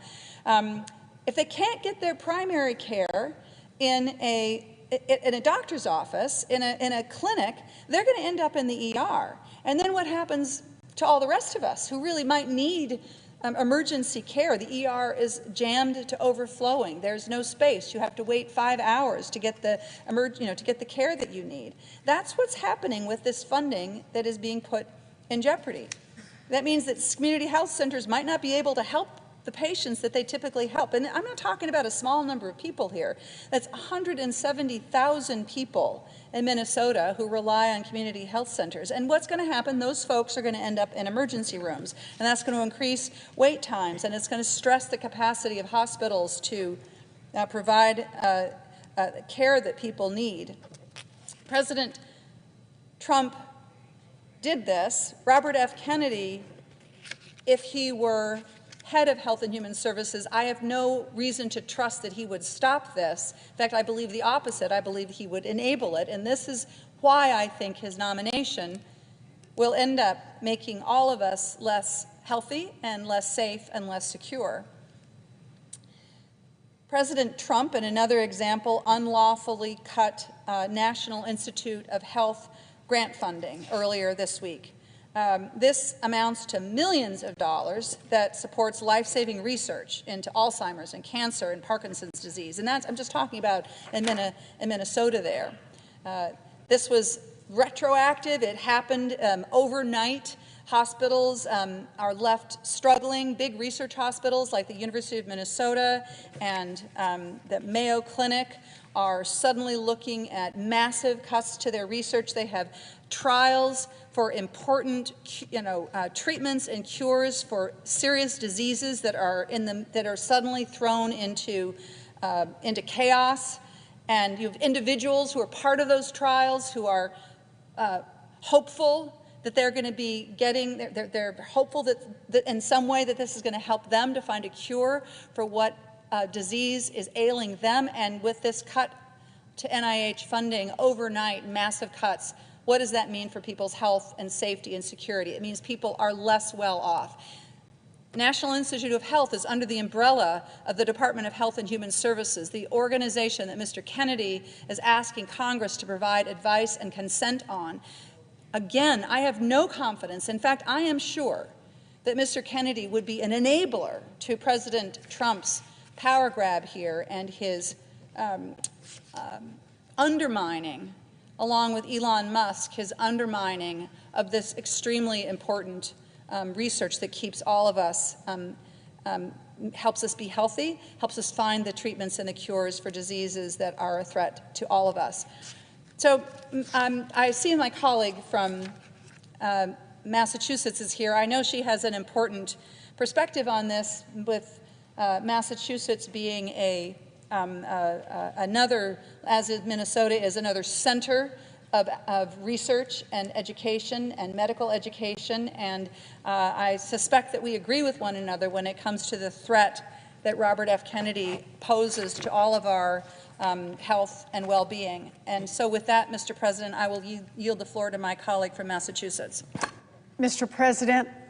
The senator from Massachusetts. Thank you, Mr. President. And I want to say thanks to the senator from Minnesota for her leadership on this point. I know that the great research institutions in Minnesota that count on her support are out there fighting, thanks to Donald Trump, as they are in Massachusetts. And the people all around this country who rely on those research institutions, who are looking for those cures, for those better treatments, for those opportunities in their lives that right now Donald Trump and his co-president Elon Musk seem to want to cut off. So we will stay in this fight. We will indeed. I am here today because Americans didn't vote to bring back measles. Americans didn't vote to bring back polio. Americans didn't vote to bring back dangerous diseases that we thought we had wiped out decades ago. Americans didn't vote to get rid of critical vaccines that we know, based on science, we know save lives. But that is what Robert Kennedy Jr.'s vision would mean for Americans. That is the vision that Donald Trump will empower him to carry out. Kennedy not only worked to undercut vaccines at home and abroad, he's made a lot of money doing it. In fact, Kennedy has made millions off peddling harmful conspiracy theories that hurt real people. He opposed the life-saving COVID vaccine just 6 months into the pandemic, and he set himself up so that he and his family could make millions more from putting Americans' health at risk. One thing is very clear. We cannot trust Robert Kennedy to make health care decisions that will affect every person in this country. Right now, millions of Americans are sitting down for dinner with their kids. And I hope we just think for a minute about what RFK Jr.'s plans would mean for them. Will their teeth decay because Kennedy took fluoride out of the water based on some conspiracy theory? Will they have to worry about getting measles at school because Kennedy is spreading anti-vax conspiracies on government letterhead? Will parents have to risk their kids getting polio and maybe dying by sending them to daycare because Kennedy used his HHS rules to open the door to a flood of bogus lawsuits that force manufacturers to pull the vaccines? Look, here's the thing. Robert Kennedy has spent years on an anti-vaccine crusade, spreading baseless conspiracy theories under the guise of protecting children. So we don't need to guess the level of harm he will cause. His past already tells us everything we need to know. In July 2018, 2 children died immediately after receiving a measles vaccine that nurses had incorrectly mixed with a muscle relaxant. Within weeks, the Samoan Health Ministry publicly confirmed the nursing error and charged the nurses with manslaughter. Nevertheless, leading anti-vaccine groups, including Kennedy's own organization, Children's Health Defense, exploited public fears to question the reports and spread baseless claims. On August 5th, 2018, Kennedy's organization, Children's Health Defense, posted on Facebook, and I will quote the post, quote, "Were these once healthy children the only two to receive MMR that day? If not, why were they the only ones to die? Research needs to determine susceptibility so that no child is ever injured." Del Bigtree, Kennedy's partner and former campaign manager, also released a video linking the tragedy to false claims about measles and telling his followers to, quote, "Share it with everyone you know. This is how we are changing the world." Now, amidst public distrust and a paused vaccine program in Samoa, the vaccination rates plummeted. About 10 months later, once the Samoan government had finally stood up against the disinformation and resumed the vaccine program, Kennedy visited the island to meet with the Prime Minister.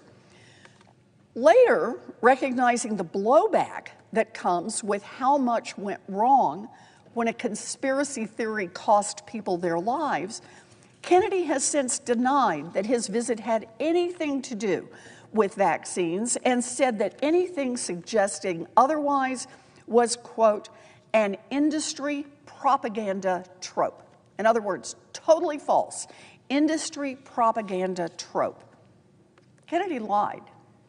A blog post that Kennedy himself wrote in 2021 admits that he went to Samoa to meet with the Prime Minister, who wanted to discuss the possibility of, quote, "measuring health outcomes following the natural experiment created by the nation's respite from vaccines." Think about what that means. Another way to say it is that Kennedy was interested in taking advantage of how the vaccination rate had plummeted, caused by misinformation, so that they could conduct uncontrolled trials on whether unvaccinated kids were healthier than vaccinated kids, a conspiracy theory that he had widely spread.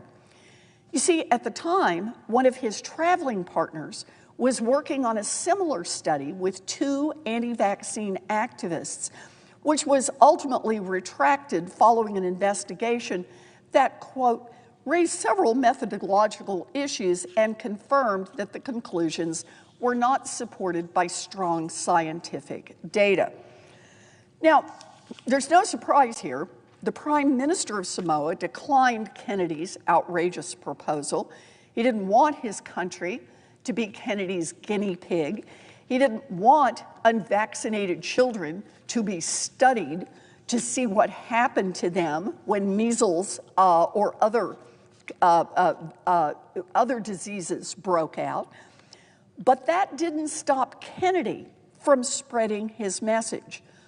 On this trip to Samoa, he met with various anti-vaccine influencers, one of whom said the meeting was, quote, profoundly monumental for the movement. A few months after Kennedy left, in October 2019, the vaccination rate in Samoa hit an historic low of 31%, down from 74% the prior year.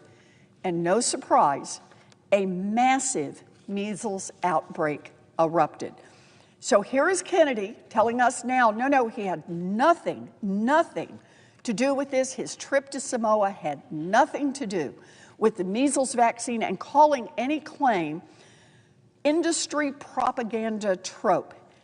And yet, he himself posted a blog about meeting with the Prime Minister and talking about a study to measure health outcomes following a natural experiment of studying children, some with no vaccination and some that were vaccinated.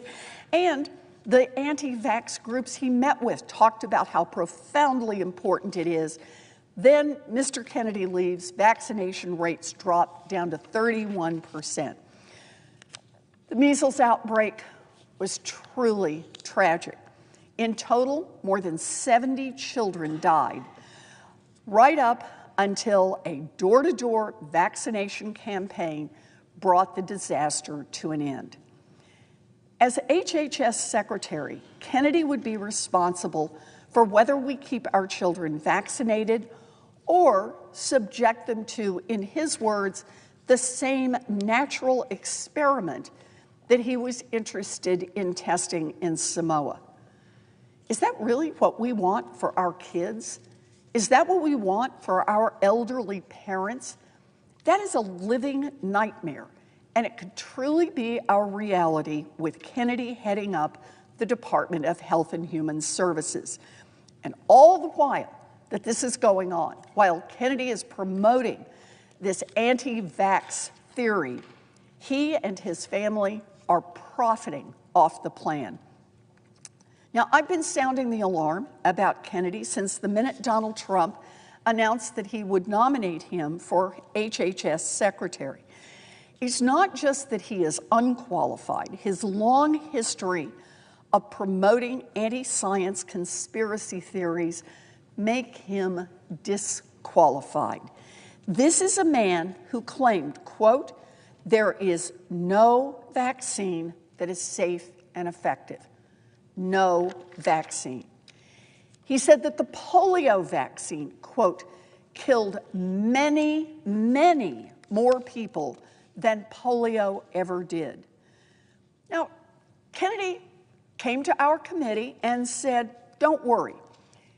He swears he is not anti-vaccine, but he has spent years on an anti-vaccine crusade, spreading baseless conspiracy theories under the guise of protecting children and making millions of dollars in the process.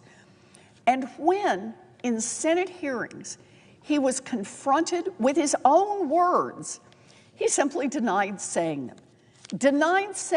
Despite the videotapes, the transcripts, the blog posts, and the people who heard them.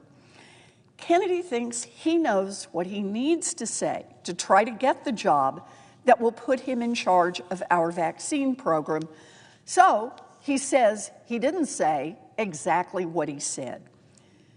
Kennedy's actions speak louder than his latest words. And time again, Kennedy has shown us who he is, an anti-science conspiracy peddler who is willing to gamble with American lives. We know who he is. We need to pay attention. Let's do a quick count of some of the ways that, as HHS Secretary, Kennedy could make the anti-vaccine lawsuits and his own payouts even bigger. What could Kennedy do? Well, as Secretary of HHS, he could publish his anti-vaccine conspiracies, but this time on U.S. government letterheads, something that might impress a jury in a subsequent trial. He could appoint people to the CDC vaccine panel who share his anti-vax views and let them do his dirty work. He could tell the CDC vaccine panel to remove a particular vaccine from the vaccination schedule. He could remove vaccines from a special compensation program, which, quote, would open up manufacturers to mass torts lawsuits. He could make more injuries eligible for compensation, even if there's no causal evidence. He could change vaccine court processes to make it easier to bring junk lawsuits that could get vaccines pulled from the market. He could turn over FDA to his friends at the law firm, and they could use it however benefits their lawsuits. In short, as HHS Secretary, Kennedy would have the power to make healthcare decisions that would affect millions of Americans, working Americans, kids, seniors, on everything from vaccines to abortion to life-saving drugs. Kennedy would have the capacity as head of HHS to make it easier to sue vaccine manufacturers, and in an area where the profit margins on vaccines are quite modest. If those lawsuits mount up, vaccines could simply disappear from the market altogether. Manufacturers could decide, you know, it's just not worth the lawsuits, we'll go produce other drugs. Those kinds of decisions are critically important, and the consequences are grave. For many Americans, they may be the difference between life and death, and they can change lives forever. So while you and your family are forced to deal with the grave consequences of Kennedy's conspiracy-driven healthcare decisions, Kennedy could set himself up to make millions of dollars off his anti-vaccine crusade, just like he's been doing for decades. Remember, the very first ethics agreement that Kennedy submitted to us on the Senate Finance Committee, he said that even while he served as Secretary of HHS, he planned to keep a financial stake in ongoing litigation, including vaccine-related litigation. That means that from the jump, Kennedy's plan was to keep making money off the backs of lawsuits against vaccine manufacturers, some of which directly related to the very products that he would have the power to regulate as Secretary of HHS. So there he is. He has the power to regulate these drugs. He has the power to make life a little better or a little worse for the vaccine manufacturers. He has the power to make it more likely that lawsuits against vaccine manufacturers would succeed. And his initial plan was, even while he sat there as Secretary of HHS, he was going to keep on making money from that. This was a damning conflict of interest. So we called it out. Kennedy told us, okay, he would submit an updated ethics agreement.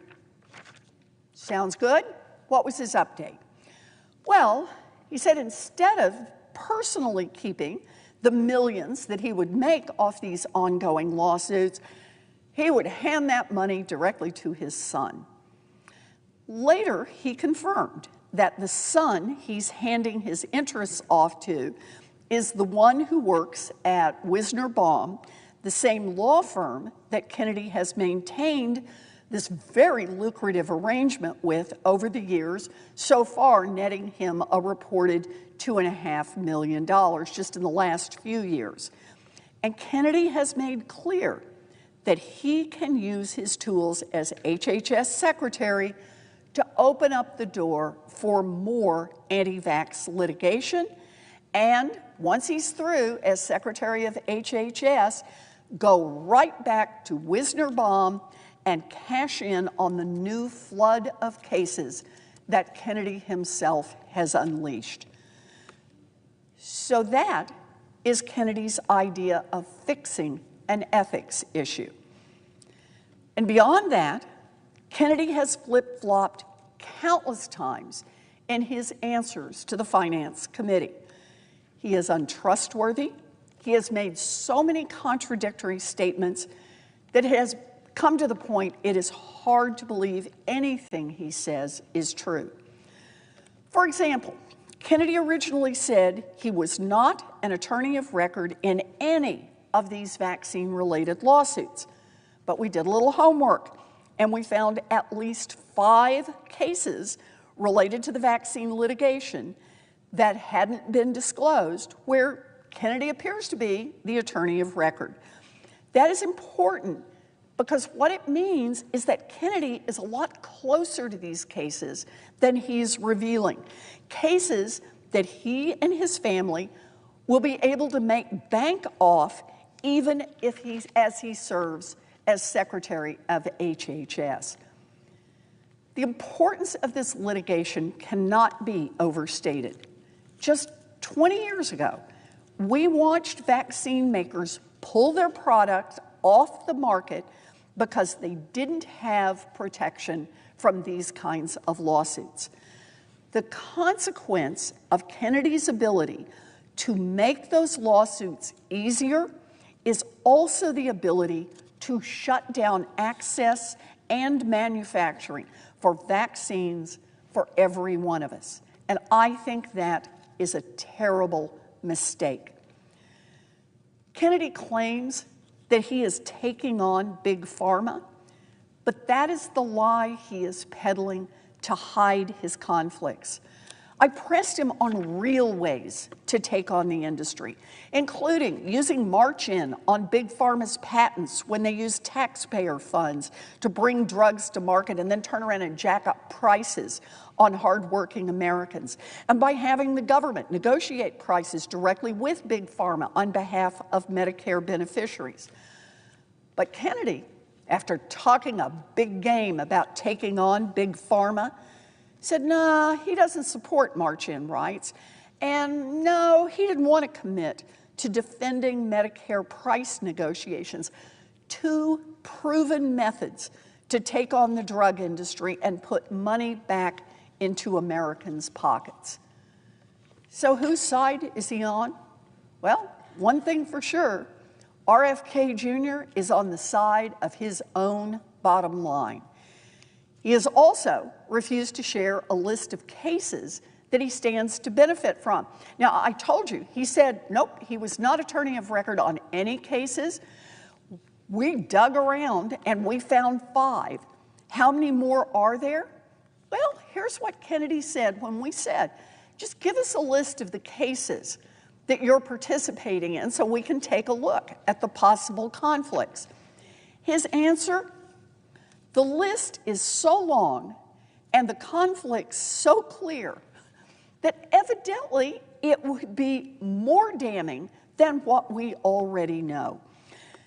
Kennedy's list of ethics issues and financial issues are a mile long, and there's still too much that he refuses to reveal.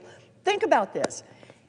He's already told us enough about his conflicts, about how he planned to keep making money, even while he was Secretary of HHS. He revealed all that right up front. Said, yep, I'm going to make money while I'm Secretary of HHS. And yet, on basic questions like, can you just give us a list of the cases that you've participated in? He says, no, I can't do that, which really makes you ask, what on earth is he hiding? He is dodging questions from the Senate, he is contradicting himself, and he keeps changing his answers in order to muddy the waters and really make it hard to understand what's going on. Look, no one is fooled here. Kennedy has said he will, quote, slam shut the revolving door, end quote, between government agencies and the companies they regulate. But what he won't agree to is cut off his own family's steady stream of money flowing in from lawsuits that he personally can directly affect while he is Secretary of HHS. Kennedy knows that these conflicts are serious, and that's why he scrambled to update his ethics agreement and to hand off his interest to his son in a desperate attempt to fix things. But that simply isn't good enough when millions of Americans' lives are hanging in the balance. Don't take it just from me. Take it from the Wall Street Journal editorial board. They wrote, quote, Robert F. Kennedy Jr. pledged during his confirmation hearing to root out corruption between industry and government. Yet, the man who wants to be the nation's Secretary of Health and Human Services refused to rule out personally making money from lawsuits against drug makers. This ought to be disqualifying. The Wall Street Journal, this ought to be disqualifying. It's simple.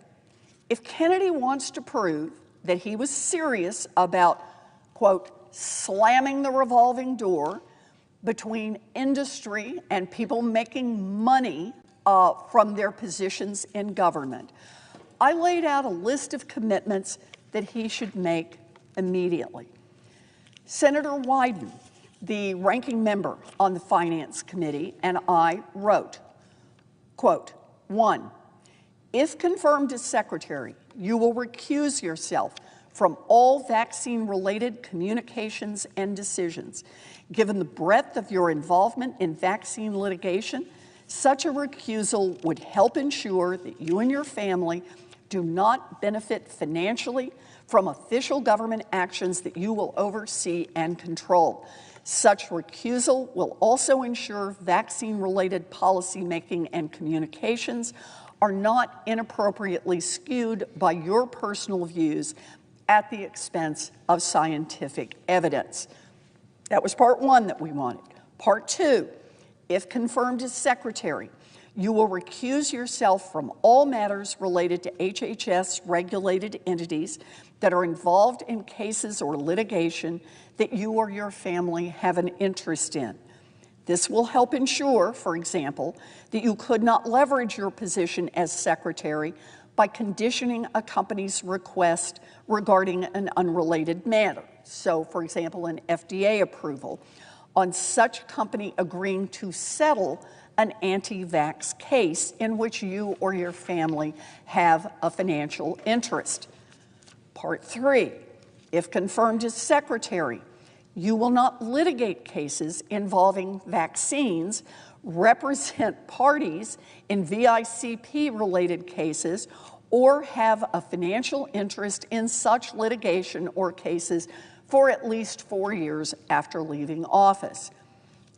As secretary, you would be in a position to influence future anti-vaccine cases and litigation in ways that would benefit you personally after leaving HHS. For example, you could direct the CDC to remove a vaccine from the vaccine schedule, change vaccine labeling requirements, or make procedures in special vaccine court more advantageous for the plaintiffs. Then, if you leave HHS and immediately return to litigating against vaccine makers, you would stand to profit from rules you helped reshape. This commitment would further mitigate the appearance of a conflict of interest while you are in office. These commitments will help ensure that you do not have a direct or indirect financial incentive to interfere with HHS's vaccine proceedings or other matters involving the manufacture of Gardasil or any other HHS-regulated entity. In other words, Senator Wyden and I laid out a path where he truly could avoid the conflicts of interest. If he wants to serve his country and not his own pocketbook, we've shown him a way that he can do this. Now, Senator Kaine and I followed up on this and wrote to Kennedy, quote, at your Senate confirmation hearing, you pledged to, quote, remove the financial conflicts of interest in HHS agencies, close quote. Continuing back with our letter, you should start by mitigating your own conflicts of interest, including by, 1, relinquishing your direct and indirect financial interests in matters over which you will have power at HHS. 2, recusing yourself from matters involving your former clients, former employers, or entities in which you have a financial interest. And 3, for at least 4 years after you leave office, committing to not lobbying HHS, litigating cases against pharmaceutical companies and manufacturers, or joining the industries or entities that you interact with at HHS, end quote. In other words, we showed you another way that you can get this done. And look, this is just common sense. And I would hope that my Republican colleagues would agree. Our HHS nominee should not have ongoing lucrative agreements that enable his immediate family to line their pockets while he influences healthcare decisions that impact millions of Americans. And it's not just attacks on vaccines that we have to worry about from the Trump administration. In the middle of the night last Friday, Donald Trump announced deep cuts to the National Institutes of Health funding, which powers the life-saving research and medical breakthroughs at universities and medical institutions across the country, and especially in my home state of Massachusetts. These Trump cuts will stop research that is working to help cure diseases. It will force people who are working now to lose good jobs, and it will literally threaten people's lives. As head of HHS, Kennedy would oversee the National Institutes of Health, and he would greenlight Trump's plan to gut the agency. And he has made no commitments to protect the critical life-saving research that NIH funds, and maybe that should be no surprise given his years of attacking basic scientific facts. Listen to what experts have had to say about what these cuts will mean for families across America. Quote, people are not able to do their work if there isn't an infrastructure. This will have a huge impact on health research in this country, end quote. Quote, we're all reeling. This would decimate medical research, end quote. Quote, this is a surefire way to cripple life-saving research and innovation. America's competitors will relish this self-inflicted wound, end quote. One expert said, quote, if you're a cancer patient in a clinical trial, it's not a theoretical undertaking, it's a treatment. For so many rare diseases and illnesses where research is already underfunded, like childhood cancer, researchers have said, quote, if it's not federal funding, there's nowhere else to go. That's a real impact in the short term and the long term. I don't know how you make that up. These funding cuts are putting scientists in a position where they have to default on the promises they made. Promises they made to people to join their studies, promises they made to other researchers to join them, promises they made to build up the labs and to build up the work that would make a difference in our world. When the NIH and NSF put out their solicitations, they are asking for critical scientific research to be done on behalf of the American people. That research cures diseases and saves lives. And the institutions who apply for these solicitations are saying enthusiastically, yes, we can do that. Yes, we share that dream. Yes, we believe that we can make a better product, that we can make a better medicine, that we can make a better treatment for people who are suffering, and we want to be part of that. And now, here we are, in chaos and confusion, and the United States government is trying to break that contract. Americans will suffer because of it. This is Trump's plan for Americans' health, and Kennedy will be a rubber stamp for whatever Donald Trump wants to do. Let's talk just a little bit more about that COVID vaccine. Remember how in the dead of the pandemic, hundreds of millions of Americans were counting on that vaccine as the light at the end of the tunnel? And how when we were shut away from our friends and family and trying to keep ourselves and our communities safe, that vaccine allowed us to come together again?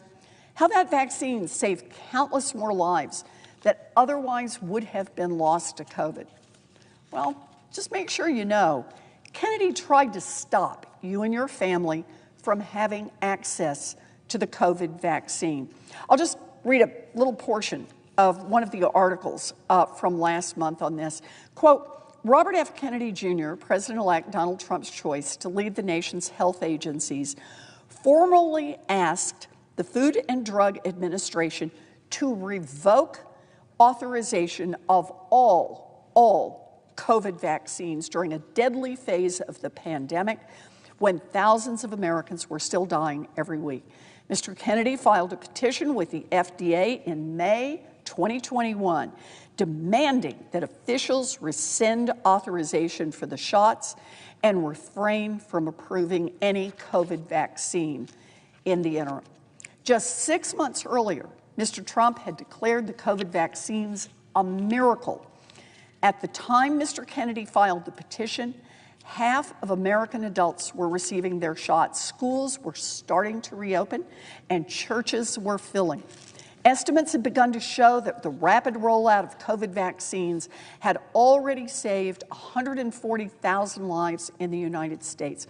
The petition was filed on behalf of the nonprofit that Mr. Kennedy founded and led, Children's Health Defense, which we've talked about earlier.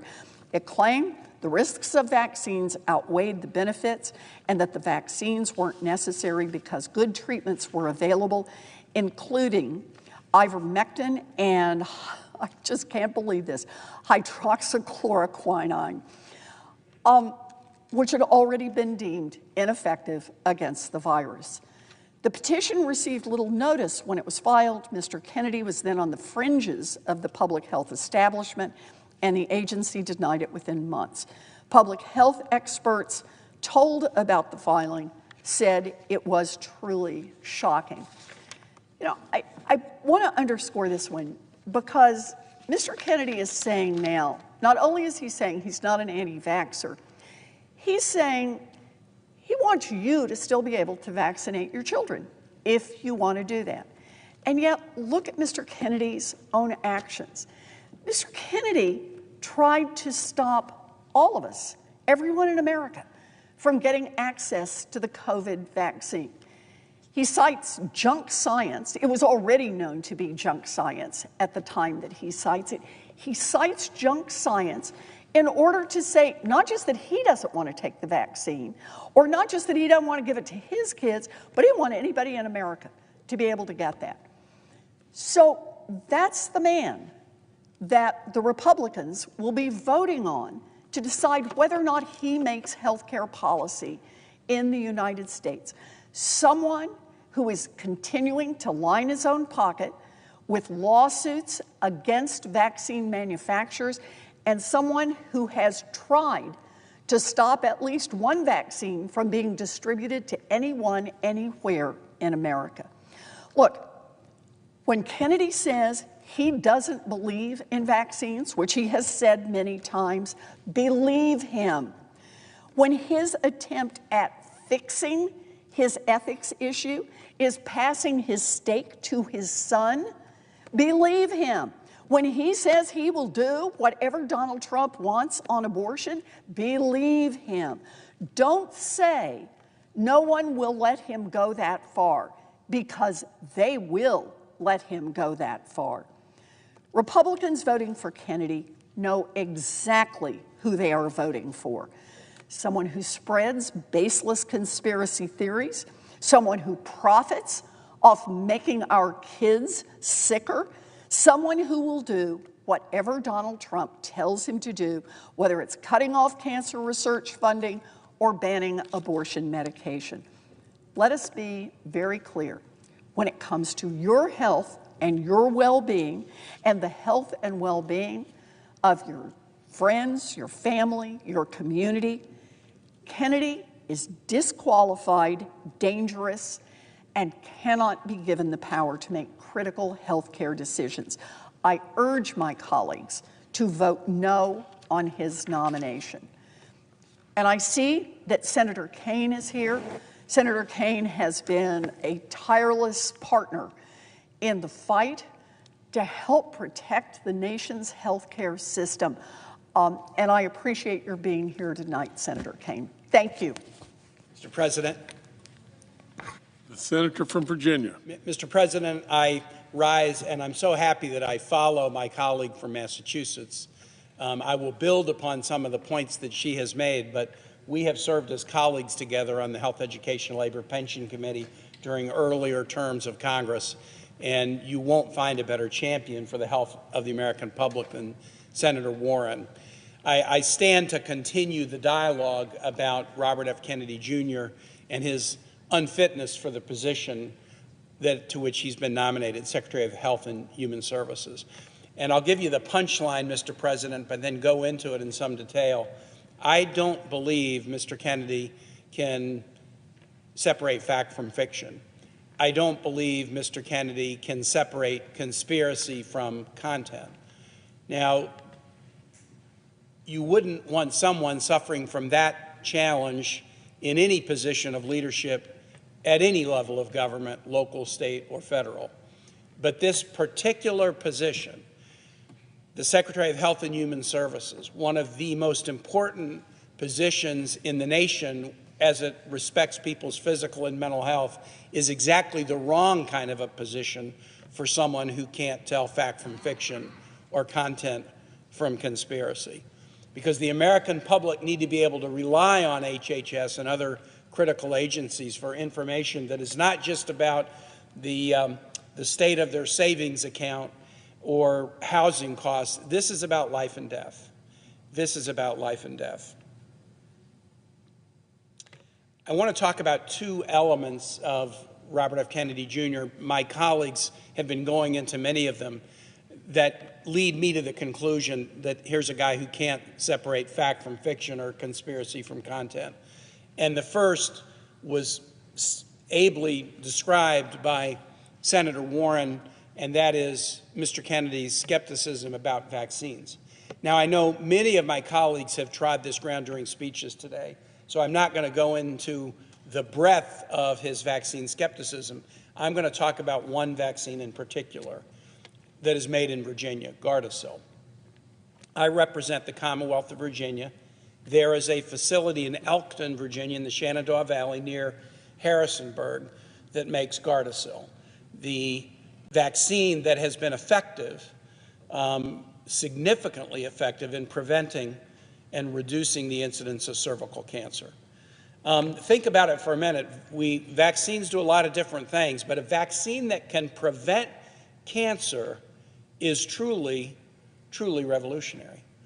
Cervical cancer and other associated cancers, very significant challenges to men and women. In the early 2000s, the FDA approved a cervical cancer vaccine, and there are a number of vaccine manufacturers, but one of the largest is the Merck that manufactures Gardasil in Virginia. And I have visited the plant. A couple of years back, as a member of the Health, Education, Labor, Pension Committee, I went to the plant and I talked to the workers and saw the pride that they have in being able to develop a product that has had such significant impact around the world. When I was governor of Virginia with 2 Republican houses, we acted to have a mandate around Gardasil vaccination, around cervical cancer vaccination. There are other cancer vaccine manufacturers as well. And by making it mandatory, we enable people to access it for free. We allow any parent or student who doesn't want to receive the vaccine to opt out with no excuse. But we have made it widely available in Virginia. We're one of 3 states to have done this, and it has had a tremendous positive benefit on folks' health. So this is a relatively new vaccine. I mean, it started and got approval and began to be deployed significantly about 15 years ago.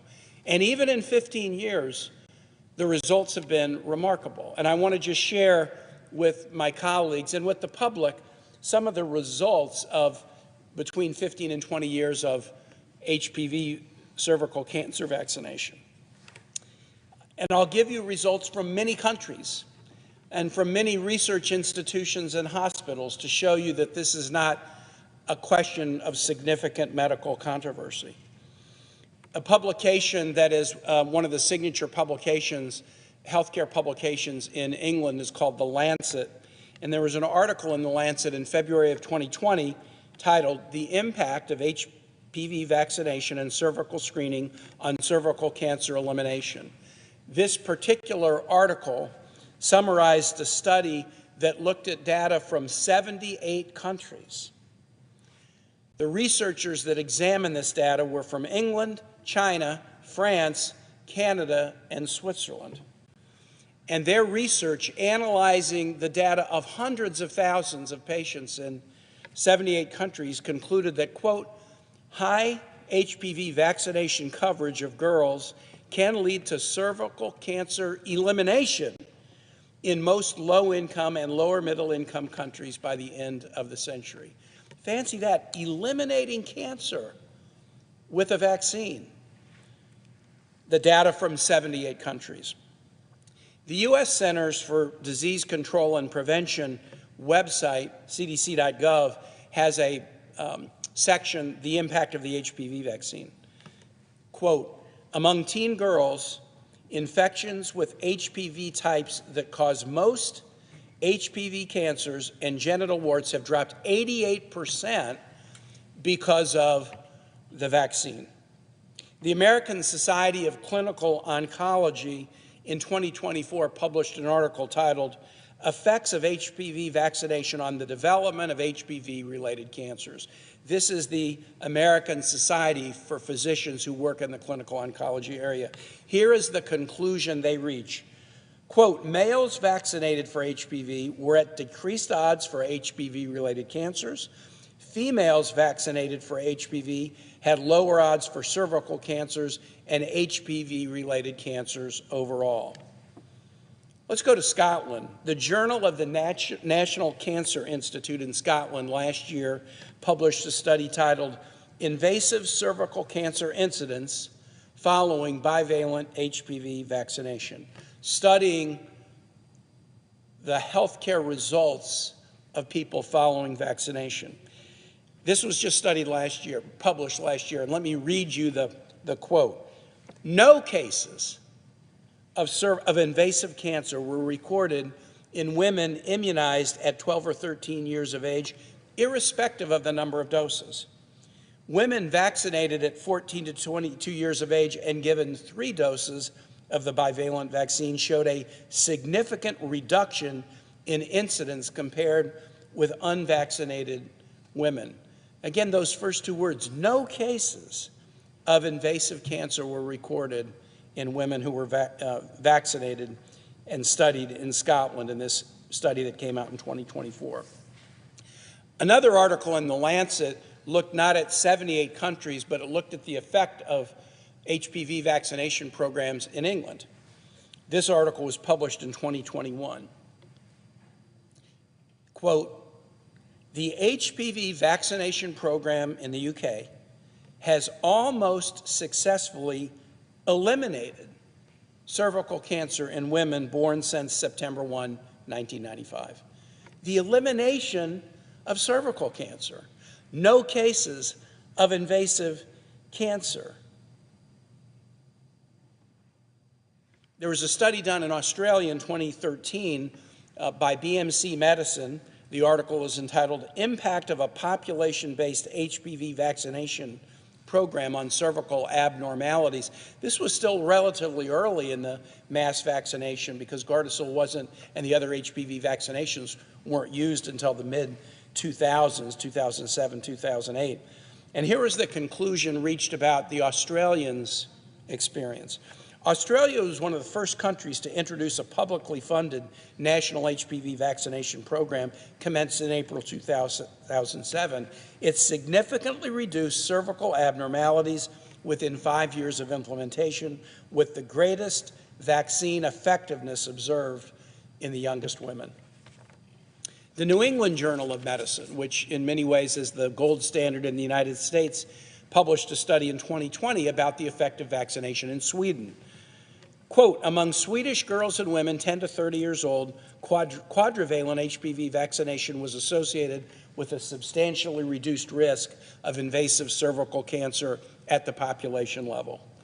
All right, those are the studies by the researchers in the journals, but I also wondered, I'm not a great scientist, I don't generally read medical journals.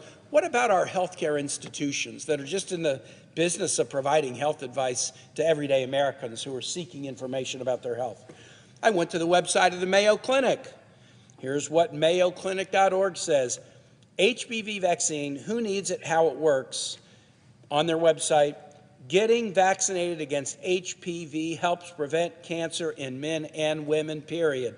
No qualification, no waffling, no wobbling. That's the advice that the Mayo Clinic gives to its patients and to all who go to the mayoclinic.org to seek health information.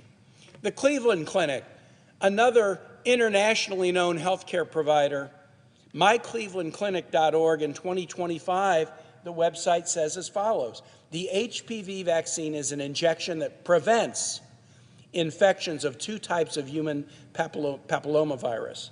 The vaccine lowers your risk of getting cervical cancer. MD Anderson Hospital, another internationally known hospital based in Houston, Texas, mdanderson.org. Here's what they say to their patients or others going to their website to seek advice. Quote, all males and females aged 9 to 26 should get the HPV vaccine. It is a safe and effective method of protection against HPV infection. So what I've just done is read you a variety of conclusions from a variety of researchers and healthcare providers from a variety of countries, all pointing to the effectiveness of HPV vaccinations to prevent HPV infections that lead to cancers and other serious medical conditions. But what does Robert F. Kennedy Jr. say? He has said that the vaccination is one of the most dangerous vaccines ever created. He has said that it's dangerous and defective. On one of his website articles on his blog, he said, quote, it is inescapable that Gardasil kills girls. The weight of medical evidence is that this is an effective tool to prevent cervical cancer. Robert F. Kennedy, with no medical training, with no scientific research background, he claims otherwise. He cannot separate fact from fantasy, content from conspiracy. Now, is that just because his brain doesn't wrap itself around facts, or is there something more serious? I needn't repeat at length what my colleague Senator Warren said, but she laid out the facts that Robert F. Kennedy Jr. has a massive financial stake in lawsuits against the manufacturer of HPV vaccine. In fact, he disclosed it on his ethics form that if there are recoveries against HPV vaccine manufacturers in lawsuits, he's entitled to 10% of the recovery in massive class action lawsuits. When we pressed him in the hearing, first he said he wasn't going to give up that 10% stake, but he eventually felt some pressure, and so he transferred it to his adult son. His family stands to gain significantly if these lawsuits hit. As the director of HHS, the secretary, he would have the ability to have huge influence on the vaccine injury compensation program. Vaccine manufacturers get an immunity from civil suit until a case has gone through the vaccine compensation court, and that was put in place many years ago because the number of vaccine manufacturers were in precipitous free fall. They were going out of business or stopping making vaccines because they were getting hit with big lawsuits. And so there is a special court that focuses these any arguments against vaccine in these courts. He would have significant ability to even remove immunity protection from the manufacturers of vaccines. And if you remove immunity protection, the value of lawsuits goes up, and the value of his family's 10% stake goes up. This should cause everyone serious concern about putting someone in who stands without any medical training against the weight of medical evidence saying that vaccination against cervical cancer is a remarkable thing that should be done and has been successful since the mid-2000s. I'm going to conclude in a minute because my able colleague from Colorado is here, but I want to raise one more issue. This inability to tell the difference between fact and fiction and content and conspiracy would be dangerous enough if it was just about health information. If it was just about vaccines, that in and of itself should disqualify Robert F. Kennedy Jr. from being an HHS secretary. But this individual's inability to tell the difference between fact and fiction and between conspiracy and content is not limited just to health. In July of 2024, when he was running for President of the United States, Robert F. Kennedy tweeted this: "My take on 9/11. It's hard to tell what is a conspiracy theory and what isn't. But conspiracy theories flourish when the government routinely lies to the public. As president, I won't take sides on 9/11 or any of the other debates, but I can promise is that I will open the files and usher in a new era of transparency. I won't take sides on 9/11. I represent the Commonwealth of Virginia. The Pentagon was attacked on 9/11. The World Trade Center in New York was attacked on 9/11. A plane went down in a farm field in Pennsylvania on 9/11. A lot of Virginia families lost loved ones that day. I know people who were in the Pentagon at 9/11 who had to race through a burning building to go to the child care center to make sure they could get their child out and that their child was safe.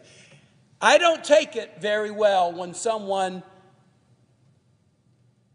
says they won't take sides about 9/11.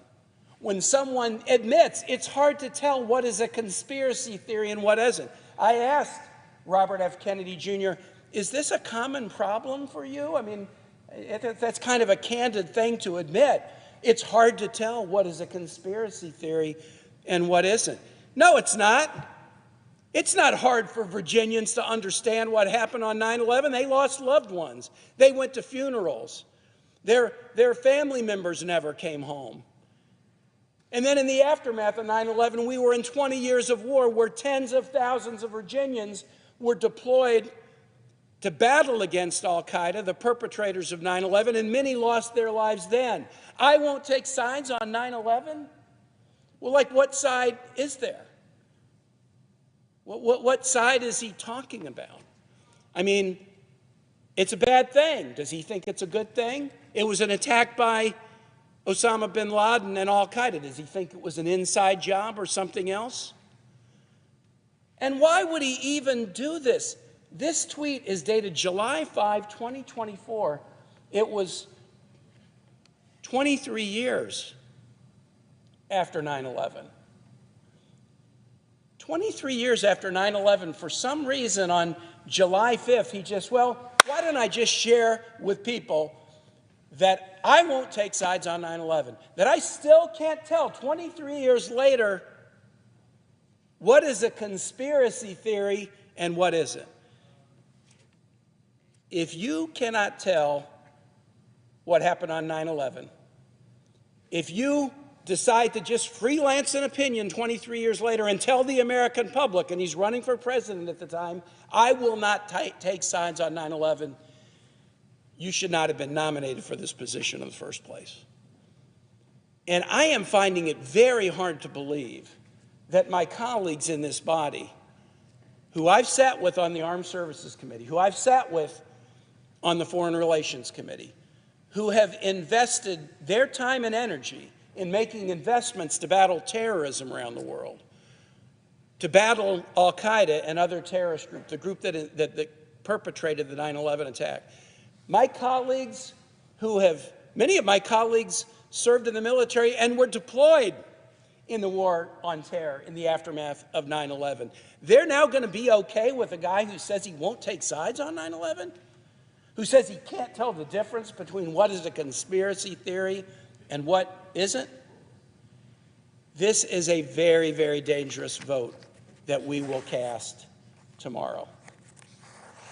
Of any position in the federal government that needs somebody who can tell the difference between fact and fiction, conspiracy and content, HHS Secretary is that position. And Robert F. Kennedy Jr. so badly flunks the test of what is needed: careful, reasoned information that people can count on, that I urge my colleagues, even if you voted in a committee, even if you voted on a procedural resolution to move this to the floor, stop now. You can still stop now. Don't hurt this country. Don't hurt the health of this country by putting someone in office who can't even understand what happened on 9/11. With that, Mr. President, I yield the floor.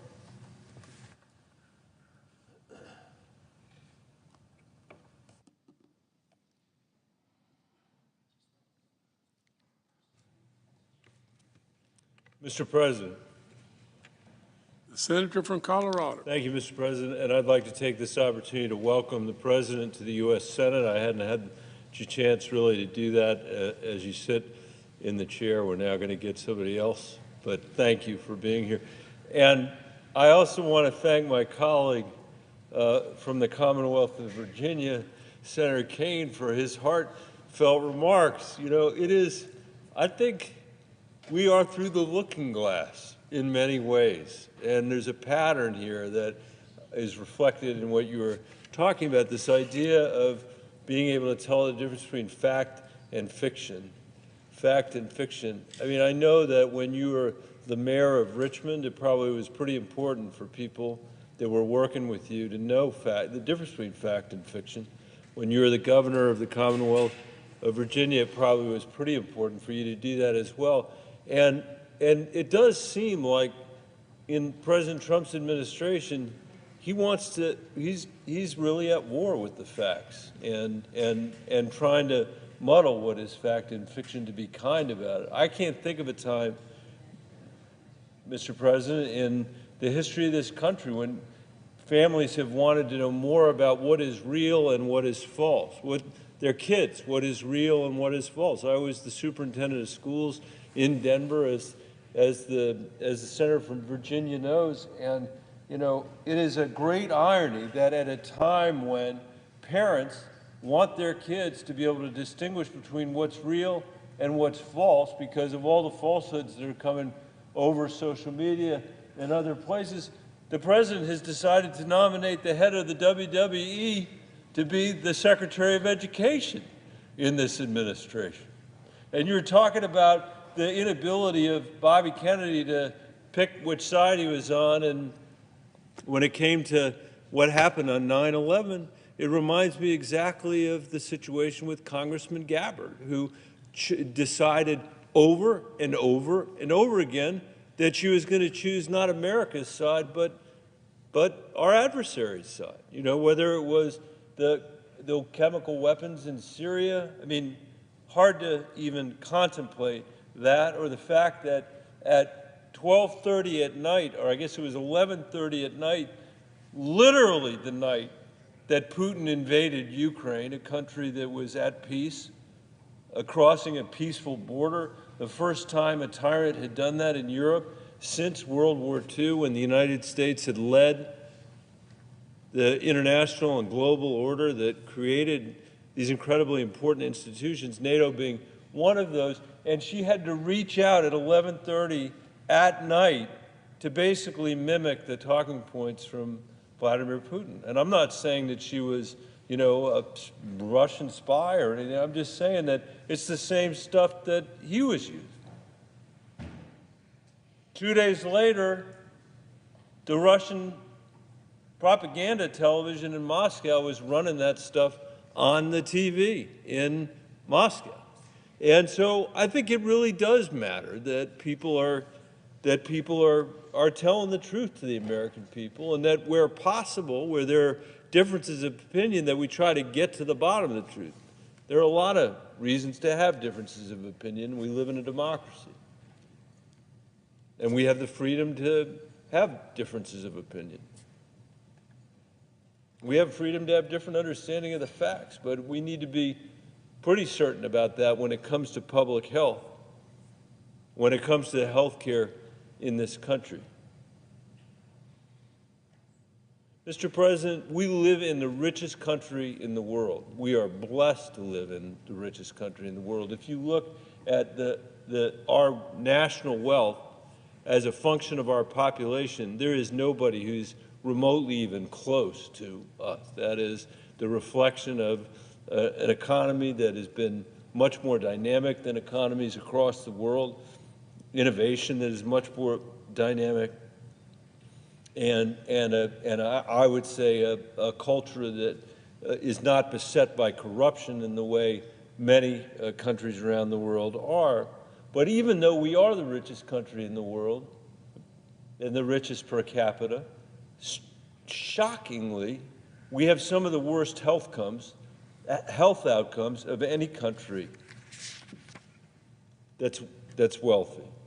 We have the lowest life expectancy among large, wealthy countries.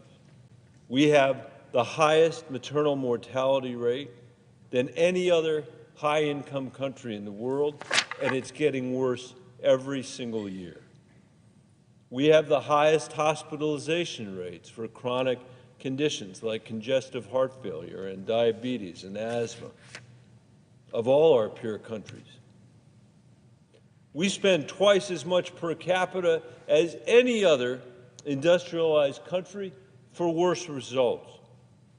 It's a bad deal for patients, and it's a terrible deal for taxpayers. And this isn't just about our physical health. We've got the highest suicide rate among high-income countries. We've got the second highest drug-related death rate among high-income countries. We have some of the lowest numbers of mental health practitioners per capita in many parts of the country. In my own home state of Colorado, there are entire counties that really don't have any mental health expertise at all. And at a time when there's an epidemic in our country, I would say especially among young people, that's a shameful failure on our part. Americans in every corner of our country are getting sicker in 2025. They're spending more on health care, they're traveling further, and they're waiting longer to see fewer doctors. Mr. President, the citizens of Colorado, I can tell you, are deeply, deeply unhappy with our health care system, deeply unhappy. And I'll actually say, you know, I was here when we passed the Affordable Care Act during the Obama years, and it has not fixed the issues that we're facing. My constituents, when they think about health care, they think about scarcity. They think about the unavailability of drugs that their moms and dads have been prescribed, but they either can't get or they can't afford, even though they've been prescribed. Unlike other countries around the world, this is a nation where our senior citizens actually spend their retirement going from pharmacy to pharmacy to pharmacy to get the drugs they've been prescribed by a doctor, to be able to get the inhaler that will keep them healthy so that they don't end up in the emergency room. This is a country, unlike our competitors, where it is very common for moms and dads to spend 2 hours or 3 hours or 4 hours on the phone with an insurance company denying their claim, their legitimate claim for their kid. This is a country, as I mentioned, where we do not have ready access to mental health care, which people living in other countries far less wealthy than we are have as a reasonable expectation of being a citizen of that country. And when we're in the midst of a physical and mental health care crisis like this, unlike many of the other cabinet positions we're going to fill, and for some of them it's true as well, the Secretary of Health and Human Services is a job of life and death. And that's why Mr. Kennedy's confirmation, I think, would be so dangerous. We are on the precipice of allowing a practice trafficker of vaccine conspiracy theories admitted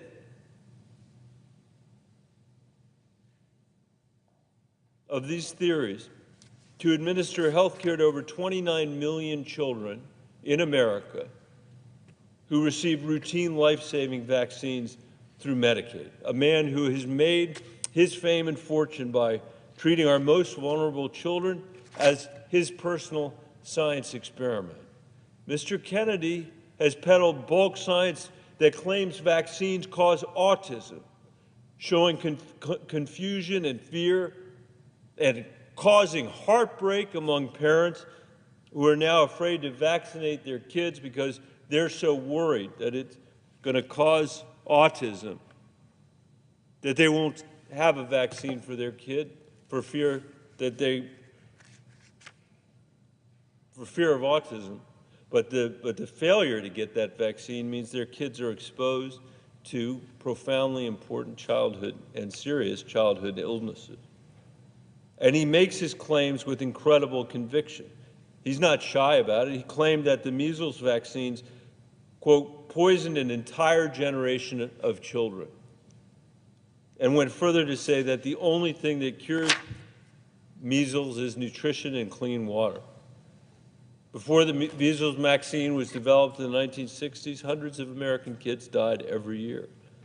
And measles is a completely preventable disease with 2 vaccines administered in childhood. Without it, measles can spread like wildfire, leaving behind serious complications like blindness and encephalitis. We don't know that, we don't remember that, because the pages that are on this floor can't remember a time when we weren't having measles vaccine in the United States of America. It'd be a very different world if we hadn't had them, but we do. Doctors in sub-Saharan Africa, where measles run rampant, describe watching children die from this preventable disease in dire warnings they're now sending to the United States.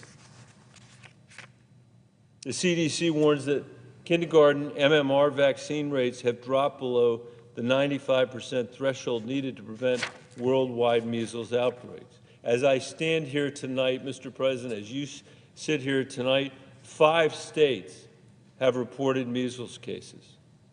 An outbreak in Gaines County, Texas, has rapidly grown to 24 reported cases, all of them unvaccinated children. 9 are in the hospital. 9 of these children are in the hospital. Vaccine exemptions in Gaines County are among the highest in the state of Texas. 7.5% of Gaines County kindergartners have vaccine exemptions. That's almost 20%.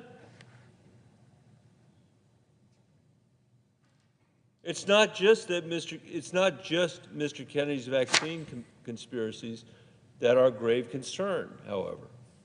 He has spent 50 years muddying the water of scientific consensus with half-truths and misinformation and bad science. In his hearing before the Finance Committee, Mr. Kennedy showed an alarming inability to answer simple questions about his past statements. He appeared to have selective memory regarding some of his most outlandish claims. I asked him, Mr. President, point blank about his claims that COVID-19 was a genetically engineered bioweapon. These are his words, genetically engineered bioweapon that targets black and white people but spared Ashkenazi Jews and Chinese people. He never denied this, never denied that he said it, and instead pointed to a debunked theory study as a flimsy proof of his claims. I asked him further, based on what he had said, again quoting him, did you say Lyme disease is a highly likely militarily engineered bioweapon? To this he answered, I probably did. I probably did say that Lyme disease was a militarily bioengineered weapon. How can we consider someone for the highest health office in the country who believes that America's own military engineered Lyme disease and uses it as a weapon against us? What could go wrong?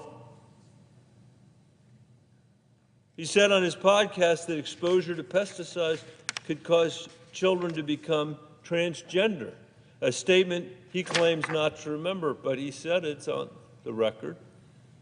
He insisted he forgot, writing in his own book, that it's, quote, undeniable that African AIDS is an entirely different disease from Western AIDS, and could provide no explanation for this false statement either. Mr. Kennedy likes to talk about the need for more research. In fact, that was his answer to many of my colleagues' questions. He even told me to look at an NIH study when I asked him about some of his unfounded claims about COVID-19. Now, the NIH, as you know, is under attack tonight as we're here, and all Mr. Kennedy has to say about that is that he'll look into that. The NIH is the gold standard worldwide for scientific research and innovation.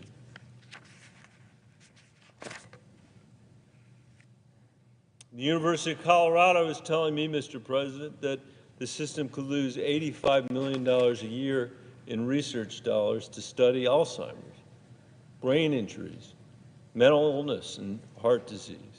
They've confirmed Mr. Kennedy would oversee NIH.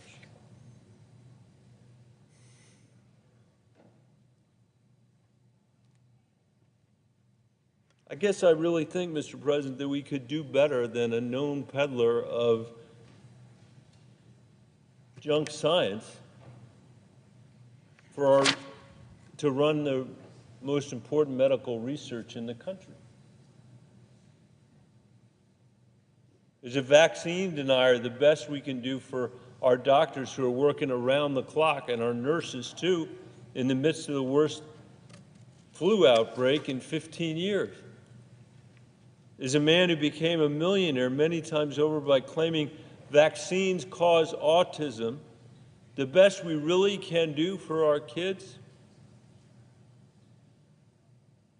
Do we really want parents making a choice that is unsafe for them and for their communities because people at the highest offices in the country are making false statements about science? Out of 330 million Americans, Mr. President, we can surely do better than this.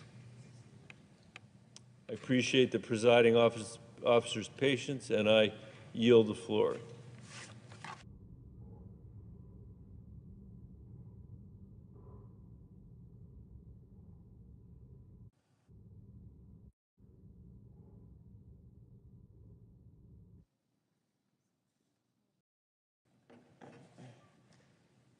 Mr. President. Chair recognizes the senator from New Jersey.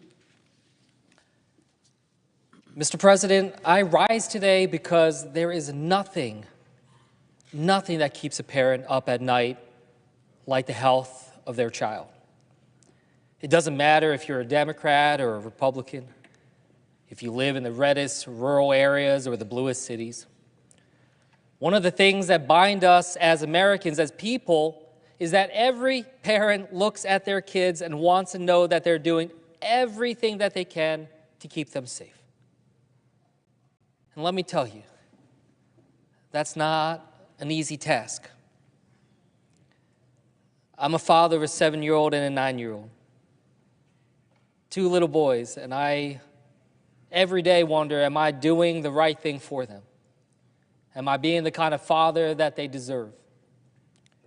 Am I looking out and being thoughtful about what they eat, about whether or not I'm keeping up with their health and that they're exercising? And like most families, I can tell you it's tough to know that you're always doing the best thing for your kids. But like most families, we do what we can. My wife and I, we try our very best. But we don't have all of the answers. I mean, how many parents out there, when your kid gets sick,